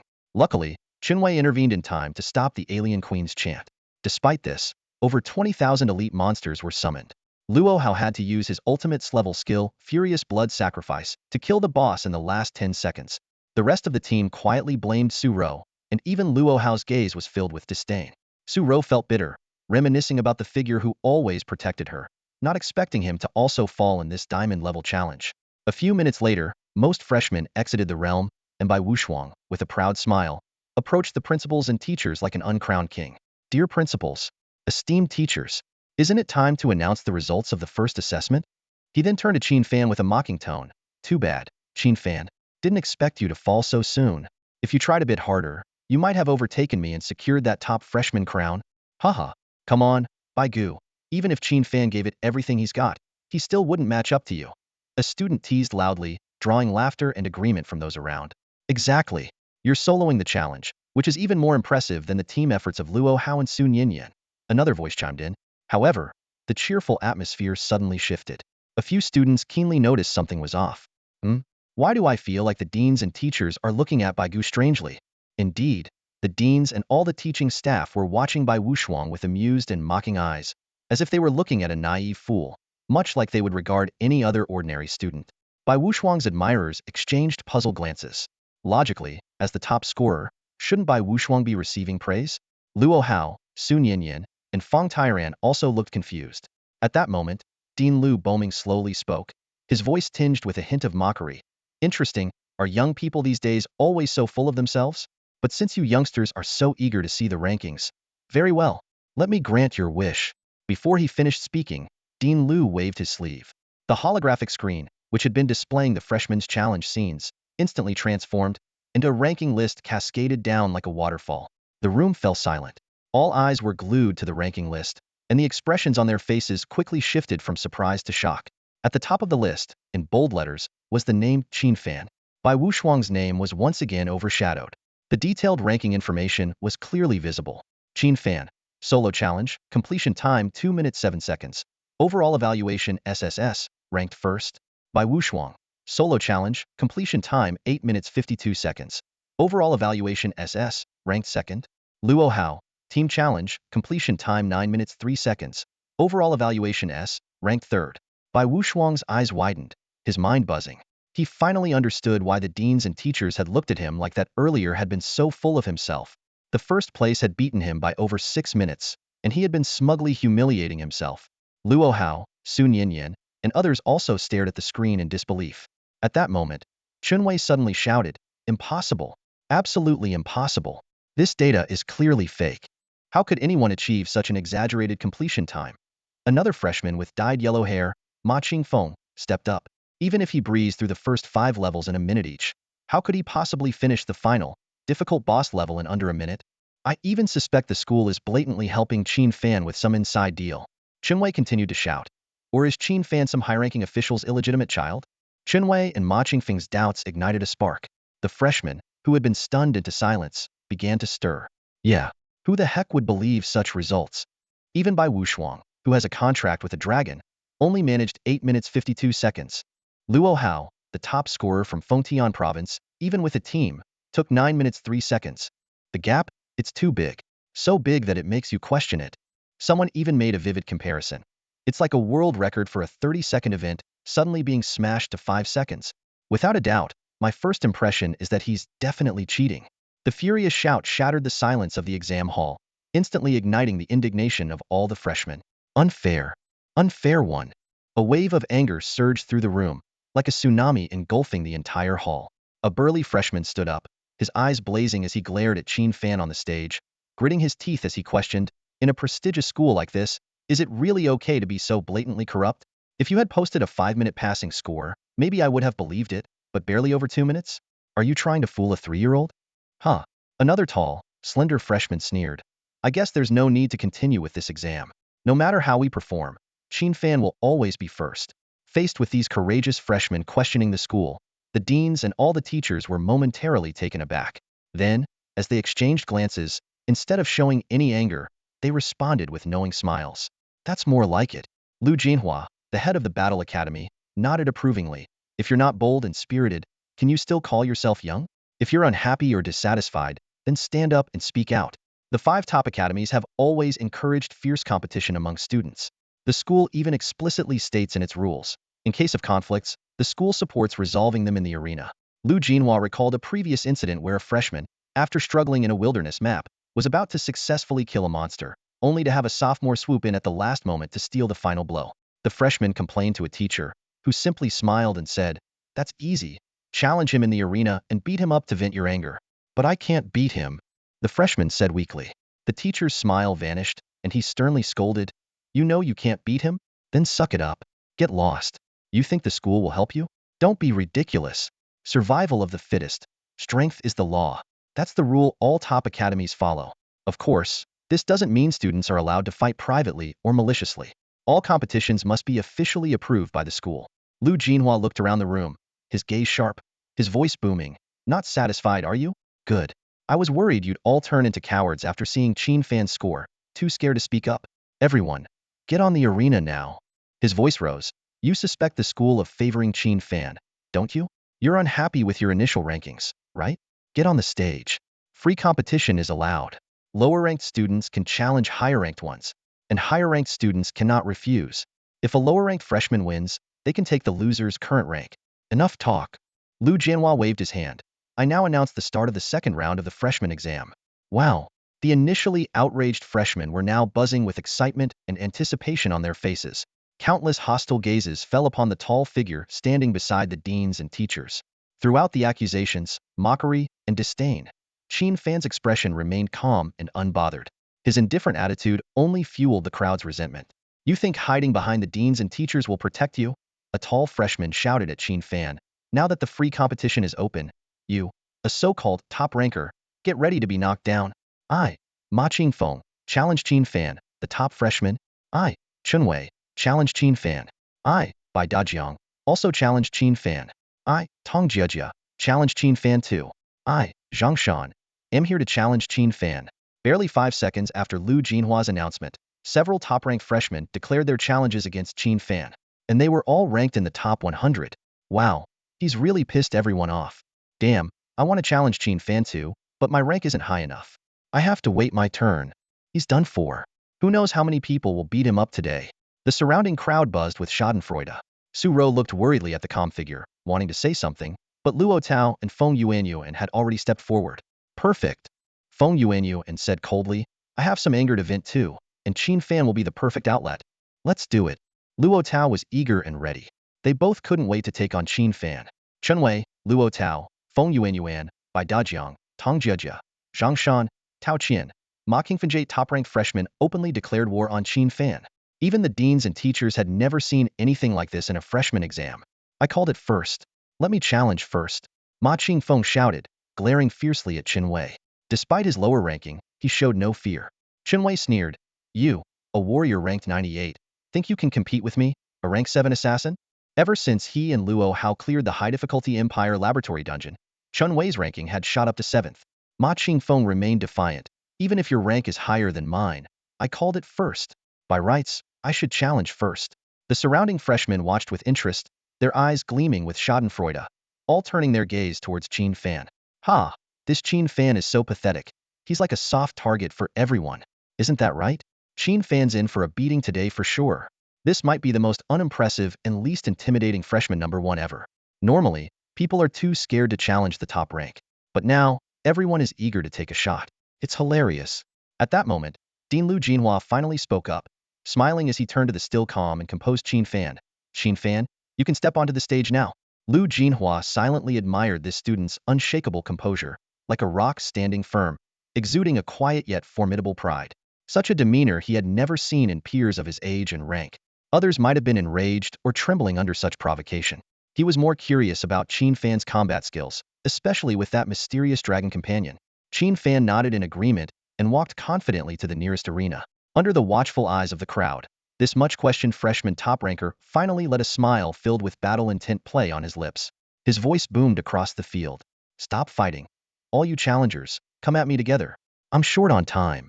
Before his words even settled, Qin Fan's piercing gaze locked onto by Wu Shuang, Luo Hao, Sun Yinyan, and Fang Tairan, pointing directly at these 4 prodigies. And you guys, stop acting all high and mighty. Get on the stage. If I don't beat the crap out of you today, consider yourselves lucky. The crowd erupted in astonishment. Holy crap, what a maniac. This guy is seriously crazy. Not only were the freshmen stunned, but even the deans and teachers were taken aback. The named challengers were seething with anger. Luo Hao's face darkened as he spoke coldly. Chun Wei, Yuan, Xiao Tao, Brother Luo, what do you need? Chun Wei asked with a grin. Feng Yuan and Luo Tao also looked towards Luo Hao. Since he wants a beating, give it to him. All together. Let's vent some anger. Luo Hao said indifferently. All right, I'll listen to Brother Luo. Taking this kid down doesn't even deserve your effort. Chun Wei nodded, then walked onto the arena with Feng Yuan and Luo Tao. Bai Wushuang also calmly instructed by Dajiang and Tong Jejia, go up there, and don't hold back too much. The 2 nodded and joined the stage. Similarly provoked, Sun Yinyan and Fang Tairan nodded, allowing their subordinates Tao Qian and Zhang Shan to join the fray. In no time, the vast arena was filled with 8 challengers ranked within the top 100. Ma Qingfeng was about to speak, but was met with cold stares from these 7 challengers sent to teach Qin Fan a lesson. If you don't want to join, get lost. Qin Fan asked for this himself. Don't blame us. Though they were proud and usually disdained ganging up, Qin Fan was too arrogant. Whether Unyanon or Manyanon, he'd still get beaten, and this way, it was more efficient. Ma Qingfeng jumped off the stage in frustration. You guys have no honor. I do. I'll wait until Qin Fan heals before I fight him. No one expected this hothead to be so principled, but considering his background from an ancient martial arts family, it made sense. A teacher acting as a referee looked towards the deans. The deans nodded in agreement, surprised by Qin Fan's decision to take on a group but not worried. After all, Qin Fan had that terrifying dragon companion. The referee stepped onto the arena, and a transparent energy shield buzzed to life, separating the audience from the intense battle that was about to unfold. Qin Fan coldly surveyed the 7 opponents before him. Chun Wei, Tong Jejia, Zhang Shan, Tao Qian, Feng Yuan, Luo Tao, and Bai Dajiang. They were all above level 30, having clearly pushed themselves to level up in the secret realm over the past few days. Their cold stares were fixed on Qin Fan, as if they were looking at a doomed opponent, not even bothering with threats. The crowd below was in a frenzy as the on Versus 7 showdown was about to begin. The referee raised his right hand, and a holographic countdown appeared in the air. 3, 2, 1. With a crisp ding, the battle erupted. Assassin Qin Wei, armed with a sharp dagger, dashed toward Qin Fan, who stood 50 meters away. Even at such a distance, under the enhancement of his rank skill, Shadow Instant Kill, Chun Wei reached Qin Fan in less than a second. What was even more surprising was that priests Tao Qian and Tong Jejia simultaneously cast attack buffs on Qin Wei, boosting his momentum to its peak, with a faint glow of enhancement shimmering around him. The audience gasped, believing that Luo Tao and the others might not even have a chance to act, and that Qin Wei might defeat Qin Fan in one swift blow. However, Qin Fan showed no intention of summoning a beast pet, indicating he indeed had no dragon pet. Die! Qin Wei roared, his dagger slicing a bright arc aimed at Qin Fan's arm. He didn't want a quick kill. He wanted to cripple Qin Fan, making him suffer. Clearly, the shame of his 2 previous defeats fueled Qin Wei's immense hatred for Qin Fan. In that split second, Qin Fan's eyes took on a mysterious purple hue demon-breaking eyes. With this rank talent, Qin Fan gained unparalleled dynamic vision. Chun Wei's lightning-fast attack appeared as slow as a crawl to him. Facing Chun Wei's fierce assault, Qin Fan simply sidestepped. Swish! Chun Wei watched in disbelief as his dagger cut through empty air. No! A chill ran down Chun Wei's spine. This scene was all too familiar, reminiscent of his first encounter with Qin Fan. Back then, he thought he lost due to underestimating his opponent, but now, even with full effort and the support of two priests, he was still facing defeat? Bang! The answer came in the form of Qin Fan's iron fist, as large as a sandbag. This punch had no skill enhancement, purely the result of 1,400 strength points. When the fist struck Chun Wei's chest, the life-saving barrier generated by his level 20 purple-grade armor shattered instantly. The terrifying force surged through his body. Chun Wei let out a piercing scream as Qin Fan's punch sent him flying, crashing heavily into the energy shield. He spat out a large mouthful of blood and fell unconscious, his fate uncertain. The entire arena fell into a deathly silence. The audience and the remaining 6 challengers on stage stared wide-eyed in disbelief. They had expected Qin Fan to be taken down by Chun Wei, yet it was Chun Wei who was instantly defeated. Even more astonishing was that Qin Fan seemed to achieve this without using any skills. In that moment, everyone realized they had severely underestimated this top contender from the province of Nanzhou. With a single move, Qin Fan's display left the audience in utter shock, and the expressions of the 6 challengers on stage turned grim. Yet, Qin Fan didn't give them any time to think. Swish! Without employing any special skills, Qin Fan relied solely on his 1,300 agility points to unleash an unparalleled burst of speed. He launched a counterattack, taking on all 7 opponents alone. This time, he set his sights on Tao Qian and Tong Jujia, both of whom were priests. As priests, they were fragile and had weak self-defense capabilities, particularly before their second job advancement, making them the easiest targets. Although priests gain enhanced attributes and survival skills after their second advancement, they were undoubtedly the weak link at this stage. Qin Fan's decision to target them was akin to picking the low-hanging fruit. Nevertheless, the priest class isn't entirely powerless and can hold its own in battles of the same level, possessing a few holy attribute magic damage skills for offense. However, due to their frail nature, this class demands high levels of maneuvering skill from its users. I'll block him. Warrior Zhang Shan roared. Luo Tao and Bai Dajiang, flank him with me. Feng Yuan, stay on the sidelines and protect Tao Qian and Tong Jujia. Zhang Shan raised his shield to confront Qin Fan, while Luo Tao and Bai Dajiang coordinated to attack him from both sides. Mage Feng Yuan began her spell incantation, with magical energy rapidly building up. Meanwhile, Tao Qian and Tong Jujia weren't idle either, fervently waving their staffs to buff their teammates, regardless of mana consumption. This scene elicited gasps from the freshman audience below. Wow, is that necessary? They're treating Qin Fan like a boss fight. Didn't you see that punch earlier? He took out Chun Wei, who had priest buffs, in one hit. If they don't take this seriously, they'll be the ones who look foolish. I give up. Could Qin Fan be pretending to be weak? That's possible, but we can't jump to conclusions yet. That 2-minute clearance time isn't something you achieve with just one punch. Luo Tao and Bai Dajiang had successfully flanked Qin Fan, attacking from left and right with great momentum. Unexpectedly, Qin Fan halted his charge, standing at the center of their encirclement. Zhang Shan seized the opportunity to step forward, forming a siege with the other 2. With priest buffs and Feng Yuan providing support, the trio felt confident.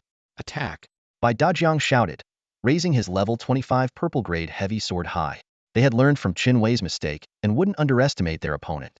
However, as the trio, brimming with overwhelming force, closed in on Qin Fan, they noticed a peculiar smile creeping across his lips. Something's wrong. Retreat.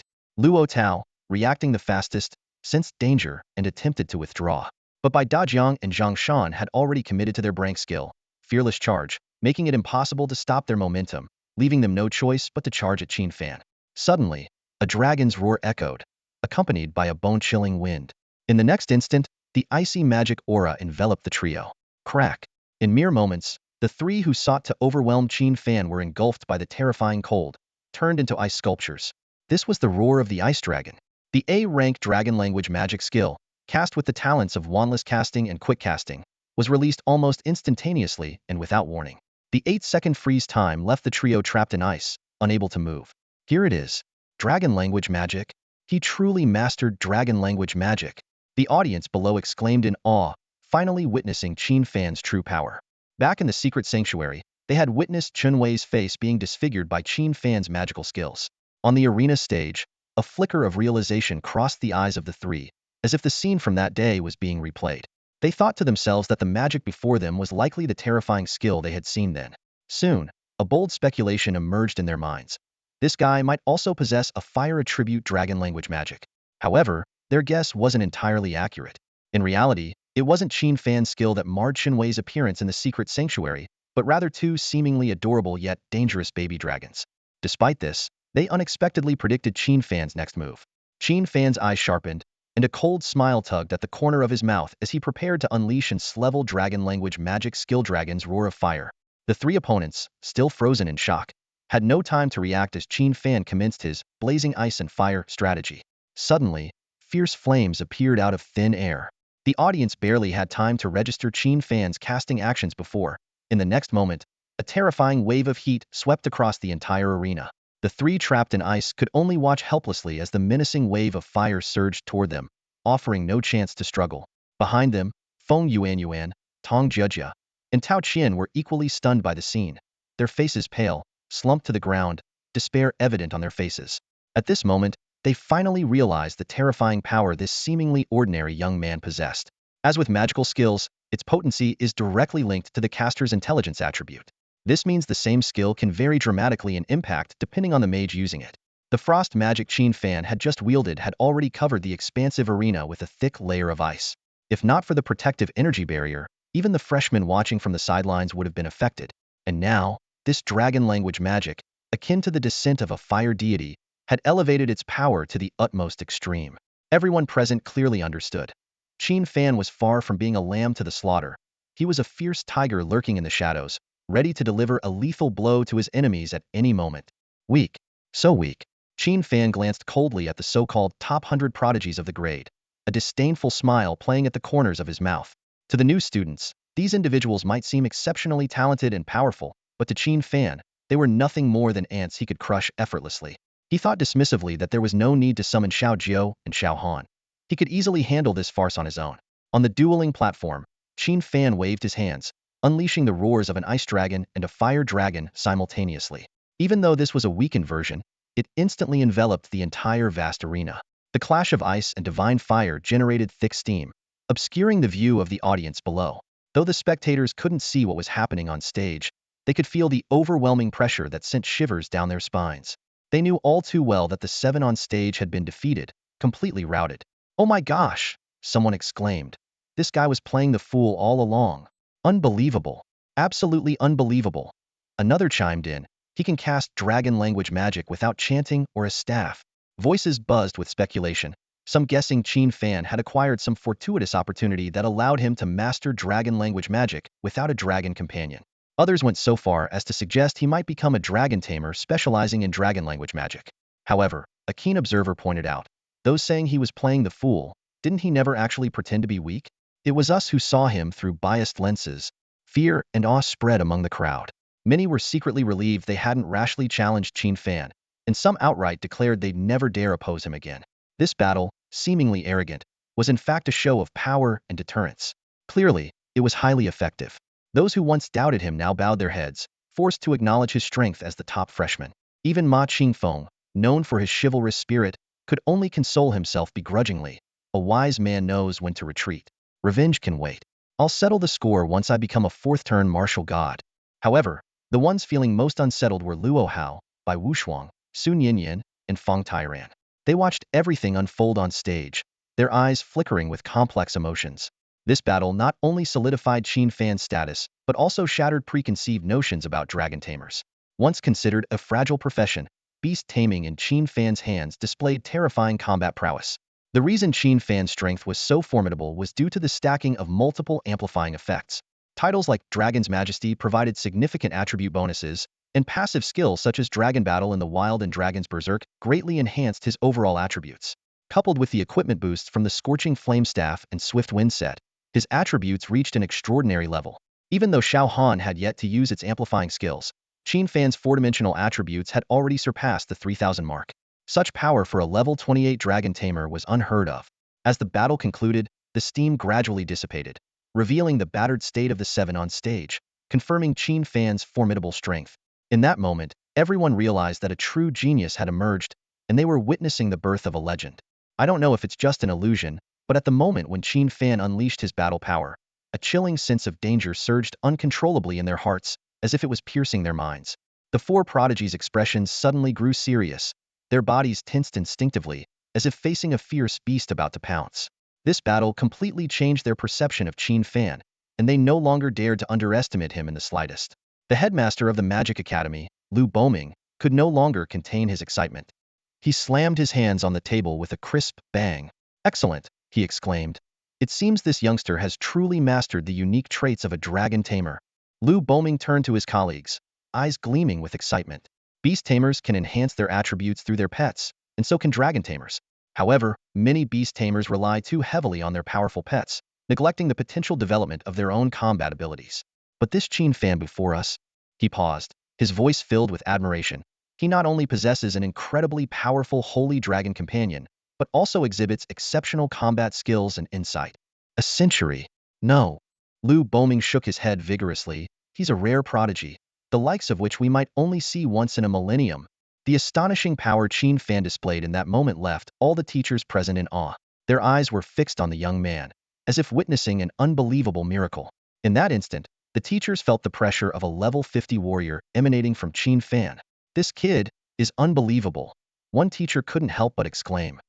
"The boiling magical elements around him don't belong to a level 28 Dragon Tamer at all. He resembles a true dragon mage more than a dragon mage does." As soon as the words were spoken, another voice chimed in agreement. "I've always said this kid belongs in our Magic Academy." "That's nonsense," another teacher immediately retorted. "He'd fit just as well in our Combat Academy." As the discussion quickly spiraled into a verbal tug-of-war over talent recruitment, several deans could only shake their heads and smile wryly.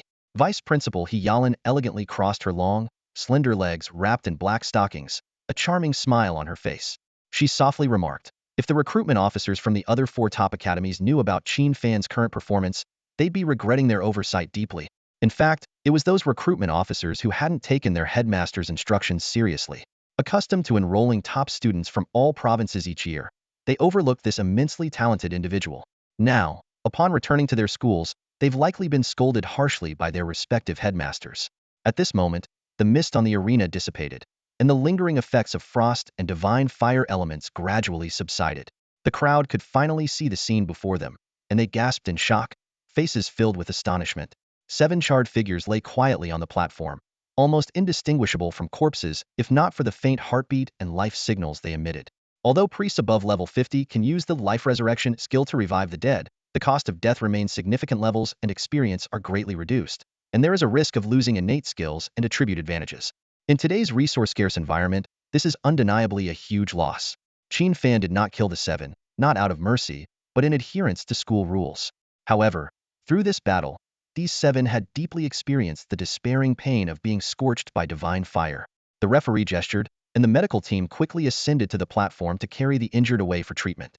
The outcome of the match was no longer in doubt, but Qin Fan did not leave the stage. The new students watching followed his tall silhouette with their eyes, and the disdain and scorn in their gazes had vanished, replaced by apprehension, gravity, and even an unmistakable fear. "My offer still stands. Anyone who wants to challenge me, come at once.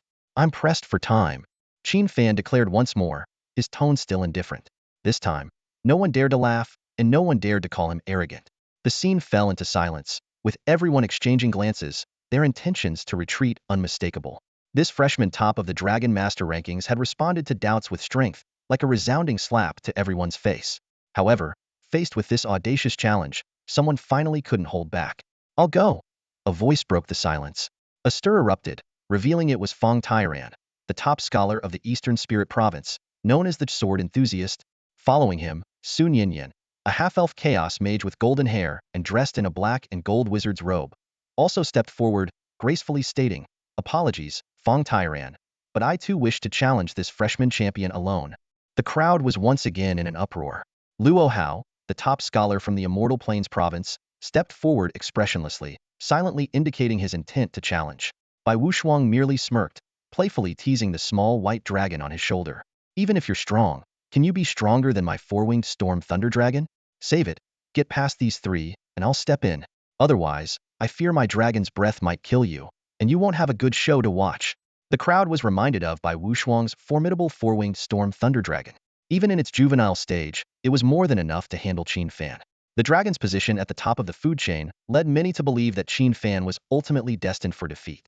Sword enthusiast, let me go first, Sun Yinyan said coolly. No, I'll go first. Fong Tairan, the battle fanatic, insisted. Luo Hao remained silent, arms crossed, standing off to the side with a cold demeanor, unwilling to argue with the two of them.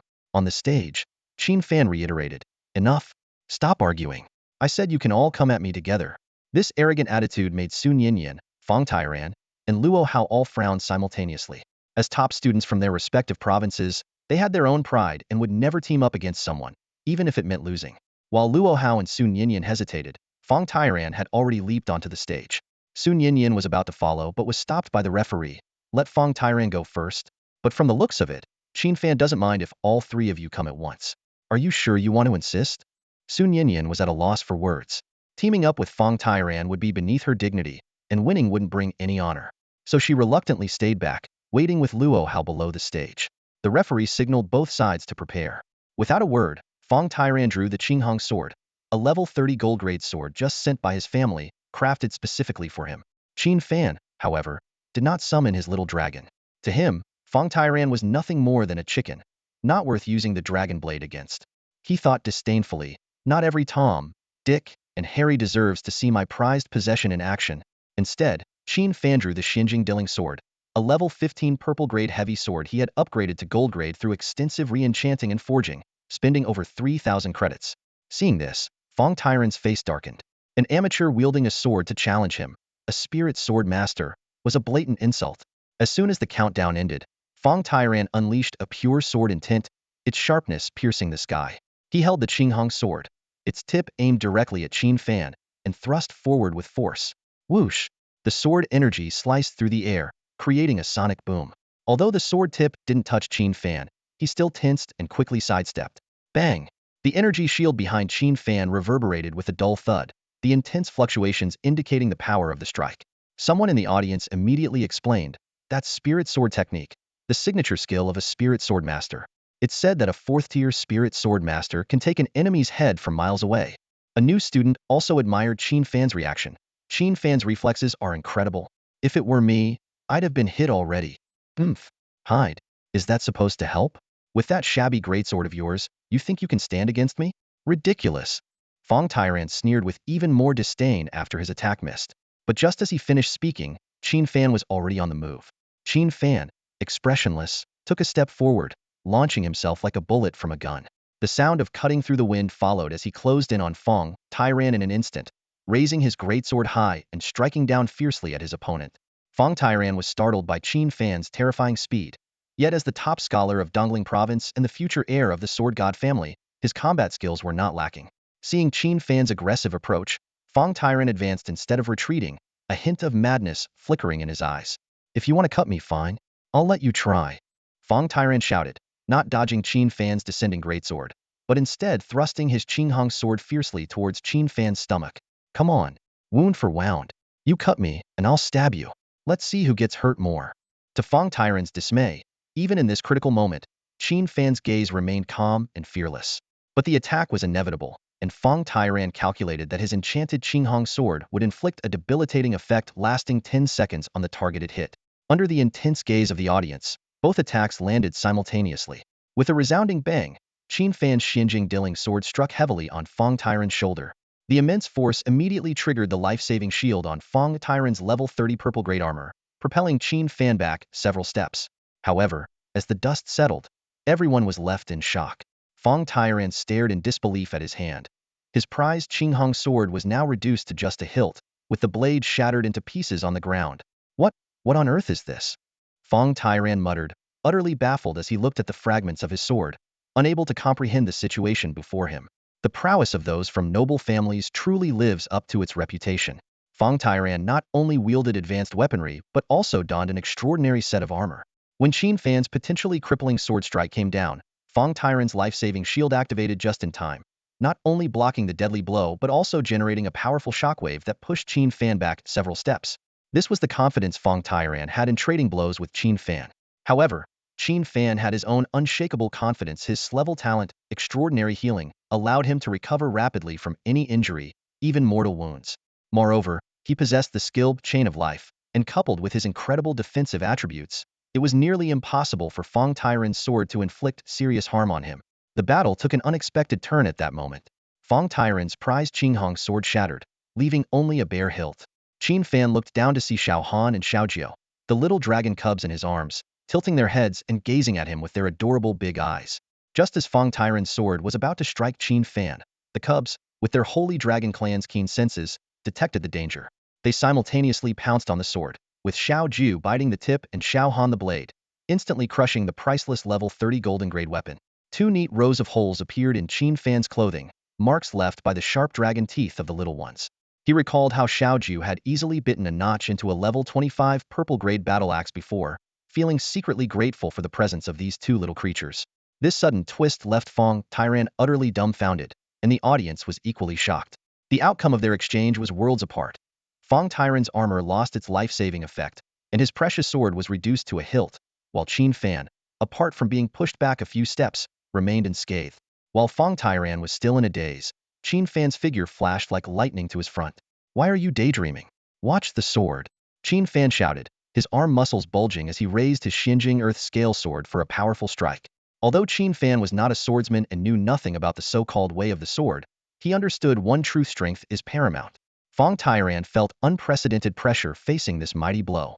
Without his armor's protection and lacking a weapon, he was like a fish on a chopping block, at the mercy of others. "I surrender." Just as the Xinjing Earth Scale sword was about to strike, Fong Tairan finally cried out in despair. Qin Fan halted his sword just a centimeter from Fong Tairan's shoulder, the fierce aura of the blade still ruffling Fong Tairan's hair. Qin Fan expressionlessly sheathed his sword and gently held back the two little dragon cubs in his arms with his left hand. The cubs clearly wanted to give Fong Tairan more trouble, but Qin Fan stopped their mischievous antics in time. It was fortunate that the little dragon deliberately restrained its dragon aura. Otherwise, the self-proclaimed exceptional Bai Wuxuang in the audience would have witnessed an unexpected spectacle. His prideful little dragon might have been scared out of its wits. With Fong Tairan voluntarily conceding, the referee promptly announced the result. In this match, Qin Fan wins. This outcome was like a hammer blow, shattering the expectations of the new audience members. They looked at each other with disbelief written all over their faces. Someone murmured, "Did Fong Tairan really lose just like that?" Qin Fan won too easily. Indeed, on the surface, this duel seemed disappointingly simple. After just a few exchanges, Fong Tairan's weapon and armor were destroyed, and he conceded immediately. This long-anticipated clash of top-tier fighters ended so abruptly. Even the usually composed Luo Hao and Su Ninian frowned. They keenly sensed that things weren't as straightforward as they seemed. The key was how Fong Tairan's weapon was destroyed in an instant, a devastating blow for a swordsman, akin to a beast losing its fangs. But the question remained, how did Qin Fan manage to do it? Probably only the dean and the teachers on the dais caught the fleeting critical moment. This detail put the doubtful teachers at ease. They exchanged knowing glances, realizing that Qin Fan indeed possessed the bloodline of a true dragon. Dean Lu Boming could no longer contain himself. He slowly stood up and announced in a deep voice, "Luo Hao, Sun Yinyan, Bai Wuxuang. For the next match, all three of you go up together. Stop wasting time." As soon as the dean finished speaking, the entire audience erupted. They exchanged incredulous whispers, shocked that the revered dean would openly imply that Luo Hao, Sun Yinyan, and Bai Wuxuang's cream of the crop might lose. At that moment, Dean Lu Jinhua's voice boomed like thunder. "What are you all standing around for? Start challenging each other. Do you not want your rankings?" The named newcomers snapped out of their daze, hastily refocusing and beginning to challenge one another. They were well aware that if things continued this way, the freshman assessment would turn into Qin Fan's solo performance. Under the watchful eyes of the crowd, Fong Tairan, looking utterly defeated, slowly descended from the stage. His expression was dazed, and his eyes were filled with disbelief. This top scholar from Dongling province had clearly never lost to a peer before, especially not in such a decisive manner. What Fong Tairan found hardest to accept was that his level 30, diamond-grade sword shattered before even touching his opponent. This was a weapon that had withstood the full force of a level 40 second-tier mage's assault without damage. Yet in front of Qin Fan, it broke like fragile glass. At that moment, it felt as if his very spirit as a swordsman had collapsed. The teachers on the podium watched this scene with mixed emotions. Some worried that Fong Tairan might be crushed by this defeat, but the head of the Battle Academy, Lu Jinhua, had a different perspective.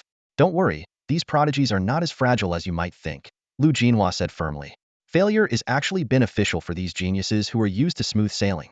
The sooner they taste failure, the sooner they can recognize their shortcomings and improve faster. More importantly, it's far better to suffer a setback now than to pay with their lives on a real battlefield in the future. His words made the other deans and teachers serious. They realized that such setbacks could indeed help these self-assured prodigies adjust their attitudes and understand that there are always others better than themselves. Lu Jianhua continued, "That's precisely why I arranged for Luo Hao, Sun Yinyan, and Bai Wushuang to challenge Qin Fan together. Luo Hao looks down on people from other regions because he's the top scholar of Fengtian province. Sun Yinyan thinks she's superior due to her chaos magic talent. Bai Wushuang believes he's invincible just because he was lucky enough to contract with a dragon. In terms of talent and character, all three fall short compared to Qin Fan." On the stage, Qin Fan calmly gestured to his hesitant opponents. "Come on, all at once. No need to give me time to rest." Despite having just dominated a Ani against 7 match and defeating the top scholar of Dongling province, Feng Tiran, Qin Fan showed no sign of fatigue. The magical aura surrounding him was still intense, as if his mana consumption was negligible. This scene left everyone present in awe, considering that the 2 large-scale ice and fire spells he cast earlier would have drained 70 of a mage's mana at his level. In truth, Qin Fan's ability to maintain such formidable combat strength was due to his intelligence attribute of 1400, far surpassing others his age. This not only gave him a higher mana capacity, but also an astonishing mana recovery rate. Faced with Qin Fan's urging, the 3 prodigies wore somber expressions, with a flicker of apprehension in their eyes. Luo Hao and Sun Yinyan even felt a twinge of fear, having witnessed firsthand how easily Feng Tiran, who was usually their equal in strength, was defeated. Only Bai Wushuang, with his dragon by his side, retained some confidence. As the 3 hesitated, voices from the audience rose in waves. "Get on the stage already. Are you too scared to lose? Yeah, don't waste time. Qin Fan still has other challengers to face. Principal Lu Jinhua has spoken. What are you waiting for? Get up there. Weren't you looking down on our top scholar from Nanzhou province before? Where's that arrogance now?" Other new students had already begun to mock and ridicule. These students from Nanzhou province, much like Qin Fan, had been under scrutiny for some time. It wasn't just Qin Fan. The entire batch of new students from Nanzhou province was being mocked. Remarks like "students from Nanzhou are all rookies," "a loser" topped the list, and "this year's Nanzhou freshmen are the worst" were rampant, leaving the freshmen from Nanzhou seething with frustration. Now, with Qin Fan rising like a dark horse, the freshmen from Nanzhou began to voice their long-held grievances. Luo Hao, who had always been admired since childhood, couldn't hold back any longer as he listened to the harsh discussions around him. "Damn it!" Luo Hao cursed angrily, his face darkening as he stepped onto the stage. Sun Yinyan followed closely behind. Only Bai Wushuang stood with arms crossed, sneering. While the other prodigies were wary of Qin Fan, Bai Wushuang remained confident, a confidence stemming from the small dragon perched on his shoulder. The referee asked, "Bai Wushuang, why aren't you going up?" Bai Wushuang smiled arrogantly and shook his head slowly. "Teacher, this arena is too small for my pet dragon to show its true strength. I'd like to request a change to a more expansive secret realm battlefield. I admit that Qin Fan's personal strength surpasses mine, but I am a beast tamer, and I rely on my pet for battle. I can't be expected to fight without my strongest pet, can I? If so, I might as well concede." Bai Wushuang's words resonated with the surrounding freshmen. Everyone knew that most beast tamers had weaker personal strength, relying on their pets as their true weapons. Although the current arena was quite large, once the 4-winged storm dragon unleashed its full battle form, it might even break through the arena's energy shield. It would indeed be unfair to have Bai Wushuang fight Qin Fan empty-handed. The referee nodded in agreement. "All right, the battlefield can be changed." A few minutes later, a portal to a secret realm appeared in the arena. The referee said, "Go on in. The space inside is vast enough to accommodate not just 1 dragon, but 100. Qin Fan was indifferent, even pleased. The 2 little ones in his arms were already eager to play. He thought to himself, "Perfect. You've been speculating whether I have a dragon, haven't you? Today, I'll let you short-sighted folks see for yourselves. I, Qin Fan, am the first ever Dragon Tamer to contract with a holy dragon, and I'll show Bai Wushuang that his little dragon isn't worthy of arrogance in front of my 2 dragonlings." The 4 of them stepped through the portal, instantly finding themselves in a boundless plain battlefield. Outside the secret realm, the staff set up a holographic screen made of interwoven light beams, clearly displaying the battlefield on the plains. Countless eyes were fixed on the holographic screen, and even the ongoing battles among the new students paused as they stared at the screen. Chen Wei, Feng Yuan, Luo Tao, and others, having been healed, returned to the battlefield with grim expressions. Passing Nanzhou freshmen deliberately taunted them. "Bark again. Keep barking. Didn't you say our Nanzhou top scorer was a loser? Then how come you all lost together? Beaten 1 against 7. Do you even know how to play?" Chen Wei and the others heard these words, clenching their teeth in anger, but unable to retort. They felt their faces burning with shame, recalling their past words and attitudes, wishing they could find a hole to hide in. Standing aside, Su Ro sighed deeply, a bitter smile on her face. She realized she had made the wrong choice, but there was no turning back now. All right, everyone. The battle is about to begin. A loud voice shattered the tense atmosphere.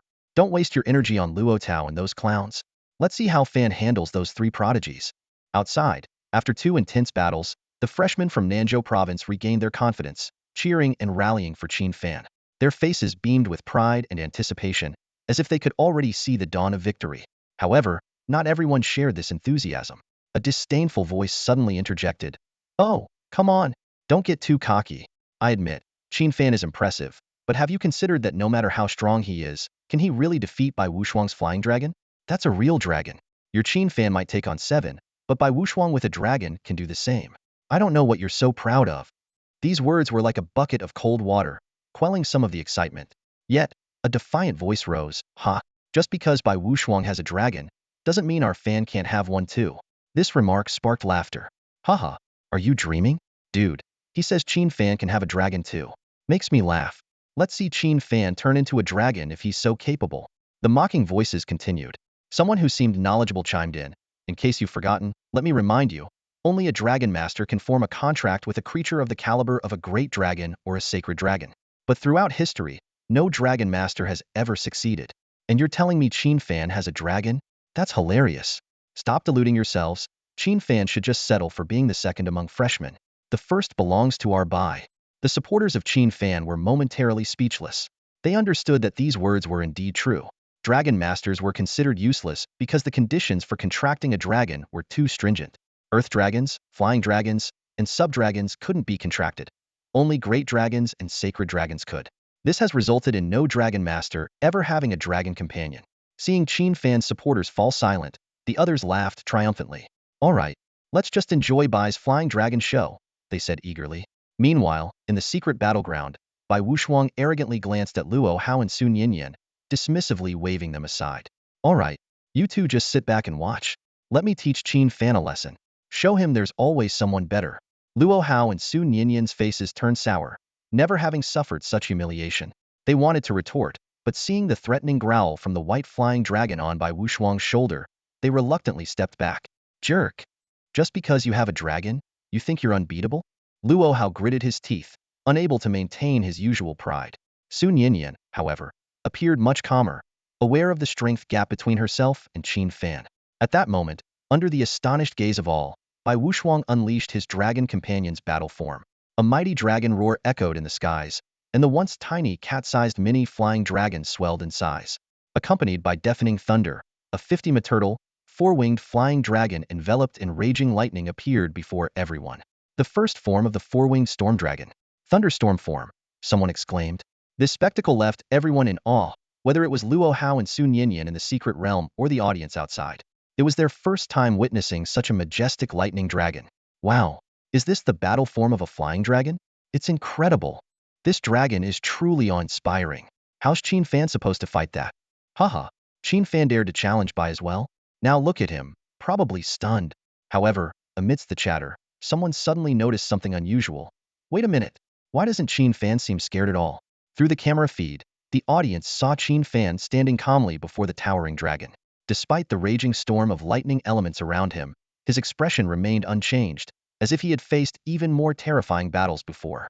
This led viewers to speculate whether this young man had once participated in the Rift Wars, or if he was simply too stunned by the scene to react. Meanwhile, the deans and teachers eagerly anticipated Qin Fan's dragon companion. Would it be a great dragon, or a holy dragon? Except for a few deans who had seen Qin Fan's college entrance exam footage, everyone else was left guessing. What happened next stunned everyone. Under the watchful eyes of the crowd, Qin Fan, still composed, unfastened his swift-wind armor. Suddenly, two chubby little creatures tumbled out of his clothes and onto the ground. The staff, already briefed on what to do, immediately directed high-tech nano-cameras at the two small beings, allowing everyone to see them clearly. Outside, the female viewers were instantly captivated by the adorable sight, their eyes filled with hearts. In contrast, Bai Wuxuang's four-winged thunder dragon, even in its smaller pet form, appeared fierce and menacing. Its body was covered with white scales, and its head seemed helmeted, exposing only one eye. Its wings occasionally twitched, emitting an unsettling aura.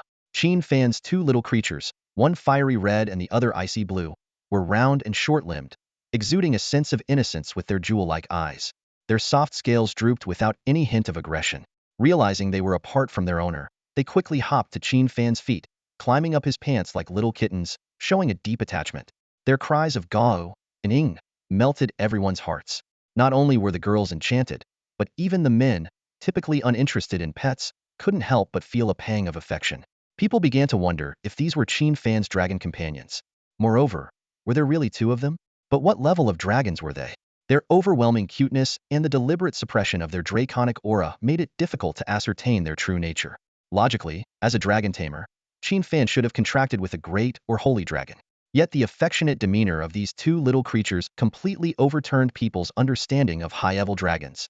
Could it be that Qin Fan, through some unique opportunity, had broken the limitation that prevented dragon tamers from contracting with lower-tier dragons, successfully bonding with two flying or sub-dragons? The crowd was puzzled. Could these seemingly harmless little creatures truly defeat Bai Wuxiang's fierce dragon? Bai Wuxiang's reaction was the most dramatic. Upon seeing Qin Fan's two dragon companions, he nearly spat out his drink. He instinctively glanced at his own massive dragon beside him, relieved to find it showed no fear, which reassured him. Bai Wuxiang felt fortunate, assuming Qin Fan had only contracted two flying dragons.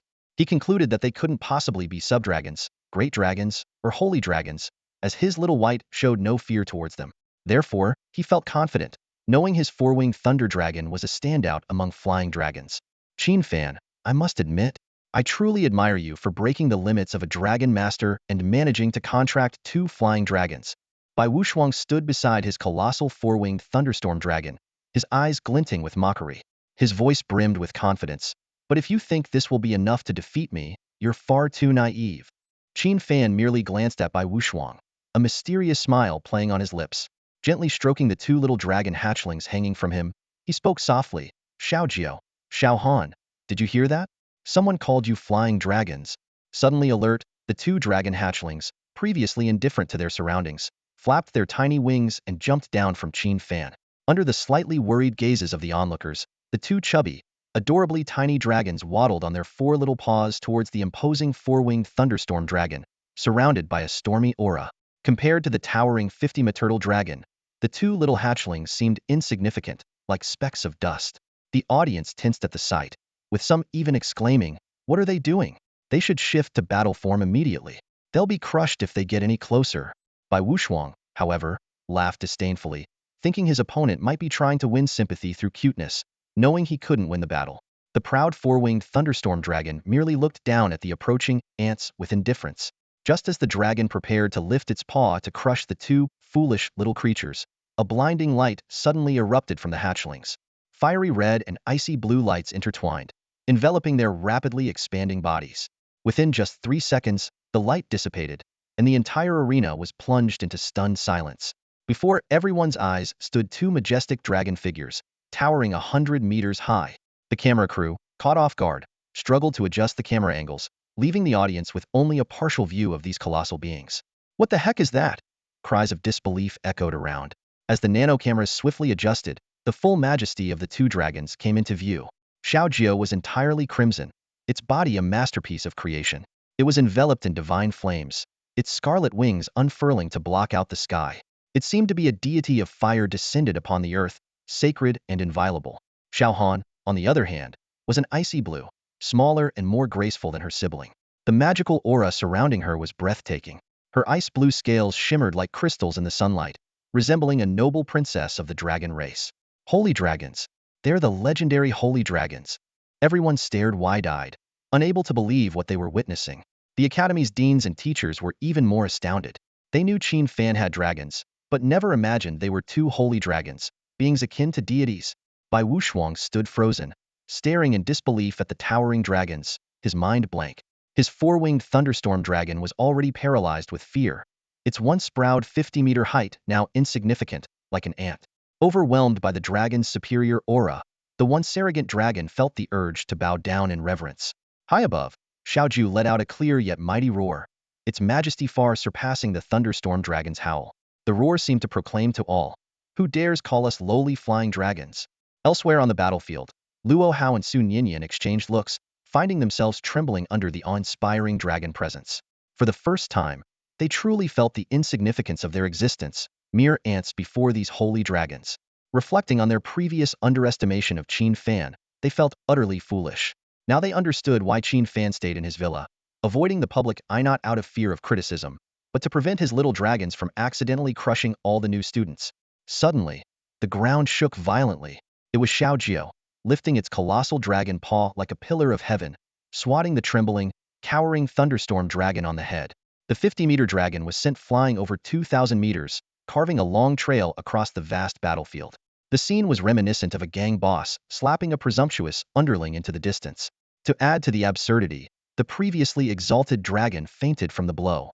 Xiaojiao glanced disdainfully at the unconscious dragon, letting out a low growl, as if to say, "Is this what you call a dragon?" The four-winged wind and thunder dragon of Bai Wushuang was defeated. This dragon, possessing attributes of both wind and thunder, was effortlessly taken down by a single slap from Xiaojiao. Qin Fan looked at the fallen dragon and shook his head with a sigh. Too weak, it couldn't even withstand a casual hit from Xiaojiao. Xiaohan, standing nearby, was also taken aback, clearly not expecting the previously boastful little dragon to be so easily defeated. Amidst the swirling dust, Bai Wushuang coughed repeatedly, looking disheveled. He stared in disbelief at his unconscious dragon companion, then turned his gaze to the two imposing sacred dragons, feeling a tide of fear and despair wash over him. This is outright bullying. Bai Wushuang raged internally. How can Qin Fan have a contract with sacred dragons? And two at that. How am I supposed to compete? In utter despair, Bai Wushuang slumped to the ground, stiff and numb. His previous confidence was shattered, and recalling his earlier arrogance, he felt like a complete fool. Not far away, Luo Hao and Su Ninian stood dumbfounded, their mouths agape. The audience outside was equally shocked, and even the new students engaged in a PK battle stopped in their tracks, staring blankly at the giant screen in the sky. In truth, the moment the two young dragonlings revealed their true battle forms, the outcome of this three-unknown match was sealed. Qin Fan, observing the three defeated prodigies and the dragon knocked out with a slap, felt a bit unfulfilled. Quite boring. Qin Fan muttered to himself. I was hoping for an intense dragon battle, but it turns out this four-winged wind and thunder dragon is so fragile. This scene also made Qin Fan truly understand the strict bloodline hierarchy among dragons. Bai Wushuang's level 24 wind and thunder dragon was 5 levels higher than Xiaojiao and 13 levels higher than Xiaohan, but its four-dimensional attributes were probably just over 1,000. Meanwhile, Xiaojiao's attributes were more than 4 times that, and the newly born Xiaohan was ahead by several hundred. In its sky-shaking form, a casual slap from Xiaojiao could severely injure even a level 50 human professional. If it were a fragile class, they might be reduced to a pulp instantly. Go Wu, Ing. The two dragonlings disdainfully reverted to their pet forms, flapping their wings like two round little balloons and flying towards Qin Fan. Their soft and cute appearance starkly contrasted with their previous divine majesty. Do you still want to continue fighting? If so, I'm ready, Qin Fan calmly asked Luo Hao and Su Ninian while holding the two dragonlings. Come on, be reasonable. Luo Hao and Su Ninian shouted in their hearts. How can we fight when a 50-meter dragon was knocked out like a toy, and your sacred dragons could blow us away with a breath? No, no more. I concede. Luo Hao, the top student from Fengtian province, swallowed hard and lowered his proud head. Su Ninian, the chaos mage, quickly put down his staff, afraid of provoking the two little creatures in Qin Fan's arms. I'm convinced, utterly convinced of our defeat. Since that's the case, this match is over, the equally astonished referee announced loudly. Given that Bai Wushuang and his dragon have lost the ability to fight, and Luo Hao and Su Ninian have also conceded, I declare the winner of this match to be Qin Fan. A burst of astonished chatter erupted. The audience finally snapped out of their shock and began discussing. Qin Fan really contracted 2 sacred dragons. I must be dreaming. Where's the prophet who doubted Qin Fan contracted dragons and sacred beasts? Bring them out for a reckoning. With this, doesn't Qin Fan become the first Dragon Tamer in history to have dragon companions? Yes. And if nothing unexpected happens, he's destined to become a world-class powerhouse in the future. The voice of Lu Jinhua, the head of the Battle Academy, thundered across the arena. Enough with the chatter. Get on with the challenges. In 10 minutes, this freshman exam will be over. His commanding shout was like an alarm bell, snapping everyone out of their shock. The freshmen quickly gathered their wits and began challenging each other. However, what unfolded next was unexpected. The freshman from Nanzhou province suddenly stepped forward, their eyes blazing with anger. specifically targeting those who had previously mocked Qin Fan. The scene became lively in an instant. I, Zhou Wudong from Nanzhou Province, rank 25, challenged Qin Wei, rank 7. A burly young man declared, pointing fiercely at Qin Wei. Get up here, kid. I've had enough of you. Another voice followed. And me, Pan Yongshi from Nanzhou Province, rank 32, challenged Feng Yuanyuan, ranked 18. Pan Yongshi sneered at Feng Yuanyuan. You were the one mocking our brother Fan, right? Get up here and take your beating. A petite yet formidable-looking girl joined the fray. And you, Su Ro, get up here too. She stood with her hands on her hips, glaring at Su Ro. Even though Fan helped you through the exam, you teamed up with these people against him. I, Li Biao, ranked 16, challenge you, Su Ro, ranked 12. Li Biao scanned the crowd and continued, Ma Qing Feng, right? You showed some sportsmanship, so I'll let you off this time. But that brat by Dajiang, don't think I can't see you just because you're ducking your head. Get up here. In less than 10 seconds, all those who had openly mocked Qin Fan in the secret hall were called out. These challengers, mostly from Nanzhou Province, had been taunted and now found their chance to retaliate. The faces of Bai Dajiang, Feng Yuanyuan, Luo Tao, and others turned sour. They had never been subjected to such humiliation, but the rules of the freshman exam left them no choice. The rules stated that those with lower rankings could challenge those with higher rankings, and the challenged couldn't refuse. If someone was unhappy with their ranking, they could challenge to claim the other's position. This straightforward and unvarnished competitive style resonated with many freshmen. They appreciated a contest where rankings were determined by sheer strength, without any underhanded tactics or hidden agendas. At that moment, Qin Fan emerged from the secret battlefield, his appearance adding even more excitement to the scene. Qin Fan glanced indifferently at Feng Yuanyuan and the others being brought onto the arena, a hint of disdain flickering in his eyes. To him, they were nothing more than jesters, not even worthy of being considered obstacles. However, at that moment, a group of girls with eager eyes rushed towards him. Qin Fan, can I touch your two little dragons? What are their names? Oh my gosh, they're so cute. I just want to hug them. As the girls approached, the two little dragons became instantly alert. Gore! Eek! They let out sharp cries, their noses overwhelmed by the pungent scent of perfume. Little Jia's mouth sparked with flames, while little Han's mouth gathered frost, both ready to unleash their dragon breath at any moment. Qin Fan coldly replied, Want to touch them? Fine, but at your own risk. Don't come crying to me if you get seriously hurt. Hearing this, the girls quickly retreated in alarm. To appease the little dragons, Qin Fan reluctantly promised to buy 100 purple crystal goose heads that night, making braised and roasted goose for them. Each goose cost 200 academic credits, amounting to 20,000 credits in total. Qin Fan would be bankrupt, but as long as the little ones were happy, it was worth it. 10 minutes later, the challenge competition officially ended. Feng Yuanyuan, Luo Tao, and others all fell out of the top 100 rankings. Though their conditions could recover, the exhaustion from continuous challenges and the mental collapse from ridicule severely impacted their performance. This group, who should have comfortably stayed in the top 50, was utterly defeated by the freshman training. Everyone started calling Qin Fan Brother Fan. As the top freshman and a Dragon Tamer contracted with 2 sacred dragons, his achievements were unprecedented. The news of his success would likely cause a worldwide sensation. The dean of the Combat Academy, Lu Jinhua, announced, The freshman assessment is now concluded. The rankings are set. Is there anyone who is dissatisfied? The new students responded in unison, No. It was indeed the fairest competition, and anyone who was still dissatisfied clearly had problems with their reasoning. Those who had been the most vocal before now saw their rankings plummet, with Feng Yuanyuan and others falling out of the top 50, and Luo Tao dropping to 212th place, their faces now sullen and grim. Lu Jinhua continued, Great. Now, the sorting ceremony officially begins. He turned to Qin Fan. In my capacity as the Dean of the Combat Academy, I invite you to join us. If you choose our academy, you'll receive Inscrade Herb and Inscrade Universal Skill Book. This statement immediately aroused envy among the crowd. Such treatment was reserved only for the top 50 new students, let alone being personally offered by the dean with such generous terms. Not to be outdone, the dean of the Magic Academy, Lu Boming, chimed in, I've noticed your impressive magical talent. Join our Magic Academy, and your mastery of dragon language magic will surely reach new heights, bringing you endless benefits.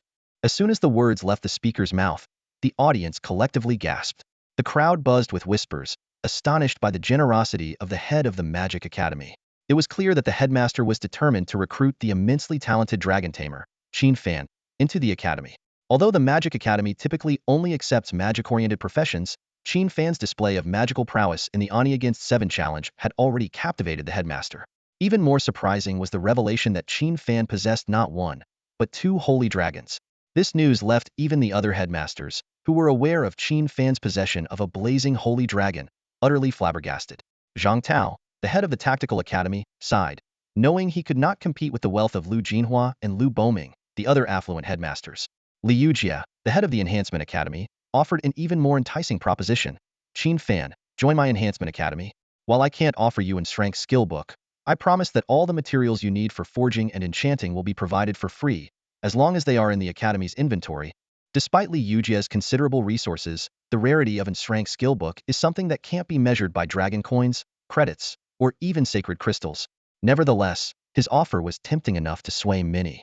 Some might wonder if joining the Enhancement Academy, which primarily trains support in secondary professions, would hinder Qin Fan's future as a pure offensive class. In truth, this concern is unfounded. The key lies in the second job advancement choices available to a Dragon Tamer. Upon their first job advancement, individuals choose a profession based on their awakened talent. By the second job advancement, they face a wider array of choices. For example, a swordsman can become a sword soul, sword demon, or sword hero. A mage can advance to elemental king or magic warrior. The magic warrior class completely overturns the stereotype of the fragile mage by enhancing their physique with magic, granting them combat capabilities rivaling melee classes. A Dragon Tamer has at least 4 second advancement paths, one of which is the Dragon Spirit Priest. This class specializes in strengthening dragon pets, possessing numerous skills to enhance the dragon's abilities, such as Dragon Berserk. Although the Dragon Spirit Priest's own combat power is relatively weak, the fortified dragon pets become unstoppable forces. The Enhancement Academy recognized this potential and sought to recruit Qin Fan. Of course, even if Qin Fan chose not to become a Dragon Spirit Priest, with 2 holy dragons, any second advancement path he chose would undoubtedly lead to extraordinary achievements. The crowd buzzed with discussion, both envious of the generous offers Qin Fan received and curious about which academy he would ultimately choose. At that moment, He Yalan, the striking headmistress who had remained silent, finally spoke, her voice brimming with confidence. A portion of strength medicinal material, celestial fire essence, and a portion of celestial cold essence. Qin Fan, join my combat academy. As soon as these words were spoken, the 2 little dragon cubs in Qin Fan's arms immediately reacted. They perked up their ears and poked their heads out from Qin Fan's collar, first glancing at the smiling He Yalan, then nuzzling Qin Fan's neck with their heads, purring softly like affectionate girlfriends urging their boyfriend to buy something. Lu Jinhua, head of the combat academy, beamed with joy, while the other 3 headmasters sighed in resignation. Clearly, He Yalan had come prepared.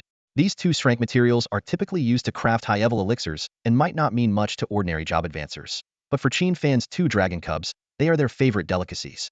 The Celestial Fire Essence and Celestial Cold Essence come from the Fire Coral of the Endless Fire Domain and the Extreme Cold Snow Lotus of the Winter Snow Domain, both of which are forbidden zones for humans. As the niece of the president of the Feng Tian Academy, He Yalan had the means to acquire such rare materials.